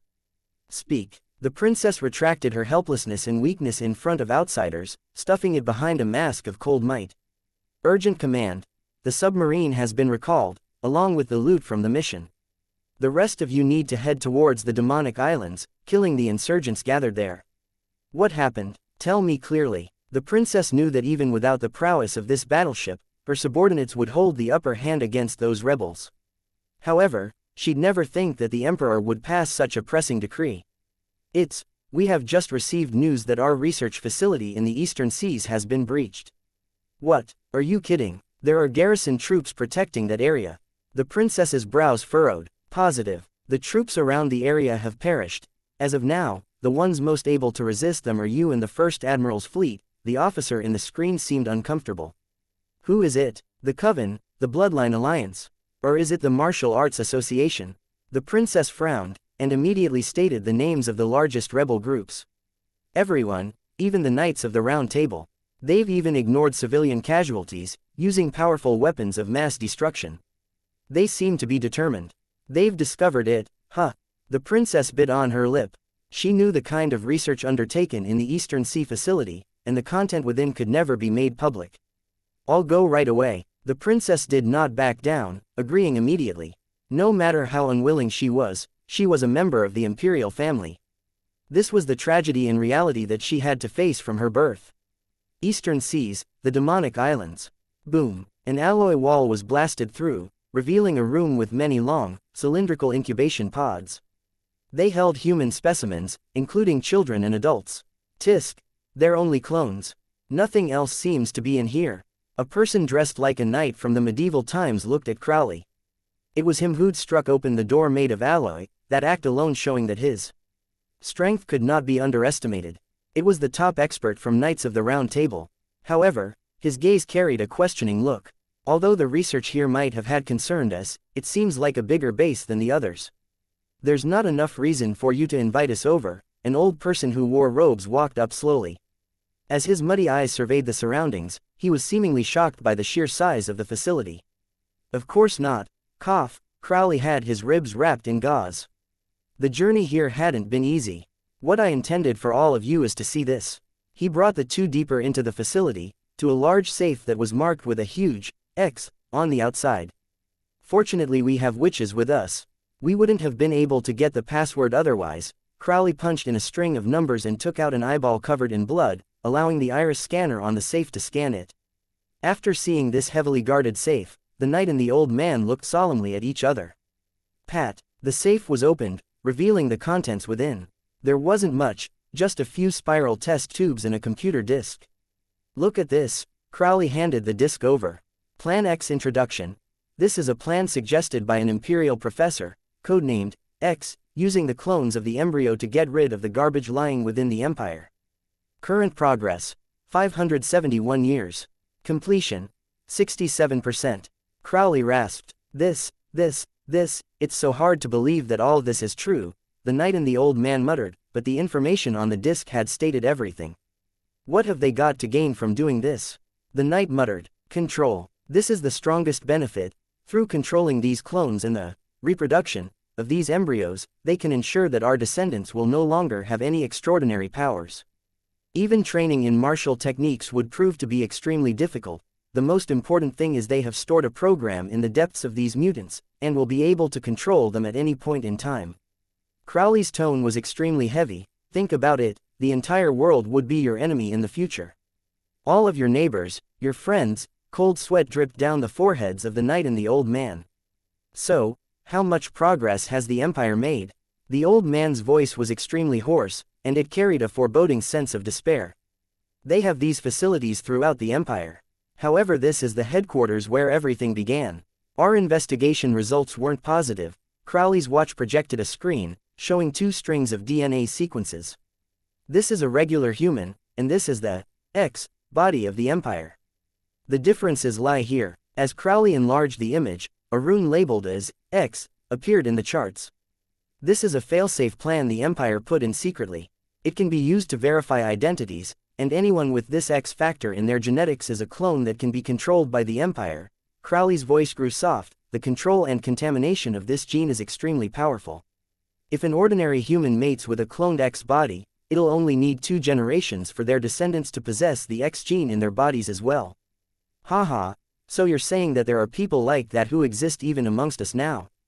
The knight laughed so hard he teared up. You're saying my family, and even myself, might be the production and spawn of these clones. One day we will turn crazy and turn into machines that can be controlled by the Empire, even slaying our own family and friends. My apologies, but what I speak of is the truth. We have already discovered several members of the Bloodline Alliance, with these genes. Crowley bowed. However, this control on their subconscious is not strong enough. The right amount of resolution or a powerful bloodline can still help suppress it. Confrontation. I'm sorry, Mr. Crowley. Your beautiful dreams are about to be ruined. A witch in crimson red robe strolled over, an ancient tome clutched in her hands. Witch Maya. Crowley bowed reverently. This charming lady was in existence who was even older than him, the head of the Coven of Witches. In truth, without her support and her assistance, their breach of demonic islands would not have gone so smoothly. This truly is a demon island. Our opponent is in existence who is infinitely more evil, which Maya muttered under her breath. What does your excellency mean? Crowley scratched his head in thought. Project X involves controlling the body. Have you ever heard of the Tree of Life project? Tree of Life, what's that? The knight and the old fellow felt that they would have a mental breakdown. This is the Empire's most top secret plan. On the same level as the X research, the witch's first sentence made the others breathe in sharply. Project X was already this terrifying. How much more evil would this Tree of Life project be? This project is a medium to connect the shadow weave to regular human beings directly, which Maya looked at everyone present. The final goal of the Empire is to implant the shadow weave directly into all humans, making their consciousness one with the weave and eliminating the unnecessary steps. This will form an extraordinary human, control everyone's mind through the weave. Crowley was stumped for a moment, because he knew that the rapid shadow of today was such a universal object. Cold sweat formed again on his body. Yes, Project X is to remodel the human body, and the Tree of Life project is to remodel the mind. Once their plan succeeds, the entire Empire will become one being. Furthermore, as long as they wish, any civilian would immediately become a powerful assassin. The citizens will turn into the most elite, indomitable army. Maya's voice was still as calm as ever. No one knew how much she had sacrificed to obtain this piece of information. This, how much, what have, Crowley and the others present all possessed extraordinary ability. Nothing was more unbearable to them than having their bodies and minds taken away. Insanity. Madness. This world is going berserk. The old man from the Martial Arts Association mumbled. Crowley was genuinely concerned that he would face a mental breakdown soon as well. We have to defeat them and overthrow the Empire's rule. The knight swung his sword downwards, forming a huge trench on the alloy floor. We need more members, and to form a larger alliance. I believe that many will wish to join us once these projects are leaked. Crowley hurriedly suggested. Suddenly, Maya spoke. I see the omen of death on your faces. Would you please clear up our doubts, Your Excellency? Crowley asked in earnest. Maya's eyes turned white as she screamed in an ear-piercing tone, everything that you are doing will surmount to nothing. You will never be able to overthrow the Empire, much less the existence that stands behind unless you can find the Book of Salvation left behind by Ari. It's a prophecy. Crowley's eyes lighted. We still have a chance. No. Suddenly, Maya let out a cry of anguish, and collapsed to the ground. Your Excellency, Your Excellency. Crowley hurriedly went forward, but he discovered that her life force was declining rapidly. The Book of Salvation is already gone. I see blood and flames of destruction in the future. Maya grasped onto Crowley's robes as white bubbles frothed from her mouth, before she started to spurt blood. Wait, let me heal you, Crowley fumbled. No, it's too late, listen carefully. Crowley could only stop his movements due to the powerful strength from the witch's clutch. I see it, that shadow, and the return of the primordial ruler, Great Serpent. Suddenly, Maya's body jerked, and there was no life left in her. Which Maya? Maya? Crowley was flabbergasted. He would not believe that the leader of the witches, the pillar of the rebellion who had lived much longer than him, had just perished like this. However, although he was in denial, the cold, lifeless body that suddenly seemed extremely old confirmed the fact. Rumor has it that a prophecy exceeding one's strength will sap away a witch's life force. Maya's drunk from the river of life before, and her bloodline would give her at least 1,000 more years of life, the old man from the Martial Arts Association mumbled. How powerful is that existence that someone as long-lived as Maya would die just like that? The knight shivered in his armor. He stood in front of the corpse, giving the witch a knight's salute. Witch Maya, although you have come to pass, the flames of resistance will never be quelled. Let us inherit your dying wishes, and stop this evil empire. Crowley clenched his fist. Right. Project X and the Tree of Life Project. The Empire must never succeed. If they manage to rule this world completely, we'll all be eradicated immediately. There's no need to wait until then, an icy voice sounded out. A sharp blade appeared from the shadows and pierced the Martial Arts Association head immediately in the chest. Blood splattered as the voice's owner revealed himself, a man dressed in military uniform. The Chief of Special Forces, the largest lackey of the Empire Javis. Crowley gritted his teeth and looked at this person who came. He wanted so much to tear Javis' body to shreds with just his gaze. Officer. Enemy ambush. The Navy and the Special Forces, they're extremely powerful. Beep. Beep. A flustered voice sounded on the transmitter on Crowley's collar, but it disconnected very soon. The sender had most likely been killed. You're extremely lucky. We are killing you under the orders of the Princess of the Empire. So much glory, isn't it? A sick, maniacal laughter came from Javis. Suddenly, Javis darted backwards and avoided a powerful fist. Tien Can, you damned geezer of the Martial Arts Association. Not bad, you were able to dodge my shadow pierce, Javis snorted, looking at the old man with a blade in his chest seeming fine. I've mastered the source of chi, my body holds no weaknesses. Tien Can patted his chest, a small glow appearing from within to mend the hole. I knew you wouldn't die this easily, old man. The knight called out excitedly. Yea, Steel Man of Knights of the Round Table, Tien Can of the Martial Artists Association, and also Crowley of the Bloodline Alliance, you guys are all criminals with a large bounty on your heads. Explosions rang out continuously, and it seemed like the Empire's forces were slowly approaching the area. What was more terrifying was that at least a dozen members of the Special Forces had already entered this area stealthily. Intense fights broke out everywhere. Javis, don't be delusional. Do you know of the Empire's projects? X and the Tree of Life. Even you yourself will be sacrificed in the future. Crowley tried to persuade him again. These matters, I knew of them long ago. Suddenly, Javis' eyes turned bloodshot. Massacre domain. A blood-red force field with a suppressive aura was emanated, engulfing Crowley and the other two leaders. I am different from you guys. I will be able to obtain eternal life once my consciousness is merged into the clone. Right now, it's time to rid of useless trash. Javis wrapped himself inside a black shadow. A mountainous beast charged out towards them from behind him, breaking the limits of speed and strength. Crazy. This person has gone crazy. These were the thoughts Steel Man conveyed to Crowley when their gazes met. Leave him to this old man. The two of you should hurry to support out elites on the outside. Bang. Boom. Tiankin walked forward with both arms behind him. He blocked the path of the beast quickly but calmly. I have never fully unleashed source of chi. I can finally do it today, Tiankin muttered, as a violent gale of an aura burst forth from within his body. It was almost as powerful as Javis' skill earlier. Kacha, kacha. The clothes on his body were ripped into shreds as his muscles bulged. The veins on his body seemed like fat, squirming earthworms. In just the blink of an eye, this old man had turned from a skinny figure into a 3-meter-tall giant with murky green skin. Roar! The giant stretched both of his hands, deflecting the claws of the black beast. The two entered a deadlock, causing the area to tremble violently. Hurry and leave, young men. I'll leave saving the world to you. Crowley and Steel Man were enveloped in a warm gust of chi, sent outside the massacre domain. The words of the old man still rang in their ears.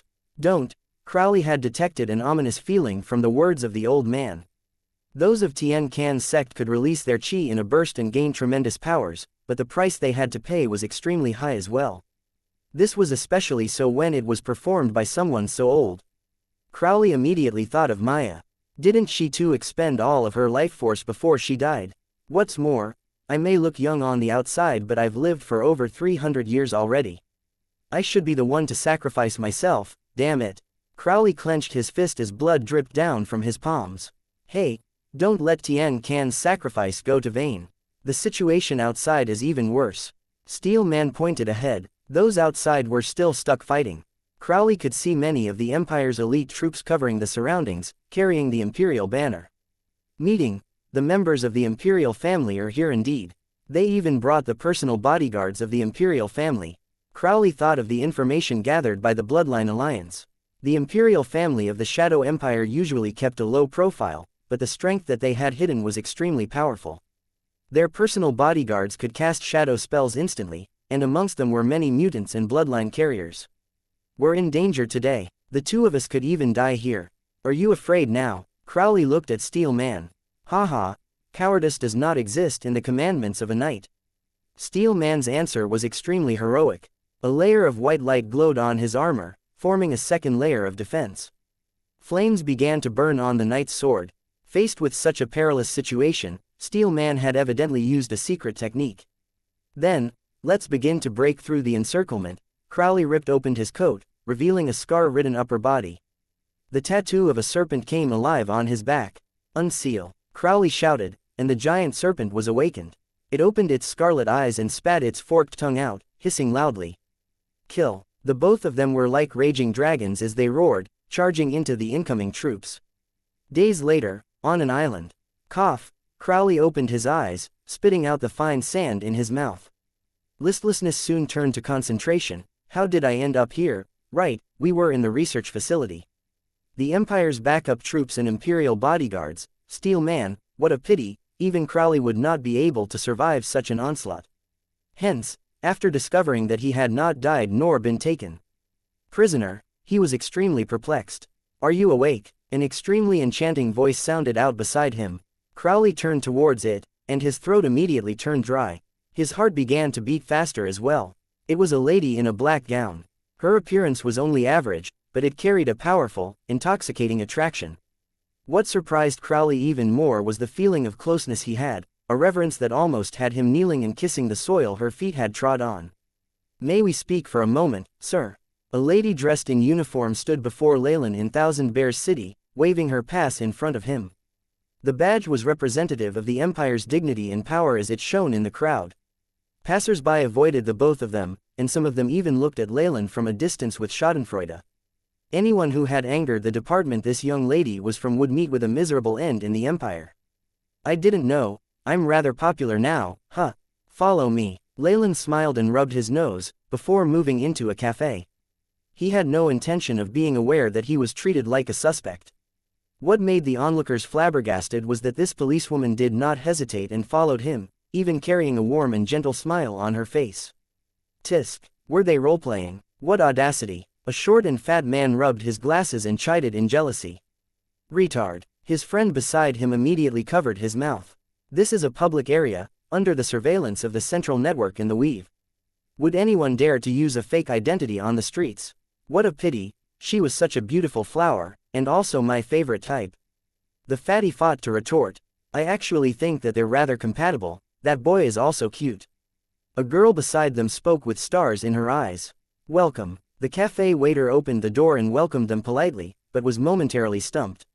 Evidently, he had recognized Leylin. Because this was the very same couple cafe that Leylin had entered together with the snake dowager. And not only did Leylin bring the other girl into the private room, but he even left the bewildered girl lying there. This had left a deep impression on the waiter. In fact, if not for Leylin leaving some words for him to say to the girl before he left, the waiter would already have alerted the nearby authorities.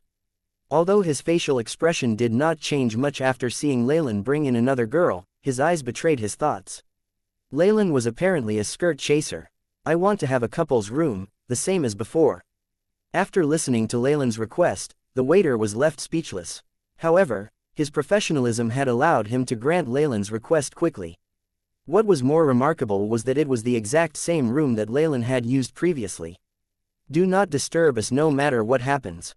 The policewoman instructed him after he served the coffee, affectionately pulling Leylin into the room. The waiter was left speechless again after seeing this scene. Before he shut the door, he even gave Leylin the thumbs up. The room was suddenly enveloped by shadows, and the policewoman stretched her body with a relaxed expression. Just that movement alone caused her aura to change drastically. Her face grew even more exquisite than before, and a pair of watery eyes seemed to speak a language of their own. We meet again, Char, Leylin sighed, looking at the young lady that had changed from head to toe. This was the ruler of the shadow world, the mistress of the night who was once an intermediate goddess from the world of gods Char. He did not ask how she managed to look for him. After all, she had the entire world under her. After failing to search for Leylin's aura, she would have definitely guessed that. Leylin had used a fake identity to become a citizen. Through meticulous investigation, it was not a difficult task to track Leylin down. How would a group of corrupt officials peddling fake identities be a match for the ruler of this world? This brought you to me, didn't it? Leylin waved his identity pass. I never thought that the empire I raised single-handedly has reached to such a level of corruption, Char admitted implicitly. Her eyes shone like stars as she looked at Leylin. This is not your true body, but only a body formed by energy. I came with grace, why wouldn't you accept it? Char frowned, as if she had gotten upset. But Leylin's expression did not change at all. She had to be joking. Had he believed Char, then he was really courting death. Her level of deceit was absolute perfection. Even rank 7 and above beings would be deceived by her if they weren't careful. Hence, after Xavier and the Bloodline Alliance left, Leylin's true body had already left Thousand Bears City, only leaving behind this projection here carrying all items that could identify him. Let's not talk about that. Why are you here today, Miss Char? What do you want to discuss? Leylin sat on the soft satin couch, gesturing for her to sit down too. The spell that you used the other day, I saw the shadow of the world of gods and of the arcanists. There wasn't much room for discussion for beings like them. Seeing that her deceit was exposed, Char immediately delved into the main topic. You're right, this is my harvest from the world of gods. Leylin admitted. Char sat beside him in a reserved manner like a virtuous lady. Just the white skin on her hand was extremely alluring. After hearing Leylin's reply, Char's face changed for the worse, seemingly affected by his words. It was apparent that the fatal strike had left fear in her heart, and she felt extremely uncomfortable. However, Leylin did not mind it at all. He actually used a more unbridled stare and observed this female goddess in front of him. He had to admit that Char's body was extremely gorgeous, especially that strange temper of hers that added a layer of wildness. Many males would want to subdue her. Moreover, he'd showed this trump card to Char on purpose, using it as a deterrence that would allow him to gain the upper hand in the discussion. It was like a country which possessed nuclear weapons speaking to one without. This confidence and dignity caused Char's expression to change. I caught a whiff of the Snake Dowager's aura. You have met her before, in this place. Char digressed, looking at the place where the Snake Dowager once sat. Yes, we're allies, it's necessary to convey information and news. Leylin did not avoid the question, and even stressed on the word, allies. So then, what kind of price do I have to pay for you to break away from your alliance with the Snake Dowager? I believe that I am a better ally than her. How about we share the origin force of the Shadow World? You have the bloodline of the Shadow World, the origin force will definitely be extremely beneficial to you. Char immediately stated her price. Even more shadows had now enveloped the room, sealing the room tightly. Leylin had even sensed a seal from the world's origin force. Char was being extremely careful. After having a great chat of over 2 hours, Leylin left the cafe under the envious gaze of the waiter. Break the alliance I have with the Snake Dowager. Leylin shook his head. He had signed a bloodline pact with her, and Dreamscape itself bore witness to it. Although his nightmare-absorbing physique was perfected, his powers would definitely reduce if he went back on his words. It was something that Leylin did not wish to see right now. So, the best way is for Snake Dowager to relinquish her rule as well. After all, I am a peace lover. Leylin shameless gave himself a righteous tag to his name. Scheme high in the skies, a semiplane had been opened up temporarily. Leylin's main body opened his eyes within, seeing the mark of a 2-eared jar in front. A trace of laws burst forth, activating the imprint. The jar specter was a being of laws who'd existed since the era of the Snake Dowager. Rumor had it that it could hear sounds from all over the Shadow World, regardless of who it was. The Snake Dowager had made use of this fact, collecting its body's fragments and turning them into imprints that could be used for secure communication. The pitiful end of this being of laws allowed Leylin to learn of Char's methods. Alsnake, the mistress of the night has already found Thousand Bears City, and my main body has already left. He gave a summary of what had transpired and quickly received an answer. Imperial capital Carolyn, this is the place where everything ends. By the way, I've obtained 2 very interesting things. Want to take a look? Without waiting for an answer from Leylin, the Snake Dowager impatiently sent 2 documents to him. Oh, Project X, and the Tree of Life Project, huh? Leylin stroked his chin, reading through all the contents in an instant. Char's playing with fire. The Snake Dowager's voice held a rare hint of excitement. The world will is the conscience of all life forms in Shadow World, including the mountains, rivers, and forests. It will only consciously make a thought every few 100,000 years. What she's doing will definitely result in anger from the world will. This is an opportunity for us. You're too naive. Leylin ruthlessly poured cold water on the Snake Dowager. Did you think I didn't notice the issues with the genes of the surrounding humans? This isn't quite it. Look. He then sent the information he had recorded to the Snake Dowager. There was a period of silence from the other end, though the jar imprint began to show tremendous vibrations. Evidently, she was extremely shaken. How dare she? The X project wasn't only applied to humans. Bugs, animals, even microorganisms.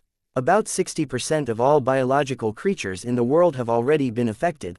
Leylin's tone was icy. Also, the plan doesn't just end there. Extradimensional specters, pure energy being, and even the conscience of the land itself, the radiation of the shadow weave has trapped everything, and they can't escape. With the AI chip collecting data for him, Leylin's abilities in this area obviously surpassed all other beings. With his great persuasive power and analytical graphs, the Snake Dowager on the other end did not have any chance to speak.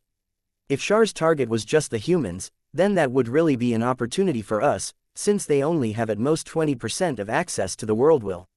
Doing this will definitely result in them being abandoned by the world will, but she instead holds such extreme control, nibbling away at the world from the shadows. She controls over half of the world will already. No matter how much you try to resist, you won't be able to match the favor she receives. Leylin concluded. In actuality, he thought well of Char's methods. If they were not around to interfere, she would most definitely succeed. Besides, fusing with the world will would definitely cause one to lose a part of themselves. This was an assimilation in thought of all intelligent life forms of the Shadow World, and even Char could not avoid this. However, once these 2 plans were complete, there would no longer be any obstructions. In other words, Char was currently in the process of fusing with the world will, becoming a conscience that has devoured a whole world. Indeed, only a god could have such guts. The rationality of the Magi would never let them do something so insane. Truth be told, Leylin would most likely do something similar given the situation as well. Warlocks were slightly more crazy than magi, after all, and he did believe there was a great probability of success here. Shar was an example. The Snake Dowager remained quiet for a long while at the other side, before she finally sent a soul transmission full of unwillingness. So, we can only give up. No, we still have a chance, or I'd long since have left the shadow world. Leylin's thoughts were the complete opposite of the Snake Dowager's. This plan is actually flawless, but there's not enough time to proceed with it. This could be the price that the Mistress of the Night had to pay for exterminating other existences of laws, as well as to recover. That could be why she still isn't done corroding the world will yet. Our only chance at destroying her plans is the very moment that the Tree of Life moves. After placating the Snake Dowager and arranging to meet at the imperial capital Carolyn, Leylin closed off the jar imprint while looking deep in thought. Shar had given Leylin a great lesson in understanding the world will. By the same logic, nibbling away the control to take over the world will seems plausible in the world of gods, though it would be more difficult. Now, while Shar has control over more than half of the world will and can use the world origin force at any time, this also means a complete break away from the original relationship of having fused with the world will. The part of the world will that had not been controlled will definitely fight against this corrosion and perhaps clash against Shar violently. Who knows, her main body could be busy with this. The fact that the Snake Dowager and I can still lie low in the shadow world and not be found by the Mistress of the Night is the best proof.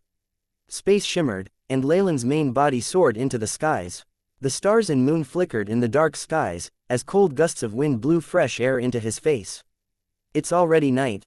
Leylin looked in a direction, imperial capital Carolyn. Let's settle everything there. The imperial capital was the hub of researchers and mechanics in the Shadow Empire, the birthplace of the legendary Rapid Shadow series. Many things not yet available to the greater world, or things that were only rumored to exist, were all present here. The Imperial Guards stationed at the center of the city had the best of equipment, protecting the Imperial Palace day and night. The Imperial City had an area of about 10% of the capital, but it wasn't any extravagant structure. Rather, it was a robotic city full of technological character. The Imperial Research Center, Imperial University, and all sorts of high-tech research institutions surrounded the area, forming a circle around the city. There was an extremely secret darkroom within this hi-fi city, located thousands of meters underground with Mender alloy walls almost 100 meters thick. This metal was the most solid known to the Empire, with the best isolation properties. It would normally be sold by the gram for astronomical prices. The princess silently headed to the entrance of the darkroom, removing her wristwatch, bracelet, and all other technology from her body. Only after multiple strict, humiliating tests could she finally enter the darkroom. The room had very simple decorations, with an oil lamp emanating faint rays of light within. One could somewhat see the many volumes that were falling apart on a few broken bookshelves. Behind a black hardwood table was seated a middle-aged man with gray hair, seeming extremely poised. A faint luster emitted from the ancient spell formation behind the man, twining around the princess. If one looked closer, two items could be seen at the heart of the spell formation, one being a power recharging source, and the core a few crimson fish scales and a pair of shriveled eyeballs. Father, the princess slowly knelt. The blind prophet Ari's Book of Salvation has been fished out and stowed away, sealed completely. The rebel armies at the demonic islands were mostly exterminated, but Crowley of the Bloodline Alliance managed to escape. Please punish me, father. The princess reported primly. You've done well enough, Ling. The emperor who had control over the entire Shadow Empire spoke. As long as the master is happy and shifts attention away from us, then we've succeeded. Even while at the cost of the Book of Salvation, the emperor seemed rather excited, a rare flush rising on his cheeks. Do you know who the blind prophet is?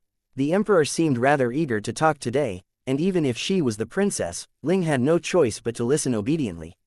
It was a master of ancient times, holding the same amount of power as the Snake Dowager. Ari was a reincarnation of a portion of Prophet Kale's conscient. This is the reason for the Book of Salvation containing such terrifyingly powerful predictions. The Prophet Kale. The princess looked up, focusing on the shriveled eyeballs in the spell formation behind the emperor. That's right, these are Kale's eyes, the reason Kale could only be called the blind prophet after reincarnated. There's also the reverse scales of the mermaid protector of the unknown master. The emperor suddenly began to cough vigorously, the flush on his face more pronounced. the Empire has labored over hundreds of generations, and made use of countless favors to obtain these two items. Only with their protection can we communicate so freely without fear of being found out by that person. At the mention of that being, the Emperor still lowered his voice, evidently from a habitual fear. Now is our chance. The Book of Salvation has predicted that the Snake Dowager shall return. She has the ability to fight that person, so when the time comes our plan can succeed. The royal family will truly be revived, no longer slaves to a master.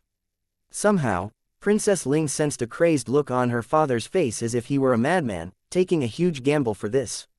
Ling went silent for a moment before she persuaded hoarsely, even so, suddenly changing the Tree of Life plan and Project X could, I've planned everything. There won't be any problems. The Emperor waved his arms decisively. When the time comes, my master's thoughts after having assimilated will allow them to become a god in an instant, freeing the royal family from control. Traitor Ling sighed once more as she looked at her father behind the table. She felt like the person was a stranger. And yet, she deeply understood his insanity. After all, the degree to which that person behind the scenes had oppressed their imperial family was ingrained into their very bones.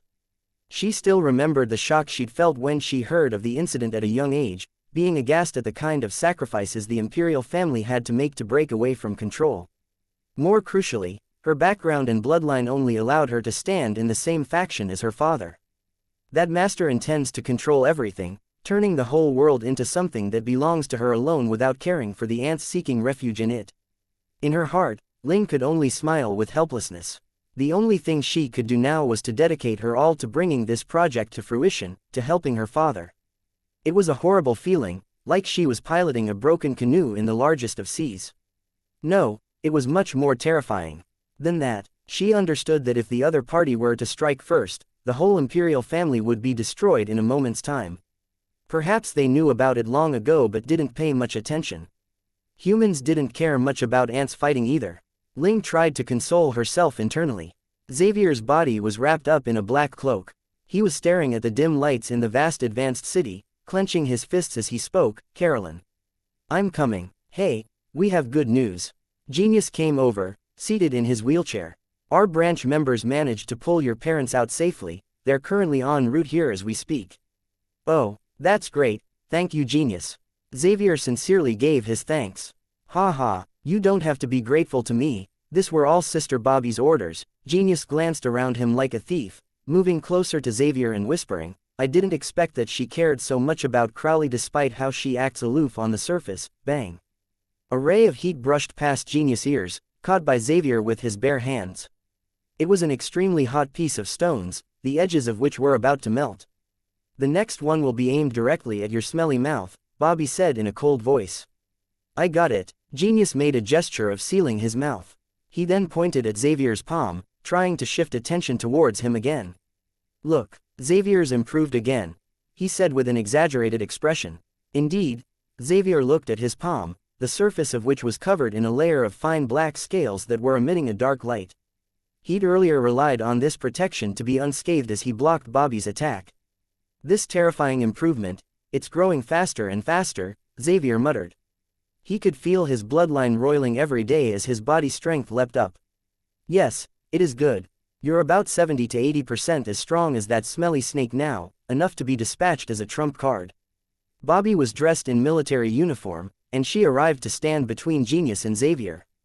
Is there any news from Crowley? Xavier asked Genius. Our communication with the Eastern Seas has been severed completely. The last we heard, they met with an attack by the Imperial Guards in the vicinity. Their luck is terrible to meet a core member of the Imperial family nearby. Genius shook his head. The latest news from the Three-Eyed Crow says that the Empire's troops released a public list of rebels who were eliminated in the encounter. Witch Maya, Steel Man, and Tiankin from the Martial Arts Association. The good news is that there's no information about Crowley right now. However, the deaths of 3 leaders was enough to intimidate the other forces. After all, only after thoroughly understanding how strong these people were would they be able to know how terrifying the Shadow Empire was. We can't say anything about Steel Man and Tiankin, but Maya wasn't killed by the enemy. I've been in contact with the Witch Association. She should have been killed by a dangerous prophecy. She already arranged everything and selected her successor before she left. Bobby shook her head. Witch Maya could be considered a person of repute. So it seems that she already had a premonition while heading towards the eastern seas. Why did she head there after knowing what would happen? Genius touched his jaw. Beep beep. Suddenly, one of the handles on his wheelchair opened and revealed a screen with a blinking warning light. Blood nest, blood nest. We're Transport Fleet 3. We're facing an attack from the Special Forces near the Black Onyx Lake. Requesting assistance. I repeat, requesting assistance. Blood nest. Blood nest. The current situation of the other party was extremely precarious, and red light flashed intensely on the screen. Aren't my parents on that fleet? Xavier clenched his fists, causing a trace of powdered stone to fall from the gaps between his fingers. Hateful. I'd originally thought that saving Jill could allow us to have a family reunion in the capital. His pupil slightly turned red. He rushed out immediately. I'm leaving. Such a troublesome little brat. I hate being a babysitter the most. Bobby cursed. Genius, prepare a rescue team according to Transport Fleet 3's situation. Soon after, her silhouette suddenly changed into a hurricane and she followed behind Xavier. Sigh, all of you are the same, why is the one staying behind always me? Genius sighed, and following that a layer of the earth beneath him suddenly split apart to reveal an elevator. Following Genius sighing, the layer of soil beneath suddenly split open and revealed an elevator. A few kilometers of travel later, a large base surfaced in his eyes. Everyone, attention, an urgent rescue mission is in operation. Seated in the central control room, Genius spoke with a serious tone. The whole base turned orderly in a moment's time. Most members of the Bloodline Alliance owned an untainted citizenship record, thus receiving an advantage when in the face of the Imperial's inspection. This time around, the transport fleet had been disguised as a tourist bus, littered with young children and elders. Outsiders wouldn't link them with the enemy, so their guard would be reduced. Unfortunately, a problem arose this time around. When Xavier rushed to Black Onyx Lake, what he saw was 3 overturned tourist buses, and the flames on the body of the tourist bus sign seemed to be laughing at his incompetence. Looks like they were all taken away. They should have met the capture team of the Special Forces, not the extermination team. There's still hope for their survival. Bobby rushed to Xavier's side and grabbed his shoulders, apparently warning him not to be rash. With a large number of policemen sealing the scene, they couldn't be sure that there weren't any Special Forces members lingering in secret. Biting his teeth, Xavier managed to squeeze out one word, all right. As the two of them slowly left, a middle-aged man blocked Xavier's path. Young man. It seems like you need help. Javis. Bobby suddenly cried out in puzzlement, and Xavier's own subconscious reaction was to attack. Snakebite fist activated suddenly, and a sharp cry sounded out as he shot forth. After all, with all the current propaganda, Javis was synonymous with the devil to the Bloodline Alliance. Shadow arm. The middle-aged man's arms flashed rapidly, as 2 black metal arms extended from behind him to form a cross that managed to block Xavier's attacks. I'm not Javis. You have to believe in me right now. The man's way of speaking could convince people. He pointed at their surroundings, where Xavier's actions had attracted the attention of the neighboring police and a few observers. Let me handle this. The man walked to the policemen with a smile, showing them an ID and speaking a few words. They turned to leave, and he saluted them. Is that sufficient to show my sincerity? If I had any bad intentions, all I had to do was shout. The man laughed bitterly. Indeed, you're not Javis. However, such high-level rapid shadows are only used by the army, and they have unique ways of masking their identities. I'm afraid you're nothing better. Bobby snorted coldly, but she didn't immediately leave.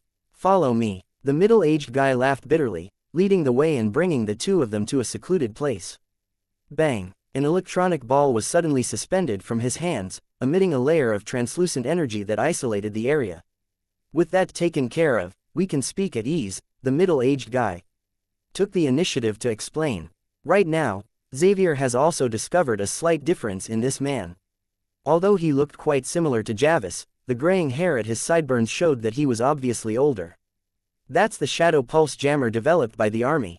You're a military official, Bobby said with certainty. Add former to that, I was once the head of the anti-air team at headquarters, but now I'm just a glorified retiree, an unemployed uncle. He laughed bitterly once more. Let me introduce myself. My name is Clive. I'm Javis, older brother. We do have intel about a Clive. However, why would you abandon the Empire and your little brother to help us?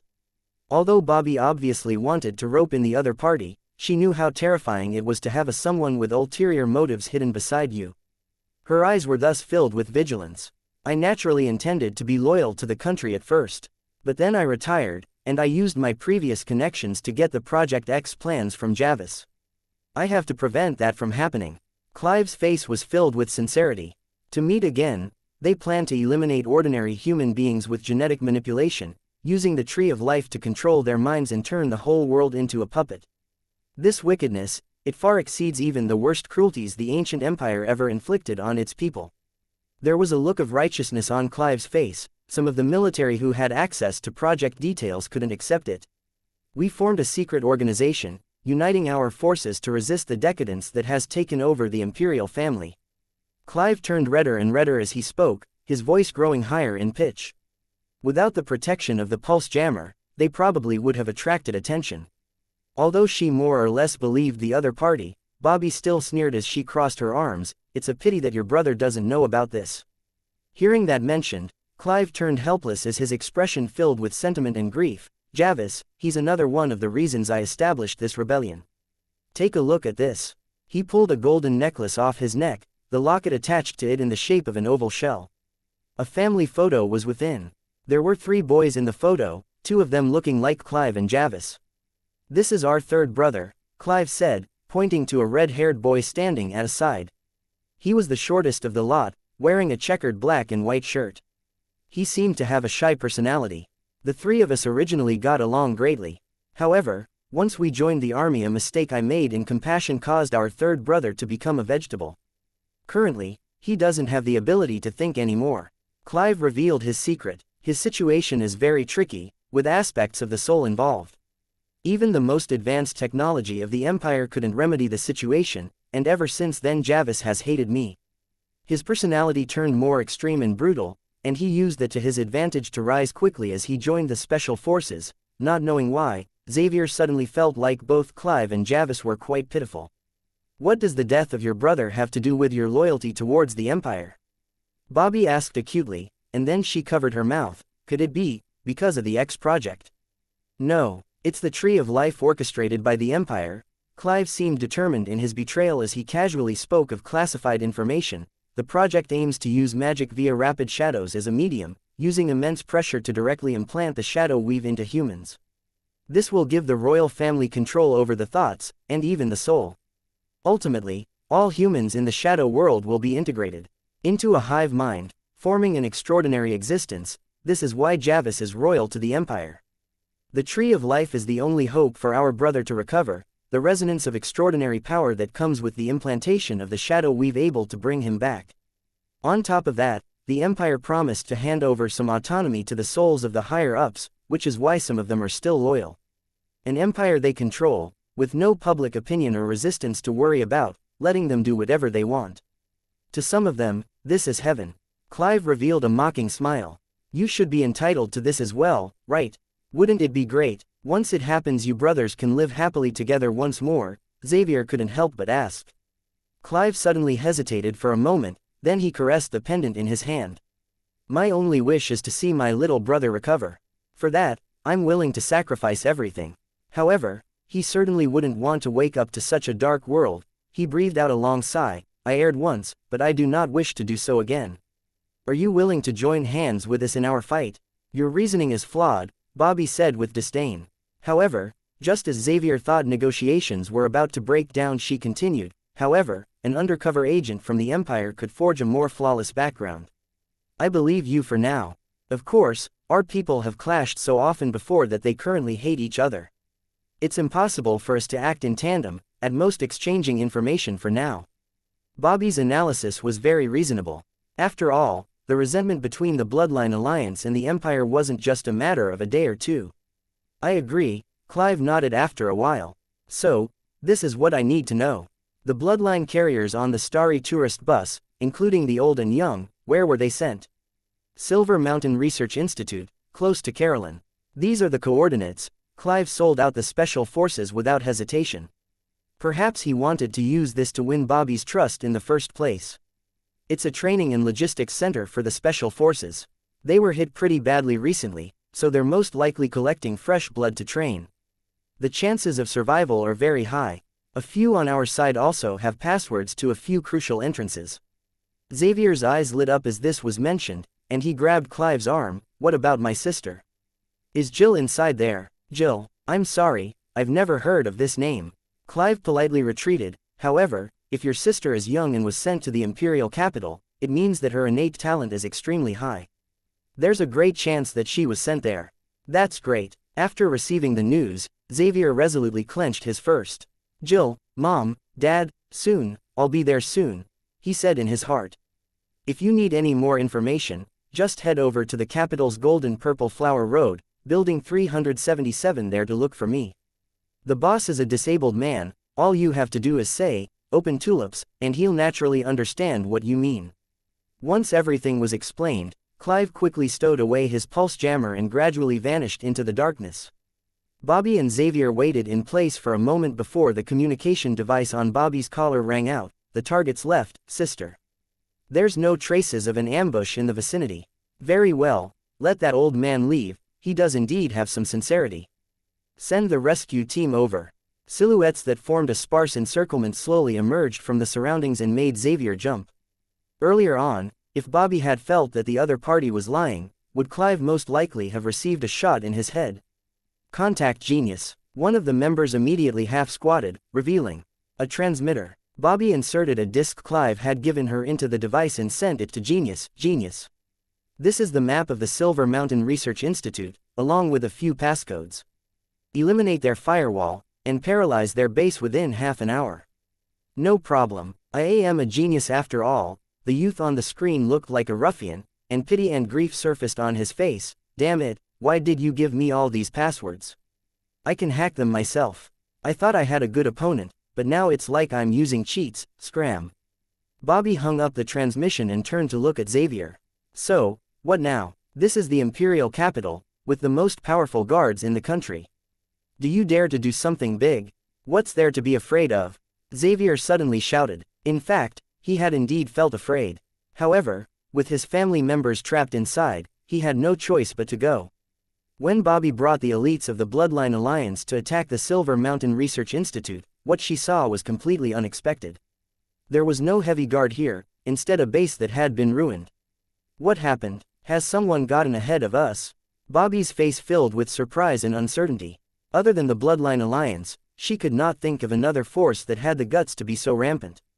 The Coven, but there are no traces of magic attacks. The Knights of the Round Table or Martial Arts Association. Right now, with the deaths of the majority of their elites and important figures, they can't even care for themselves, much less others. Clive. There is no beneficial reason for them to do so. Possibility after possibility was crossed out of her mind. The fighting traces are quite recent, and the enemy seems to be a small force or even a single person. A scout came back to report. The Empire will respond soon. We must evacuate as soon as possible. I agree. Bobby had yet to reply when a black silhouette walked out of Silver Mountain Research Institute. Numerous alerted gazes suddenly disappeared after looking at the familiar appearance of the other party, and Bobby released a pleasant cry. Crowley. I swept away the special forces, and arranged for the bloodline carriers and captives to be sent to safety. I stayed behind to wait for all of you, Crowley foolishly laughed. However, Xavier felt that the air around him had changed drastically. The pressure from his bloodline, especially, made cold sweat emerge on his forehead. His body was expressing a continuous desire to just surrender. You were away so long, where exactly did you go die? Bobby stared at Crowley. He seemed to have changed a lot, but at the same time seemed no different from usual. Villa, let's discuss this after we leave. The story is quite bizarre, almost like a fairy tale. Crowley touched his head and laughed bitterly. Also, I'm working under a mighty lady right now. If you meet her, remember to, never mind, I doubt you'll need me to tell you. Crowley. Xavier rushed towards Crowley. Without his knowledge, the words had gotten stuck in his throat, he couldn't spit it out, and his face turned red in embarrassment. I rescued your parents. However, a trace of regret surfaced on Crowley's face. I couldn't find Jill. I'm sorry. All right, these are all minor details. Let's leave this place immediately. Contacting Genius, Bobby slapped the head of the depressed Xavier and shouted, the Imperial Guards will surround us in 5 minutes. Get a move on, let's break out. Imperial capital Carolyn, inside the palace. This is the recording from the attack on the Silver Mountain Research Institute, Ling reported to her father, pulling out a projection of Crowley surrounded by shadows.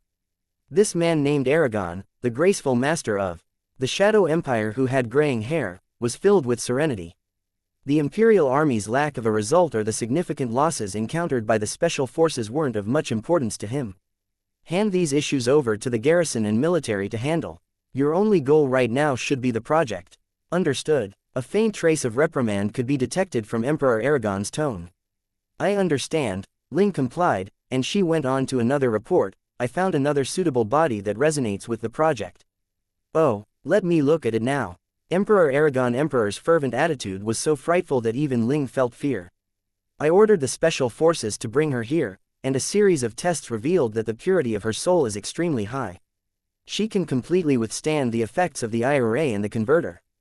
Ling presented an image of a curled-up young girl in an incubator, traces of tears still on her face with closed eyes. This was Xavier's sister Jill. Very well. Haha, you've done well. Emperor Aragon did not care about the other party's origins nor her suffering, looking at the data and research results. The joy was evident on his face. She's the 12th, and with that the foundation for the Tree of Life project is complete. You've done well, Ling, no wonder you're the daughter I dote on the most. Emperor Aragon aimed to dominate the conscience of the extraordinary being formed by the Tree of Life, obtaining the power to fight the control of the Mistress of the Night. However, such a thing was very difficult to do, especially with the complex emotions arising from so many humans. He wouldn't be able to digest all that power himself.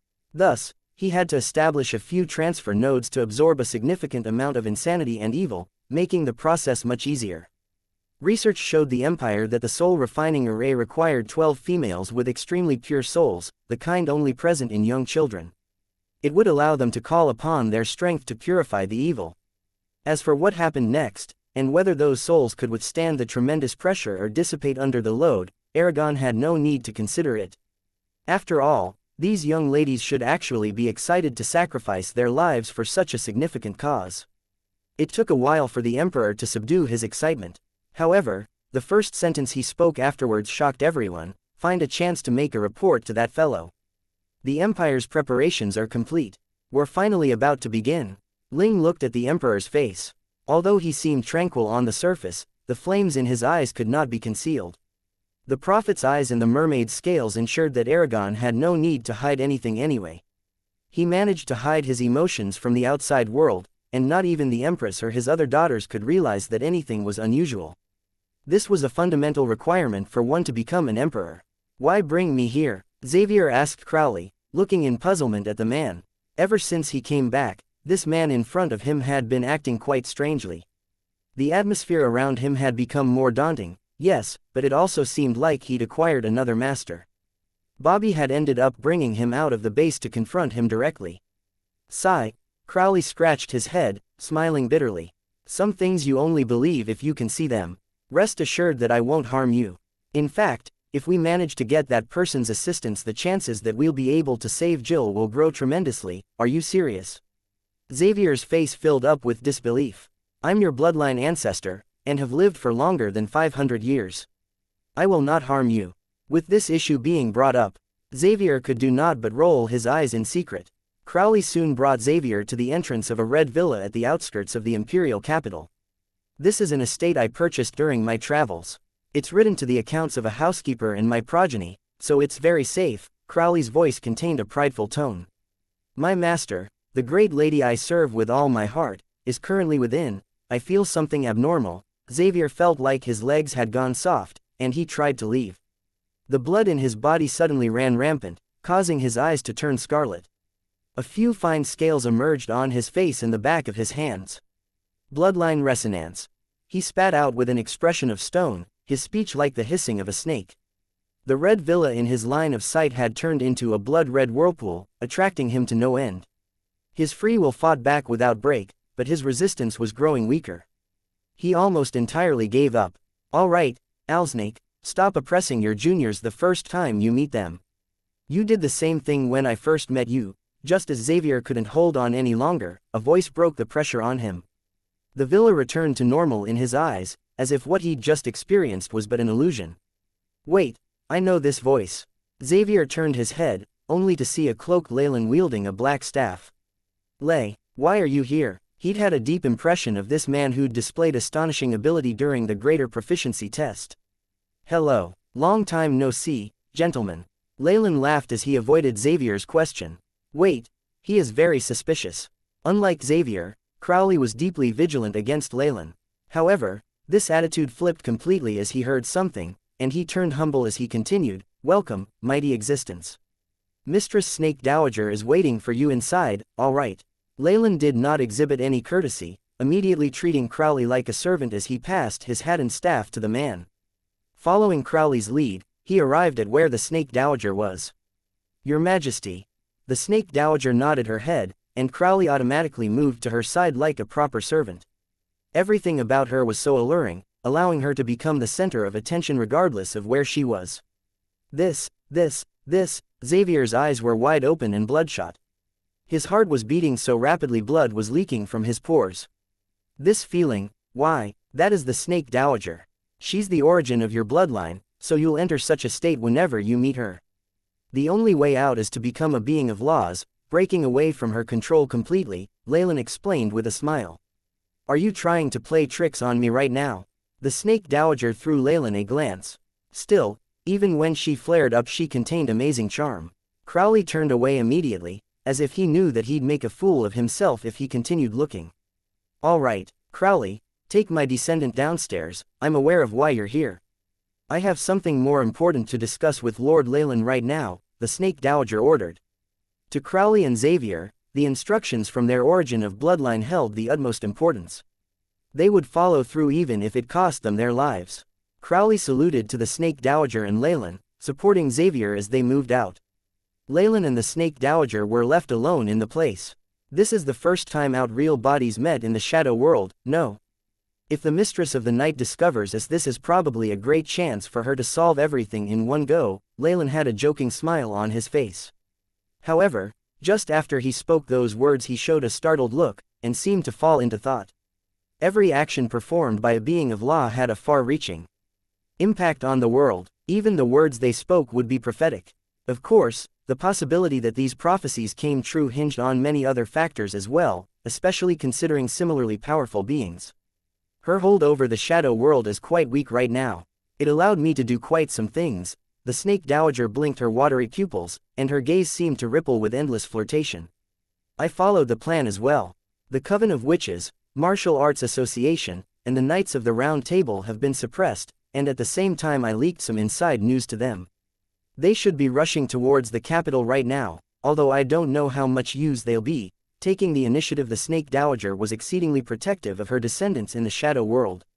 She'd even especially asked Leylin to suppress any possible chaos in the organizations with extraordinary strength, guiding them to the capital. Leylin could sense something strange from this. I and a few others are the source of all the extraordinary power in the shadow world, so these descendants will be quite useful. That was how the Dowager explained it, but before she could finish speaking Leylin's expression changed. The entirety of the shadow world began to howl out, and a huge net of purple and gold materialized all over it, full of an enchanting beauty. The origin force of the world is boiling. What is the Mistress of the Night up to? The Snake Dowager muttered. I'm afraid she wants to deal with our allies, and also pull us into her trap. Remember my prediction just now? Leylin now looked grim. Have Trial's Eye and the others been discovered already? The Snake Dowager wrinkled her beautiful brows, and then straightened them out. That doesn't matter. Even if the Mistress of the Night is just one step away from the peak of rank 8, Massa and the rest are also beings of laws. If she truly has the guts to walk out of the shadow world, that'll be a great opportunity for us. Leylin shook his head. I'm sorry, but I still stand by it. If she chose to act, then she should be rather certain that it'll work. It's better we stay hidden. At this point he'd grown some respect for the Mistress of the Night. The courage to leave the shadow world whose origin force protected her was really something, even if it was only an avatar. After all, this avatar of hers would hold most of her power. The moment it fell, Shar would fall into a condition similar to or even worse than Beelzebub. Currently, outside the shadow world, under the illumination of the boiling sea of origin force, Shar appeared in her black gown. She took one step forward, and the astral plane formed the most resplendent of pathways under her feet. It allowed her to reach the astral plane in an instant. Rank 8 strength erupted out, merging the auras of several laws together as it suddenly swept past a gigantic black mountain in the astral plane. Crack, crack. A solid mountain the size of a small plane was shattered instantly by this strength, and the black dust generated from it devoured by the shadows. From the outside it looked like Shar had a massive black hole in her hand, sucking in everything without even a speck of dust left behind. "I've got you." Shar smiled like a flower all of a sudden, her jade-like fingers pointing at a grain of dust that hadn't been absorbed. Space trembled violently, and a hidden plane opened up slowly amidst golden radiance. Trial, justice, judgment. The golden light seemed to form a song of praise, forming a rune in the shape of a large, vertical pupil. The mysterious rune flashed as it exited the semi-plane, the power of light and electricity surrounding it. Trial's eye, the final judge. "Why are you going against me?"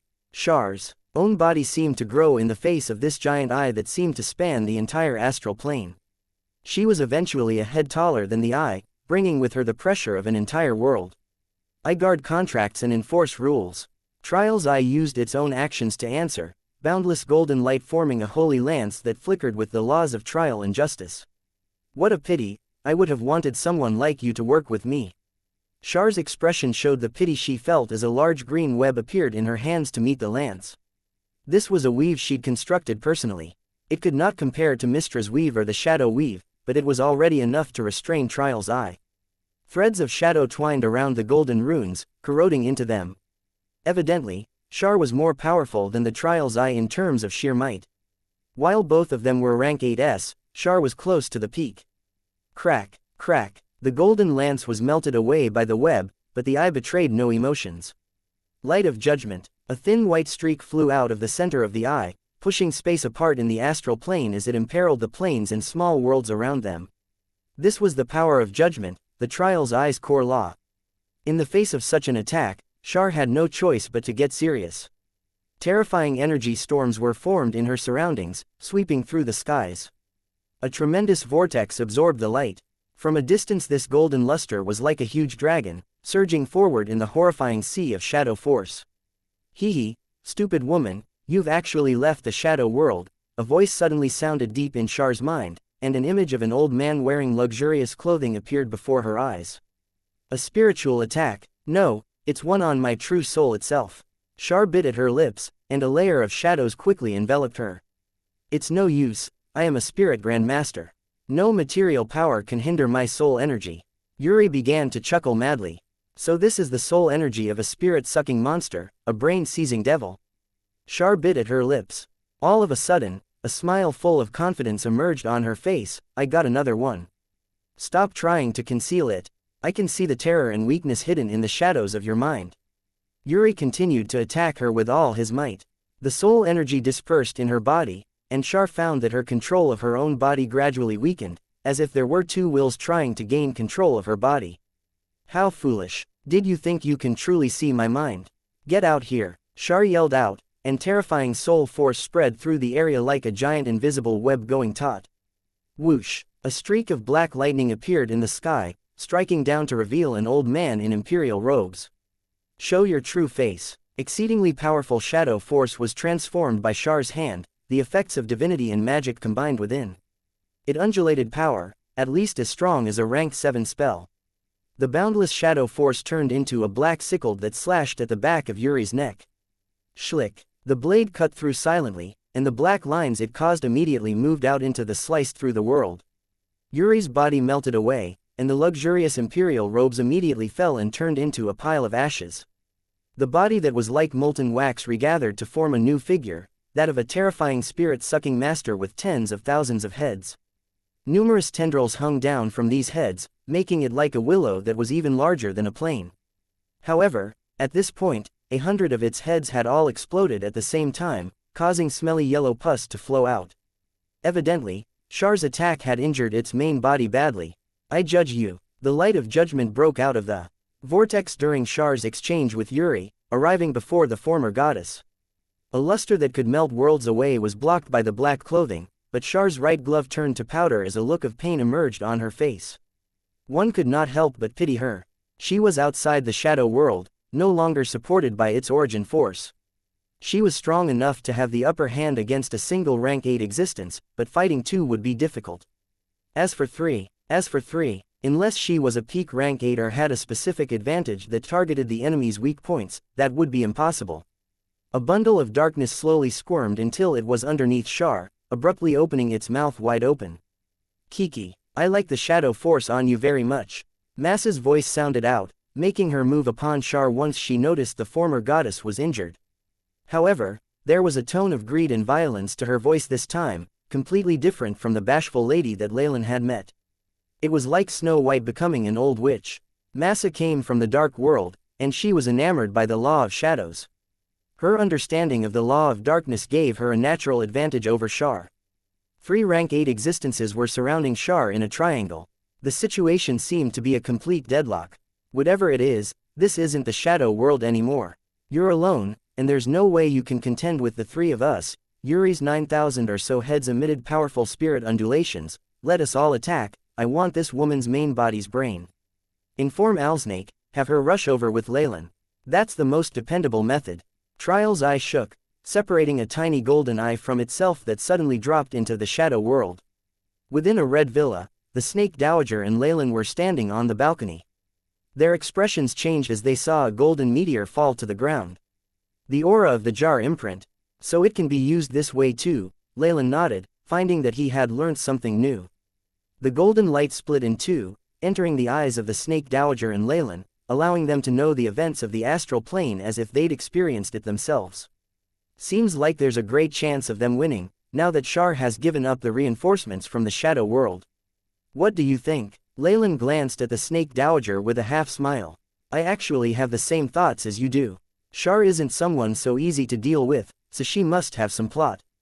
I'll send down the order to have them all retreat immediately. The Snake Dowager's beautiful eyes moved, the words that she said stunning Leylin slightly.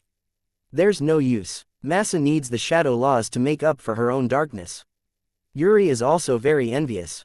In a situation like this where things seem to be going so well, your suggestions will still, Leylin shook his head. Advance, no matter what, we should at least try. If not, our future plans will be more difficult to enact. The Snake Dowager smiled wryly as she whispered a few words into the jar specter imprint. 2 beings of law looked towards the sky from a balcony in a red villa, their gaze piercing across the horizon as they peered into a cosmic battle. The Snake Dowager turned her head suddenly and asked Leylin, say, what is Char scheming? Leylin rubbed his chin. It's very hard to kill a rank 8 even if they're not strong at battles. They're very tenacious, and even heavily injuring an opponent at that level is a great accomplishment. However, Char's different. She has extremely wild ambitions, so her goal won't be so simple. Her greatest power is the support of the shadow world and shadow weave. Leylin's eyes brightened. Could she pull all her enemies at once into the shadow world? If that's the case, Trial's eye and the other 2 would be in danger of dying. Snake Dowager pondered further, but she shook her head eventually. That's impossible. Don't you know how hard it is to set up a teleportation formation for rank 8s? Moreover, once Trial's eye and the other 2 discover that they're being teleported, they'd be able to interfere in a moment and cause the teleportation to fail. The more you think it's impossible, the more I think it isn't. They'd believe the same thing, and let down their guard. Leylin rubbed his chin, his eyes filled with wisdom. There's more than one way to do this. If you want to get to a mountain, you could also have the mountain move to you. You mean? The Snake Dowager's expression changed. We have to let them know immediately. I'm afraid that it'll be too late. Leylin shook his head helplessly, yet his eyes portrayed a very strong interest. Such craziness and bravery, counting it all in one bet, this is indeed the mistress of the night. Rumble. The sun in the sky began to roar under their gazes, radiating even more light and heat than before as it seemed to expand continuously. At the same time, earthquakes and tsunamis burst out everywhere in the empire. The earth split apart, revealing deep gorges in the ground as every single harbor was flooded. Destruction reigned in but a few seconds. And this was only on the surface.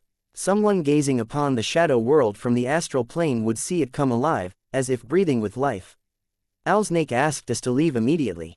She says there's danger. The Trial's eye's enormous body floated in midair, and its eye that was as large as a world continuously flickered with lightning. There was a faint image of Char's reflection within. Char was like a black lotus now, beginning to wilt under the attack of the other 3. What? We just have to endure it for a little longer. Yuri and Massa disagreed. These two would reap enormous benefits from Shar, hence they did not want to give up this easily. I'll take our alliance into account. 3 helping hands, and I shall leave. The trials I made its decision after considering the request of the other two. Okay. Yuri and Marcia looked each other in the eye as they gritted their teeth and agreed. This damned snake dowager, we could have made the mistress of the night perish if she were to join us at the start. Massa's spirit was extremely vengeful in the darkness, harboring a grudge against the snake dowager. Suddenly, she stopped talking. No, something's wrong. My soul, why is there a shadow overcast on my true soul? What? Yuri was shocked as well, even if he was a specialist in souls. He racked his brains as he peered deep into his abyssal true soul, using all his might to see the same shadow on his. It was extremely eerie. I'm a soul specialist, but a shadow was cast on my true soul and the barriers broken down without my knowledge. Yuri screamed in anger. A foreboding sense of danger crept over his true soul once he discovered this shadow. It was something that could kill him.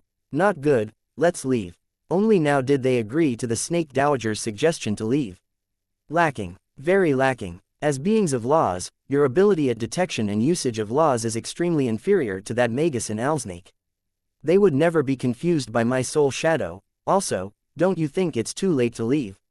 Shar waved her hands from the middle of the 3, it has begun. Boom. The shadow world surfaced up into the vast astral plane, its borders writhing continuously as they seemed to breathe with origin force. The borders of the shadow world suddenly expanded, its boundaries a terrifying monster that devoured everything.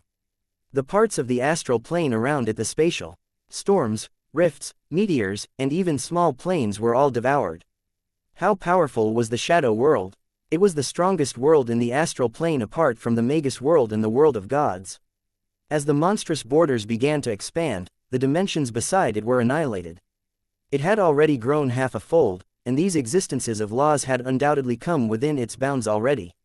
Without the strength to fight against the entire sea of origin force, or the ability to cover half the size of the world in an instant, there was no way these people could escape their fates. A tide of world origin force formed, tens of thousands times more destructive than a tsunami. The shadow world had consumed 4 beings of law in an instant. The expressions of Yuri and the rest changed instantly, because this swallowing came with suppression. Even if the shadow world used up a large amount of its origin force, it was still a powerhouse. It had great reserves that allowed it to suppress rank 8 existences at will. Under the powerful intent of the world, all origin force, vitality, elements, energy particles and everything that contained energy in the shadow world separated from the 3 beings. They could only rely on their own reserves, but the laws they wielded were suppressed as well. They grew many times weaker than before. Advancement of a world. You actually forced the shadow world to advance. This is crazy. Wouldn't the shadow world be afraid of its origin force being depleted? Why would it allow you to do this? The trials I sent a message. The shadow world was a large world. An attempt to expand once more would put it on par with Dreamscape. Nothing good would come of doing such a thing without sufficient energy. Most of the world would turn desolate and barren. And now the shadow world had forced an advancement. Without enough origin force to advance, the world would only suffer. The trials I could not figure out why the mistress of the night was allowed to do this. Haha, because I represent the shadow world's will. Shar took a step forward. Everything before her had been consumed by the shadow world, and she was considered its core. A large amount of origin force converged at this point. Even if it was weakened, the origin force allowed Shar to reach the peak of her power. A black crack appeared on the crystal inside that palace within the sea of origin force, the one that contained Shar's true body. Now that she'd activated the origin force of the world on behalf of its will, her strength grew close to the peak of rank 8. On the other hand, Trials I and the rest were weakened, almost dropping below rank 8 in power. The tables had turned. Let's go. Trials I, Yuri, and Massa tried frantically to leave through the edges of the world. You've come to my home. How could I let you leave without attending to you well? Glee spread on Shar's face, and she moved her hands like a master of the zither. Kai, the true form of the shadow weave revealed itself, different from the one she'd conjured before. This weave permeated the entire shadow world, using the support of origin force to allow even the commoners of the empire to cast spells. The 3 beings of laws were like fish in a net. Repelled by the origin force, they were like caged beasts. I've caught you guys. Shar walked up leisurely, and smiled with a wide grin. So what if the origin force would be depleted? As long as the three of you are sacrificed, most of the origin force would be replenished, wouldn't it? It is indeed a world advancement. Protected by an invisible barrier in the Red Villa, Leylin sighed. Those three are in danger, we warned them of the trap early enough. At least one of them should be able to escape, the Snake Dowager said with indifference, only able to predict the future. Massa has the least chance. After all, her element is suppressed the most. Outside of this world she can control shadows with darkness, but within the side switch. Even if Shar doesn't manage to catch the other two, Massa will not escape, Leylin added as he stroked his chin. Chess piece, the contract requires us to rescue them. You're not getting ready to move. The Snake Dowager stared at Leylin with her beautiful eyes. The power of law surrounding them was weakening, their powers being chipped away. This was the penalty for violating the agreement. Still, it didn't contain any malice or deliberate harm, only causing a slight drop in power which Leylin could handle. Not now. Shar has control of the situation, and within the shadow world itself she's currently invincible. Leylin heavily shook his head. Shar was a shrewd goddess, with a plan to solve all her problems in one fell swoop. She would surely have her ways to handle Leylin and the Snake Dowager, so if they rushed forward now they would effectively be falling into her trap. Even the Snake Dowager had no choice but to be prudent when facing this crazy and savage goddess. I feel the same way, the Snake Dowager sighed. But then, she was startled by a layer of large black clouds that covered the skies. Crimson lightning flashed as a precursor to a rain of blood, and a bloody storm fell upon the shadow world. Leylin could feel the entire world cheering within the rainstorm, the depleted world origin force recovering before it fell below dangerous levels. The Snake Dowager suddenly sighed. Massa has fallen. I felt the annihilation of her true soul. Shar's cunning and power had obviously exceeded her imagination, causing her to lose confidence in her plan. A second rainstorm struck not long after. The intellectual creatures of this world could feel grief and pain in a terrifying roar that resounded from the rainstorm. Ah! Mistress of the night, Owlsnake, Yuri couldn't manage to escape either. Trial. A golden light shone through the western skies after Yuri's death, and phantom vertical eye appeared in midair. Violent lightning tore through the shadow weave, and the huge eye instantly split into two. One was surrounded by the shadow weave, while the other took the chance to escape the bounds of the world into the astral plane.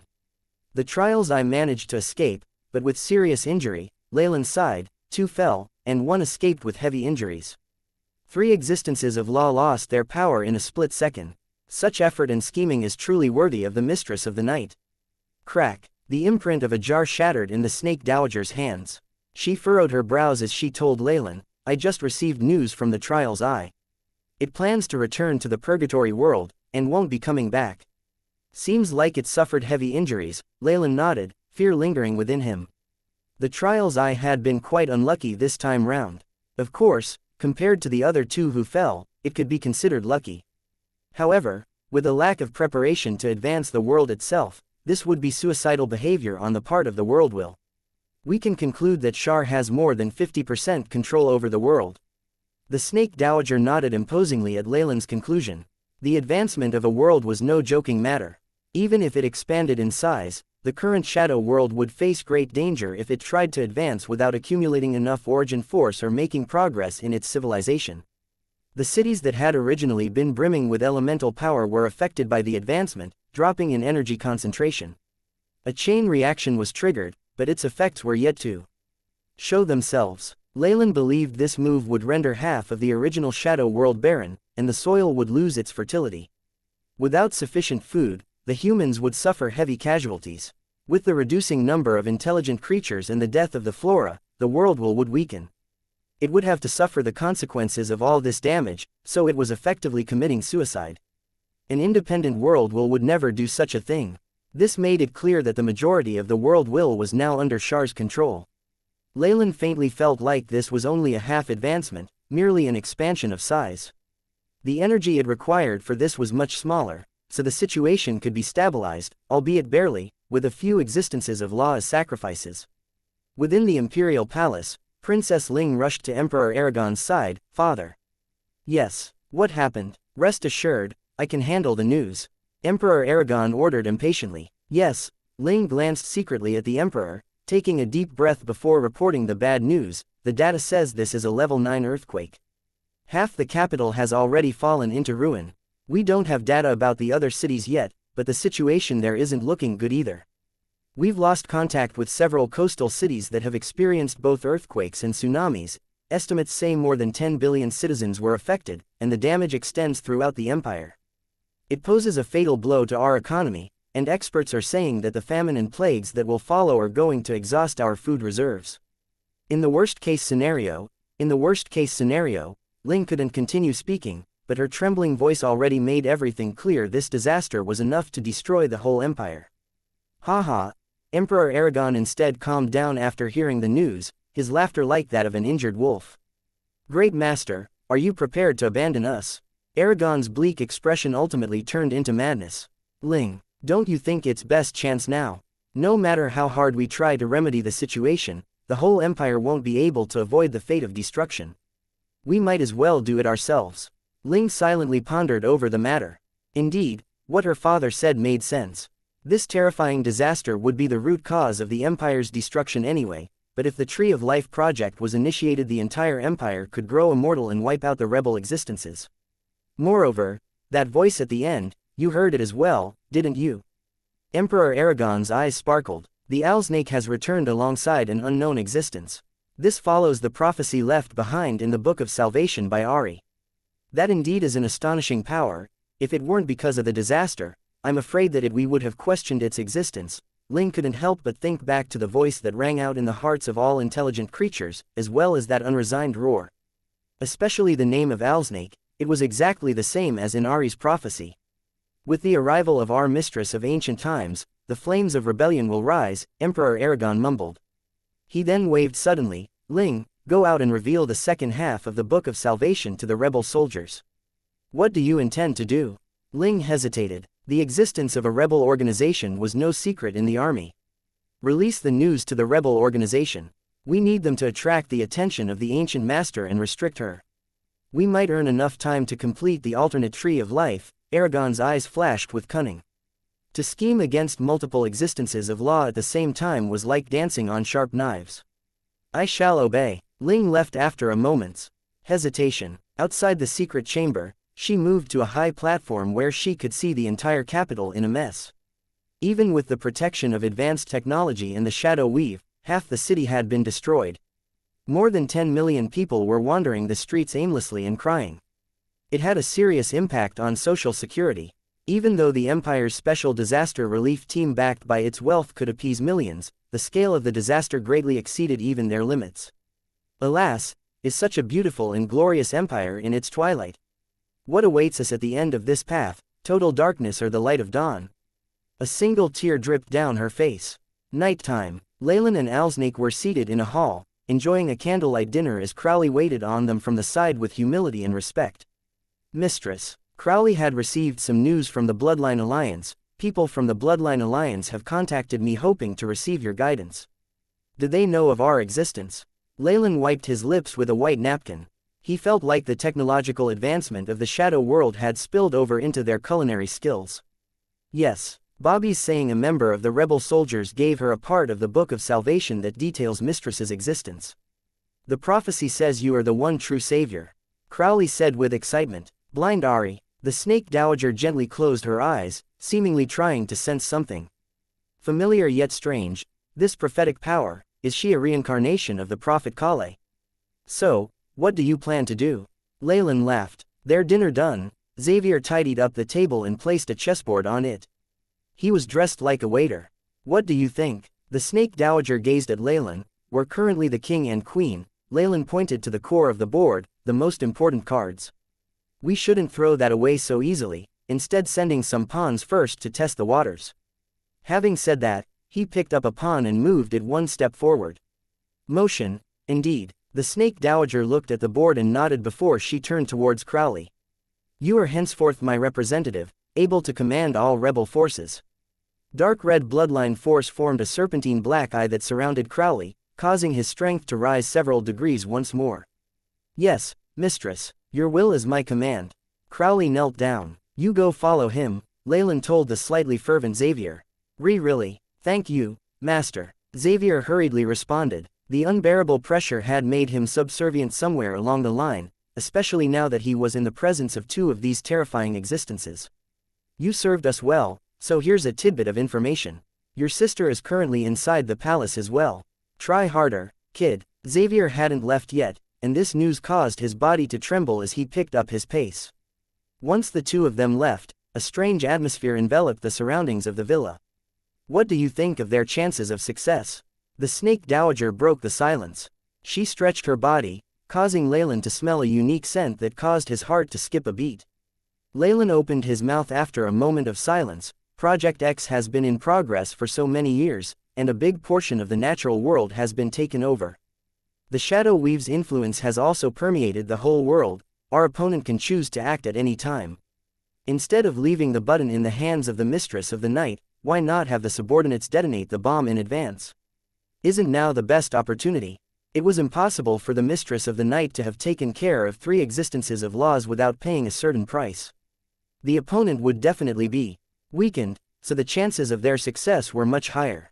Things would grow more unclear once she made a complete recovery. The Mistress of the Night squandered away a great amount of the world's accumulated origin force. It'll be difficult for it to recover soon. Leylin grasped a wisp of air while revealing a bizarre smile.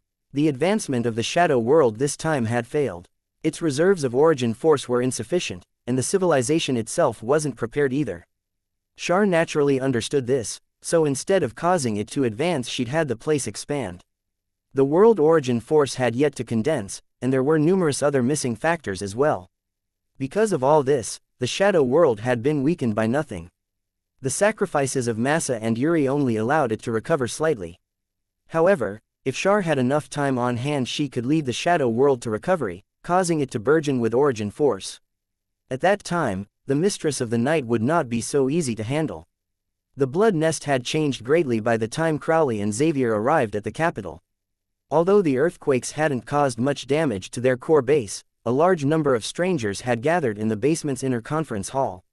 Among these strangers were people dressed in black Chinese gowns, witches with sharp hats, knights clad in armor, and expert martial artists. The ones that attracted Xavier's attention were the group of people clad in army uniform that occupied the area. Everyone there had an aura of blood and iron that was unique to the armed forces. This should be the rebels Clive mentioned before. Xavier noticed that several members of the Bloodline Alliance interacted with the rest of the groups, whereas the soldiers waited silently without any communication whatsoever. The situation in the hall was chaotic, with many people arguing over the changes that occurred a few days ago. Everyone had been frightened by that disaster that seemed able to destroy the world. Project X and the Tree of Life were brought up frequently as well. Everyone, quiet down. The arrival of Crowley and Xavier immediately attracted a great deal of attention. The thousands of eyes in the hall caused every pore in the younger one's body to tense up. After all, none of those gathered here were exactly ordinary. Any other citizen of the Empire, even your average soldier, would have collapsed under the immense pressure. Bobby pushed the other members of the Bloodline Alliance aside, her face filled with expectation. How is it? Did that person agree? No, but she didn't reject us either. Crowley shook his head. The ancestor appointed me to act on behalf of her will to overthrow the decadent empire. Without their assistance we won't be able to resist the mastermind behind the empire. Clive shook his head from within the group of levels. Only the higher-ups of the empire truly understood how terrifying the Mistress of the Night was. With her support, the imperial family held absolute power. If not for the threat of Project X and the Tree of Life, these soldiers would never have done something so arduous and thankless as rebelling unless their brains had gone haywire. What age are we in right now? To believe the existence of ancient myths based on some prophecies. Isn't that ridiculous? A questioning voice sounded out from the crowd, attracting numerous opinions in favor of the ridicule. Although they all held extraordinary powers themselves, they still had their reservations about ancient myths. This is a treasure the Empire retrieved at the cost of their largest submarine. The Book of Salvation was left behind by the blind prophet Ari, and we managed to decipher the prophecy. As all souls become one, the day of doom approaches. That's already happened. We need the help of the Snake Dowager. Clive tossed a stone tablet out, translating the words and images upon it. These mysterious ancient relics have no credibility. The same voice spoke out. What about this? HSSSSSs. A terrifying hiss resounded in the massive hall. and turbulent bloodline energy formed a gigantic chimera made up of over 100 different snakes, seemingly covered by various grotesque scales. This bloodline, many of the bloodline carriers in the Bloodline Alliance descended from the Snake Dowager. Looking at this scene, they'd immediately knelt down. They felt the will of their ancestors surround Crowley, his bloodline causing them to swear allegiance by instinct. As the origin of their bloodline, the Snake Dowager could subdue Crowley and the rest with but a wisp of her aura. Such was the absolute control of a higher bloodline. It afforded more power than any spells of the soul, and it was impossible for the weaker bloodline to break out of their superiors' grasp unless they managed to extract the source of their bloodline from them. However, Leylin was the only one in history who'd managed to do such a thing. He surpassed the energy limit. He broke through the rumored energy limit just like that, someone else muttered, and everyone changed in complexion. Crowley looked down upon the kneeling bloodline carriers like he was an emperor. The so-called energy limit was propaganda created by the Empire. Technology and the Shadow Weave could only do so much, and they hadn't been able to pass a certain threshold. Because of that, they'd called this threshold the energy limit. The Empire's strongest energy weapons were only equivalent to a peak ranked 6 magus in power. Nobody had broken through that barrier. And yet, Crowley managed to break through that rank with mere borrowed power. His body and spirit had been transformed by the Snake Dowager, increasing his capabilities to the peak of rank 6. With the help of the temporary authority from the Snake Dowager, he could use some bloodline power to pass the bottleneck and become a half-step rank 7. Although near rank 7 strength still left him having to kneel down in front of other beings of law like Leylin, Crowley was now undoubtedly the strongest person in the Empire. He opened a path up with ferocity and violent imposition, instantly finding the fellow who'd been speaking all along. "Do you have any opinions?" Strong winds blew to accompany his kingly demeanor. "No, not at all." The person who spoke was a youngster with dyed hair and pierced ears. In the face of the terrifying pressure, he couldn't even speak properly. Boom! The floor shattered, and Crowley's silhouette instantly appeared in midair. The hall overflowed with the arrogant and overbearing aura of the 100 snakes, and the other bloodline carriers felt it difficult to even breath. "I'm the best proof of her existence. Her help allowed me to break through that so-called energy limit, entering a new realm." Crowley gazed upon everyone from above. Furthermore, that existence agreed to stop the mistress of the night mentioned in the prophecy. "Can all of us not even handle the imperial family?" He roared in a loud voice. "Everyone here is aware of the existence of the two projects. Thus, now it is time for us to make a choice. Die loyal to that empire, or join me in rebellion." Initiation. Crowley's oratory wasn't particularly outstanding. It neither caused their blood to boil nor attracted their attention. By all rights, the speech was a failure that couldn't even fool little kids. Fortunately, he had great assistance. The Shadow Empire's recent actions had enraged the heavens and the peoples. Project X and the Tree of Life project were too widespread, affecting everyone, be they nobles, peasants, or prisoners. The upper class couldn't be blamed for instigating a rebellion. If someone was disturbed in the comfort of their home by a stranger who told them they were but clones who would be assimilated to a whole, and that they'd become complete idiots, it was only to be expected that they'd grow mad. This was just a disaster occurring in broad daylight. Although this wasn't really the fault of the imperial family, the others would still lump them together. The Empire had already disparaged the Bloodline Alliance and other organization, causing great distrust from the public.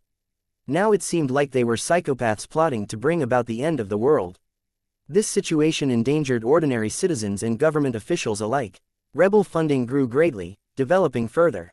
If they'd planned such a huge counterattack on the outskirts of the Empire before, they would have been killed by the Imperial Guards who came knocking on the door. Now, however, things were different.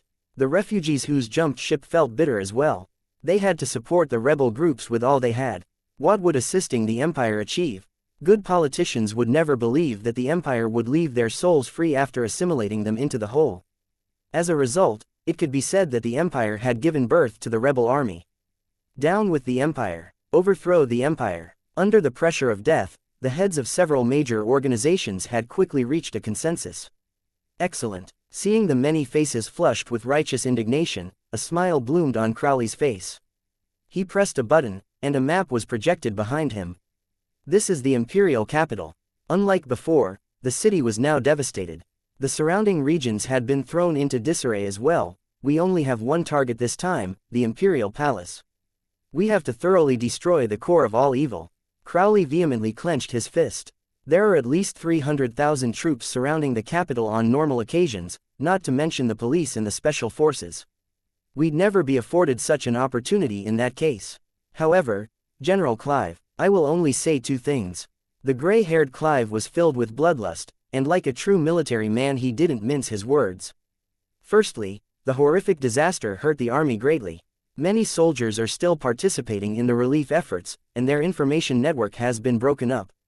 While us old fellows who are held in some prestige cannot incite the troops to march with us, temporarily stalling them won't be an issue. Second, as a result of a lack of support for the royal family, our people have already maneuvered themselves into key positions, including several major transport hubs and the Ministry of Defense. Hearing Clive speak, the eyes of the audience came alive. With so many favorable conditions stacking up, they finally saw a glimmer of hope for success. We can't delay. Let's plan this operation out immediately, Bobby said. She then glanced at Crowley. We should also designate a chief for us. Carolyn, within the Imperial Palace. Emperor Aragon was sat on his throne, glancing down at a rare scene of numerous royals enjoying a sumptuous dinner in one place. The Empress was here, alongside his several sons and daughters, the Secretary of State, the Minister of Maritime Affairs, and the Minister of Defense. Which of these people is truly loyal to me? Emperor Aragorn suddenly felt a sense of melancholy. He completely lost interest in the wine within the crystal flask. Father. Ling walked in just then, dressed in military uniform. Javis was following behind her like a loyal dog. She performed a salute before making her report. The Special Forces learned that the Bloodline Alliance is conspiring to attack the palace. Empire Aragon's brows twitched, and Javis immediately knelt down. I can vouch for the credibility of the news with my life. Sigh, these are truly troubled times. Aragon put down the crystal flask, massaging his brows with his right hand in helplessness. The entire hall was silent, as if they could only hear the heavy breathing of their monarch. Just when everyone assumed that the Emperor would order the capture of the rebels, he instead made a shocking decision. All right then. Initiate Project X and the Tree of Life project immediately. Sigh, everyone please follow me. All the entrances of the palace are to be shut. Without my orders, no one is allowed to enter or leave. A long sigh escaped from Emperor Aragon. Upon bringing a wave of important ministers out of the palace, numerous high-ranking guards followed after. All the forces of the Empire, be it the Special Forces, the intelligence team, or other elites fell into order under Ling's command. The whole place wound up, as if a machine. It's ready. The other royal family looked at each other, and a strange silence soon followed. The older prince's gazes were fixed on Princess Ling, their thoughts unknown. The princess herself told Javis to leave, moving alone to another meeting room. A few miserable cries sounded out, and complete silence followed them. I didn't think that the Minister of Defense would have betrayed me. Ha, and to think he was my best friend. Emperor Aragon walked out a few minutes later, sighing as he used a white handkerchief to wipe the bloodstains off his body. My path is destined not to be understood by others, but I have no choice. Emperor Aragon couldn't help but sigh as he looked at the only child to whom he could entrust this task. All preparations have been completed, Father. Please follow me. Ling didn't betray any emotion on her face, the calm in her eyes making it impossible to guess her thoughts. The two arrived at the Imperial Garden, all the vegetation within flattened to form a huge plaza. Let's begin, Emperor Aragon commanded, holding back the excitement in his heart. The entire plaza began to tremble, the earth gradually splitting open as it formed a box. A fantastic white tower appeared from the ground, its interior completely solid while its exterior was filled with light. It dazzled with a gorgeous luster. 12 bright pearls could be seen atop the tower, forming a circle connected by thick black metal chains to the center. A girl was sleeping in each pearl, and Jill was amongst them. They were curled up like babies in their mother's wombs, and their eyebrows furrowed from time to time. And just like a womb, there was a large amount of translucent liquid around them, a crystal clear thread from within connecting to their bodies. The console of the Tree of Life. Emperor Aragon looked at the metal console in front of him with a crazy and fervent expression. Look at it, Ling, such a beautiful crown. Yes, Ling's eyes were filled with a radiance as well. She had to admit, the brilliant tower with its 12 pearls looked like a massive crown. However, she was very clear that this was a test for her father. If the mistress of the night appeared here at this point, she and her father would be fated for death. No, Perhaps father might survive, but I'll definitely die. Ling looked at her father's hands. Only she knew that the array from the strongroom had been transferred to his body, Kale's eyes and the mermaid scales on his person. Before he continued, Emperor Aragon called out to his daughter, "Go activate the final X mutation before the Tree of Life project begins. No matter who our opponents are, they're likely to face great trouble." Ling's body trembled as she received this command, one that was equal to setting the devils loose. Still, she managed to retreat respectfully from the place. Sword Saint, Night Devil, follow closely. Emperor Aragon commanded immediately after. Two silhouettes appeared behind his back, his final line of defense. Right now, he'd sent the two of them out. The two old men saluted to Emperor Aragon, slowly blending into the breeze. Emperor Aragon looked at his surroundings and revealed a trace of smile as he walked into the plaza. Ding! A layer of pure white energy instantly separated the plaza from the outside world. All the unstable factors have been removed. Emperor Aragon looked around, seeing that he was alone at the console tower. He couldn't help but reveal a smile of satisfaction. I will definitely be able to devour the assimilated soul body, becoming a god. He walked towards the center of the metal tower with unswerving determination. Breakthrough. By this time, the rebel army had successfully infiltrated the capital under Clive's lead. They were heading towards the palace as Clive's communication device rang out. Several words were transmitted over, causing Clive's facial expression to change immediately. "It's a code from the palace, we've been found out. The palace has been closed down, and the Imperial forces were mobilized." Clive's expression grew unsightly. "Without those insiders it'll be much more difficult for us to break into the palace. We didn't expect to avoid much trouble in the first place. In fact, just being able to infiltrate the capital is worth being excited over, isn't it?" Crowley looked behind him. They were currently in the capital streets, those behind them all bloodline carriers and warriors armed with firearms, along with a portion of the military. This motley crowd radiated grandeur as they walked forward. Even more surprising was that the capital's citizens were all hiding behind closed doors, glancing occasionally at them but not standing out. It was like the guards of the capital had all perished. The group felt strange, as if the Imperial army and the entire capital accepted their presence. "Looks like revealing the existence of Project X and the Tree of Life to the public has indeed been effective." Bobby looked at her surroundings. "At least those lower-ranked soldiers will not fight against us. More important is that outing the royal family destroyed their trust in their government. We now have to work separately. Cut the palace's power. Even if they have a spare, we can still take advantage of the confusion." An unswerving determination appeared on Clive's face. The interior of the Special Forces headquarters contains a detailed map of the palace. "It can help us with our plan, I'll take care of it. Do you want to settle your grudge with your brother?" Bobby rolled her eyes. "It's up to you. Although I've had problems with them for a while, our target right now is the palace." "Thanks." Clive straightened his back, an unyielding and determined look on his face. "I promise I'll succeed." A portion of the retired and serving officers separated from the rebel army, rushing towards the headquarters of the Special Forces. What's going on?" After arriving at the Special Forces headquarters, Clive was stunned to discover that it has become a slaughterhouse. Numerous black-cloaked bodies fell on the ground with an unbelieving expression. This was all done by one person, and Clive stood up and walked past a dead body while entering the headquarters. "You're finally here, my benevolent brother." Javis had long been waiting here, his eyes containing an evil sneer. Preventing the others from indiscriminately rushing into action, Clive spoke with a heavy tone. "You killed those people outside. Why? They were a group of fools. They started to panic and think of rebelling after hearing the rumors, so I had to send the useless trash off personally." Javis blew his fingernails while speaking, as if he had only killed a few ants. "Even now you still can't let it go. I'm sorry for what happened, but our brother should not be the reason for you to turn to evil. It's time to stop." Tears brimmed in Clive's eyes as he spoke. "Stop, are you kidding me? The project is going to succeed, and Third Brother's soul is about to come back. At this point in time, you are telling me to stop." Clothes ripped apart, and a cloud of black energy emerged from Javis' body. "I'll turn you into a corpse." Sigh. "I didn't expect that it would come to this between brothers." Clive sighed. "You were a genius from birth. However, you lacked the most important quality of the strong as you advanced on your road for power, love, and forgiveness." One of the soldiers raised his laser gun, firing a warning shot towards Javis. It's not too late for you to change your mind, Clive tried to persuade him for the last time. You should be the one changing their mind, not me. Even surrounded by the rebels, there was not a trace of fear in Javis' eyes. Instead, he seemed like he was watching a good show. Not good. Clive understood his brother well, and he'd noticed the abnormality. Still, he couldn't make out what it was. Thud. One of the rebels suddenly fell to the floor, twitching unconsciously.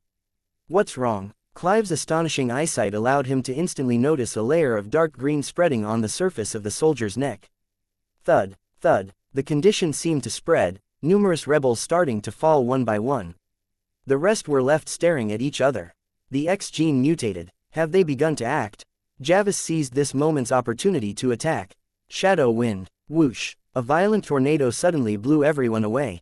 A cluster of shadows suddenly turned those who remained standing into a fog of blood. Guards. Javis. Rampant laughter was oddly obvious in the wind. Creak. Creak. The metal floor opened up, rows of armed robots moving out to surround Clive and the rest. How now? Who's surrounding who? Javis looked at his brother. To be absent-minded with the fall of a few soldiers, you haven't changed indeed. Still so hypocritical. Even if I'm being hypocritical, it's still my duty. Just like I rushed here, not to save the country but to prevent you from falling further. Come back, brother. Clive suddenly stood up, annoying preaching. Javis dug his ears and turned back. However, I can give you a chance. A showdown between the two of us, where both our people are not to interfere. If you can defeat me, I can give you anything you want. Be it the palace plans or the most important of intelligence, just what I had in mind. Clive clenched his fists, and a terrifying aura exploded in the air. Well, then come with me. Javis walked in and brought Clive to an ancient coliseum. So how's this for an arena? It'll serve well as your burial place, won't it? If death can save you, I will not hesitate. Clive finally understood that his brother had changed long ago. He'd become a moment he joined the special forces. Boom. Two silhouettes rammed ferociously into each other in the dusty sky, a terrifying battle aura flooding the whole coliseum. During this time, a majority of the people in the capital had quietly fallen to the ground. Be they merchants, officials, or even royals, nobody was spared. Everyone who fell foamed at the mouth, a layer of dark green spreading around their bodies. The change was especially pronounced in their eyes. Blood vessels thickened as their pupils lost color, the eyes turning a complete white. It wasn't just the humans facing such a situation. The entirety of nature and the ecosphere had suffered from disaster. A majority of insects and other small animals broke out with the symptoms immediately, while those with larger bodies soon followed. The dark green spots spread continuously around their bodies, finally forming a huge mark, the letter X. X gene. This damned empire, they really did dare to act. Crowley looked in fury as his men fell to the floor without end. Still, it was the soldiers, martial artists, and knights that suffered the heaviest casualties. The protection of extraordinary power allowed the Bloodline Alliance and the Coven of Witches to escape the calamity with minimal losses. With Project X activated, the Tree of Life won't be far behind. We need to break through the palace as soon as possible and get rid of the evil. Crowley gazed at the huge capital. The masses that were crying due to the previous disaster had received another blow, half of the city dead silent while the other half screamed. The X gene had spread through more than 60% of the population. About 60 amongst every 100 people had fallen under the Empire's control the moment it activated the program. It seems like they've only lost their mobility and consciousness. They might still be saved. Bobby released a sigh of relief. No, don't you feel like this is suspicious? Crowley's facial expression was instead imposing. Look at the current situation. Doesn't it look as if the Empire is purging their original consciousness to pave the road for the Tree of Life's activation? Report. Just then, a liaison officer ran over. Our front lines have reached the palace, but the enemy robots are holding us back. We're currently in a stalemate. Sure enough, the Empire has prepared for this situation. Crowley waved his hands. Let's rush there. We can only hope Clive deals with Javis more quickly. The entrance of the Imperial Palace. Xavier, who was in the midst of battle, suddenly noticed the defensive force field of the palace weaken, the robots losing the radiance in their eyes. A pleasant smile surfaced on his eyes. Clive succeeded. Everyone, rush in with me. The morale of the rebels rose instantly. Although the Empire had a reserve energy source for moments like this, they didn't have the time to switch. Their defense was suddenly broken. Tower 3 groups merged inside the palace. Xavier looked at a wounded Clive and revealed a smile. Well done, Mr. Clive. We have one last target remaining. Javis told me about the Emperor's arrangement, and a backdoor to manipulate the robots before he died. Clive wasn't smiling. His expression had a trace of loneliness. He could have killed me. I didn't expect him to back off so suddenly at the end. He's so pitiful. Everything was caused by the Empire. We're here to correct that mistake. Crowley and Bobby came over, looking resolute. We don't have much time. The Tree of Life is over there. They could already see a white beam rising from within the palace, connecting with the skies to release a shocking glow of light. Snakebite Fist Ultimate Snakebite. Black energy roared forth from Xavier's fist, the terrifying destructive energy it contained even surpassing laser weapons. The robots blocking their road were sent flying and broke apart in midair. Mr. Leylin made me this strong with a few pointers. Xavier ran inside the palace, the occasional robot blocking him turned into scrap metal. He'd finally understood just how terrifying Leylin was. Just the fact that he could be beside the Snake Dowager was sufficient to show his status. Hiss, scram. Although Xavier's strength was already shocking, he was quite lacking in comparison to Crowley. That one low roar of his caused a gigantic beast made of a few hundred phantom snakes to surface, black air condensing to turn it real. Rumble, rumble. The chimera crushed a wave of robots into pieces, the corrosive liquid coming from the snakes causing the entire palace to collapse. Breaking open a brilliant and beautiful door, Xavier retreated a few steps in clear intimidation. What welcomed him was a dazzling sight in the palace, exquisite dishes filling an entire long table. However, a few youths in royal clothing were lying on the ground, a dark green X visible on their skin. A poised lady was clutching at her chest, sitting upright with a pained smile and an exquisite dagger stabbed into her body. A rose of blood had bloomed upon her clothes. What's going on? Xavier murmured in disbelief. Just a simple change in the palace. Bobby walked in and glanced around, her eyes filled with disdain. However, when she saw the few young princes and princesses on the ground, her facial expression finally changed. The X gene. Even the royal family wasn't spared. Our old thoughts might be wrong. That existence doesn't support the royal family, instead just using it as a puppet or plaything. Why are you still staring blankly? The whole world is filled with such tragedy right now. We have to find the anti-teleportation array and anti-gravity room quickly. I don't want to waste time breaking through each room one by one. Crowley's roar transmitted from the outside. The entire building was demolished with his ferocious strength as he continued rushing towards the incoming robots. Bang! The huge building collapsed under the weight of marble, its pillars bending into an arc before it crashed into the ground. Numerous robots collapsed, but an even denser horde took their place, walking out from all directions like a terrifying flood. The scene numbed the scalps of those present. Damn it, it looks like the other party has long been prepared. Xavier bit his teeth, and his body started to shake. A trace of black mist was emitted from his pores, and Bobby was shocked to discover that her ability to sense him weakened, as if he was disappearing into thin air. These robot scanners are inflexible, I'll sneak past them. A resolute expression surfaced on Xavier's face. Under the control of Snakebite Fist, his blood slowly cooled and he began to restrain his energy fluctuations. Wait for me, Jill. Xavier broke through the robots, rushing directly towards that pillar of light. Such a troublesome little demon, Crowley said from atop the giant beast. Don't tell me I'll have to use that move. The beast started hissing even louder as if sensing his intentions, terrifying energy converging on its body. The target is the Tree of Life. Great Mistress, please give me strength. Frightening balls of energy formed with Crowley's prayers, merging together rapidly and rippling with terrifying power. Ha! Scram! The surging balls of energy formed a massive black hole. Be it the robots, the force field, or the building itself, everything was devoured by the black hole to reveal a wide, spacious passageway. Dawn, activate. A slender mechanical figure descended just then. A terrifying furnace roared as the shadow weave stilled around the area. The beam of light that had killed the metalback whale appeared once more. Extremely dazzling white light instantly collided with the black hole, their collision distorting the surroundings. A storm of annihilation ensued, instantly destroying most of the palace and inflicting great casualties amongst both the robots and the rebels. A mushroom cloud rushed into the sky, and the Tree of Life held firm and steady.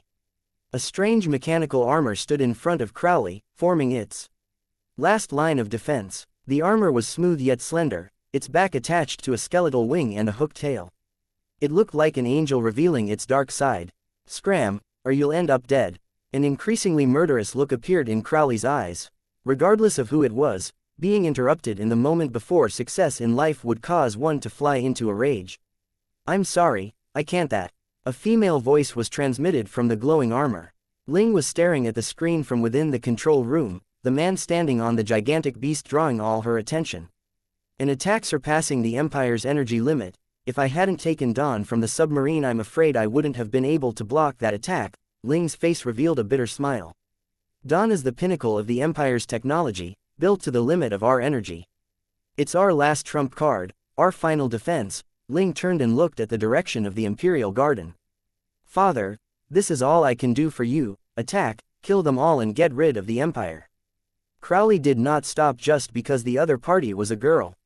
Such a thing would be extravagant for the rebel army. In a critical moment of life and death, any who blocked him would only be torn apart. For the Empire, Ling shouted, and the radiant armor activated as a light sword with the power to cut through space appeared in its hands. The robot collided with the giant snake. Old man, the final moment is here. The shadows flashed, and two old men on the verge of collapse appeared. Yeah, it's been a long time since we fought alongside each other. Night Devil, Sword Saint wiped the handle of his broken iron sword, sighing suddenly. The last glory of the Empire shall be protected by us. Night Devil suddenly roared, he and Sword Saint forming streams of light that rushed towards the rebels with the robot army. Kill. Bobby made eye contact with the other higher-ups, deciding to fight.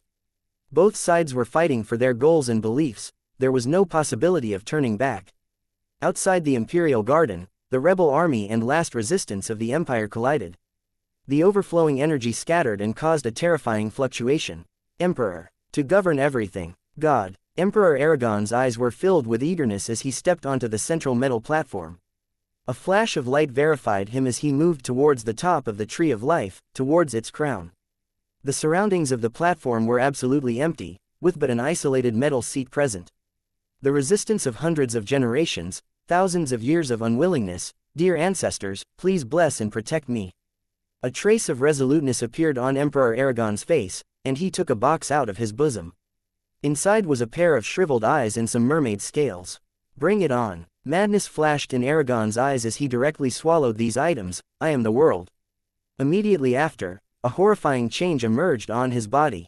Tumors spread out along his body, with scales and humanoid faces on them. Aragon struggled to sit on the metal throne. Kacha, kacha. Many channels opened up around the tower, revealing needles attached to tubes. The tubes seemed to possess their own lives, encircling the Emperor. Pooh, pooh, pooh, ah. Soon after, hundreds of thousands of these tiny needles pierced into Aragon's body, stimulating all his nerves. The pain he felt exceeded the limits of human ability, able to cause a normal person to perish instantly. Even he couldn't help but release a bestial roar. Numerous tubes wriggled amidst this terrifying roar, seemingly trying to draw something in as Aragon's body shrunk rapidly. He turned into a near corpse. Growth. The hundreds of thousands of tubes sucked Emperor Aragon dry in just a moment, devouring all his nutrients until he seemed less than a corpse. His body suddenly trembled, the fire in his eyes dying out. However, a heated soul broke through the boundary of illusory and real before the moment of his death, moving through the tubes to reach the bottom of the tower instantly. Subsequently, a mind-blowing light beam suddenly soared into the sky. This is, Xavier involuntarily exited stealth, a frightening expression on his face. Just a glance had sent terror into his heart, as if an inescapable crisis was approaching him. Project Tree of Life, I must stop it, Jill, Xavier shouted as he suddenly saw Jill's silhouette within one of the 12 pearls. His little sister was sadly unconscious, not able to respond. I'm coming right away, I'll save you. You have to persist. Black scales instantly covered Xavier's hands, and he released a strong power. Open for me. Xavier attacked the defensive force field repeatedly with his fists, but his snakebite fist could not cause it to even tremble. How can it be? Why is this so? Xavier was about to fall apart, the black shadows converging on his hands repeatedly smashing the light. However, this was the core of the Empire's defense, using the most advanced technology and resources. It stood unmoving as a mountain, firmly rooted to the ground. Buzz. A soul emerged from within the pillar of light at this moment, near the crown of the metal tower. It seemed to bellow out as it emitted a light that stirred the hearts of the people. The shadow weave materialized on top of the tower, covering the entire world. The light beam crackled as it separated from the metal tower, connecting instead to the shadow weave. Branches continued to spread out, and within a few moments a primordial tree made of light was formed in midair, its many branches tightly linked to the shadow weave. The tree of life, it's begun. All the survivors in the Empire looked up at this moment, seeing the massive tree. Damn it, damn it, Xavier brandished his fists constantly. Even his scales shattered to the force of his blows, blood spilling onto the membrane of light. Snake Dowager, or Leylin, either one of you, please give me strength. Falling into despair, Xavier couldn't bear it anymore as he prayed. Within the palace, Leylin and Alsnake were in the middle of their chess match. It looks like those bloodline carriers are experiencing difficulties, what do you think? Alsnake twirled a piece in her hand, a smile on her face. It was as if everything had happened in front of her.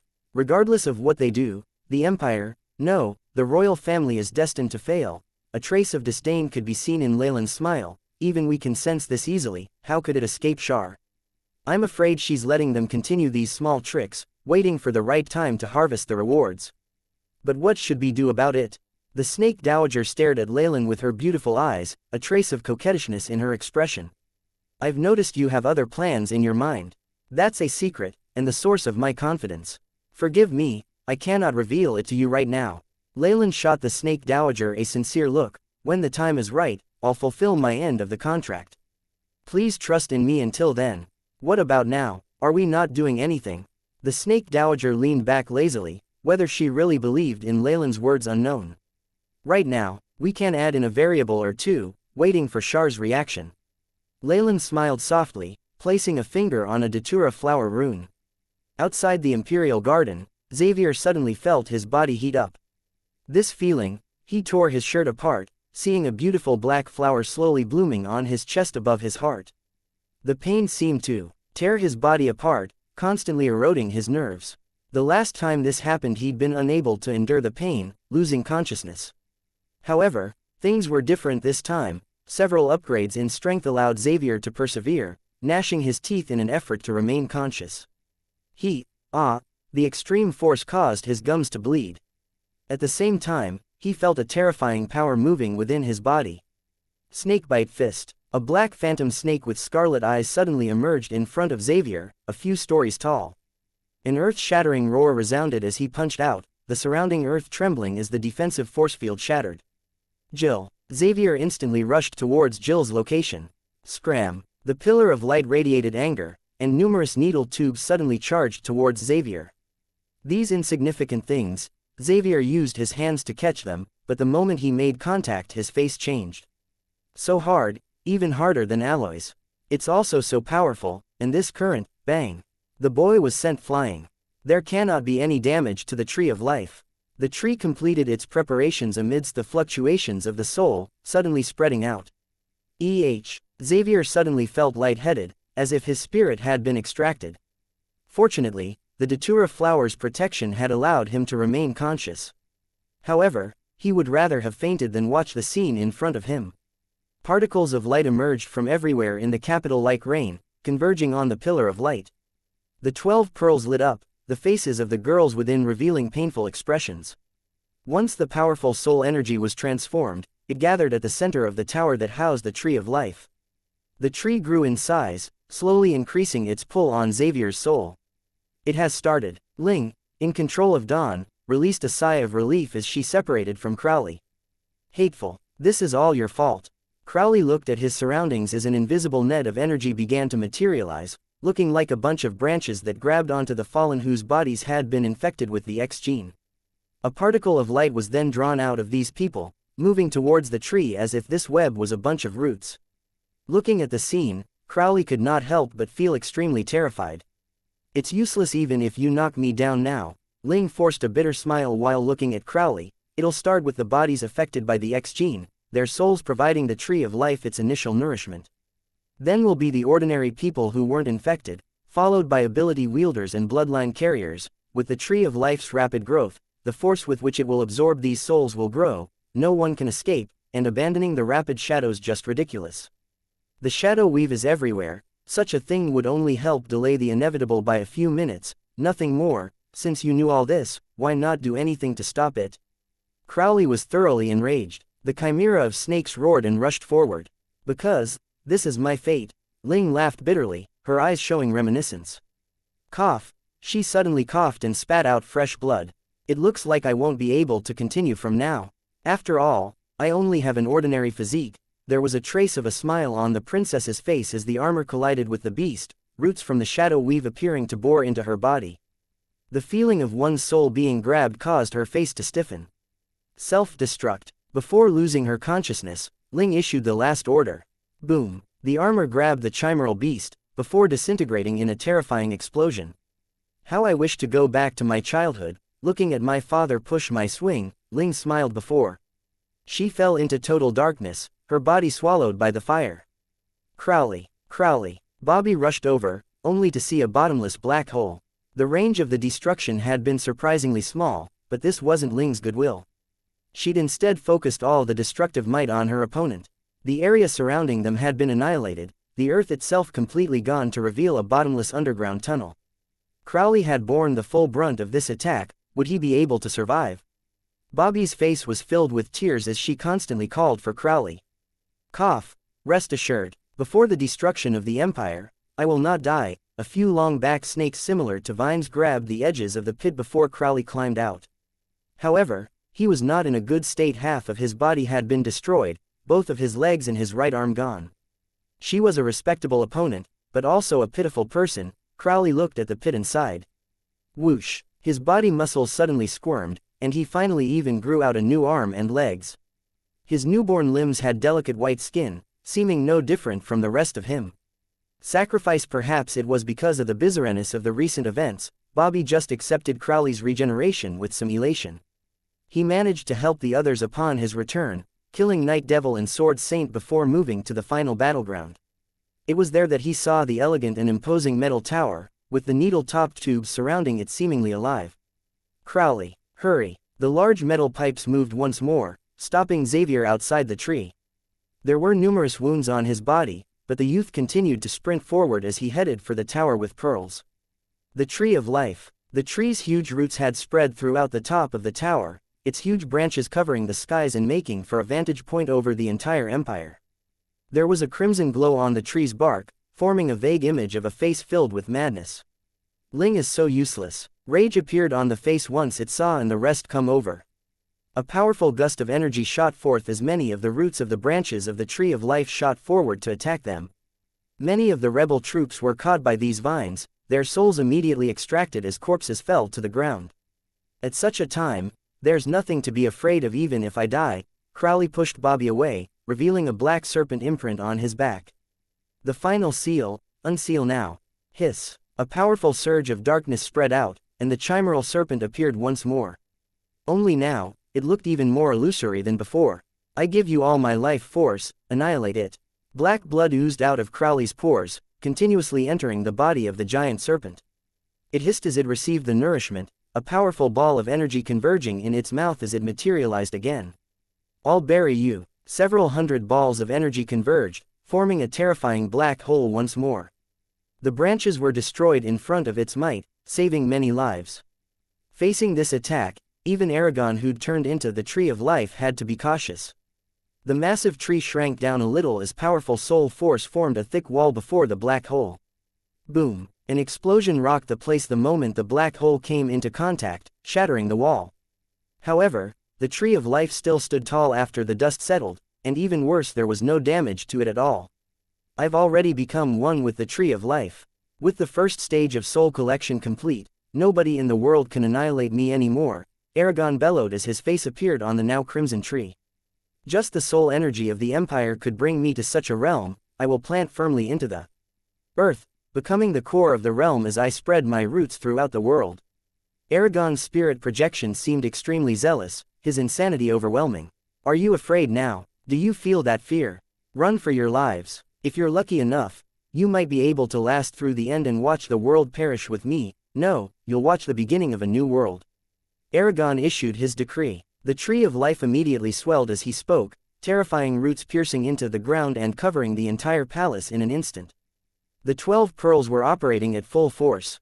A few of the girls were already unable to withstand the damage, blood spurting out of their orifices. Jill! Jill! Xavier roared in rage. There had never been a day when he'd felt as cowardly and helpless before. Gotcha! Gotcha! Cracks appeared on the ground as the Tree of Life's roots continuously expanded through the planet. Very soon it spanned the entire empire. The crown of pearls grew at the same time, expanding until it reached the skies to connect to the shadow weave. Even after that it continued to expand. It wasn't just the cities, and it wasn't only humans. Anything in the empire with the ability to think had its true soul absorbed by the weave. Javis told me the Tree of Life expands in 3 stages. The first time it will cover the entire region. The second time it will move to cover the entire planet. The third and final stage is when it will fuse with the world itself, becoming a god. Clive stepped forward. It will be impossible to defeat in its second and third stages of growth. We need to take this opportunity now to eliminate it. Bobby nodded her head. Even as it continues to expand, it's protecting those 12 pearls. They should be its core. Young people, the world needs you. The old will create an opportunity for the future. Clive stood forward with other survivors. That's right, Crowley had stood up as well, even if he was close to collapsing. Even with the bloodline phantom we won't be able to escape the final purge of the weave. We can only gamble on this once chance. Listen up, Xavier. We'll concentrate our power to make a chance for you. Your mission is to charge in and destroy the 12 pearls. Remember, don't attack the tree. That's on a completely different level from you. Crowley looked at Xavier and smiled. Don't you wish to save your sister? Then do it and, at the same time, save the world. Let's go. Clive charged ahead, activating a platinum card against the numerous branches and pipes. The newest technology in the Empire, a space reversal pulse. I hope it'll be of some use. One last smile escaped Clive's face as his body turned to dust amidst a large explosion. Wait for me, old man. Another steel-faced soldier dashed forward, choosing to destroy himself without any hesitation. The sacrifice caused Xavier to clench his fists tightly. Rumble, rumble, rumble. Explosions rang out one after the other, and a path was built upon human lives. This is great. That soul fortress from before can't restore itself so easily after this much damage. We have a better chance. Crowley pulled at Xavier, a 100-headed giant snake charging into the vicinity of the metallic tower. Whoosh! Numerous terrifying needles shot towards them like enraged beasts, the Tree of Life up above howling in anger. On the other hand, the powerful bloodline carriers dashed out in silence, using their lives to open up the path to victory. Kai! Kai! Great numbers of thin needles pricked into the 100-headed beast, the terrifying incisions causing the huge beast's torso to shrivel up. It soon turned into a bag of skin and bones, and Crowley seemed to have lost all blood in his face. No, why is this happening? Hot tears blurred Xavier's sight. Kid, did you think we're doing this for you? No, this is for the world. The continuous sacrifices brought them ever closer to the platform. 20 meters, 10 meters, 5 meters. Aragon was infuriated by the time they reached the place, the terrifying soul attacks of those branches surging violently in their direction. I'll marry you, Crowley. Bobby stood up from the snake at this moment, her back turned to Crowley. She then jumped off the giant beast, a pair of dark green butterfly wings extending from her back in mid-air. It looked dazzling and beautiful. A dark green luster appeared around the wings, and although it seemed weak it managed to withstand the onslaught of attacks. The Tree of Life's attack was like the palm of the Devil King. However, a frail butterfly still managed to dance under the might of this devil, shining brilliantly with the last bit of life it had. Bobby's sacrifice finally brought Xavier and Crowley to the 12 pearls. The former could see Jill within one of them, able to tell apart every pore on her body. Xavier, you can only count on yourself in life. The mistress is far too superior to us. Hoping for her to pity us is only something the inferior trash does. Crowley had his back to Xavier as he spoke quickly. This is my final realization. Hence, the only ones able to save humankind are ourselves. Do it, Aragorn. Die. Crowley's body turned into a ray of light amidst his roars, merging into the 100-headed beasts as he formed Xavier's last line of defense. Guys, Xavier's tears flowed uncontrollably, but he did not hesitate further. He knew full well that he could not give up this chance that everyone had fought about with their lives. Snakebite Fist leapt into action as the black datura flower bloomed on his back. All his other issues solved, he stood properly in front of Jill. Stop. Terrifying soul fluctuations reverberated from behind him, but Xavier did not turn back. Someone reliable was protecting him. This bullshit empire. Terrifying black energy appeared on Xavier's hands. This bullshit project. A beam of light from the datura flower engulfed Xavier's body, allowing his strength to reach its peak. You bullshit Aragon. Die. He bellowed, unleashing his strongest punch ever. Revival as he threw this punch, Xavier was exceptionally certain that he'd reached the peak of his power. All his power, his hot-bloodedness, his emotions, everything had been gathered into this one punch, containing the hopes of Crowley, Bobby, Clive, and all the rest. Crowley would have had a better chance at breaking these pearls. However, Xavier knew very well that he himself wasn't powerful enough to stop the Tree of Life. If they switched places, he wouldn't even have a chance to raise his fist. The Tree of Life would eliminate him instantly, and Crowley would lose his chance to attack. This was why Crowley and the rest had placed their hopes for the world on him, and Xavier understood this enough to throw his everything into the punch. He was confident that even a fort made entirely of steel would be destroyed by this one blow. Clang! His fist collided with the outer wall of the pearl, but there was no damage at all. No, Xavier bellowed, and raised his fist once more. Unfortunately, he was not given a second chance. A terrifying energy attacked his back, causing him to go limp. No, everyone's sacrifice and hard work, is the world done for just like this? He felt complete despair. He looked at his little sister within the pearl, seemingly in a deep sleep, as he prayed in his heart, "Lay, Snake Dowager. I know you can hear me, so please make a move.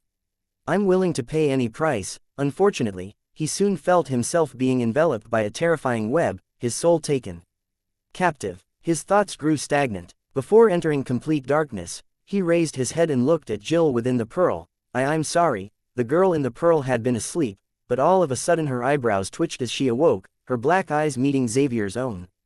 This is great." Xavier's lips curved into a slight smile before he sank into complete darkness. Unfortunately, he hadn't noticed that the girl's eyes lacked all emotion, as if she was just looking at a stranger. Kiki, those meddling ants are now finally dead. The Tree of Life continued to mature, and the blood-red tumor on it continued to grow in size as Emperor Aragon chuckled in a carefree manner. How could my blood and sweat be destroyed so easily? He seems to be related to you, little lady. He worked really hard in his effort to save your life. Now, it's time to make use of you all. Wake up and help me purge the evil." The terrifying Tree of Light had now extended its roots through half the empire, the soul energy gathered from the act quite frightening. Numerous frenzied black spots were absorbed by the tree's roots and branches, gathered into the 12 pearls with the girls in them. Many of the tubes couldn't even take the pressure, causing swollen tumors to beat into the pearls. The pearls emitted dazzling rays as they purified all the evil and insanity. The clean power was then supplied to the Tree of Life, being directed to the blood-red tumor. Haha, very good, that's the way, I will soon become God. Aragon said from within. You're no god, you're just a mere mortal. A distinct voice sounded from within the pearl. Jill watched the tree tumor coldly, a look of scorn in her eyes. How is this possible? How can a purifier like you speak?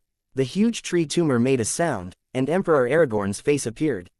However, his expression was now distorted, transforming even as it turned into a fog. How can a small bit of evil intent stop me? Jill's lips curved up in a snicker. Only mortals like you would lose their sense of self after assimilating too many souls. How sad. Mortal, who in the world are you? Emperor Aragorn's voice now became extremely sharp. Me, haven't you been trying to go against me all this time? Jill's aura changed all of a sudden. Her eyes turned into stars of wisdom. Mistress of the night, you're the night mistress. Emperor Aragon howled like a mouse seeing a cat. Didn't you find it strange? I discovered your little plot long ago, but pretended not to notice and allowed you to do as you wished. Shar smiled as the soul tree continued to work, large amounts of soul energy being purified and entering the tumor. You want to become a god? You want to go against me? That's all a part of my plans. If not, would you still be working so hard at completing this task? The smile on Jill's face grew. Also, you've even been so kind as to give me a chance to make use of you. How foolish. A powerful will descended at this moment.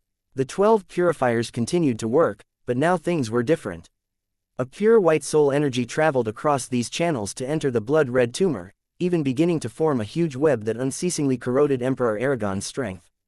The girls within the 11 other pearls opened their eyes as well, smiles of ridicule on their faces.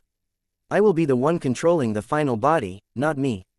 The girls' bodies blurred out as this proclamation resounded, as if they'd transformed from the material to become a flow of energy. The network gave them great power as they abruptly passed through the metal tower into the tree and its tumor. No, I'm still protected by Kale and the mermaid, I haven't lost yet. Emperor Aragon appeared crazed and twisted, his face now a complete blur. The 12 young girls held hands around him, chanting a strange song with him at the center. Aragon didn't even have a millionth of a chance of winning against the will and power of a rank 8 existence. The calming melody of the folk song seemed to appease the tree of life, causing the dark red tumor to gradually turn pure white as it faded away. The crown of pearls stopped moving the moment the tumor disappeared, traces of cracks appearing on it. Aragon's withered body suddenly flaked apart atop his throne, turning to a pile of ashes. 2 streaks of light suddenly appeared within the ashes, causing terrifying whirlwinds in the sky. Kale, Ko, do you still wish to go against me? The shadow weave flickered, and Shar appeared on a branch of the tree of life, dressed in black. The 2 spirals grew in response to her question, slivers of bloodline force pulled out from all parts of the palace. This is the bloodline of your descendants, and the power of malicious intent. I see. Is it Alsnake? Shar bit at her lips as 2 illusory figures walked out of the spirals. The tyrannical power of laws from the past quickly returned. We already made a mistake once, Shar. We won't make it again. Prophet Kale was an elderly man filled with wisdom, while Ko, who belonged to the sea tribe, looked like a mermaid. The great waves of the sea surged underneath them, nothing seemed to have changed within that red villa on the outskirts of Carolyn. Leylin had just finished his last move, ending the chess game. I see, she used that hatred and the death of descendants to awaken the last remaining conscience, huh? It seems to be some ancient ceremonial spell. Sadly, even if you've called them out, they don't have the same absolute power as they did in the past. You're making your move. The snake dowager nodded. I've been waiting too long. Today, everything will end. She took a step forward, and the air before her shattered. Whoosh! Terrifying spatial turbulence formed. The snake dowager's hair rustled, its many strands in disarray as they transformed into giant snakes. A ball of snakes that looked like a star formed underneath her, carrying the great power of her bloodline. The snake dowager had taken on her ultimate form. The numerous malicious snake heads somehow didn't diminish her charm, instead making her seem more mysterious and wild. From the astral plane it seemed like a huge tree emanating white light had formed within the shadow world, growing as it attempted to fuse with the world itself. A ball of snakes the size of a world suddenly appeared, the serpent snarling and hissing at the tree of light. Alsnake, Shar was not at all surprised at the snake dowager's appearance. This 10,000-year war ends here, indeed, but victory shall be mine. Your terrifying control will destroy the world. The snake dowager retorted without hesitation. In the meanwhile, 2 streaks of purple-red light were launched from the ball of snakes, entering Kale and Co.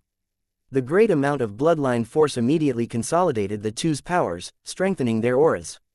What a pity, if the trials I was here to make for 3, you would definitely fall here. The snake dowager and the 2 other ancient existences in the shadow world now stood shoulder to shoulder, creating a huge amount of pressure. Most important was that they were natives of the world. They were the ones who'd fought over the world will in ancient times, the ones with the authority to control the world's outcome. Terror, you've always been like this, Alsnake, hoping for help and allies, remaining unaware that the most reliable support is yourself. Shar revealed a bizarre smile as her eyes scanned the snake dowager's surroundings. What about that Magus, ally of yours? The snake dowager's expression changed immediately upon Leylin's mention. Have you reached an agreement with him? Leylin was the ally she placed the most importance on, someone she valued more than the other 3 rank 8 existences. It might have been because she'd previously suffered at his hands.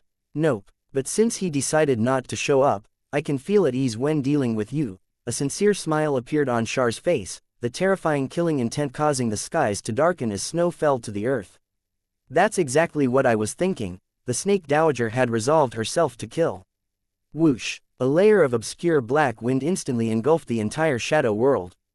The snake dowager spat out a frightening black storm from her mouth that seemed to sweep everything away. This was an attack covering the entire shadow world. Since the mistress of the night had chosen to take control of everything, she would instead destroy the planet. The destruction would lead everything back to primal chaos, akin to resetting the world. The Snake Dowager had thought this through, working up the determination and courage to do so. Even more terrifyingly, her peak rank 8 strength made it possible to succeed. How terrifying would a peak rank 8 existence be? A tenth of the shadow world's surface had been decimated by her strike within a few minutes, and the corrosion continued to dig deeper. Even the tree of life that was fusing with the world suffered great damage, a few branches scattering apart into motes of light. You're trying to provoke me, Owlsnake. I never imagined you'd be so foolish. Shar looked at the Snake Dowager with pity in her eyes. A raging will emerged in the skies, its core surging with oppressive origin force. The act of returning everything to primal chaos would naturally erase the world will, pushing it to wait for its rebirth. However, the Dowager currently intended to completely destroy this will. Shar wished to control it, while the Snake Dowager wished to eliminate it entirely. The latter obviously engendered more hate. Disregarding her nativity, the world will raged with fury. However, Shar already had control of more than half of the world will, allowing her to gain the power of the world origin force. Thus, it made no difference to the Snake Dowager how the rest of the world will behaved. Owlsnake, to have accumulated several tens of thousands of years of power, you are indeed worthy of being called the Shadow World's favorite daughter. Shar's voice was calm as a huge weave emerged in her hands. Although the terrifying black storm had destroyed a great amount of the shadow weave, it recuperated quickly. On the other hand, energy consumption became a problem. The black winds were slowly pushed back after being devoured, wrapped up by the huge shadow weave. It's a pity, with control over the entire shadow world, I am invincible. Shar currently seemed like a frightening spider queen as she relied on the shadow weave to suppress the Snake Dowager completely. With the great consumption of energy, the Snake Dowager was like a fly trapped in a web. Although her initial struggles could break a few strands, she still couldn't avoid the fate of being captured and poisoned to death. The mermaid guardian Ko stood out at this moment. She had brilliant golden hair and beautiful green pupils, her lower body the tail of a fish. Her green scales shone with splendor. Ocean, she said softly. The entirety of the Shadow World's ocean suddenly roared, a territory that was more than twice as large as the entire Shadow Empire. With control over the law of the ocean, Ko could bring forth great disaster once she mobilized the seas. Almost instantly a violent tsunami engulfed the lands, bringing destruction to the empire once more. Unlike the previous incident which only affected the coast, the waves this time were hundreds of meters high as they made their way inland. The rivers of the empire changed direction as the sea level strangely increased. The Azure Ocean, the cradle of life, revealed its ferocity for the first time. With the sea level rising a few meters, a great portion of the mainland would likely be submerged. On top of that, Ko was controlling this. What if she decided to let the disaster continue? The waves instantly swept away the flora and fauna of the land, the terrifying pressure erasing all traces of life on the ground. The life forms of the land had been annihilated before the tree of life could even spread its roots completely, leaving no value to them. Such was the level of a battle between existences like Shar and the Snake Dowager. The Dowager and her allies were racing against time to destroy everything, while Shar had to ensure the completion of the tree of life at all costs. Shar's opponent this time around was far more troublesome than the Trial's Eye. Being at the peak of rank 8, the Snake Dowager had strengthened herself for tens of thousands of years as she plotted her vengeance. Her power was unpredictable, while Kale and Ko weren't opponents Shar could ignore either. More importantly, these three existences were native to the Shadow World, born with power to rule it. They naturally had great resistance to the world origin force. With the bloodline energy from the Snake Dowager reinforcing them, even if Kale and Ko weren't in top condition they still posed a terrifying threat. They already hated Shar greatly for their fall, and with their souls being mere residues now they had nothing to fear. I see origin force converging, be careful, she's trying to buy some time for the tree of life to mature and engulf us. Kale had been watching Shar attentively all this while. There's no need for such trouble. I can settle all of you now. Perhaps due to the humiliation of her plans being exposed, the current Shar no longer had any reservations. The force of the sea whizzed up as the scattered origin force of the world was recalled instantly. The shadow weave suddenly retreated without the protection of the origin force, and the speed of the world's destruction grew tenfold. However, neither the Snake Dowager nor Kale betrayed any joy. They were currently facing an existence at the peak of rank 8 who'd drawn in all her power to strike. With the control over the world will and the great amount of origin force she'd recalled, Shar had stepped into the absolute limits of rank 8 for a while. Had the Tree of Life project gone more smoothly, she would have stepped into that stage permanently just now. I was born into shadows, and grew up within them. I am the daughter of shadow itself, I should be the original master. Shar stepped forward with that declaration, and the entire world roared out with oppression. Powerful origin force chopped through a few snake heads like a knife through butter, blood spilling from the snake dowager's hair. The dead should no longer exist in this world. Shar's sentence was echoed by the shadow world, causing Kale's face to change continuously. I see that, she'll complete the Tree of Life. Ah, Kale's eyes changed colors, but before he could finish his prophecy a hand filled with origin force pressed down on his head. Ashes to ashes, dust to dust. The eternal astral abyss shall be your final destination. Kale's body sizzled as it melted under dazzling light. Shar's power of laws managed to reduce the prophet to ashes even if he had the snake dowager's help. After all, only a part of his soul had managed to revive, and he was far from his prime. He was weak compared to Shar, who was at her peak. Once Kale's body dissolved completely, a bunch of lights similar to star fragments dissipated from Shar's hands. These fragments were the remnants of his will, representing the failure of his resurrection.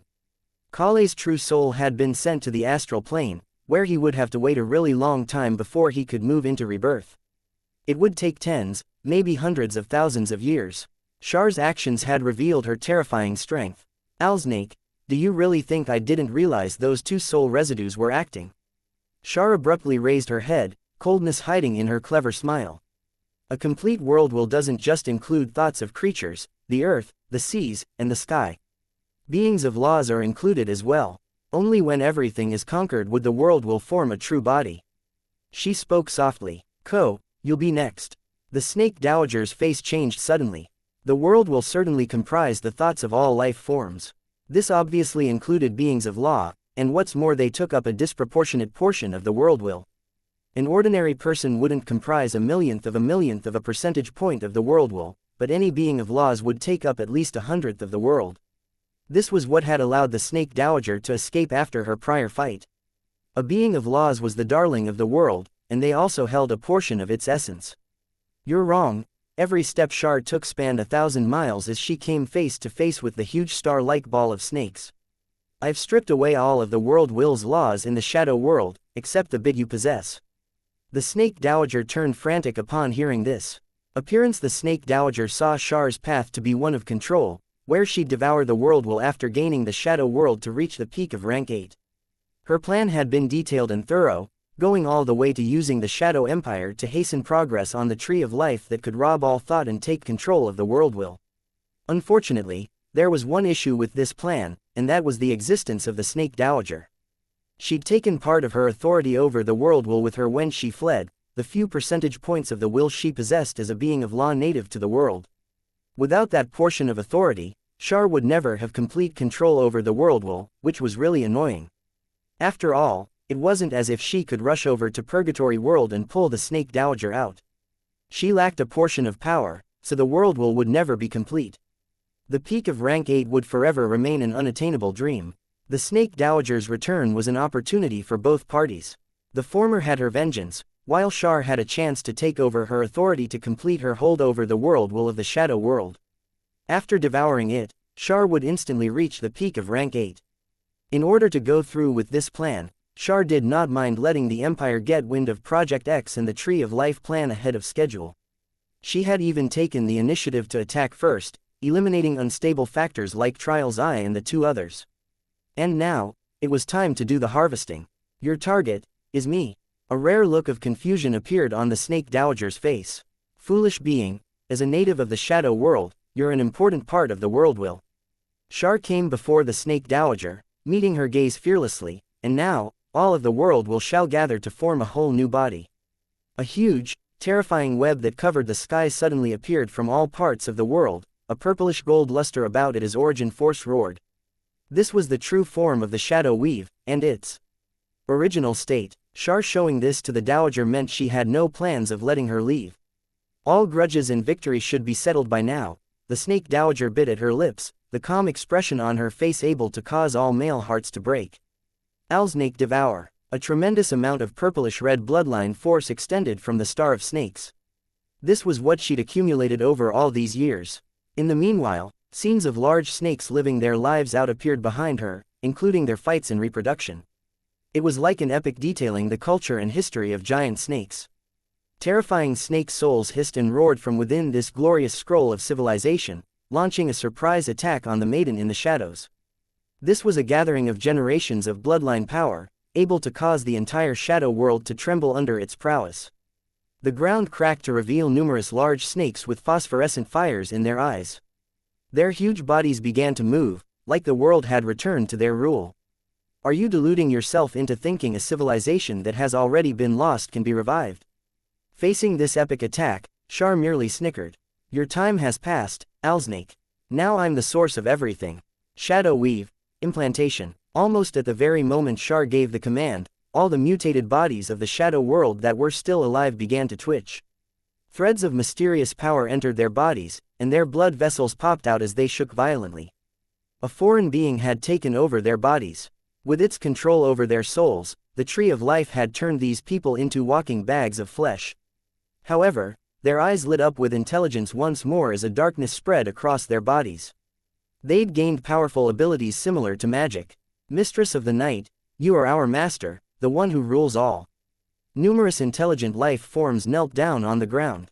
Then, they began to massacre the revived snakes. Psi energy conducive to attacks, preparing launch of shadow spells. Everyone had turned into a cold-blooded war machine. Under the control of an efficient mind, they'd become an ordered army that flinged shadow spell after shadow spell at the snakes. The serpents had no way to retaliate. If the cheetahs, hawks, beetles, and even sharks knew how to cast shadow spells, what would be the outcome? The soldiers of Shadow outnumbered and outpowered the Snake Dowager's army, beating down her attempt to return things to savagery quickly. I am the current master of the Shadow world. With the Tree of Life complete, its holy light already covered the skies to become the core of the world. It was filled with sanctity as it gave off a vague sense of maturity. There's more. Shar stood atop the Tree of Light and arrived before the Snake Dowager. That's the aura of the world, Will. The Snake Dowager's expression changed. The light of the Tree of Life had already gathered over 90% of the Shadow world's beings' thoughts and souls. This included the skies, the seas, and the earth, representing the will of the world itself. Even she felt the urge to succumb. Leave the Shadow world and never return. Ko blocked the way to the Snake Dowager with terrifying waves. How could a mere law of the ocean contend against the entire world? Return. Shar didn't even have to act personally. A large number of the Tree of Light's branches spread through the ocean in an instant, stunning Ko for a moment as a tendril abruptly pierced through her body. A few grains of lights flickered with intelligence as they were sucked away to enter the tree. Now, my Tree of Light represents the world, Will. You cannot defy it. Shar made a proclamation of victory. Under her control, the Shadow Weave left no means for the Snake Dowager to escape. In the meanwhile, the Tree of Light spread its terrifying roots through the ball of snakes to drag her out. Give me everything that you possess, everything. Shar arrived behind the Snake Dowager, two hands grabbing onto her arms tightly as her intricate face displayed a smile of satisfaction. The Tree of Life in the skies grew even larger. Bits of obscure thoughts, mixed with the power of bloodlines, were unceasingly absorbed by the roots of the Tree of Life. Numerous snakes shriveled up powerlessly, representing the continuous weakening of the mother of all snakes. At this critical moment, a fierce look appeared on the Snake Dowager's face. Boom! Her body that was like a star suddenly exploded, and the surging bloodline force lost the control of a master, beginning to destroy everything in the vicinity. Layers of the Shadow Weave shrouded Shar. She looked at the lifeless body in her hands and frowned, using some shadow flames to burn them to ashes. Boom! The head of a snake exploded elsewhere, revealing the figure of the Snake Dowager. Without the ball of snakes and its accumulated bloodline force, the beautiful lady seemed extremely weak. You've taken what's mine from me, she hissed, like a gambler who had lost everything. A portion of your thoughts, as well as the authority over a portion of the world belongs to me. Shar did not pursue and attack the Dowager further, and instead looked at the tremendous Tree of Life behind her. Now, the roots had turned a blood red. The original torso of Alsnake that still possessed bloodline force, mixed with a bit of something more abstruse, was all absorbed by the tree. After obtaining this, the tree of life seemed to obtain the last thing it needed, and the body instantly became more solid. The rays of light vanished and allowed it to gain a hint of life. It's the rumored world tree that will only appear when a world is established from primal chaos. The snake dowager was immediately stunned by the scene in front of her. Yes, the source of all life is the source of the world will. Shar approached the snake dowager. Your failure is set in stone, I'm the only victor. Failed, the snake dowager muttered hatefully, but confidence appeared in her eyes once more. True, but I don't admit my loss yet, my descendant shall defeat you. Is that so? But he doesn't seem to have made a move, and he's been watching you suffer a crushing defeat all this time, Shar chuckled. That's because you don't know him. Out of all my experiences across the worlds, his patience is the greatest. The owlsnake looked at the giant world tree, her eyes dazed. I had no idea what he wanted, but now it's extremely obvious. Whoosh, whoosh, a gust of origin wind blew past the area, and the world tree's branches and leaves broke up to show a mysterious fruit on the main branch. The main body of the world will. A real, solidified world will, able to fuse the scattered thoughts of the world and return to the origin. Shar, your plan is truly admirable. Leylin's figure appeared under the world tree. He sighed as he gazed at the beautiful fruit glimmering with light. Lord Leylin, so you still chose to come and be my enemy. Shar now looked helpless as she sighed, the sight enough to cause heartbreak for onlookers. Despite her fear of Leylin, she tried to bargain with him. My previous promises still hold. Once I become the ruler of the shadow world, everything here is yours.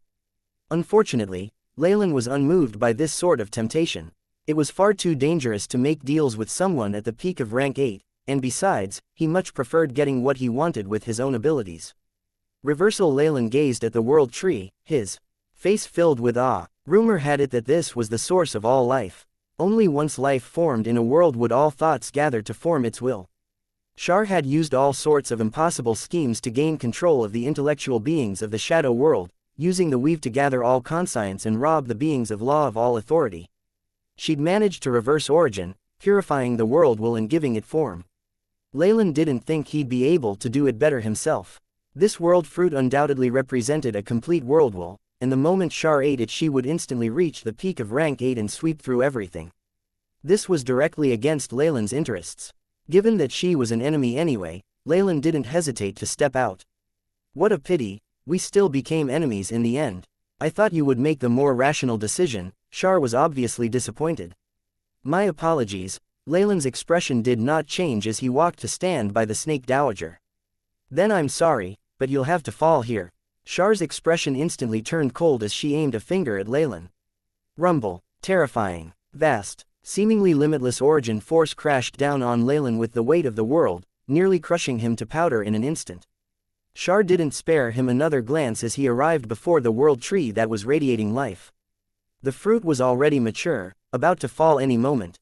Shar knew very well that obtaining the complete world will was the most important part of her plan. As long as she could devour it, she would be unafraid of any challenges. Even if Leylin announced her existence and brought other peak rank 8 magi to besiege her, she could force all of them to return home in defeat as long as she stayed here. After reaching the peak of rank 8, she had plenty of time to deal with Leylin. A very smart decision. When faced with such terrifying pressure, Leylin could only sigh helplessly. Things are already so bad. If you have any trump cards, get them out now. The snake dowager took a look at Leylin, eyeing him flirtatiously. You think too highly of me. Leylin laughed helplessly while stroking his chin. If you don't have any confidence you'll be able to turn the tables, your only option now is to run as far as you can. The snake dowager was unexpectedly more confident in Leylin than herself. That's true. Leylin took a look at the AI chip, the topmost record on the task schedule extremely striking. Beep. Progress of analysis of rank 0 to 9 of Shadow Weave, 100%. Let's see what you've left me. Distorted shadow. Lightning flashed in Leylin's eyes, and the surrounding atmosphere suddenly grew mysterious and terrifying. The snake dowager looked at Leylin with shock before moving backwards greatly. Ha! Leylin cried out under his breath, terrifying power of law sending a great amount of energy into the spell. This spell model was extremely unique. It was the only rank 12 arcane spell in existence, Karsus Avatar. The AI chip operated frantically, recording large amounts of data. Beep. Host body is a great arcanist. Analysis of Shadow Weave at 100%. Meets prerequisites. B. Charging of energy complete. Arcane spell model launching. Grade 12 arcane spell. Karsus avatar, launched. The skies turned gloomy all of a sudden, and the world was brought to a standstill. This again. That feeling of fatal danger. Char's expression quickly changed as she trained her eyes in Leylin's direction, not letting any of his movements escape her view as she grabbed at the world fruit.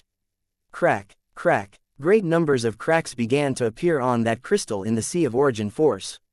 The young girl sealed within it opened her eyes, a trace of terror appearing on her face. Your greatest mistake, Char, was to fuse the tree of life with the weave. Leylin rose to the skies, a resplendent arcane spell forming in his hands. Target the shadow weave. Karsus avatar. Rumble. Char's expression changed in that moment, her body freezing and growing slightly transparent. It was evident that she'd been injured heavily. Ah, she clutched at her head as she released piercing screams. My weave, you actually stole my weave. Even though Char had known that Leylin had a trump card in his possession, she'd never have guessed that it had to do with the shadow weave. The ability to strip her of her control was far too shocking. Whatever her feelings may be, the shadow weave that Char had put painstaking effort into creating had been stolen by an outsider just like that. Even the snake dowager was stupefied. Char would already have fallen if she was Mistra. However, she was lucky that she'd changed her own origin, shifting onto the path of the Magi. Still, losing the weave caused her immense and unimaginable harm. If Char was in this situation, Leylin had it even worse. Rank 8. This Karsus avatar is definitely a rank 8 mega spell. Leylin's face was flushed. The AI chip sped up further as it accepted more information about the shadow weave, large amounts of data flashing across his mind. If not for his body of laws and experience in the area, the only possible result of this spell would be an explosion of his brain. Distorted Shadow definitely had malicious intent. Leylin was now certain about this.